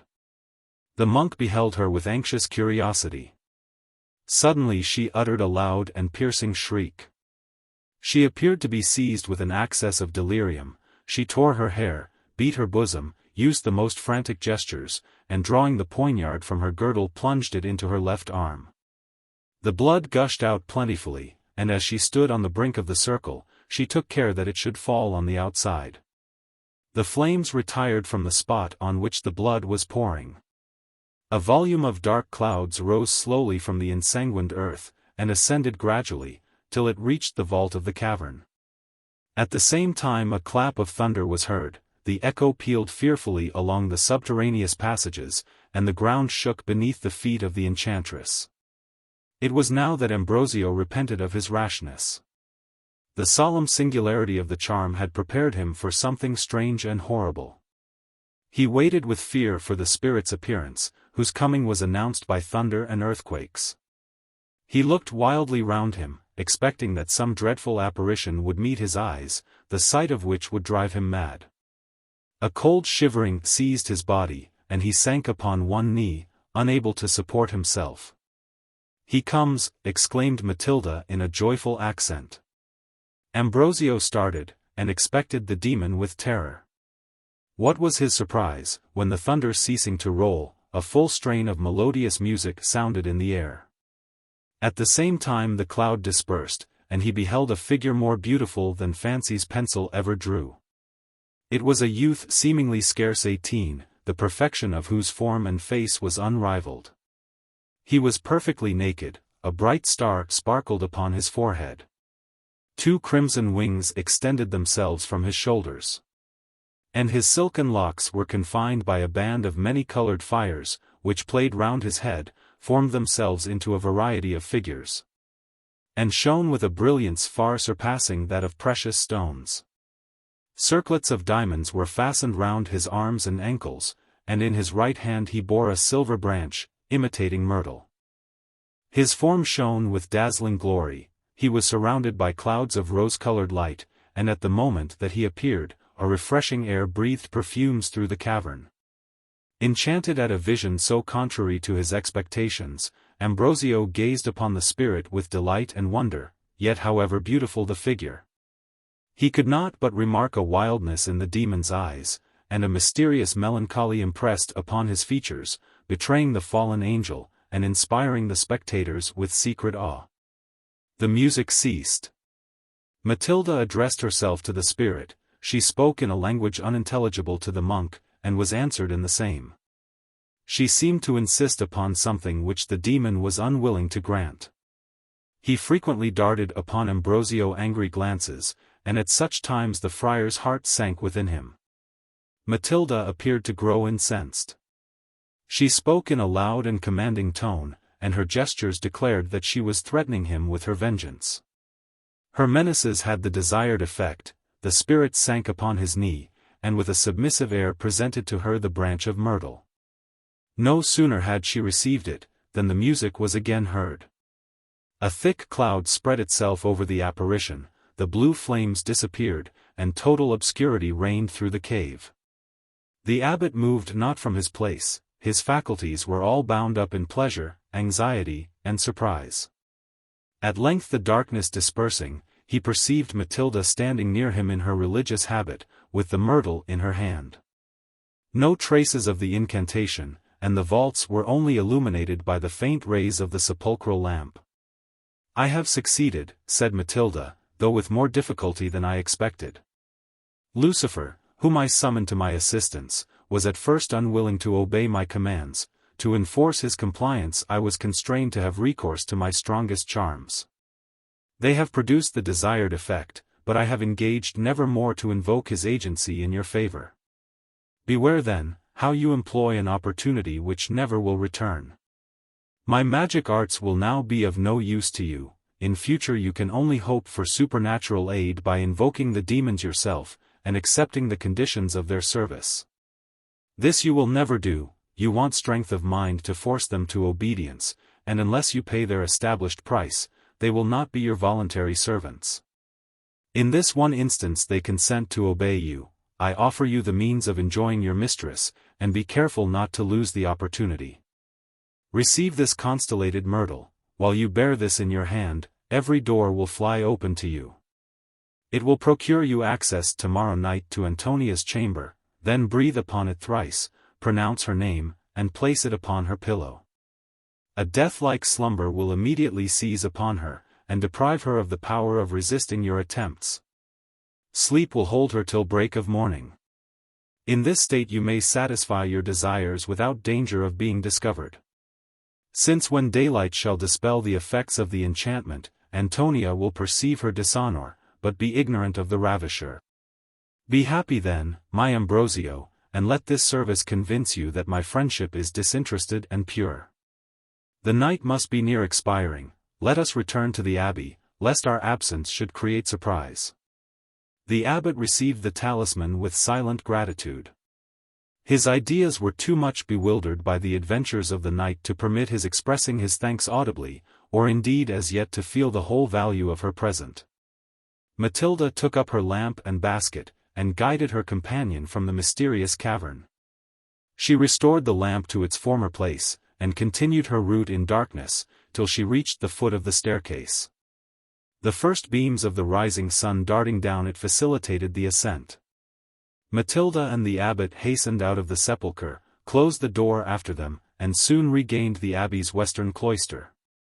No one met them, and they retired unobserved to their respective cells.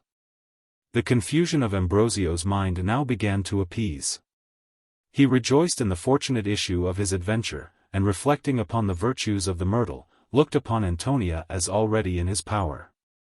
Imagination retraced to him those secret charms betrayed to him by the enchanted mirror, and he waited with impatience for the approach of midnight. Chapter 8. The crickets sing, and man's o'erlabored sense repairs itself by rest. Our Tarquin thus did softly press the rushes, ere he wakened. The chastity he wounded, Cytherea. How bravely thou becom'st thy bed! Fresh lily, and whiter than the sheets. Cymbeline. All the researches of the Marquis de las Cisternas proved vain, Agnes was lost to him forever. Despair produced so violent an effect upon his constitution, that the consequence was a long and severe illness.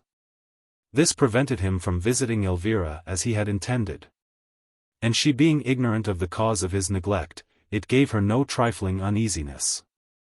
His sister's death had prevented Lorenzo from communicating to his uncle his designs respecting Antonia. The injunctions of her mother forbade his presenting himself to her without the duke's consent.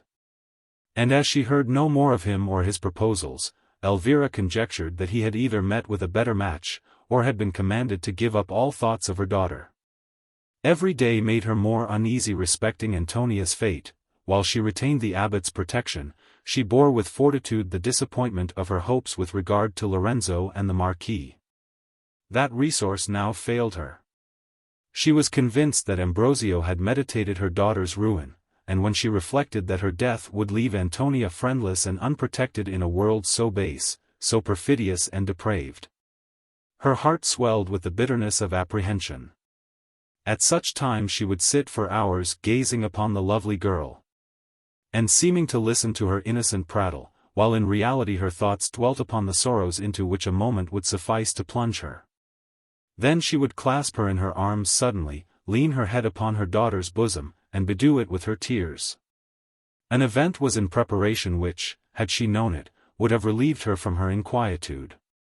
Lorenzo now waited only for a favorable opportunity to inform the Duke of his intended marriage. However, a circumstance which occurred at this period obliged him to delay his explanation for a few days longer. Don Raymond's malady seemed to gain ground. Lorenzo was constantly at his bedside, and treated him with a tenderness truly fraternal. Both the cause and effects of the disorder were highly afflicting to the brother of Agnes, yet Theodore's grief was scarcely less sincere. That amiable boy quitted not his master for a moment, and put every means in practice to console and alleviate his sufferings. The Marquis had conceived so rooted an affection for his deceased mistress, that it was evident to all that he never could survive her loss. Nothing could have prevented him from sinking under his grief but the persuasion of her being still alive, and in need of his assistance. Though convinced of its falsehood, his attendants encouraged him in a belief which formed his only comfort. He was assured daily that fresh perquisitions were making respecting the fate of Agnes, stories were invented recounting the various attempts made to get admittance into the convent, and circumstances were related which, though they did not promise her absolute recovery, at least were sufficient to keep his hopes alive. The Marquis constantly fell into the most terrible excess of passion when informed of the failure of these supposed attempts. Still he would not credit that the succeeding ones would have the same fate, but flattered himself that the next would prove more fortunate. Theodore was the only one who exerted himself to realize his master's chimeras. He was eternally busied in planning schemes for entering the convent, or at least of obtaining from the nuns some intelligence of Agnes. To execute these schemes was the only inducement which could prevail on him to quit Don Raymond. He became a very Proteus, changing his shape every day. But all his metamorphoses were to very little purpose. He regularly returned to the Palace de las Cisternas without any intelligence to confirm his master's hopes. One day he took it into his head to disguise himself as a beggar. He put a patch over his left eye, took his guitar in hand, and posted himself at the gate of the convent. If Agnes is really confined in the convent, thought he, and hears my voice, she will recollect it, and possibly may find means to let me know that she is here. With this idea he mingled with a crowd of beggars who assembled daily at the gate of St. Clare to receive soup, which the nuns were accustomed to distribute at 12 o'clock. All were provided with jugs or bowls to carry it away, but as Theodore had no utensil of this kind, he begged leave to eat his portion at the convent door. This was granted without difficulty. His sweet voice, and in spite of his patched eye, his engaging countenance, won the heart of the good old porteress, who, aided by a lay sister, was busied in serving to each his mess. Theodore was bade to stay till the others should depart, and promised that his request should then be granted. The youth desired no better, since it was not to eat soup that he presented himself at the convent. He thanked the porteress for her permission, retired from the door, and seating himself upon a large stone, amused himself in tuning his guitar while the beggars were served. As soon as the crowd was gone, Theodore was beckoned to the gate, and desired to come in. He obeyed with infinite readiness, but affected great respect at passing the hallowed threshold, and to be much daunted by the presence of the reverend ladies. His feigned timidity flattered the vanity of the nuns, who endeavored to reassure him. The porteress took him into her own little parlor. In the meanwhile, the lay sister went to the kitchen, and soon returned with a double portion of soup, of better quality than what was given to the beggars. His hostess added some fruits and confections from her own private store, and both encouraged the youth to dine heartily. To all these attentions he replied with much seeming gratitude, and abundance of blessings upon his benefactresses. While he ate, the nuns admired the delicacy of his features, the beauty of his hair, and the sweetness and grace which accompanied all his actions. They lamented to each other in whispers, that so charming a youth should be exposed to the seductions of the world, and agreed, that he would be a worthy pillar of the Catholic Church. They concluded their conference by resolving that heaven would be rendered a real service if they entreated the prioress to intercede with Ambrosio for the beggars' admission into the order of Capuchins. This being determined, the porteress, who was a person of great influence in the convent, posted away in all haste to the domina's cell. Here she made so flaming a narrative of Theodore's merits that the old lady grew curious to see him. Accordingly, the porteress was commissioned to convey him to the parlor grate. In the interim, the supposed beggar was sifting the lay sister with respect to the fate of Agnes. Her evidence only corroborated the domina's assertions. She said that Agnes had been taken ill on returning from confession, had never quitted her bed from that moment, and that she had herself been present at the funeral. She even attested having seen her dead body, and assisted with her own hands in adjusting it upon the bier. This account discouraged Theodore, yet as he had pushed the adventure so far, he resolved to witness its conclusion. The porteress now returned, and ordered him to follow her. He obeyed, and was conducted into the parlor, where the lady prioress was already posted at the grate. The nuns surrounded her, who all flocked with eagerness to a scene which promised some diversion. Theodore saluted them with profound respect, and his presence had the power to smooth for a moment even the stern brow of the superior. She asked several questions respecting his parents, his religion, and what had reduced him to a state of beggary. To these demands his answers were perfectly satisfactory and perfectly false. He was then asked his opinion of a monastic life. He replied in terms of high estimation and respect for it.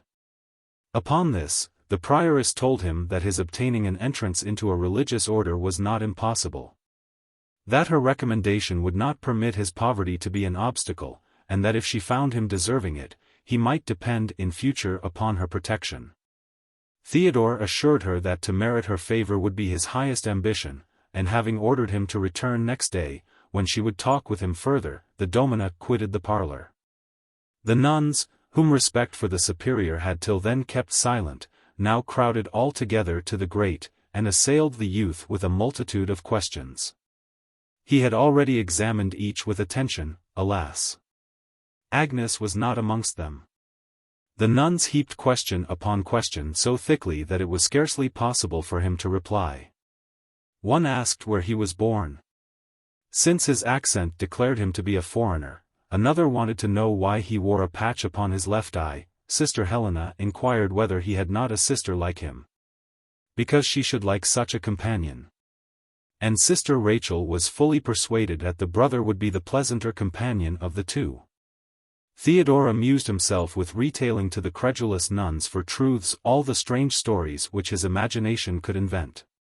He related to them his supposed adventures, and penetrated every auditor with astonishment, while he talked of giants, savages, shipwrecks, and islands inhabited by anthropophagi, and men whose heads do grow beneath their shoulders, with many other circumstances to the full as remarkable.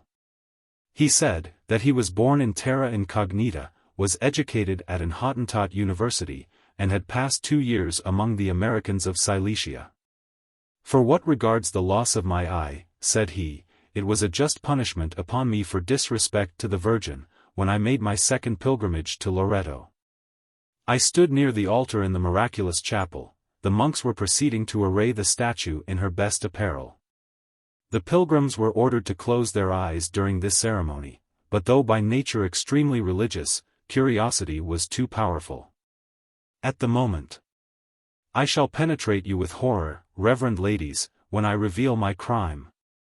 At the moment that the monks were changing her shift, I ventured to open my left eye, and gave a little peep towards the statue. That look was my last. The glory which surrounded the Virgin was too great to be supported. I hastily shut my sacrilegious eye, and never have been able to unclose it since. At the relation of this miracle the nuns all crossed themselves, and promised to intercede with the Blessed Virgin for the recovery of his sight. They expressed their wonder at the extent of his travels, and at the strange adventures which he had met with at so early an age.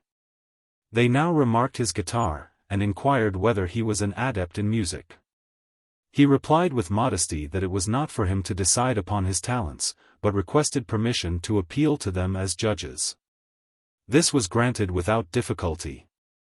But at least, said the old porteress, take care not to sing anything profane. You may depend upon my discretion, replied Theodore. You shall hear how dangerous it is for young women to abandon themselves to their passions. Illustrated by the adventure of a damsel who fell suddenly in love with an unknown knight. But is the adventure true? Inquired the porteress. Every word of it. It happened in Denmark, and the heroine was thought so beautiful that she was known by no other name but that of the lovely maid. In Denmark, say you, mumbled an old nun. Are not the people all blacks in Denmark? By no means, reverend lady, they are of a delicate pea-green with flame-colored hair and whiskers. Mother of God! Pea-green? Exclaimed Sister Helena, oh, 'tis impossible. Impossible? Said the porteress with a look of contempt and exultation, not at all. When I was a young woman, I remember seeing several of them myself. Theodore now put his instrument in proper order.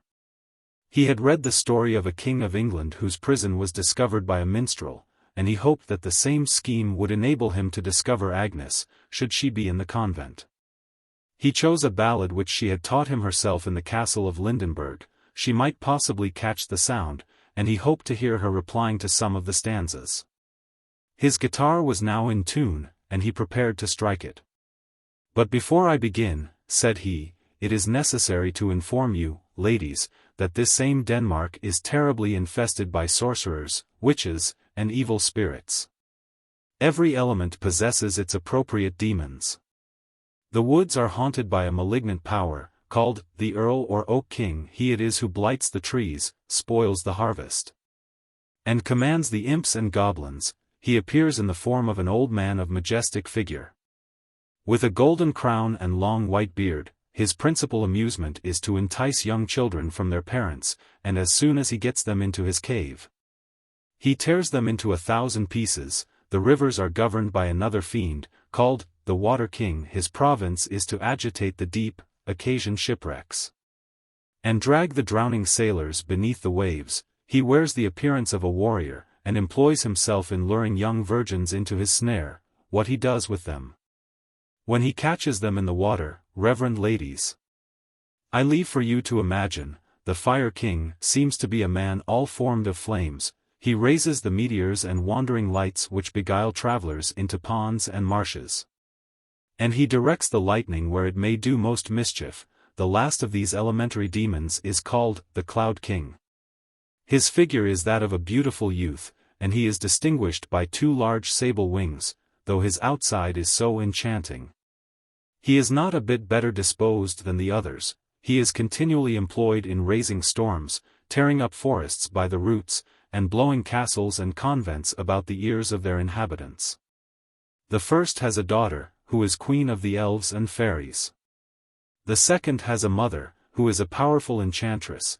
Neither of these ladies are worth more than the gentleman. I do not remember to have heard any family assigned to the 2 other demons. But at present I have no business with any of them except the fiend of the waters. He is the hero of my ballad, but I thought it necessary before I began, to give you some account of his proceedings." Theodore then played a short symphony, after which, stretching his voice to its utmost extent to facilitate its reaching the ear of Agnes, he sang the following stanzas. The Water King. A Danish ballad. With gentle murmur flowed the tide, while by the fragrant flowery side, the lovely maid with carols gay, to Mary's church pursued her way. The water fiend's malignant eye along the banks beheld her high, straight to his mother which he sped, and thus in suppliant accents said, "Oh, mother, mother, now advise how I may yonder maid surprise. Oh, mother, mother, now explain how I may yonder maid obtain." The witch she gave him armor white, she formed him like a gallant knight, of water clear next made her hand a steed, whose housings were of sand. The Water King then swift he went, to Mary's church his steps he bent. He bound his courser to the door, and paced the churchyard 3 times 4. His courser to the door bound he, and paced the churchyard 4 times 3. Then hastened up the aisle, where all the people flocked, both great and small. The priest said, as the night drew near, "And wherefore comes the white chief here?" The lovely maid she smiled aside. "Oh, would I were the white chief's bride." He stepped o'er benches 1 and 2. "Oh, lovely maid, I die for you." He stepped o'er benches 2 and 3. "Oh, lovely maiden, go with me." Then sweet she smiled, the lovely maid, and while she gave her hand, she said, "Betide me joy, betide me woe. O'er hill, o'er dale, with thee I go." The priest their hands together joins. They dance, while clear the moonbeam shines, and little thinks the maiden bright her partner is the water sprite. Oh, had some spirit deigned to sing, "Your partner is the Water King." The maid had fear and hate confessed, and cursed the hand which then she pressed, but nothing giving cause to think how near she strayed to danger's brink. Still on she went, and hand in hand The lovers reached the yellow sand. Ascend this steed with me, my dear. We needs must cross the streamlet here. Ride boldly in, it is not deep. The winds are hushed, the billows sleep. Thus spoke the water king. The maid her traitor bridegroom's wish obeyed. And soon she saw the courser lave, delighted in his parent wave. Stop! Stop! My love! The waters blue e'en now my shrinking foot bedew. Oh! Lay aside your fears, sweetheart. We now have reached the deepest part. Stop! Stop! My love! For now I see the waters rise above my knee. Oh! Lay aside your fears, sweetheart. We now have reached the deepest part. Stop! Stop! For God's sake, stop! For oh! The waters o'er my bosom flow. Scarce was the word pronounced, when night and courser vanished from her sight. She shrieks, but shrieks in vain. For high the wild winds rising dull the cry. The fiend exults, the billows dash, and o'er their hapless victim wash. 3 times while struggling with the stream, the lovely maid was heard to scream. But when the tempest's rage was o'er, the lovely maid was seen no more. Warned by this tale, ye damsels fair, to whom you give your love beware. Believe not every handsome knight, and dance not with the water sprite. The youth ceased to sing. The nuns were delighted with the sweetness of his voice and masterly manner of touching the instrument, but however acceptable this applause would have been at any other time, at present it was insipid to Theodore. His artifice had not succeeded. He paused in vain between the stanzas, no voice replied to his, and he abandoned the hope of equaling Blondel. The convent bell now warned the nuns that it was time to assemble in the refectory. They were obliged to quit the grate. They thanked the youth for the entertainment which his music had afforded them, and charged him to return the next day. This he promised. The nuns, to give him the greater inclination to keep his word, told him that he might always depend upon the convent for his meals, and each of them made him some little present. One gave him a box of sweetmeats, another, an Agnus Dei, some brought relics of saints, waxen images, and consecrated crosses. And others presented him with pieces of those works in which the religious excel, such as embroidery, artificial flowers, lace, and needlework.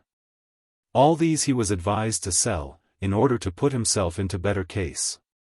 And he was assured that it would be easy to dispose of them, since the Spaniards hold the performances of the nuns in high estimation.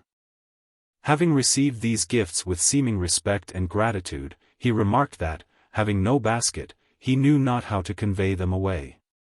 Several of the nuns were hastening in search of one, when they were stopped by the return of an elderly woman, whom Theodore had not till then observed. Her mild countenance and respectable air prejudiced him immediately in her favor. "Ha," said the porteress, "here comes the Mother Street Ursula with a basket." The nun approached the grate, and presented the basket to Theodore. It was of willow, lined with blue satin, and upon the 4 sides were painted scenes from the legend of Saint Genevieve. "Here is my gift," said she, as she gave it into his hand. "Good youth, despise it not. Though its value seems insignificant, it has many hidden virtues." She accompanied these words with an expressive look. It was not lost upon Theodore. In receiving the present, he drew as near the grate as possible. "Agnes," she whispered in a voice scarcely intelligible. Theodore, however, caught the sound. He concluded that some mystery was concealed in the basket, and his heart beat with impatience and joy. At this moment the domina returned. Her air was gloomy and frowning, and she looked if possible more stern than ever. "Mother Street Ursula, I would speak with you in private." The nun changed color, and was evidently disconcerted. "With me?" she replied in a faltering voice. The domina motioned that she must follow her, and retired. The Mother Street Ursula obeyed her. Soon after, the refectory bell ringing a second time, the nuns quitted the grate, and Theodore was left at liberty to carry off his prize. Delighted that at length he had obtained some intelligence for the Marquis, he flew rather than ran, till he reached the Hotel de las Cisternas. In a few minutes he stood by his master's bed with the basket in his hand. Lorenzo was in the chamber, endeavoring to reconcile his friend to a misfortune which he felt himself but too severely. Theodore related his adventure, and the hopes which had been created by the Mother Saint Ursula's gift. The Marquis started from his pillow. That fire which since the death of Agnes had been extinguished, now revived in his bosom, and his eyes sparkled with the eagerness of expectation. The emotions which Lorenzo's countenance betrayed, were scarcely weaker, and he waited with inexpressible impatience for the solution of this mystery. Raymond caught the basket from the hands of his page, he emptied the contents upon the bed, and examined them with minute attention. He hoped that a letter would be found at the bottom. Nothing of the kind appeared. The search was resumed, and still with no better success. At length Don Raymond observed that one corner of the blue satin lining was unripped. He tore it open hastily, and drew forth a small scrap of paper neither folded or sealed. It was addressed to the Marquis de las Cisternas, and the contents were as follows. Having recognized your page, I venture to send these few lines. Procure an order from the Cardinal Duke for seizing my person, and that of the Domina, but let it not be executed till Friday at midnight. It is the festival of St. Clare, there will be a procession of nuns by torchlight, and I shall be among them. Beware not to let your intention be known, should a syllable be dropped to excite the Domina's suspicions, you will never hear of me more. Be cautious, if you prize the memory of Agnes, and wish to punish her assassins. I have that to tell, will freeze your blood with horror. Street Ursula. No sooner had the Marquis read the note than he fell back upon his pillow deprived of sense or motion. The hope failed him which till now had supported his existence. And these lines convinced him but too positively that Agnes was indeed no more. Lorenzo felt this circumstance less forcibly, since it had always been his idea that his sister had perished by unfair means. When he found by the Mother St. Ursula's letter how true were his suspicions, the confirmation excited no other sentiment in his bosom than a wish to punish the murderers as they deserved. It was no easy task to recall the Marquis to himself. As soon as he recovered his speech, he broke out into execrations against the assassins of his beloved, and vowed to take upon them a signal vengeance. He continued to rave and torment himself with impotent passion till his constitution, enfeebled by grief and illness, could support itself no longer, and he relapsed into insensibility. His melancholy situation sincerely affected Lorenzo, who would willingly have remained in the apartment of his friend, but other cares now demanded his presence. It was necessary to procure the order for seizing the prioress of St. Clare. For this purpose, having committed Raymond to the care of the best physicians in Madrid, he quitted the Hotel de las Cisternas, and bent his course towards the palace of the Cardinal Duke. His disappointment was excessive, when he found that affairs of state had obliged the cardinal to set out for a distant province. It wanted but 5 days to Friday, yet by traveling day and night, he hoped to return in time for the pilgrimage of St. Clare. In this he succeeded. He found the Cardinal Duke, and represented to him the supposed culpability of the prioress, as also the violent effects which it had produced upon Don Raymond. He could have used no argument so forcible as this last. Of all his nephews, the Marquis was the only one to whom the Cardinal Duke was sincerely attached, he perfectly doted upon him. And the prioress could have committed no greater crime in his eyes than to have endangered the life of the Marquis. Consequently, he granted the order of arrest without difficulty. He also gave Lorenzo a letter to a principal officer of the Inquisition, desiring him to see his mandate executed. Furnished with these papers, Medina hastened back to Madrid, which he reached on the Friday a few hours before dark. He found the Marquis somewhat easier, but so weak and exhausted that without great exertion he could neither speak nor move. Having passed an hour by his bedside, Lorenzo left him to communicate his design to his uncle, as also to give Don Ramirez de Mello the cardinal's letter. The first was petrified with horror when he learnt the fate of his unhappy niece. He encouraged Lorenzo to punish her assassins, and engaged to accompany him at night to St. Clare's convent. Don Ramirez promised his firmest support, and selected a band of trusty archers to prevent opposition on the part of the populace. But while Lorenzo was anxious to unmask one religious hypocrite, he was unconscious of the sorrows prepared for him by another. Aided by Matilda's infernal agents, Ambrosio had resolved upon the innocent Antonia's ruin. The moment destined to be so fatal to her arrived. She had taken leave of her mother for the night. As she kissed her, she felt an unusual despondency infuse itself into her bosom. She left her, and returned to her instantly, threw herself into her maternal arms, and bathed her cheek with tears. She felt uneasy at quitting her. And a secret presentiment assured her that never must they meet again. Elvira observed, and tried to laugh her out of this childish prejudice. She chid her mildly for encouraging such ungrounded sadness, and warned her how dangerous it was to encourage such ideas. To all her remonstrances she received no other answer than, "Mother! Dear mother! Oh!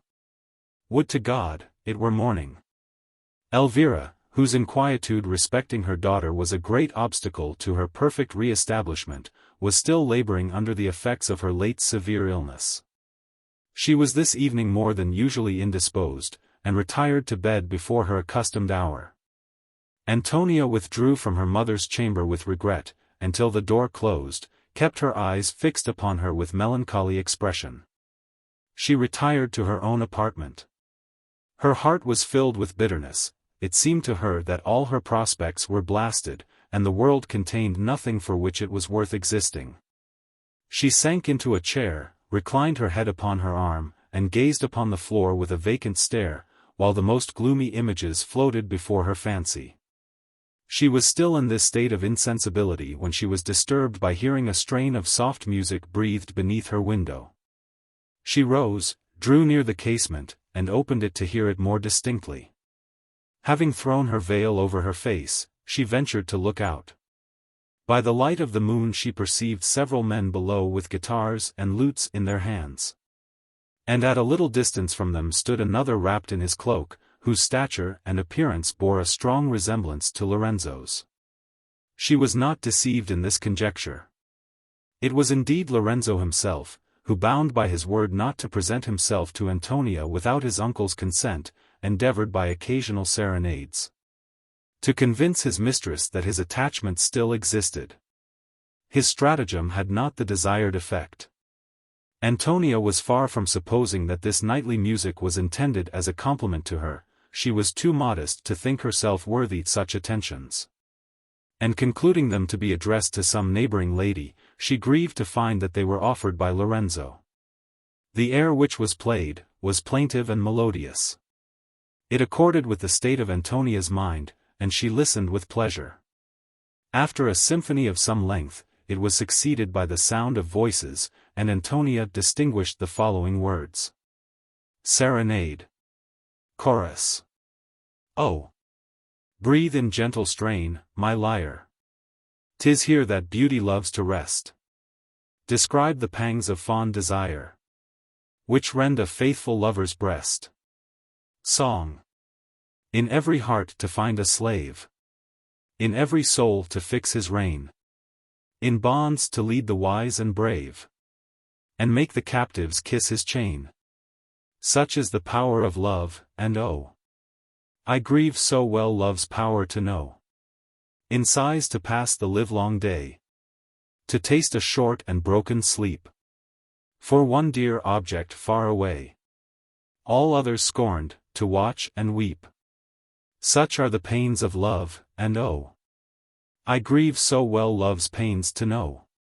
To read consent in virgin eyes. To press the lip ne'er pressed till then. To hear the sigh of transport rise. And kiss, and kiss, and kiss again. Such are thy pleasures, love. But oh! When shall my heart thy pleasures know? Chorus. Now hush, my lyre. My voice be still. Sleep, gentle maid. May fond desire with amorous thoughts thy visions fill. Though still my voice, and hushed my lyre.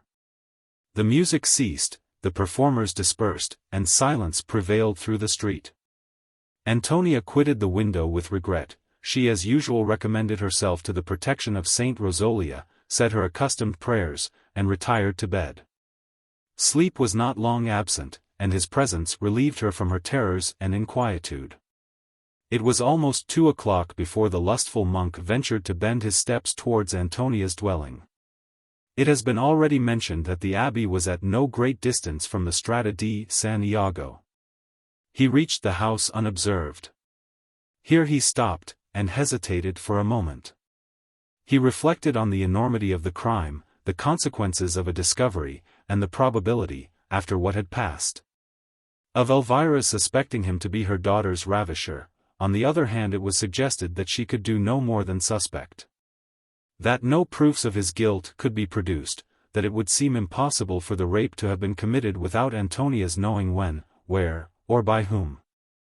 And finally, he believed that his fame was too firmly established to be shaken by the unsupported accusations of 2 unknown women.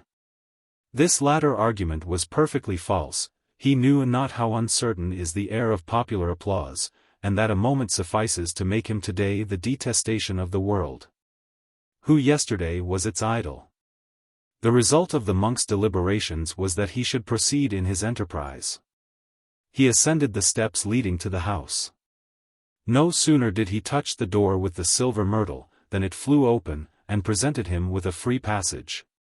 He entered, and the door closed after him of its own accord. Guided by the moonbeams, he proceeded up the staircase with slow and cautious steps. He looked round him every moment with apprehension and anxiety. He saw a spy in every shadow, and heard a voice in every murmur of the night breeze. Consciousness of the guilty business on which he was employed appalled his heart, and rendered it more timid than a woman's. Yet still he proceeded. He reached the door of Antonia's chamber. He stopped, and listened. All was hushed within. The total silence persuaded him that his intended victim was retired to rest, and he ventured to lift up the latch. The door was fastened, and resisted his efforts, but no sooner was it touched by the talisman, than the bolt flew back. The ravisher stepped on, and found himself in the chamber, where slept the innocent girl, unconscious how dangerous a visitor was drawing near her couch. The door closed after him, and the bolt shot again into its fastening. Ambrosio advanced with precaution. He took care that not a board should creak under his foot, and held in his breath as he approached the bed. His first attention was to perform the magic ceremony, as Matilda had charged him. He breathed thrice upon the silver myrtle, pronounced over it Antonia's name, and laid it upon her pillow.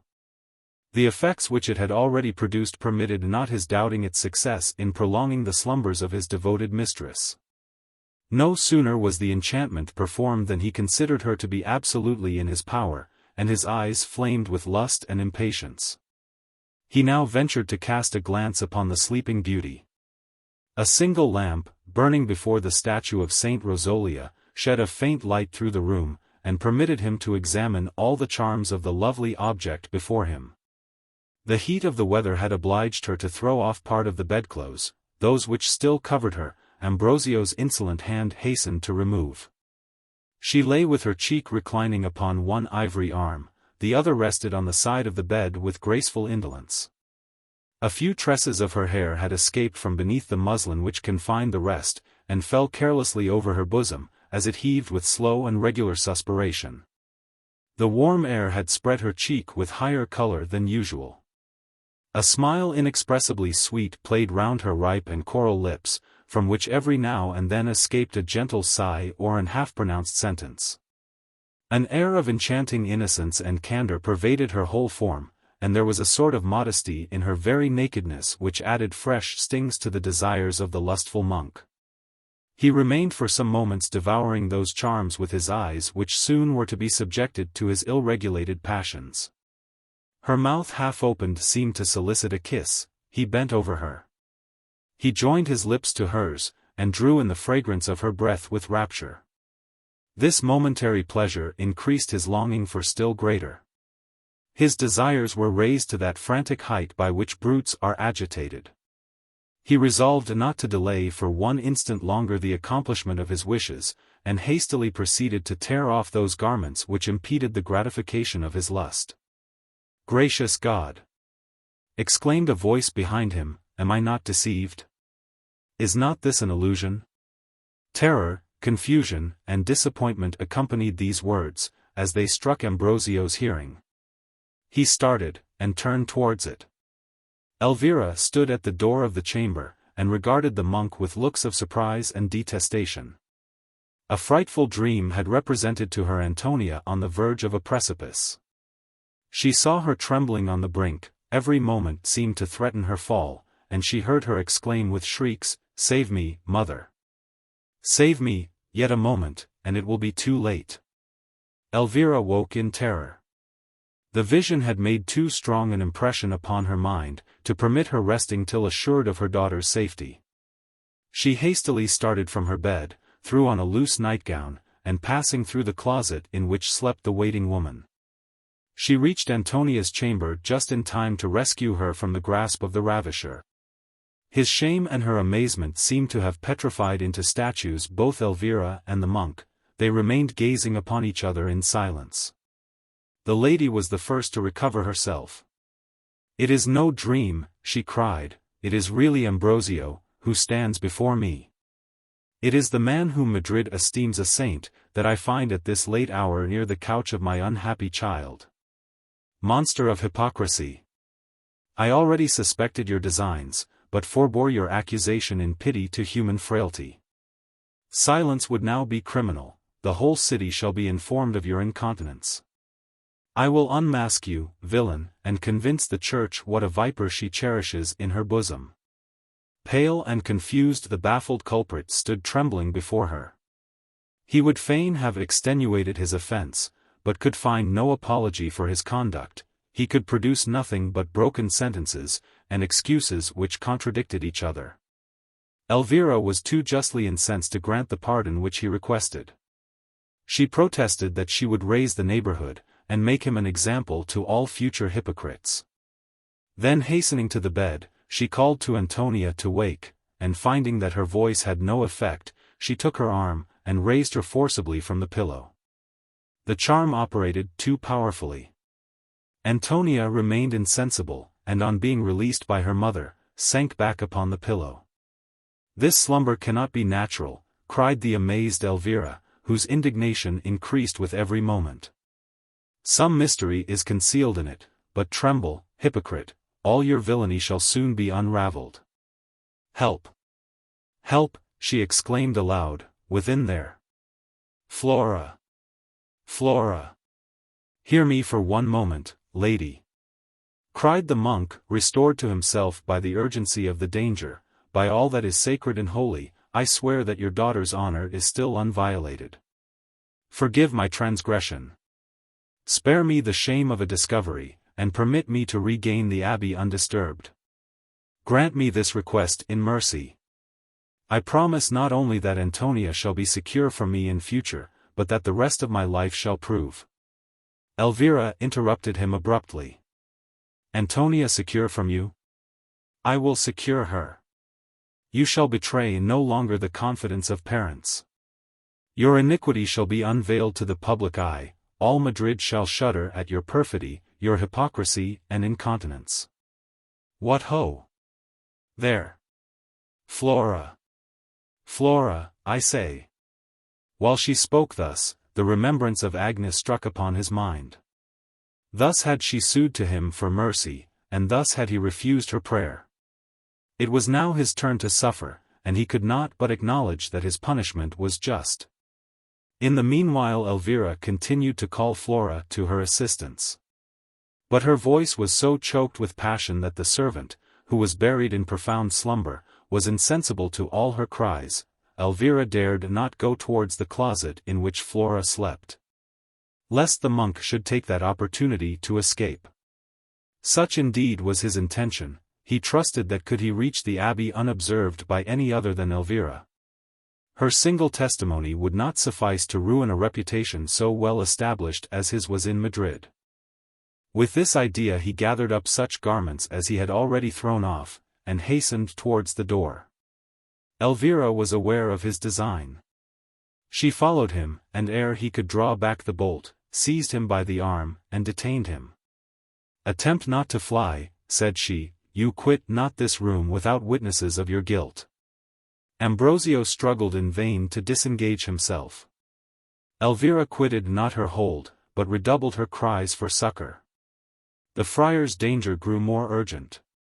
He expected every moment to hear people assembling at her voice, and worked up to madness by the approach of ruin, he adopted a resolution equally desperate and savage. Turning round suddenly, with one hand he grasped Elvira's throat so as to prevent her continuing her clamor, and with the other, dashing her violently upon the ground, he dragged her towards the bed. Confused by this unexpected attack, she scarcely had power to strive at forcing herself from his grasp, while the monk, snatching the pillow from beneath her daughter's head, covering with it Elvira's face, and pressing his knee upon her stomach with all his strength, endeavored to put an end to her existence. He succeeded but too well. Her natural strength increased by the excess of anguish. Long did the sufferer struggle to disengage herself, but in vain. The monk continued to kneel upon her breast, witnessed without mercy the convulsive trembling of her limbs beneath him, and sustained with inhuman firmness the spectacle of her agonies. When soul and body were on the point of separating, those agonies at length were over. She ceased to struggle for life. The monk took off the pillow, and gazed upon her. Her face was covered with a frightful blackness, her limbs moved no more. The blood was chilled in her veins, her heart had forgotten to beat, and her hands were stiff and frozen. Ambrosio beheld before him that once noble and majestic form, now become a coarse, cold, senseless and disgusting.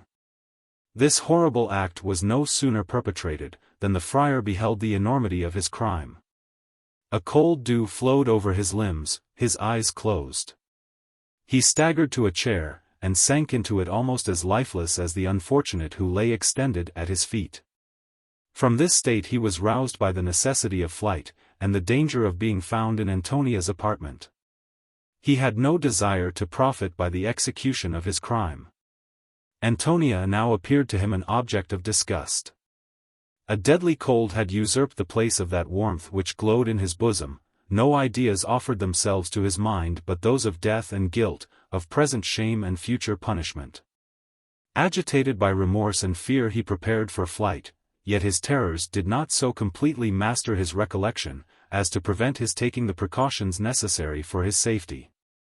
He replaced the pillow upon the bed, gathered up his garments, and with the fatal talisman in his hand, bent his unsteady steps towards the door.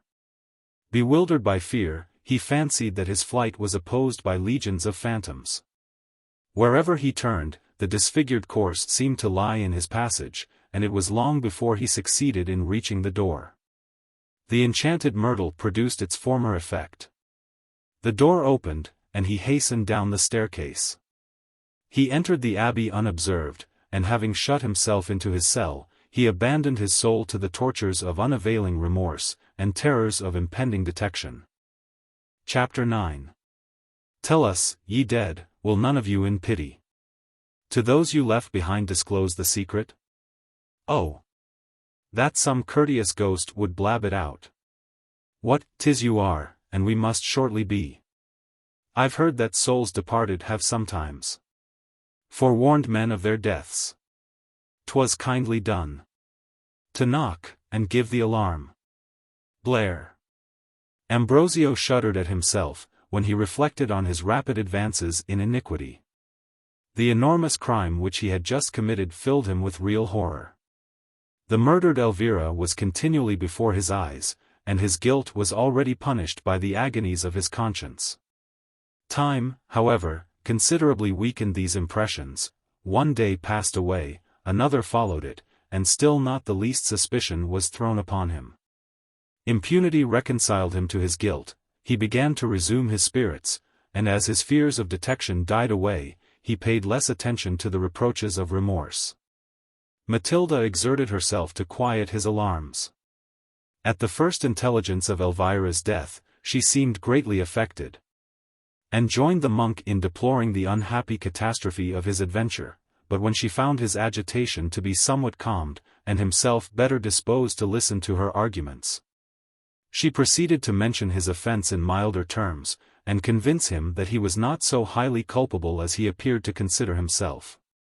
She represented that he had only availed himself of the rights which nature allows to everyone, those of self-preservation, that either Elvira or himself must have perished, and that her inflexibility and resolution to ruin him had deservedly marked her out for the victim. She next stated, that as he had before rendered himself suspected to Elvira, it was a fortunate event for him that her lips were closed by death, since without this last adventure, her suspicions if made public might have produced very disagreeable consequences. He had therefore freed himself from an enemy, to whom the errors of his conduct were sufficiently known to make her dangerous, and who was the greatest obstacle to his designs upon Antonia. Those designs she encouraged him not to abandon. She assured him that, no longer protected by her mother's watchful eye, the daughter would fall an easy conquest. And by praising and enumerating Antonia's charms, she strove to rekindle the desires of the monk. In this endeavor she succeeded but too well. As if the crimes into which his passion had seduced him had only increased its violence, he longed more eagerly than ever to enjoy Antonia. The same success in concealing his present guilt, he trusted would attend his future. He was deaf to the murmurs of conscience, and resolved to satisfy his desires at any price. He waited only for an opportunity of repeating his former enterprise, but to procure that opportunity by the same means was now impracticable. In the first transports of despair he had dashed the enchanted myrtle into 1,000 pieces. Matilda told him plainly that he must expect no further assistance from the infernal powers unless he was willing to subscribe to their established conditions. This Ambrosio was determined not to do. He persuaded himself that however great might be his iniquity, so long as he preserved his claim to salvation, he need not despair of pardon. He therefore resolutely refused to enter into any bond or compact with the fiends, and Matilda, finding him obstinate upon this point, forbore to press him further. She exerted her invention to discover some means of putting Antonia into the abbot's power, nor was it long before that means presented itself. While her ruin was thus meditating, the unhappy girl herself suffered severely from the loss of her mother. Every morning on waking, it was her first care to hasten to Elvira's chamber. On that which followed Ambrosio's fatal visit, she woke later than was her usual custom. Of this she was convinced by the abbey chimes. She started from her bed, threw on a few loose garments hastily, and was speeding to inquire how her mother had passed the night, when her foot struck against something which lay in her passage. She looked down. What was her horror at recognizing Elvira's livid corse! She uttered a loud shriek, and threw herself upon the floor. She clasped the inanimate form to her bosom, felt that it was dead cold, and with a movement of disgust, of which she was not the mistress, let it fall again from her arms. The cry had alarmed Flora, who hastened to her assistance. The sight which she beheld penetrated her with horror, but her alarm was more audible than Antonia's. She made the house ring with her lamentations, while her mistress, almost suffocated with grief, could only mark her distress by sobs and groans. Flora's shrieks soon reached the ears of the hostess, whose terror and surprise were excessive on learning the cause of this disturbance. A physician was immediately sent for, but on the first moment of beholding the corse, he declared that Elvira's recovery was beyond the power of art. He proceeded therefore to give his assistance to Antonia, who by this time was truly in need of it. She was conveyed to bed, while the landlady busied herself in giving orders for Elvira's burial. Dame Jacintha was a plain good kind of woman, charitable, generous, and devout, but her intellects were weak, and she was a miserable slave to fear and superstition. She shuddered at the idea of passing the night in the same house with a dead body. She was persuaded that Elvira's ghost would appear to her, and no less certain that such a visit would kill her with fright. From this persuasion, she resolved to pass the night at a neighbor's, and insisted that the funeral should take place the next day. St. Clare's cemetery being the nearest, it was determined that Elvira should be buried there. Dame Jacintha engaged to defray every expense attending the burial. She knew not in what circumstances Antonia was left, but from the sparing manner in which the family had lived, she concluded them to be indifferent. Consequently, she entertained very little hope of ever being recompensed. But this consideration prevented her not from taking care that the interment was performed with decency, and from showing the unfortunate Antonia all possible respect. Nobody dies of mere grief. Of this Antonia was an instance.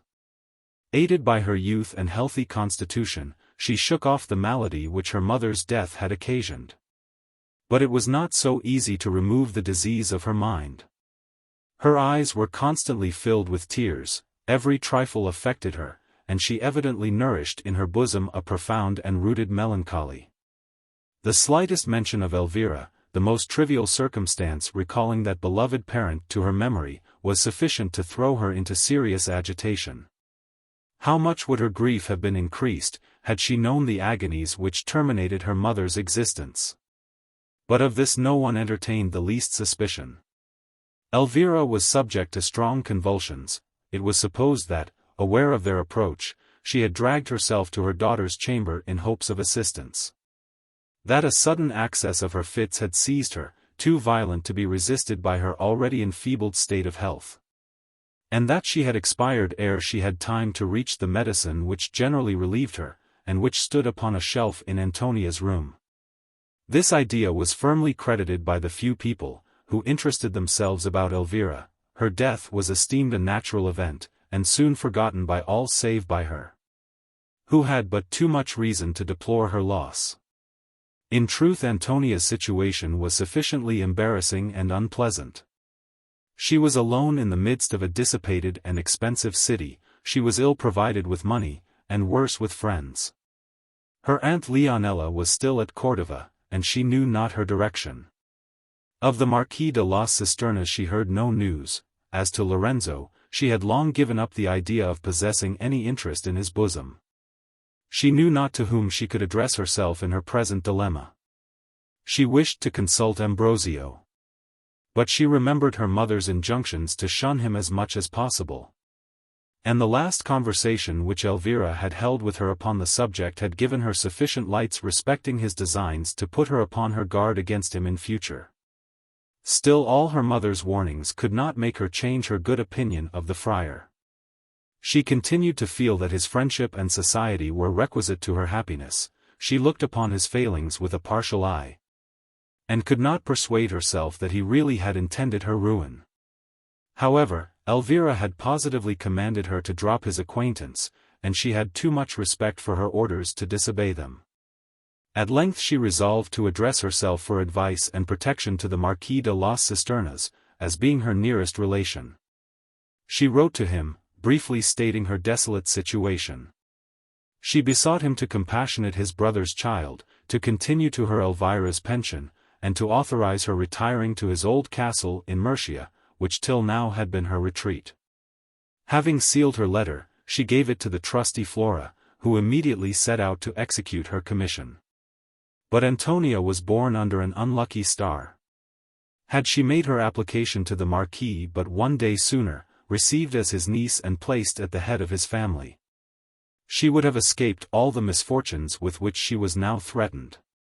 Raymond had always intended to execute this plan, but first, his hopes of making the proposal to Elvira through the lips of Agnes, and afterwards, his disappointment at losing his intended bride, as well as the severe illness which for some time had confined him to his bed, made him defer from day to day the giving an asylum in his house to his brother's widow.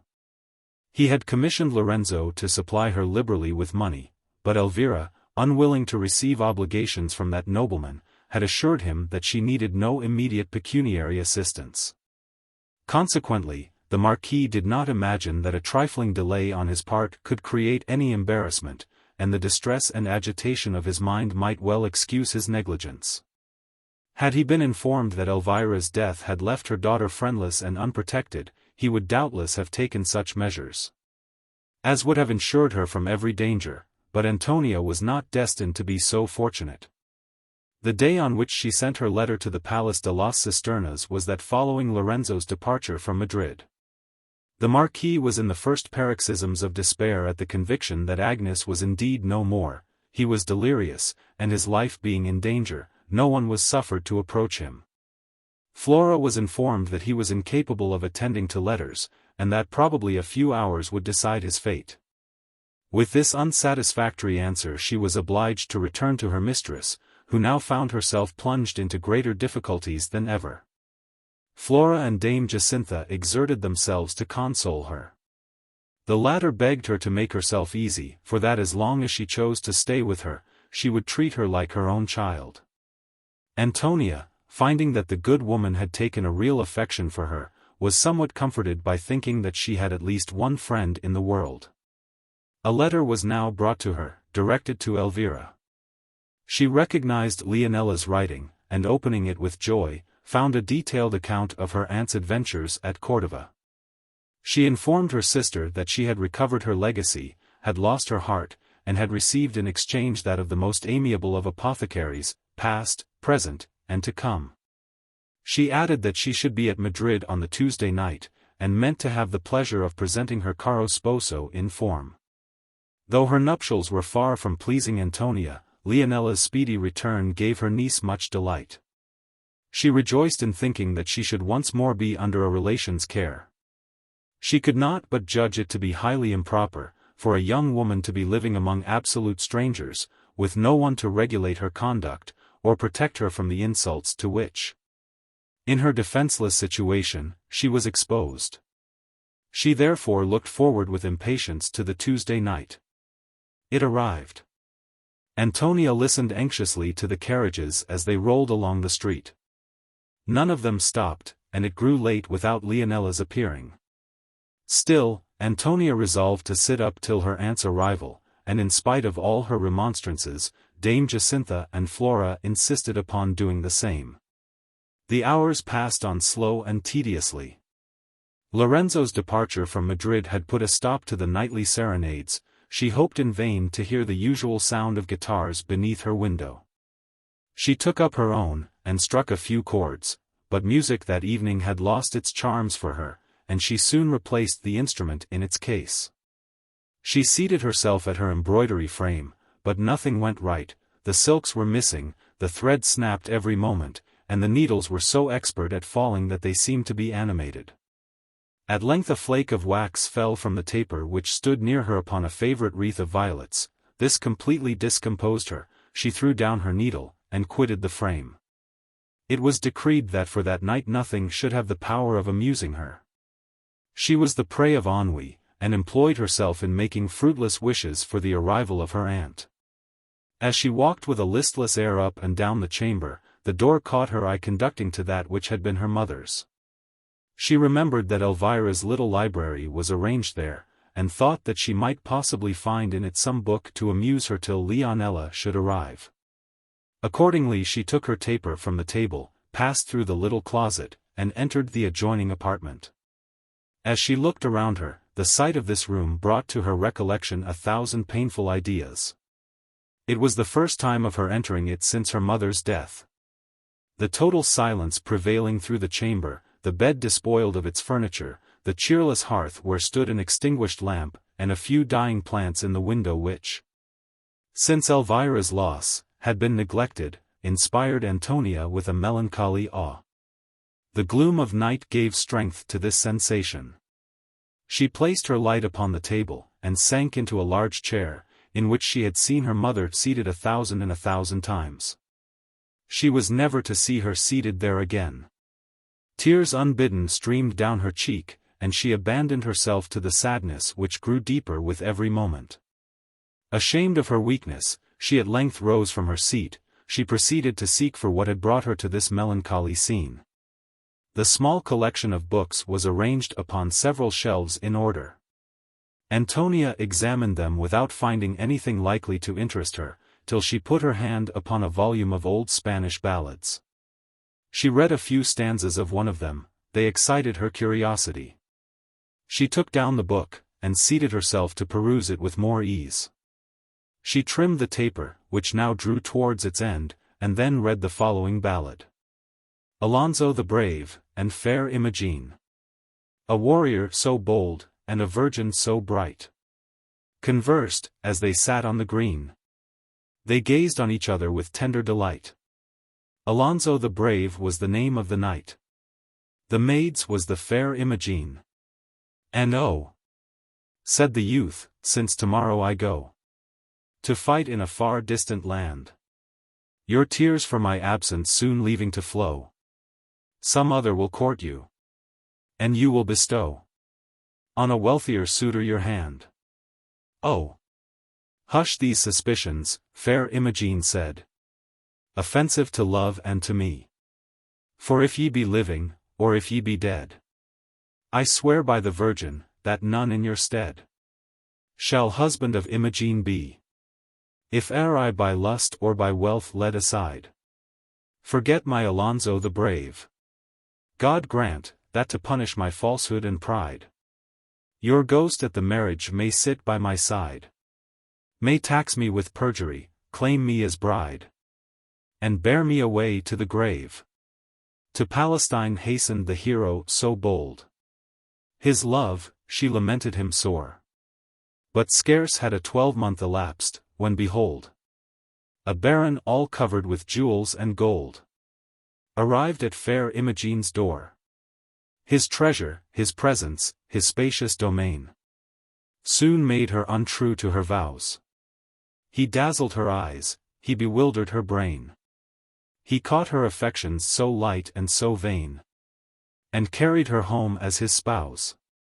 And now had the marriage been blessed by the priest, the revelry now was begun. The tables, they groaned with the weight of the feast.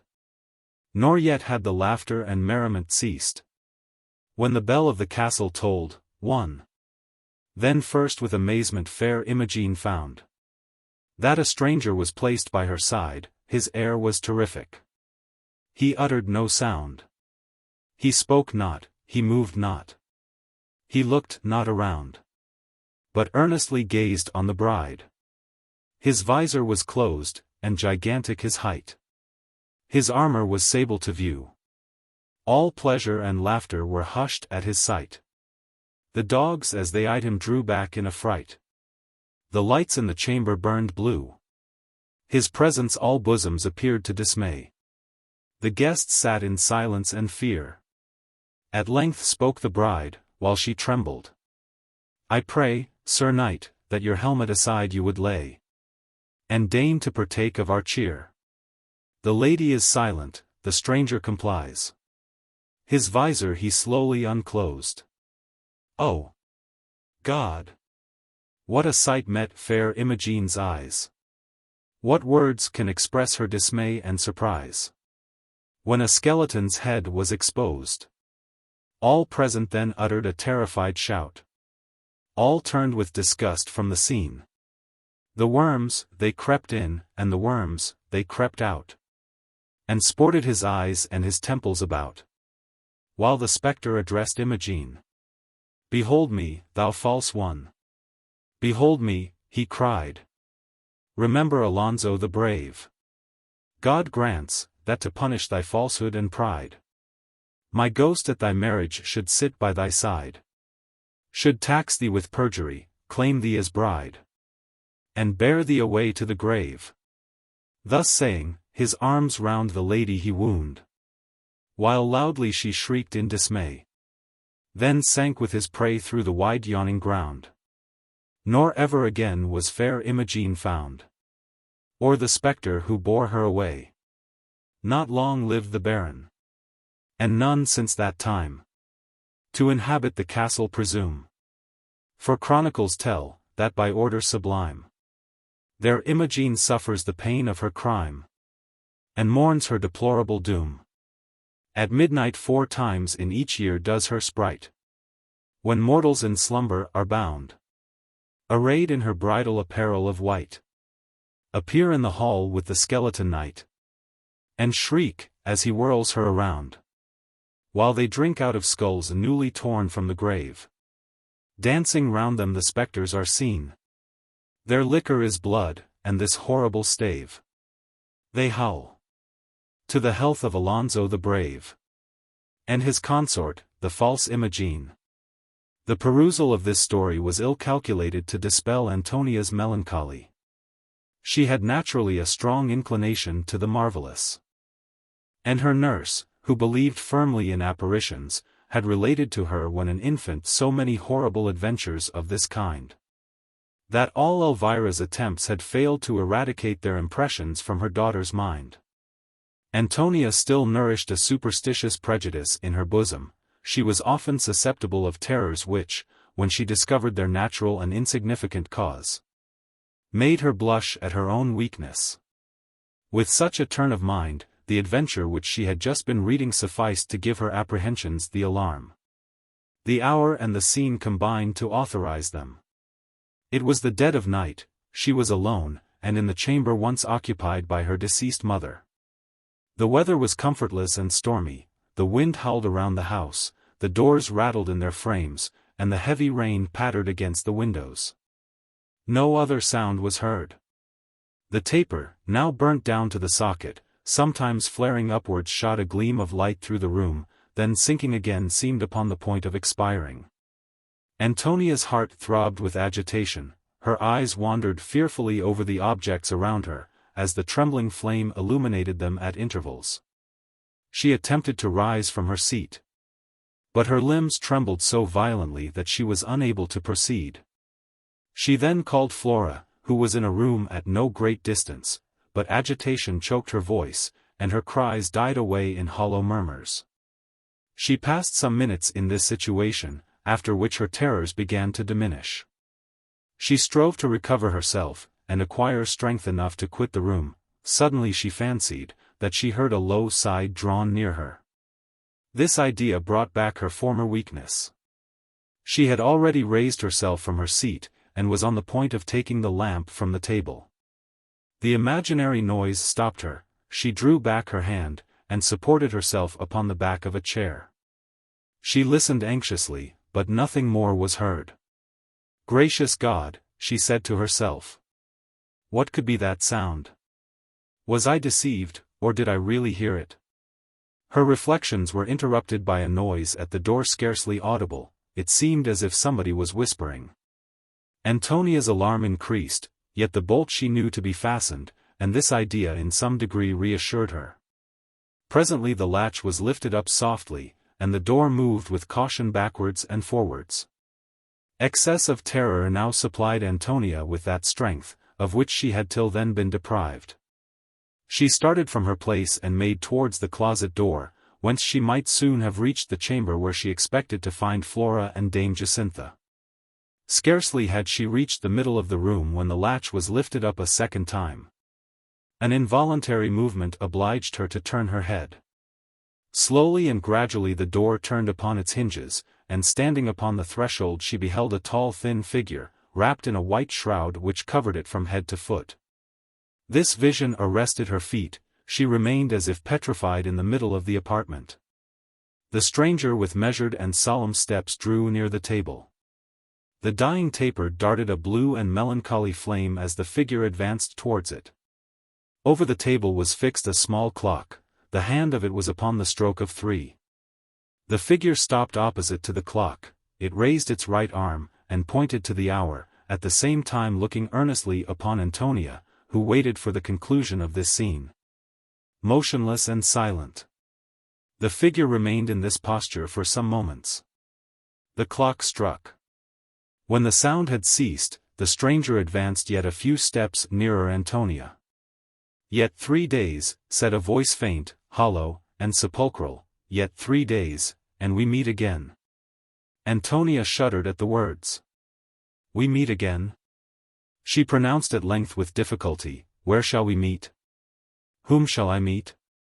The figure pointed to the ground with one hand, and with the other raised the linen which covered its face. Almighty God! My mother! Antonia shrieked, and fell lifeless upon the floor. Dame Jacintha, who was at work in a neighboring chamber, was alarmed by the cry. Flora was just gone downstairs to fetch fresh oil for the lamp, by which they had been sitting. Jacintha therefore hastened alone to Antonia's assistance, and great was her amazement to find her extended upon the floor. She raised her in her arms, conveyed her to her apartment, and placed her upon the bed still senseless. She then proceeded to bathe her temples, chafe her hands, and use all possible means of bringing her to herself. With some difficulty she succeeded. Antonia opened her eyes, and looked round her wildly. "Where is she?" she cried in a trembling voice. "Is she gone? Am I safe? Speak to me. Comfort me. Oh! Speak to me for God's sake." "Safe from whom, my child?" replied the astonished Jacintha. "What alarms you? Of whom are you afraid?" "In 3 days. She told me that we should meet in 3 days. I heard her say it. I saw her, Jacintha, I saw her but this moment." She threw herself upon Jacintha's bosom. "You saw her?" "Saw whom?" "My mother's ghost." "Christ Jesus!" cried Jacintha, and starting from the bed, let fall Antonia upon the pillow, and fled in consternation out of the room. As she hastened downstairs, she met Flora ascending them. "Go to your mistress, Flora," said she, "here are rare doings." "Oh! I am the most unfortunate woman alive. My house is filled with ghosts and dead bodies, and the Lord knows what besides. Yet I am sure, nobody likes such company less than I do.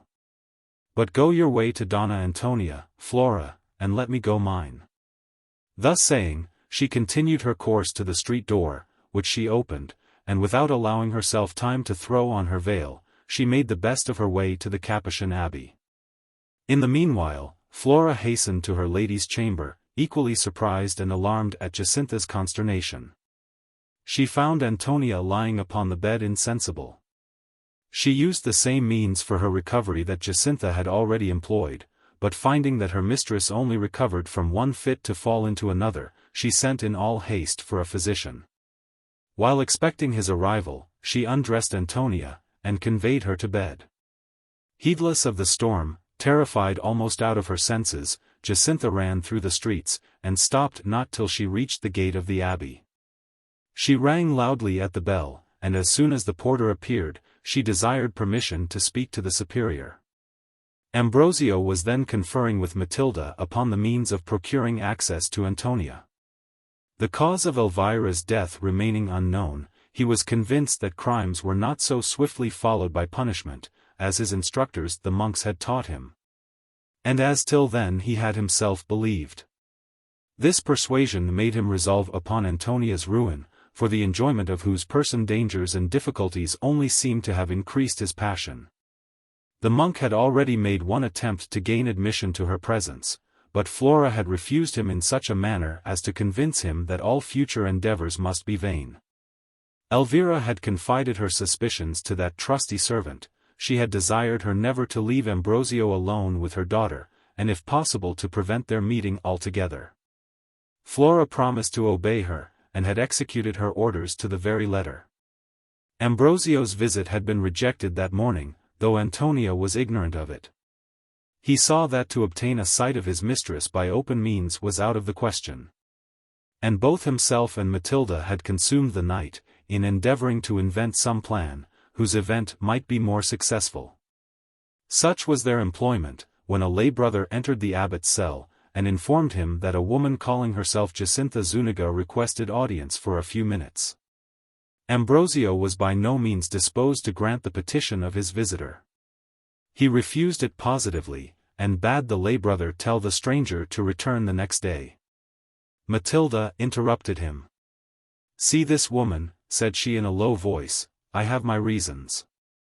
The abbot obeyed her, and signified that he would go to the parlor immediately. With this answer the lay brother withdrew. As soon as they were alone Ambrosio inquired why Matilda wished him to see this Jacintha. "She is Antonia's hostess," replied Matilda. "She may possibly be of use to you, but let us examine her, and learn what brings her hither." They proceeded together to the parlor, where Jacintha was already waiting for the abbot. She had conceived a great opinion of his piety and virtue. And supposing him to have much influence over the devil, thought that it must be an easy matter for him to lay Elvira's ghost in the Red Sea. Filled with this persuasion, she had hastened to the abbey. As soon as she saw the monk enter the parlor, she dropped upon her knees, and began her story as follows. "Oh, Reverend Father! Such an accident! Such an adventure! I know not what course to take, and unless you can help me, I shall certainly go distracted. Well, to be sure, never was woman so unfortunate as myself. All in my power to keep clear of such abomination have I done, and yet that all is too little. What signifies my telling my beads 4 times a day, and observing every fast prescribed by the calendar? What signifies my having made 3 pilgrimages to St. James of Compostela, and purchased as many pardons from the Pope as would buy off Cain's punishment? Nothing prospers with me. All goes wrong, and God only knows whether anything will ever go right again. Why now, be your holiness the judge. My lodger dies in convulsions. Out of pure kindness I bury her at my own expense. Not that she is any relation of mine, or that I shall be benefited a single pistole by her death. I got nothing by it, and therefore you know, Reverend Father, that her living or dying was just the same to me. But that is nothing to the purpose. To return to what I was saying, I took care of her funeral, had everything performed decently and properly, and put myself to expense enough, God knows. And how do you think the lady repays me for my kindness?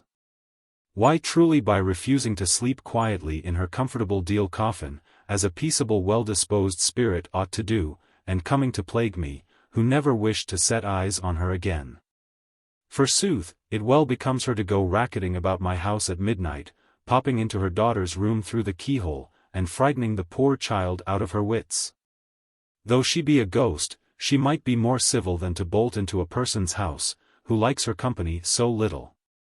But as for me, Reverend Father, the plain state of the case is this: if she walks into my house, I must walk out of it, for I cannot abide such visitors, not I. Thus you see, your sanctity, that without your assistance I am ruined and undone forever. I shall be obliged to quit my house. Nobody will take it, when 'tis known that she haunts it, and then I shall find myself in a fine situation. Miserable woman that I am! What shall I do? What will become of me? Here she wept bitterly, wrung her hands, and begged to know the abbot's opinion of her case. In truth, good woman, replied he, it will be difficult for me to relieve you without knowing what is the matter with you. You have forgotten to tell me what has happened, and what it is you want. Let me die, cried Jacintha, but your sanctity is in the right. This then is the fact stated briefly. A lodger of mine is lately dead, a very good sort of woman that I must needs say for her as far as my knowledge of her went, though that was not a great way, she kept me too much at a distance. For indeed she was given to be upon the high ropes, and whenever I ventured to speak to her, she had a look with her which always made me feel a little queerish, God forgive me for saying so. However, though she was more stately than needful, and affected to look down upon me, though if I am well informed, I come of as good parents as she could do for her ears. For her father was a shoemaker at Cordova, and mine was an hatter at Madrid, aye, and a very creditable hatter too, let me tell you. Yet for all her pride, she was a quiet well-behaved body, and I never wished to have a better lodger. This makes me wonder the more at her not sleeping quietly in her grave, but there is no trusting to people in this world. For my part, I never saw her do amiss, except on the Friday before her death. To be sure, I was then much scandalized by seeing her eat the wing of a chicken. How, Madonna Flora, quoth I. Flora, may it please your reverence, is the name of the waiting maid. How, Madonna Flora, quoth I, does your mistress eat flesh upon Fridays? Well. Well. See the event, and then remember that Dame Jacintha warned you of it. These were my very words, but alas! I might as well have held my tongue. Nobody minded me. And Flora, who is somewhat pert and snappish, more is the pity, say I, told me that there was no more harm in eating a chicken than the egg from which it came. Nay, she even declared that if her lady added a slice of bacon, she would not be an inch nearer damnation. God protect us. A poor ignorant sinful soul. I protest to your holiness, I trembled to hear her utter such blasphemies, and expected every moment to see the ground open and swallow her up, chicken and all. For you must know, worshipful father, that while she talked thus, she held the plate in her hand, on which lay the identical roast fowl. And a fine bird it was, that I must say for it. Done to a turn, for I superintended the cooking of it myself. It was a little Galician of my own raising, may it please your holiness, and the flesh was as white as an eggshell. As indeed Donna Elvira told me herself. Dame Jacintha, said she, very good-humoredly, though to say the truth, she was always very polite to me. Here Ambrosio's patience failed him. Eager to know Jacintha's business in which Antonia seemed to be concerned, he was almost distracted while listening to the rambling of this prosing old woman. He interrupted her, and protested that if she did not immediately tell her story and have done with it, he should quit the parlor, and leave her to get out of her difficulties by herself. This threat had the desired effect. Jacintha related her business in as few words as she could manage. But her account was still so prolix that Ambrosio had need of his patience to bear him to the conclusion. And so, your reverence, said she, after relating Elvira's death and burial, with all their circumstances. And so, your reverence, upon hearing the shriek, I put away my work, and away posted I to Donna Antonia's chamber. Finding nobody there, I passed on to the next. But I must own, I was a little timorous at going in, for this was the very room where Donna Elvira used to sleep. However, in I went, and sure enough, there lay the young lady at full length upon the floor, as cold as a stone, and as white as a sheet. I was surprised at this, as your holiness may well suppose. But oh me! How I shook when I saw a great tall figure at my elbow whose head touched the ceiling. The face was Donna Elvira's, I must confess.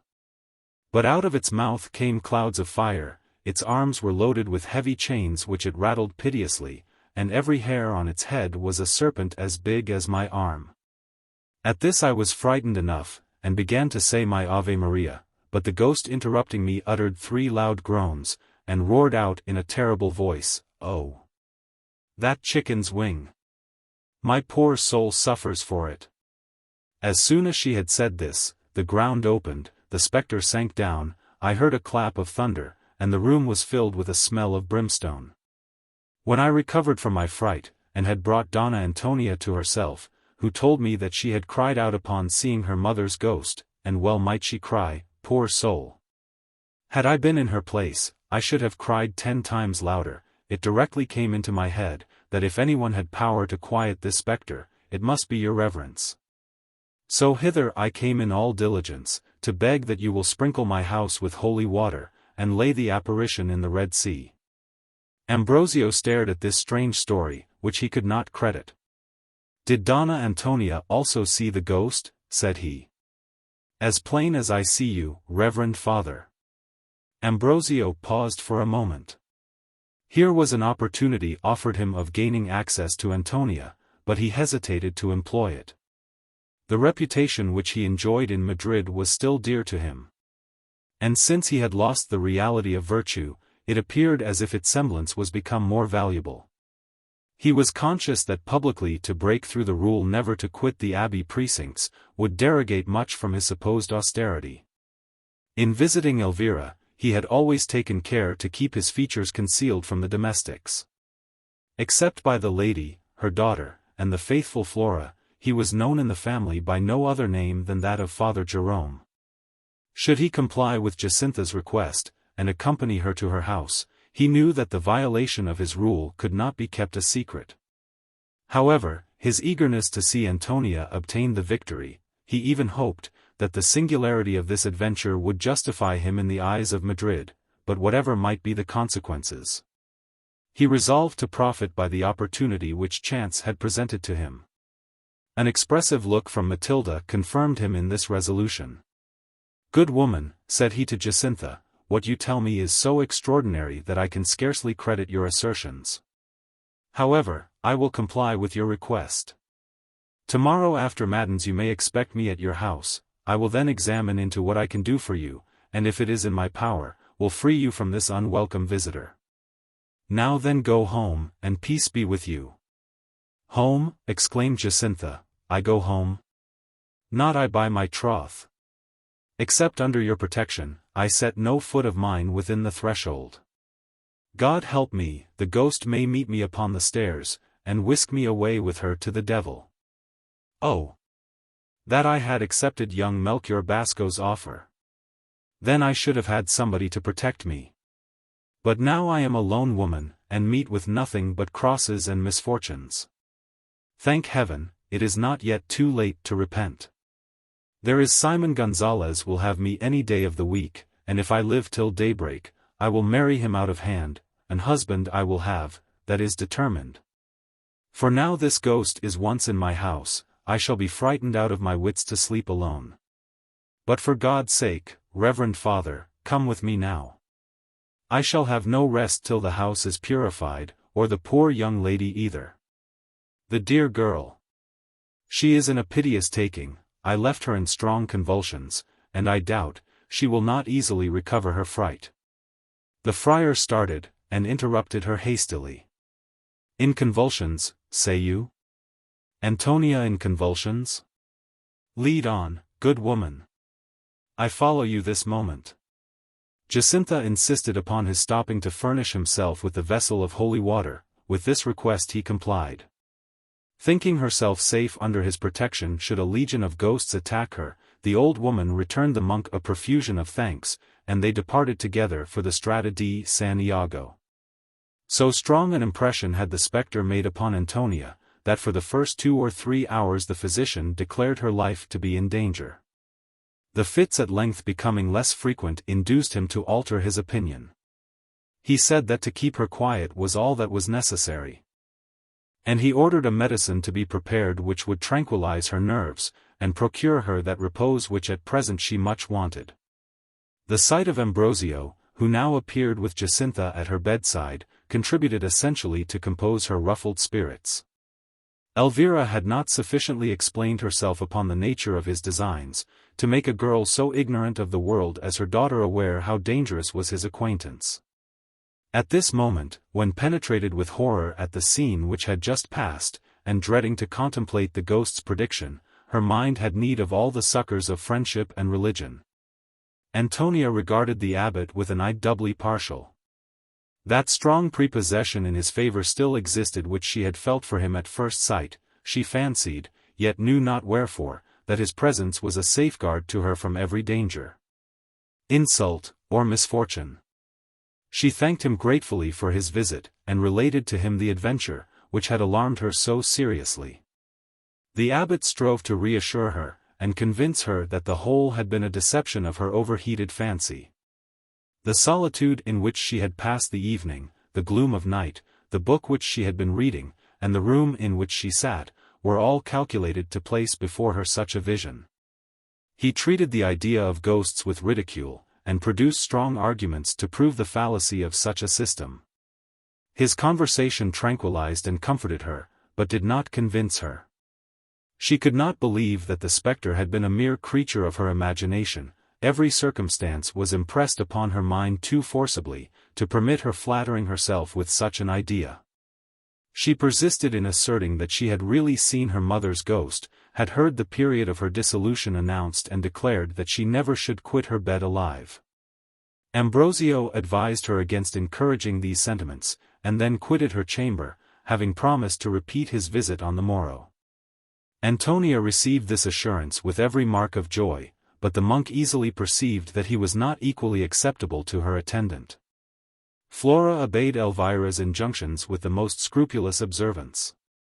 She examined every circumstance with an anxious eye likely in the least to prejudice her young mistress, to whom she had been attached for many years. She was a native of Cuba, had followed Elvira to Spain, and loved the young Antonia with a mother's affection. Flora quitted not the room for a moment while the abbot remained there. She watched his every word, his every look, his every action.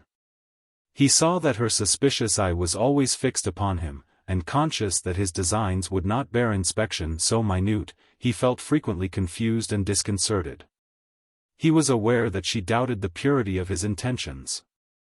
That she would never leave him alone with Antonia, and his mistress defended by the presence of this vigilant observer, he despaired of finding the means to gratify his passion. As he quitted the house, Jacintha met him, and begged that some masses might be sung for the repose of Elvira's soul, which she doubted not was suffering in purgatory. He promised not to forget her request, but he perfectly gained the old woman's heart by engaging to watch during the whole of the approaching night in the haunted chamber. Jacintha could find no terms sufficiently strong to express her gratitude, and the monk departed loaded with her benedictions.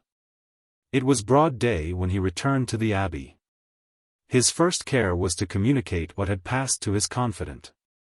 He felt too sincere a passion for Antonia to have heard unmoved the prediction of her speedy death, and he shuddered at the idea of losing an object so dear to him.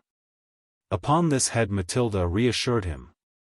She confirmed the arguments which himself had already used. She declared Antonia to have been deceived by the wandering of her brain, by the spleen which oppressed her at the moment, and by the natural turn of her mind to superstition and the marvelous. As to Jacintha's account, the absurdity refuted itself.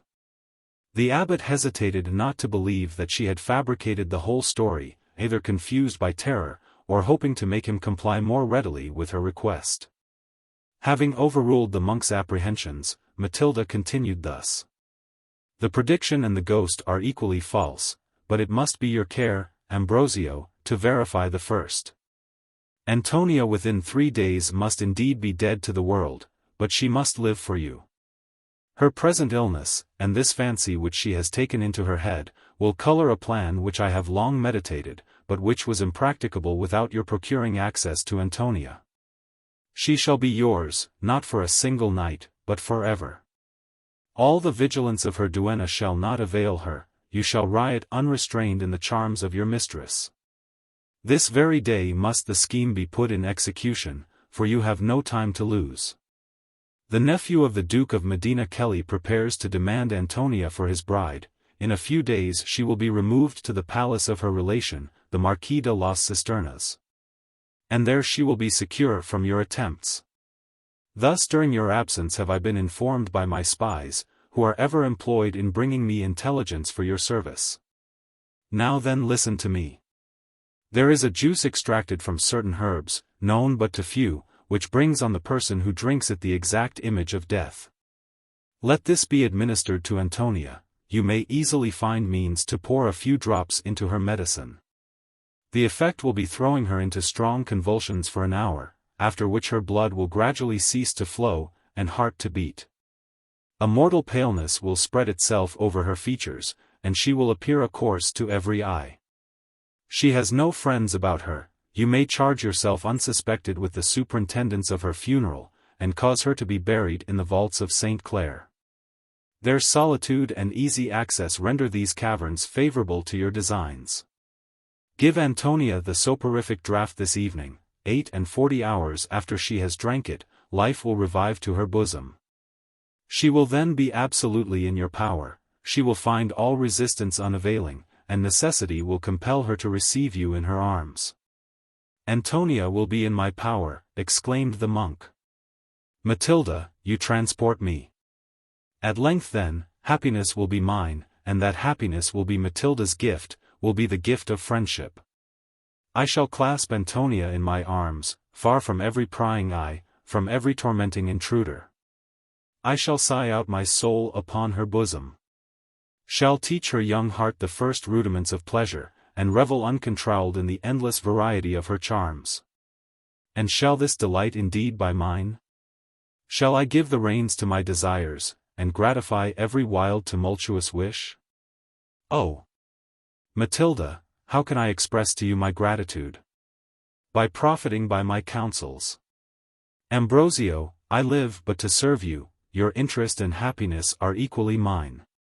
Be your person Antonia's, but to your friendship and your heart I still assert my claim. Contributing to yours forms now my only pleasure. Should my exertions procure the gratification of your wishes, I shall consider my trouble to be amply repaid. But let us lose no time. The liquor of which I spoke is only to be found in St. Clare's laboratory. Hasten then to the prioress, request of her admission to the laboratory, and it will not be denied. There is a closet at the lower end of the great room, filled with liquids of different colors and qualities. The bottle in question stands by itself upon the third shelf on the left. It contains a greenish liquor. Fill a small phial with it when you are unobserved, and Antonia is your own. The monk hesitated not to adopt this infamous plan. His desires, but too violent before, had acquired fresh vigor from the sight of Antonia. As he sat by her bedside, accident had discovered to him some of those charms which till then had been concealed from him. He found them even more perfect. Then his ardent imagination had pictured them.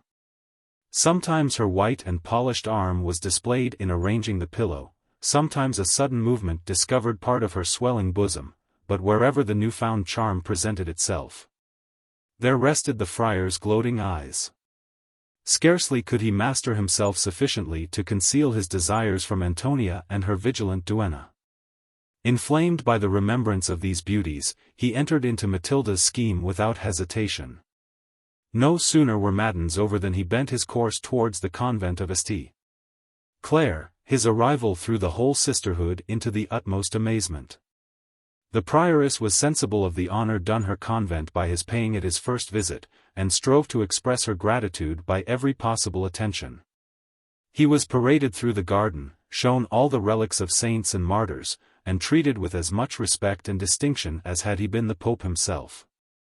On his part, Ambrosio received the domina's civilities very graciously, and strove to remove her surprise at his having broken through his resolution. He stated, that among his penitents, illness prevented many from quitting their houses. These were exactly the people who most needed his advice and the comforts of religion. Many representations had been made to him upon this account, and though highly repugnant to his own wishes, he had found it absolutely necessary for the service of heaven to change his determination, and quit his beloved retirement. The prioress applauded his zeal in his profession and his charity towards mankind. She declared that Madrid was happy in possessing a man so perfect and irreproachable. In such discourse, the friar at length reached the laboratory. He found the closet, the bottle stood in the place which Matilda had described, and the monk seized an opportunity to fill his phial unobserved with the soporific liquor. Then, having partaken of a collation in the refectory, he retired from the convent pleased with the success of his visit, and leaving the nuns delighted by the honor conferred upon them. He waited till evening before he took the road to Antonia's dwelling. Jacintha welcomed him with transport, and besought him not to forget his promise to pass the night in the haunted chamber. That promise he now repeated. He found Antonia tolerably well, but still harping upon the ghost's prediction. Flora moved not from her lady's bed, and by symptoms yet stronger than on the former night testified her dislike to the abbot's presence.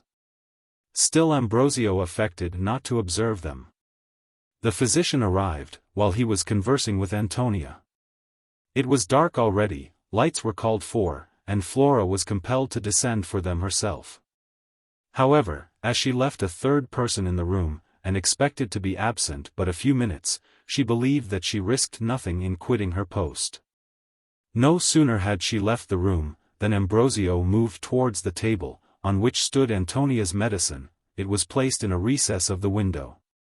The physician, seated in an armchair, and employed in questioning his patient, paid no attention to the proceedings of the monk. Ambrosio seized the opportunity. He drew out the fatal phial, and let a few drops fall into the medicine. He then hastily left the table, and returned to the seat which he had quitted.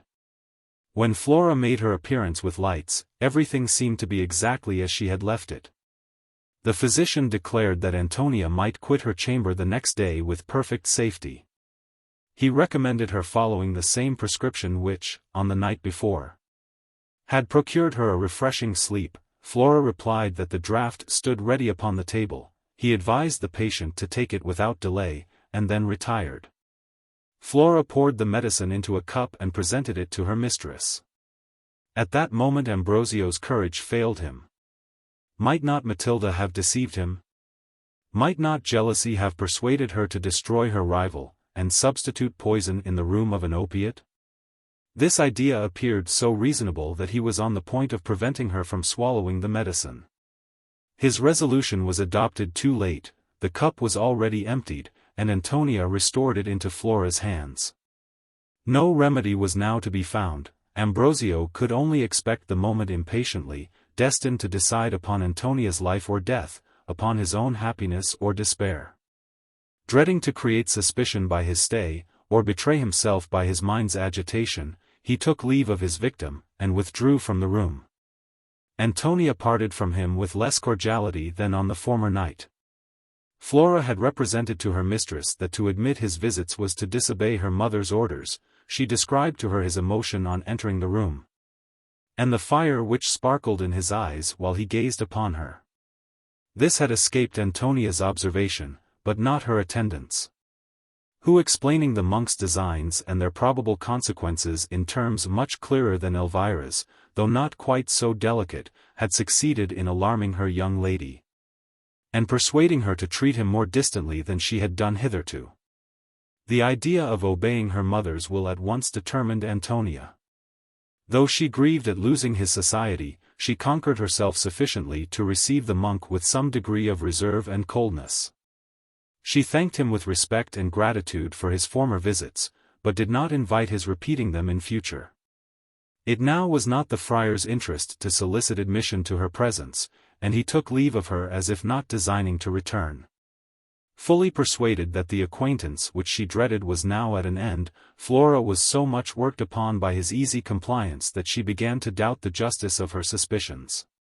As she lighted him downstairs, she thanked him for having endeavored to root out from Antonia's mind her superstitious terrors of the spectre's prediction. She added that as he seemed interested in Donna Antonia's welfare, should any change take place in her situation, she would be careful to let him know it. The monk in replying took pains to raise his voice, hoping that Jacintha would hear it. In this he succeeded. As he reached the foot of the stairs with his conductress, the landlady failed not to make her appearance. "Why, surely you are not going away, Reverend Father," cried she. "Did you not promise to pass the night in the haunted chamber? Christ Jesus! I shall be left alone with the ghost, and a fine pickle I shall be in by morning. Do all I could, say all I could, that obstinate old brute, Simon Gonzalez, refused to marry me today. And before tomorrow comes, I suppose, I shall be torn to pieces, by the ghosts, and goblins, and devils, and what not. For God's sake, your holiness, do not leave me in such a woeful condition. On my bended knees I beseech you to keep your promise, watch this night in the haunted chamber. Lay the apparition in the Red Sea, and Jacintha remembers you in her prayers to the last day of her existence." This request Ambrosio expected and desired. Yet he affected to raise objections, and to seem unwilling to keep his word. He told Jacintha that the ghost existed nowhere but in her own brain, and that her insisting upon his staying all night in the house was ridiculous and useless. Jacintha was obstinate, she was not to be convinced, and pressed him so urgently not to leave her a prey to the devil, that at length he granted her request. All this show of resistance imposed not upon Flora, who was naturally of a suspicious temper. She suspected the monk to be acting a part very contrary to his own inclinations, and that he wished for no better than to remain where he was. She even went so far as to believe that Jacintha was in his interest, and the poor old woman was immediately set down, as no better than a procuress. While she applauded herself for having penetrated into this plot against her lady's honor, she resolved in secret to render it fruitless. "So then," said she to the abbot with a look half satirical and half indignant, "so then you mean to stay here tonight? Do so, in God's name. Nobody will prevent you. Sit up to watch for the ghost's arrival, I shall sit up too, and the Lord grant that I may see nothing worse than a ghost. I quit not Donna Antonia's bedside during this blessed night. Let me see anyone dare to enter the room, and be he mortal or immortal, be he ghost, devil, or man. I warrant his repenting that ever he crossed the threshold. This hint was sufficiently strong, and Ambrosio understood its meaning. But instead of showing that he perceived her suspicions, he replied mildly that he approved the duenna's precautions, and advised her to persevere in her intention. This, she assured him faithfully that he might depend upon her doing. Jacintha then conducted him into the chamber where the ghost had appeared, and Flora returned to her ladies. Jacintha opened the door of the haunted room with a trembling hand. She ventured to peep in, but the wealth of India would not have tempted her to cross the threshold. She gave the taper to the monk, wished him well through the adventure, and hastened to be gone. Ambrosio entered. He bolted the door, placed the light upon the table, and seated himself in the chair which on the former night had sustained Antonia. In spite of Matilda's assurances that the spectre was a mere creation of fancy, his mind was impressed with a certain mysterious horror. He in vain endeavored to shake it off. The silence of the night, the story of the apparition, the chamber wainscoted with dark oak panels, the recollection which it brought with it of the murdered Elvira, and his incertitude respecting the nature of the drops given by him to Antonia, made him feel uneasy at his present situation. But he thought much less of the spectre than of the poison. Should he have destroyed the only object which rendered life dear to him, should the ghost's prediction prove true? Should Antonia in 3 days be no more, and he the wretched cause of her death? The supposition was too horrible to dwell upon. He drove away these dreadful images, and as often they presented themselves again before him. Matilda had assured him that the effects of the opiate would be speedy.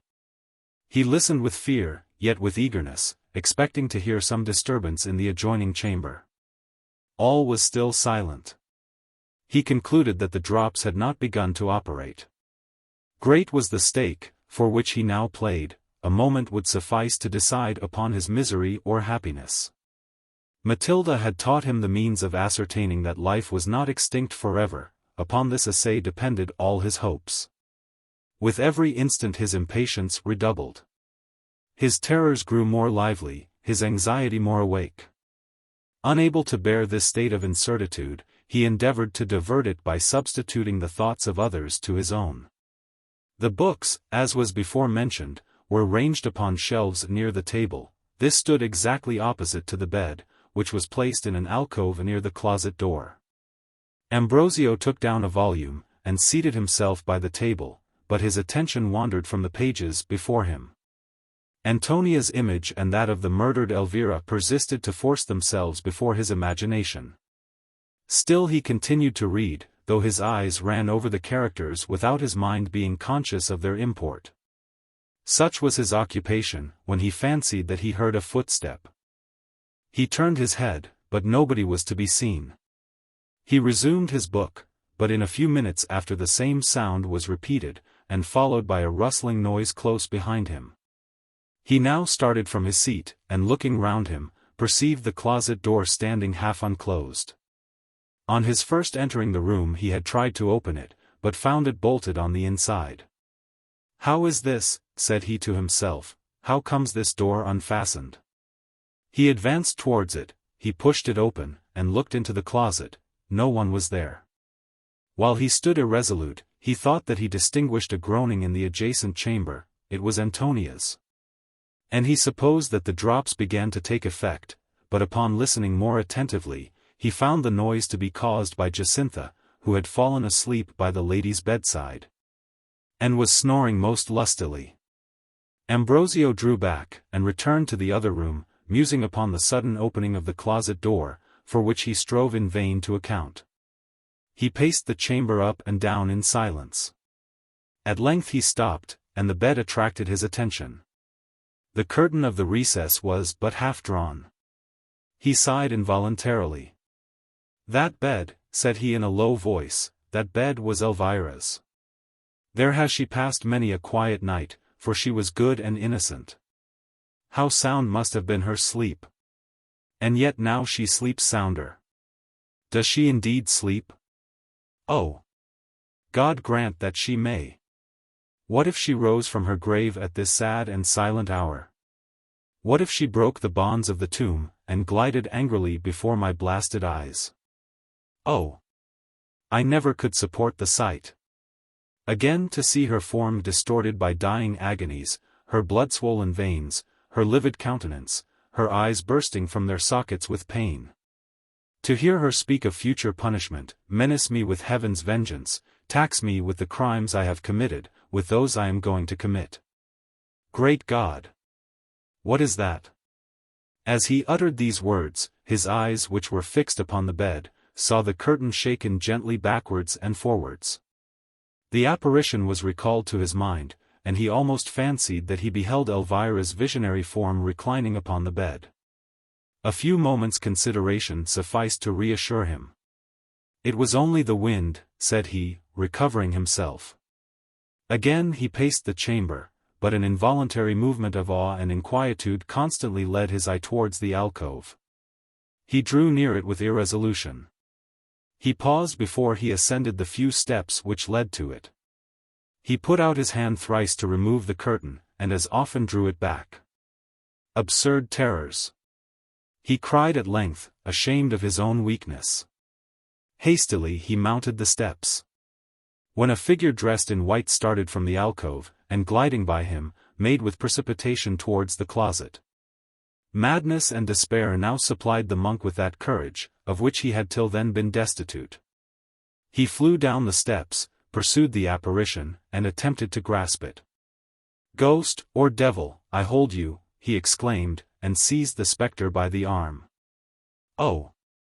Christ Jesus," cried a shrill voice, "Holy Father, how you grip me! I protest that I meant no harm." This address, as well as the arm which he held, convinced the abbot that the supposed ghost was substantial flesh and blood. He drew the intruder towards the table, and holding up the light, discovered the features of Madonna Flora. Incensed at having been betrayed by this trifling cause into fears so ridiculous, he asked her sternly, what business had brought her to that chamber. Flora, ashamed at being found out, and terrified at the severity of Ambrosio's looks, fell upon her knees, and promised to make a full confession. "I protest, Reverend Father," said she, "that I am quite grieved at having disturbed you. Nothing was further from my intention. I meant to get out of the room as quietly as I got in. And had you been ignorant that I watched you, you know, it would have been the same thing as if I had not watched you at all. To be sure, I did very wrong in being a spy upon you, that I cannot deny. But Lord, your reverence, how can a poor weak woman resist curiosity? Mine was so strong to know what you were doing, that I could not but try to get a little peep, without anybody knowing anything about it. So with that I left old Dame Jacintha sitting by my lady's bed, and I ventured to steal into the closet. Being unwilling to interrupt you, I contented myself at first with putting my eye to the keyhole. But as I could see nothing by this means, I undrew the bolt, and while your back was turned to the alcove, I whipped me in softly and silently. Here I lay snug behind the curtain, till your reverence found me out, and seized me ere I had time to regain the closet door. This is the whole truth, I assure you, Holy Father, and I beg your pardon 1,000 times for my impertinence." During this speech the abbot had time to recollect himself. He was satisfied with reading the penitent spy a lecture upon the dangers of curiosity, and the meanness of the action in which she had been just discovered. Flora declared herself fully persuaded that she had done wrong. She promised never to be guilty of the same fault again, and was retiring very humble and contrite to Antonia's chamber, when the closet door was suddenly thrown open, and in rushed Jacintha pale and out of breath. "Oh! Father! Father!" she cried in a voice almost choked with terror, "what shall I do? What shall I do? Here is a fine piece of work. Nothing but misfortunes. Nothing but dead people, and dying people. Oh! I shall go distracted. I shall go distracted. Speak! Speak!" cried Flora and the monk at the same time. "What has happened? What is the matter? Oh! I shall have another course in my house. Some which has certainly cast a spell upon it, upon me, and upon all about me. Poor Donna Antonia! There she lies in just such convulsions, as killed her mother. The ghost told her true.